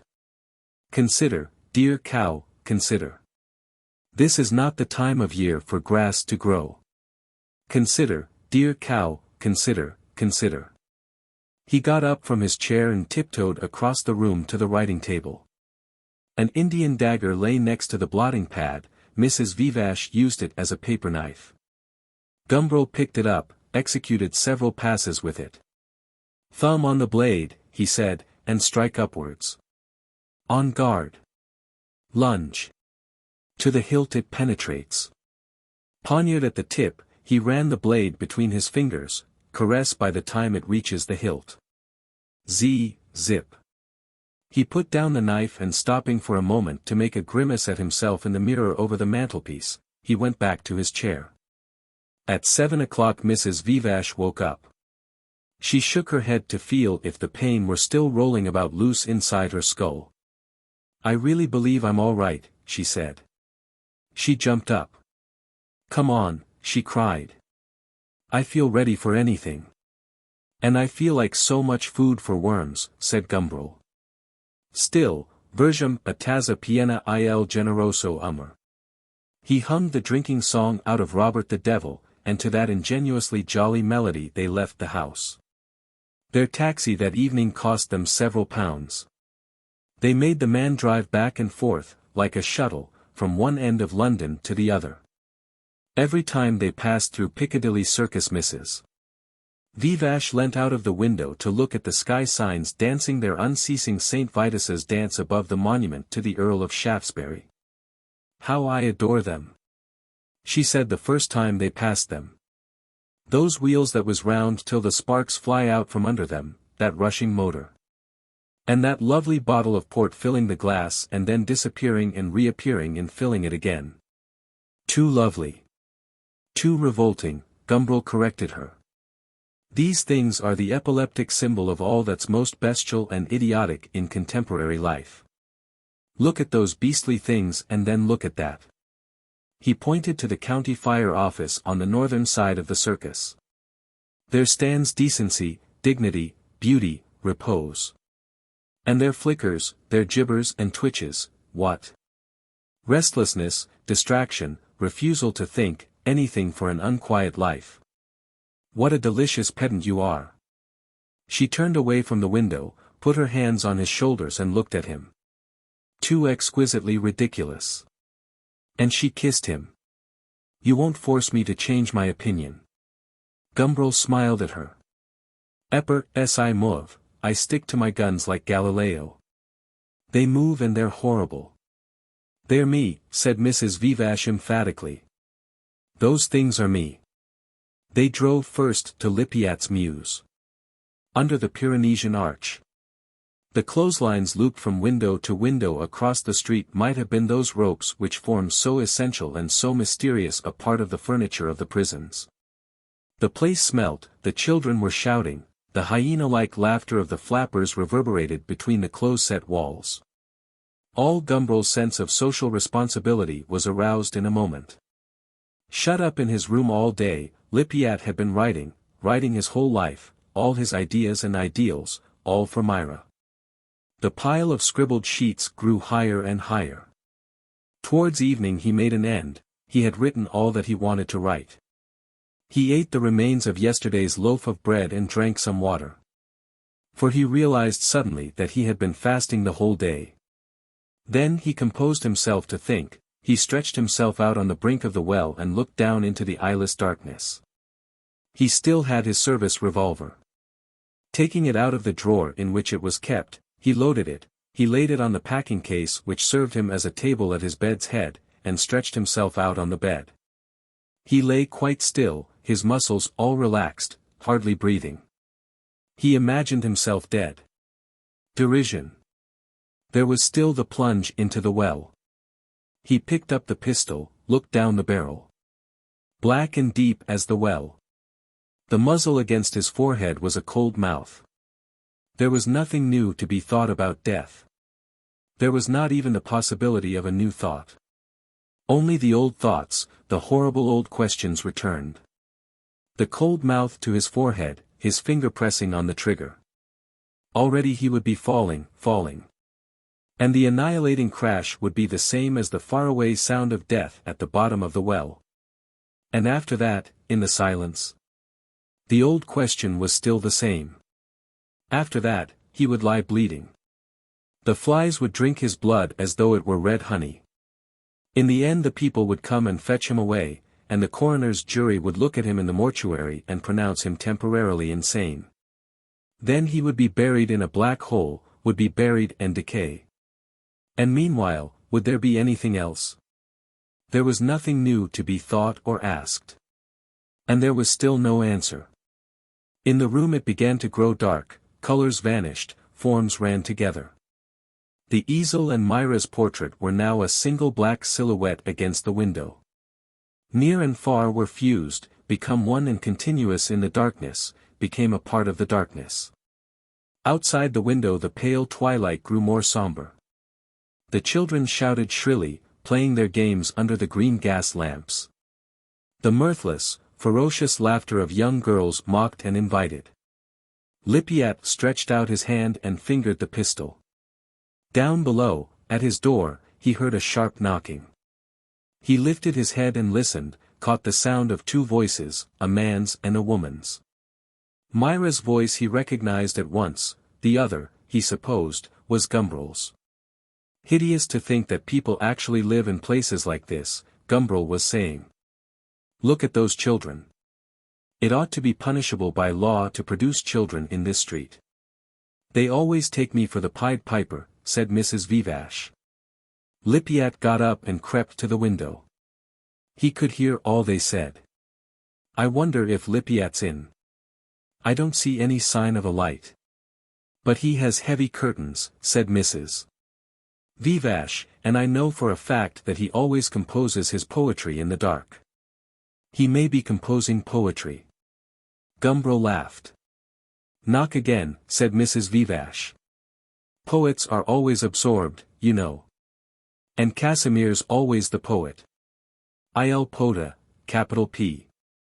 Like D'Annunzio in the Italian papers, said Gumbril. Did you know that D'Annunzio has books printed on Macintosh for his bath? He rapped again at the door. I saw it in the Corriere della Sera the other day at the club. He reads The Little Flowers of St. Francis by preference in his bath. And he has a fountain pen with waterproof ink in the soap dish, so that he can add a few fioretti of his own whenever he feels like it. We might suggest that to Casimir. Lippiatt stood with folded arms by the window, listening. How lightly they threw his life, his heart, from hand to hand, as though it were a ball and they were playing a game. He thought suddenly of all the times he had spoken lightly and maliciously of other people. His own person had always seemed, on those occasions, sacred. One knew in theory very well that others spoke of one contemptuously, as one spoke of them. In practice, it was hard to believe. Poor Casimir, said Mrs. Vivash. I'm afraid his show was a failure. I know it was, said Gumbril. Complete and absolute. I told my tame capitalist that he ought to employ Lippiatt for our advertisements. He'd be excellent for those. And it would mean some genuine money in his pocket. But the worst of it is, said Mrs. Vivash, that he'll only feel insulted by the suggestion. She looked up at the window. I don't know why, she went on, this house looks most horribly dead. I hope nothing's happened to poor Casimir. I have a most disagreeable feeling that it may have. Ah, this famous feminine intuition, laughed Gumbril. He knocked again. I can't help feeling that he may be lying there dead, or delirious, or something. And I can't help feeling that he must have gone out to dinner. We shall have to give him up, I'm afraid. It's a pity. He's so good with Mercaptan. Like bear and mastiff. Or rather, like bear and poodle, bear and King Charles's spaniel, or whatever those little dogs are that you see ladies in 18th century French engravings taking to bed with them. Let's go. Just knock once again, said Mrs. Vivash. He might really be preoccupied, or asleep, or ill. Gumbril knocked. Now listen. Hush. They were silent. The children still went on hallooing in the distance. There was a great clop-clopping of horses' feet as a van was backed into a stable door nearby. Lippiatt stood motionless, his arms still crossed, his chin on his breast. The seconds passed. Not a sound, said Gumbril. He must have gone out. "I suppose so," said Mrs. Vivash. "Come on, then. We'll go and look for Mercaptan." He heard their steps in the street below, heard the slamming of the taxi door. The engine was started up. Loud on the first gear, less loud on the second, whisperingly on the third, it moved away, gathering speed. The noise of it was merged with the general noise of the town. They were gone. Lippiatt walked slowly back to his bed. He wished suddenly that he had gone down to answer the last knock. These voices, at the well's edge, he had turned to listen to them. At the well's extreme verge. He lay quite still in the darkness. And it seemed to him at last that he had floated away from the earth, that he was alone, no longer in a narrow dark room, but in an illimitable darkness outside and beyond. His mind grew calmer. He began to think of himself, of all that he had known, remotely, as though from a great way off. "Adorable lights," said Mrs. Vivash, as they drove once more through Piccadilly Circus. Gumbril said nothing. He had said all that he had to say last time. "And there's another," exclaimed Mrs. Vivash, as they passed, near Burlington House, a fountain of Sandman's Port. "If only they had an automatic jazz band attached to the same mechanism," she said regretfully. The Green Park remained solitary and remote under the moon. "Wasted on us," said Gumbril, as they passed.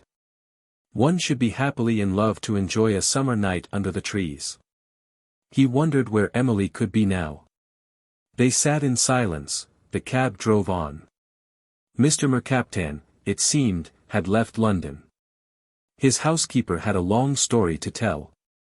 A regular Bolshevik had come yesterday, pushing in. And she had heard him shouting at Mr. Mercaptan in his own room. And then, luckily, a lady had come and the Bolshevik had gone away again. And this morning Mr. Mercaptan had decided, quite sudden-like, to go away for 2 or 3 days. And it wouldn't surprise her at all if it had something to do with that horrible Bolshevik fellow. Though of course Master Pastor hadn't said anything about it. Still, as she'd known him when he was so high and seen him grow up like, she thought she could say she knew him well enough to guess why he did things.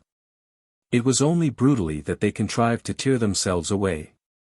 Secure, meanwhile, behind a whole troop of butlers and footmen, Mr.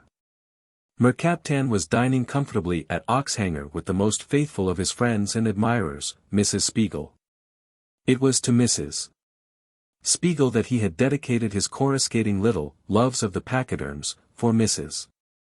Spiegel it was who had suggested, casually one day at luncheon, that the human race ought to be classified in 2 main species, the pachyderms, and those whose skin, like her own, like Mr. Mercaptan's and a few others, was fine and responsive, as Mr. Mercaptan himself put it, to all caresses, including those of pure reason. Mr. Mercaptan had taken the casual hint and had developed it, richly. The barbarous pachyderms he divided up into a number of subspecies, Steatocephali, Acephali, Theoliters, Industrious Judairinci, busy, compact and hard as dung beetles, Peabodys, Russians and so on. It was all very witty and delicately savage. Mr. Mercaptan had a standing invitation at Oxhanger. With dangerous pachyderms like Lippiatt ranging loose about the town, he thought it best to avail himself of it. Mrs. Spiegel, he knew, would be delighted to see him. And indeed she was. He arrived just at lunchtime. Mrs. Spiegel and Maisie Forlonger were already at the fish. Mercaptan. Mrs. Spiegel's soul seemed to be in the name. "Sit down," she went on, cooing as she talked, like a ringdove. There seemed to be singing in every word she spoke. She pointed to a chair next to hers. "Nuri en just in time to tell us all about your lesbian experiences." And Mercaptan, giving vent to his fully orchestrated laugh, squeal and roar together, had sat down and, speaking in French partly, he nodded towards the butler and the footman, cause de valets. And partly because the language lent itself more deliciously to this kind of confidences, he had begun there and then, interrupted and spurred on by the cooing of Mrs. Spiegel and the happy shrieks of Maisie Forlonger, to recount at length and with all the wit in the world his experience among the Isles of Greece. How delicious it was, he said to himself, to be with really civilized people. In this happy house it seemed scarcely possible to believe that such a thing as a pachyderm existed. But Lippiatt still lay, face upwards, on his bed, floating, it seemed to himself, far out into the dark emptinesses between the stars. From those distant abstract spaces he seemed to be looking impersonally down upon his own body stretched out by the brink of the hideous well, to be looking back over his own history. Everything, even his own unhappiness, seemed very small and beautiful. Every frightful convulsion had become no more than a ripple, and only the fine musical ghost of sound came up to him from all the shouting.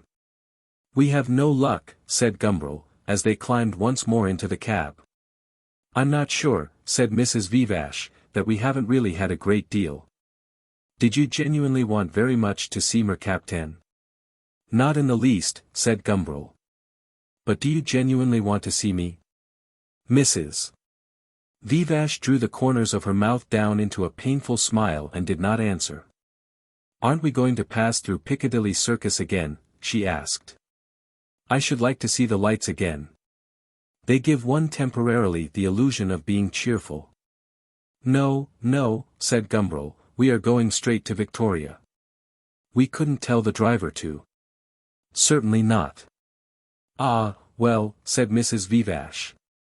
"Perhaps one's better without stimulants. I remember when I was very young, when I first began to go about at all, how proud I was of having discovered champagne.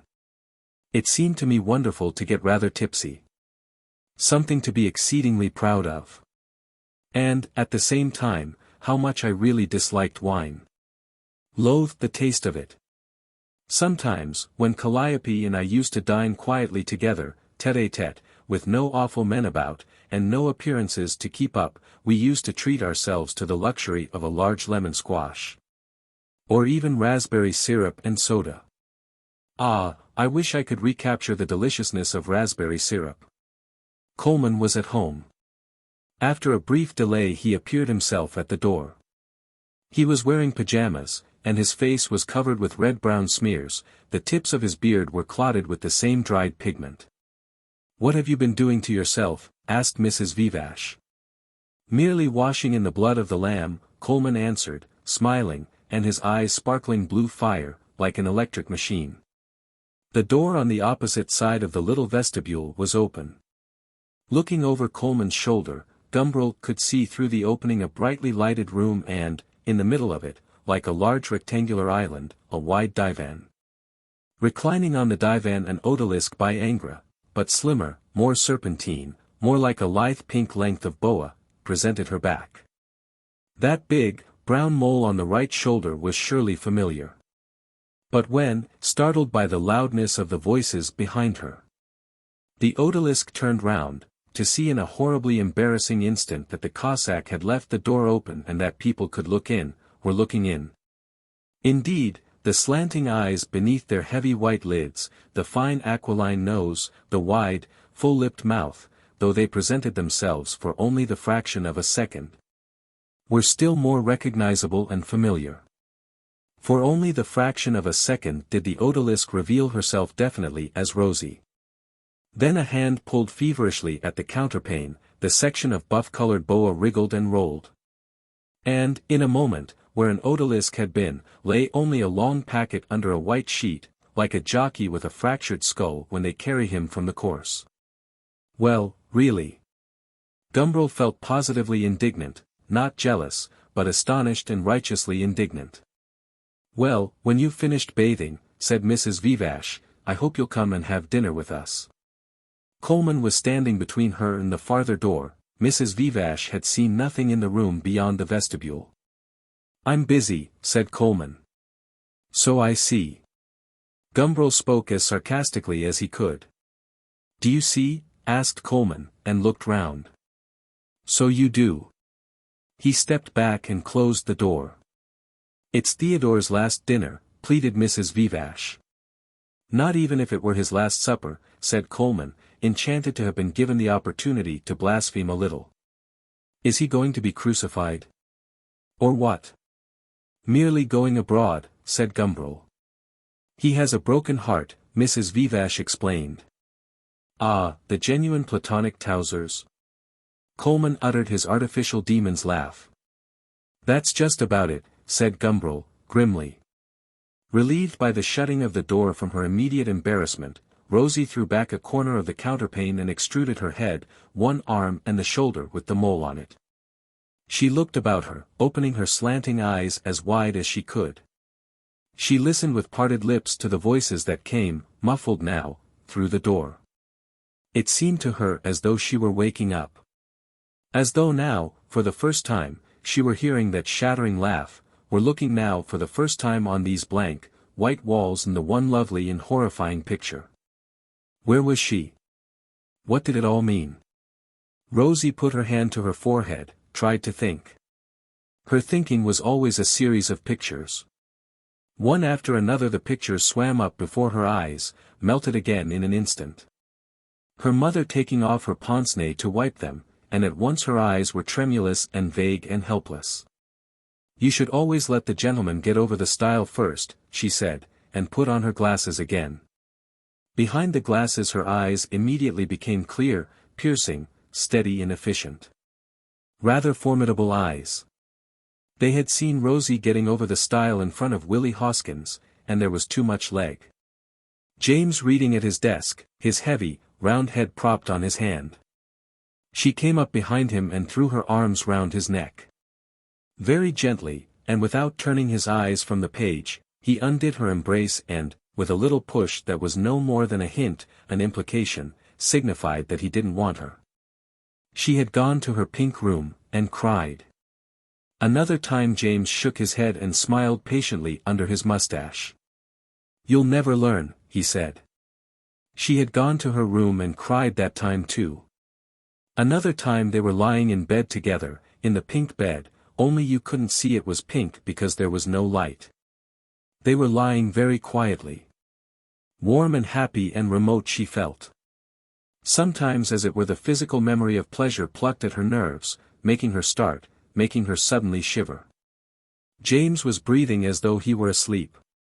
All at once he stirred. He patted her shoulder 2 or 3 times in a kindly and businesslike way. I know what that means, she said, when you pat me like that. And she patted him, pat pat pat, very quickly. It means you're going to bed. How do you know? He asked. Do you think I don't know you after all this time? I know that pat by heart. And suddenly all her warm, quiet happiness evaporated. It was all gone. I'm only a machine for going to bed with, she said. That's all I am for you. She felt she would like to cry. But James only laughed and said, nonsense. And pulled his arm clumsily from underneath her. You go to sleep, he said, and kissed her on the forehead. Then he got out of bed, and she heard him bumping clumsily about in the darkness. Damn! He said once. Then he found the door, opened, and was gone. She thought of those long stories she used to make up when she went shopping. The fastidious lady, the poets, all the adventures. Toto's hands were wonderful. She heard Mr. Mercaptan reading his essay. Poor father, reading aloud from the Hibbert Journal. And now the Cossack, covered with blood. He, too, might read aloud from the Hibbert Journal, only backwards, so to speak. She had a bruise on her arm. You think there's nothing inherently wrong and disgusting in it? He had asked. There is, I tell you. He had laughed and kissed her and stripped off her clothes and caressed her. And she had cried, she had struggled, she had tried to turn away. And in the end she had been overcome by a pleasure more piercing and agonizing than anything she had ever felt before. And all the time Coleman had hung over her, with his blood-stained beard, smiling into her face, and whispering, horrible, horrible, infamous and shameful. She lay in a kind of stupor. Then, suddenly there had been that ringing. The Cossack had left her. And now she was awake again, and it was horrible, it was shameful. She shuddered. She jumped out of bed and began as quickly as she could to put on her clothes. Really, won't you come? Mrs. VIII was insisting. She was not used to people saying no when she asked, when she insisted. She didn't like it. No, Coleman shook his head. You may be having the Last Supper. But I have a date here with the Magdalene. Oh, a woman, said VIII. But why didn't you say so before? Well, as I'd left the door open, said Coleman, I thought it was unnecessary. Fie, said Mrs. VIII. I find this very repulsive. Let's go away. She plucked Gumbril by the sleeve. Goodbye, said Coleman, politely. He shut the door after them and turned back across the little hall. What? Not thinking of going, he exclaimed, as he came in. Rosie was sitting down on the edge of the bed pulling on her shoes. Go away, she said. You disgust me. But that's splendid, Coleman declared. That's all as it should be, all as I intended. He sat down beside her on the divan. Really, he said, admiringly, what exquisite legs. Rosie would have given anything in the world to be back again in Bloxham Gardens. Even if James did live in his books all the time. Anything in the world. This time, said Mrs. VIII, we simply must go through Piccadilly Circus. It'll only be about 2 miles farther. Well, that isn't much. Gumbril leaned out and gave the word to the driver. And besides, I like driving about like this, said Mrs. VIII. I like driving for driving's sake. It's like the last ride together. Dear Theodore. She laid her hand on his. Thank you, said Gumbril, and kissed it. The little cab buzzed along down the empty mall. They were silent. Through the thick air one could see the brightest of the stars. It was one of those evenings when men feel that truth, goodness and beauty are one. In the morning, when they commit their discovery to paper, when others read it written there, it looks wholly ridiculous. It was one of those evenings when love is once more invented for the first time. That, too, seems a little ridiculous, sometimes, in the morning. Here are the lights again, said Mrs. VIII. Hop, which, flick, yes, genuinely an illusion of jollity, Theodore. Genuinely. Gumbril stopped the cab. It's after 8:30, he said. At this rate we shall never get anything to eat. Wait a minute. He ran into Appenrott's, and came back in a moment with a packet of smoked salmon sandwiches, a bottle of white wine and a glass. We have a long way to go, he explained, as he got into the taxi. They ate their sandwiches, they drank their wine. The taxi drove on and on. This is positively exhilarating, said Mrs. VIII, as they turned into the Edgware Road. Polished by the wheels and shining like an old and precious bronze, the road stretched before them, reflecting the lamps. It had the inviting air of a road which goes on forever. They used to have such good peep-shows in this street, Gumbril tenderly remembered, little back shops where you paid 2d to see the genuine mermaid, which turned out to be a stuffed walrus. And the tattooed lady, and the dwarf, and the living statuary, which one always hoped, as a boy, was really going to be rather naked and thrilling.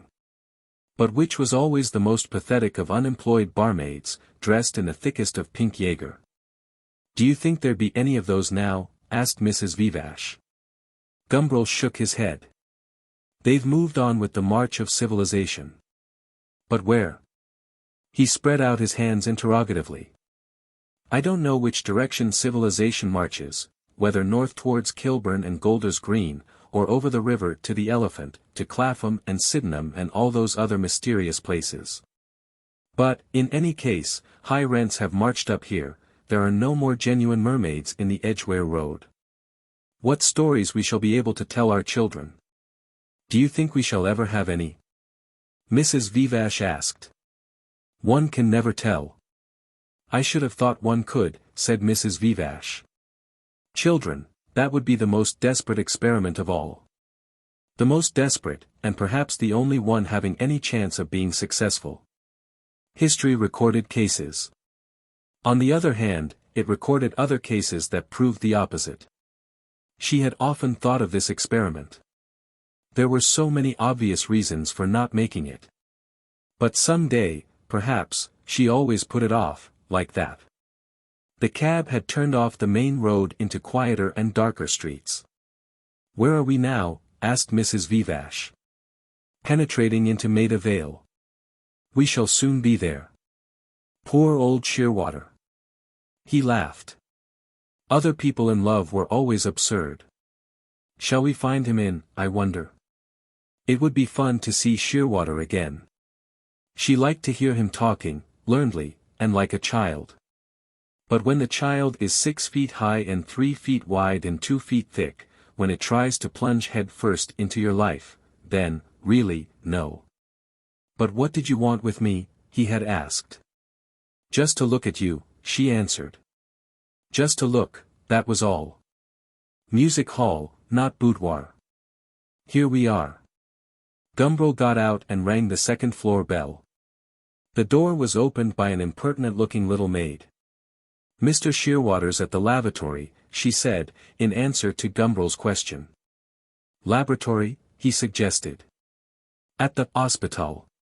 That made it clear. "And is Mrs. Shearwater at home?" he asked maliciously. The little maid shook her head. "I expected her, but she didn't come back to dinner." "Would you mind giving her a message when she does come in?" said Gumbril. "Tell her that Mr. Toto was very sorry he hadn't time to speak to her when he saw her this evening in Pimlico." "Mr. who?" "Mr. Toto." "Mr. Toto is sorry he hadn't the time to speak to Mrs. Shearwater when he saw her in Pimlico this evening." "Very well, sir." "You won't forget," said Gumbril. "No, I won't forget." He went back to the cab and explained that they had drawn blank once more. "I'm rather glad," said Mrs. Vivash. "If we ever did find anybody, it would mean the end of this last ride together feeling. And that would be sad. And it's a lovely night. And really, for the moment, I feel I can do without my lights. Suppose we just drove for a bit now." But Gumbril would not allow that. "We haven't had enough to eat yet," he said, and he gave the cabman Gumbril Sr.'s address. Gumbril Sr. was sitting on his little iron balcony among the dried-out pots that had once held geraniums, smoking his pipe and looking earnestly out into the darkness in front of him. Clustered in the 14 plane trees of the square, the starlings were already asleep. There was no sound but the rustling of the leaves. But sometimes, every hour or so, the birds would wake up. Something, perhaps it might be a stronger gust of wind, perhaps some happy dream of worms, some nightmare of cats simultaneously dreamed by all the flock together, would suddenly rouse them. And then they would all start to talk at once, at the tops of their shrill voices, for perhaps half a minute. Then in an instant they all went to sleep again and there was once more no sound but the rustling of the shaken leaves. At these moments Mr. Gumbril would lean forward, would strain his eyes and his ears in the hope of seeing, of hearing something significant, explanatory, satisfying. He never did, of course. But that in no way diminished his happiness. Mr. Gumbril received them on his balcony with courtesy. "I was just thinking of going into work," he said. "And now you come and give me a good excuse for sitting out here a little longer. I'm delighted." Gumbril Jr. went downstairs to see what he could find in the way of food. While he was gone, his father explained to Mrs. Vivash the secrets of the birds. Enthusiastically, his light floss of grey hair floating up and falling again about his head as he pointed and gesticulated, he told her, the great flocks assembled, goodness only knew where. They flew across the golden sky, detaching here a little troop, there a whole legion, they flew until at last all had found their appointed resting places and there were no more to fly. He made this nightly flight sound epical, as though it were a migration of peoples, a passage of armies. "And it's my firm belief," said Gumbril Sr., adding notes to his epic, "that they make use of some sort of telepathy, some kind of direct mind-to-mind communication between themselves. You can't watch them without coming to that conclusion. A charming conclusion, said Mrs. Vivash. It's a faculty, Gumbril Sr. went on, we all possess, I believe. All we animals. He made a gesture which included himself, Mrs. Vivash and the invisible birds among the plane trees. Why don't we use it more? You may well ask. For the simple reason, my dear young lady, that half our existence is spent in dealing with things that have no mind, things with which it is impossible to hold telepathic communication. Hence the development of the five senses. I have eyes that preserve me from running into the lamppost, ears that warn me I'm in the neighborhood of Niagara. And having made these instruments very efficient, I use them even in holding converse with other beings having a mind. I let my telepathic faculty lie idle, preferring to employ an elaborate and cumbrous arrangement of symbols in order to make my thought known to you through your senses. In certain individuals, however, the faculty is naturally so well developed, like the musical, or the mathematical, or the chess-playing faculties in other people, that they cannot help entering into direct communication with other minds, whether they want to or not. If we knew a good method of educating and drawing out the latent faculty, most of us could make ourselves moderately efficient telepaths. Just as most of us can make ourselves into moderate musicians, chess players and mathematicians. There would also be a few, no doubt, who could never communicate directly. Just as there are a few who cannot recognize Rule Britannia or Bach's Concerto in D minor for two violins, and a few who cannot comprehend the nature of an algebraical symbol. Look at the general development of the mathematical and musical faculties only within the last 200 years. By the 21st century, I believe, we shall all be telepaths. Meanwhile, these delightful birds have forestalled us. Not having the wit to invent a language or an expressive pantomime, they contrive to communicate such simple thoughts as they have, directly and instantaneously. They all go to sleep at once, wake at once, say the same thing at once, they turn all at once when they're flying. Without a leader, without a word of command, they do everything together, in complete unison. Sitting here in the evenings, I sometimes fancy I can feel their thoughts striking against my own. It has happened to me once or twice, that I have known a second before it actually happened, that the birds were going to wake up and begin their half-minute of chatter in the dark. Wait. Hush. Gumbril Sr. threw back his head, pressed his hand over his mouth, as though by commanding silence on himself he could command it on the whole world. I believe they're going to wake now. I feel it. He was silent. Mrs. Vivash looked towards the dark trees and listened. A full minute passed. Then the old gentleman burst out happily laughing. Completely wrong, he said. They've never been more soundly asleep. Mrs. Vivash laughed too. Perhaps they all changed their minds, just as they were waking up, she suggested. Gumbril Jr. reappeared. Glasses clinked as he walked, and there was a little rattle of crockery. He was carrying a tray. Cold beef, he said, and salad and a bit of a cold apple pie. It might be worse. They drew up chairs to Gumbril Sr.'s work table, and there, among the letters and the unpaid bills and the sketchy elevations of archiducal palaces, they ate the beef and the apple pie. And drank the 1 and 9 vin ordinaire of the house. Gumbril Sr., who had already supped, looked on at them from the balcony. Did I tell you, said Gumbril Jr., that we saw Mr. Porteus's son the other evening, very drunk? Gumbril Sr. threw up his hands. If you knew the calamities that young imbecile has been the cause of. What's he done? Gambled away I don't know how much borrowed money. And poor Porteus can't afford anything, even now. Mr. Gumbril shook his head and clutched and combed his beard. It's a fearful blow, but of course, Porteus is very steadfast and serene and... There. Gumbril Sr. interrupted himself, holding up his hand. Listen. In the 14 plane trees the starlings had suddenly woken up. There was a wild outburst, like a stormy sitting in the Italian parliament. Then all was silent. Gumbril Sr. listened, enchanted. His face, as he turned back towards the light, revealed itself all smiles. His hair seemed to have blown loose of its own accord, from within, so to speak, he pushed it into place. "You heard them?" he asked Mrs. Vivash. "What can they have to say to one another, I wonder, at this time of night? And did you feel they were going to wake up?" Mrs. Vivash inquired. "No," said Gumbril Sr. with candor. "When we've finished," Gumbril Jr. spoke with his mouth full, "you must show Myra your model of London. She'd adore it, except that it has no electric sky signs." His father looked all of a sudden very much embarrassed. "I don't think it would interest Mrs. Vivash much," he said. "Oh, yes it would. Really," she declared. "Well, as a matter of fact it isn't here." Gumbril Sr. pulled with fury at his beard. "Not here? But what's happened to it?" Gumbril Sr. wouldn't explain. He just ignored his son's question and began to talk once more about the starlings. Later on, however, when Gumbril and Mrs. Vivash were preparing to go, the old man drew him apart into a corner and began to whisper the explanation. "I didn't want to blare it about in front of strangers," he said, as though it were a question of the housemaid's illegitimate baby or a repair to the water closet.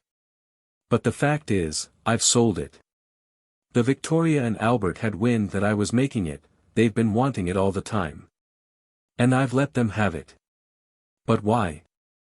Gumbril Jr. asked in a tone of astonishment. He knew with what a paternal affection, no, more than paternal. For he was sure that his father was more wholeheartedly attached to his models than his son, with what pride he regarded these children of his spirit. Gumbril Sr. sighed. "It's all that young imbecile," he said. "What young imbecile?" "Porteus's son, of course. You see, poor Porteus has had to sell his library, among other things. You don't know what that means to him. All these precious books. And collected at the price of such hardships. I thought I'd like to buy a few of the best ones back for him. They gave me quite a good price at the museum." He came out of his corner and hurried across the room to help Mrs. Vivash with her cloak. Allow me," he said. Slowly and pensively Gumbril Jr. followed him. "Beyond good and evil. Below good and evil. The name of Earwig. The tubby pony trotted. The wild columbine suspended, among the shadows of the hazel copse, hooked spurs, helmets of aerial purple. The 12th sonata of Mozart was insecticide, no earwigs could crawl through that music. Emily's breasts were firm and pointed and she had slept at last without a tremor. In the starlight, good, true and beautiful became one. Write the discovery in books quos, in the morning, legimus cacantes. They descended the stairs. The cab was waiting outside.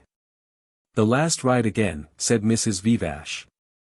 "Golgotha Hospital, Southwark," said Gumbril to the driver and followed her into the cab.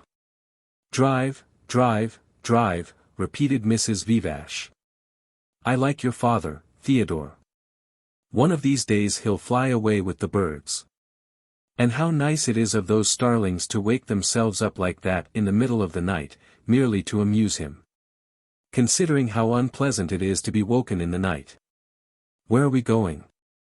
"We're going to look at Shearwater in his laboratory." "Is that a long way away?" "Immensely," said Gumbril. "Thank God for that," Mrs. Vivash piously and expiringly breathed. Chapter 22. Shearwater sat on his stationary bicycle, pedaling unceasingly like a man in a nightmare. The pedals were geared to a little wheel under the saddle and the rim of the wheel rubbed, as it revolved against a brake, carefully adjusted to make the work of the peddler hard. But not impossibly hard. From a pipe which came up through the floor issued a little jet of water which played on the brake and kept it cool. But no jet of water played on Shearwater. It was his business to get hot. He did get hot.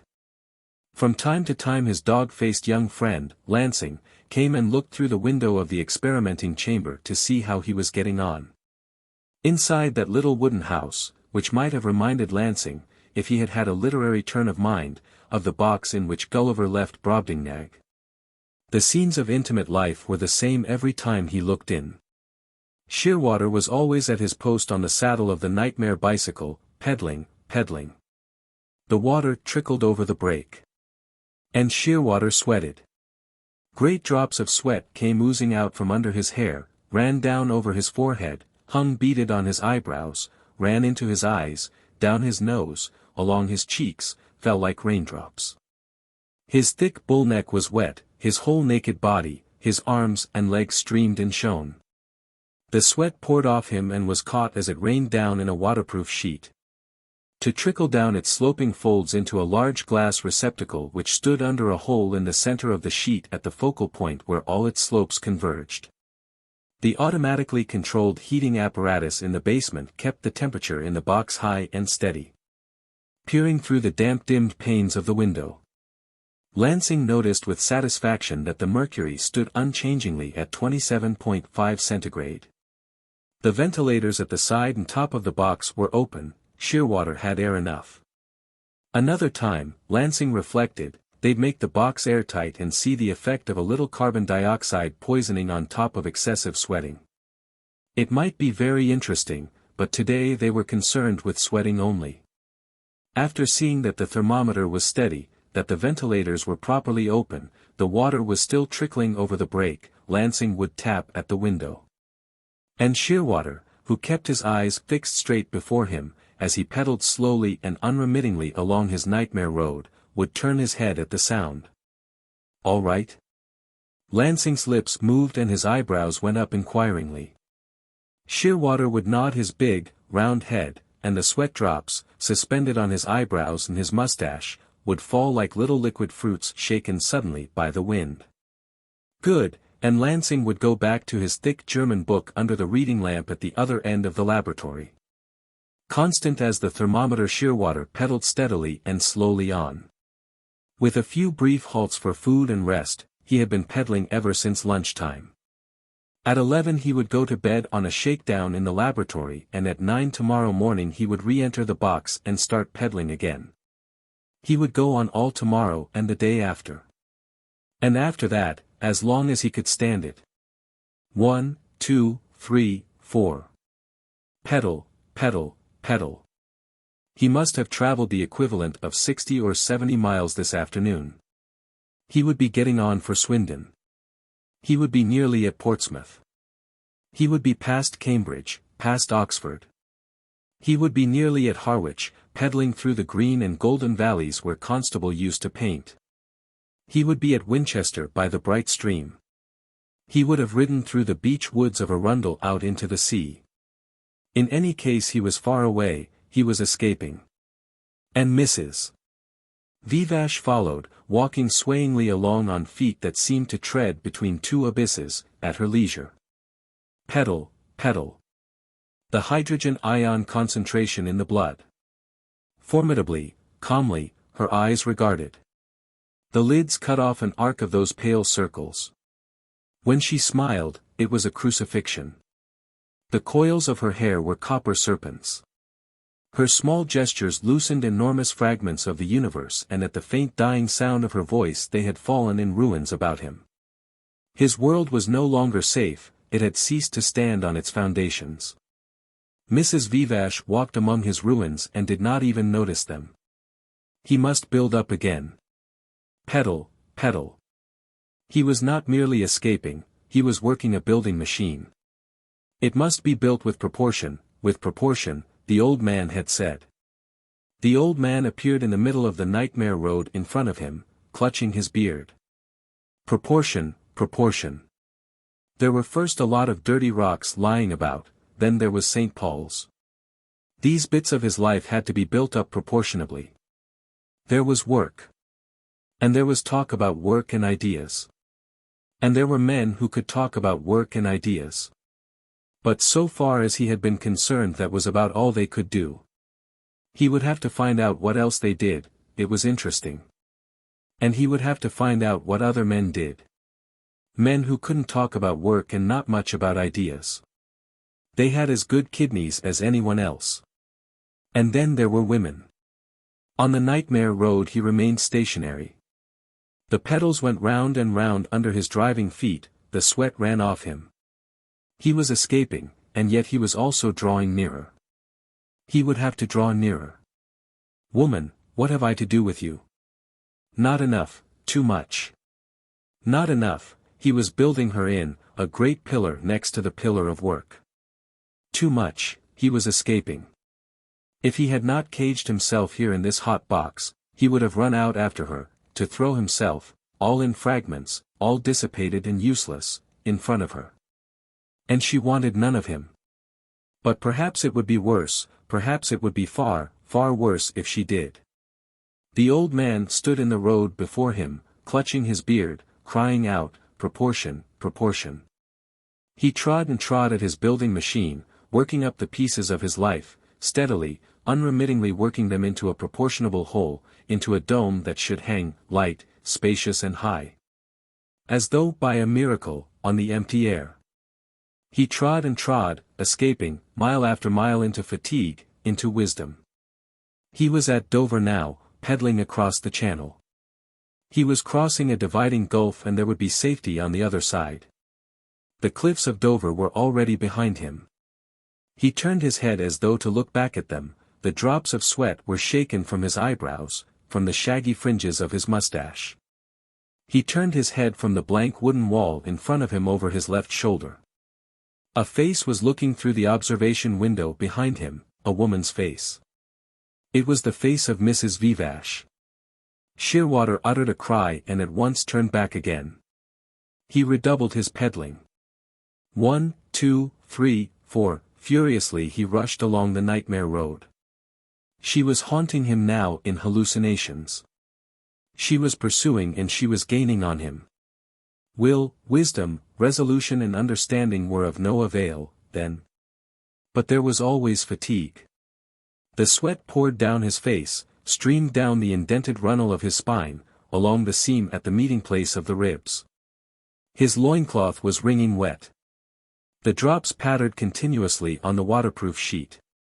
His calves and the muscles of his thighs ached with pedaling.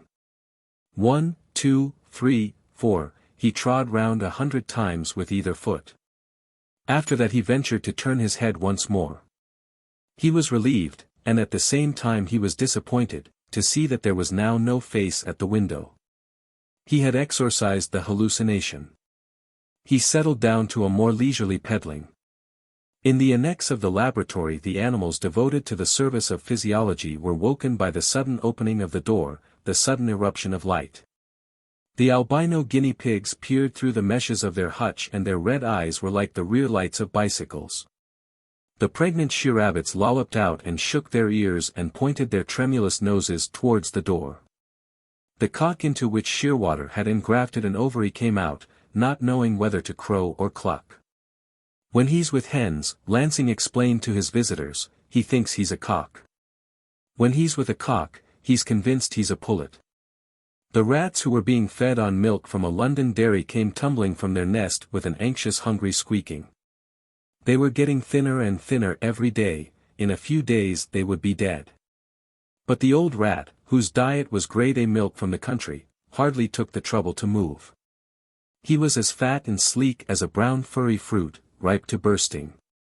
No skim and chalky water, no dried dung and tubercle bacilli for him. He was in clover. Next week, however, the fates were plotting to give him diabetes artificially. In their glass pagoda the little black axolotls crawled, the heraldry of Mexico, among a scanty herbage. The beetles, who had had their heads cut off and replaced by the heads of other beetles, darted uncertainly about, some obeying their heads, some their genital organs.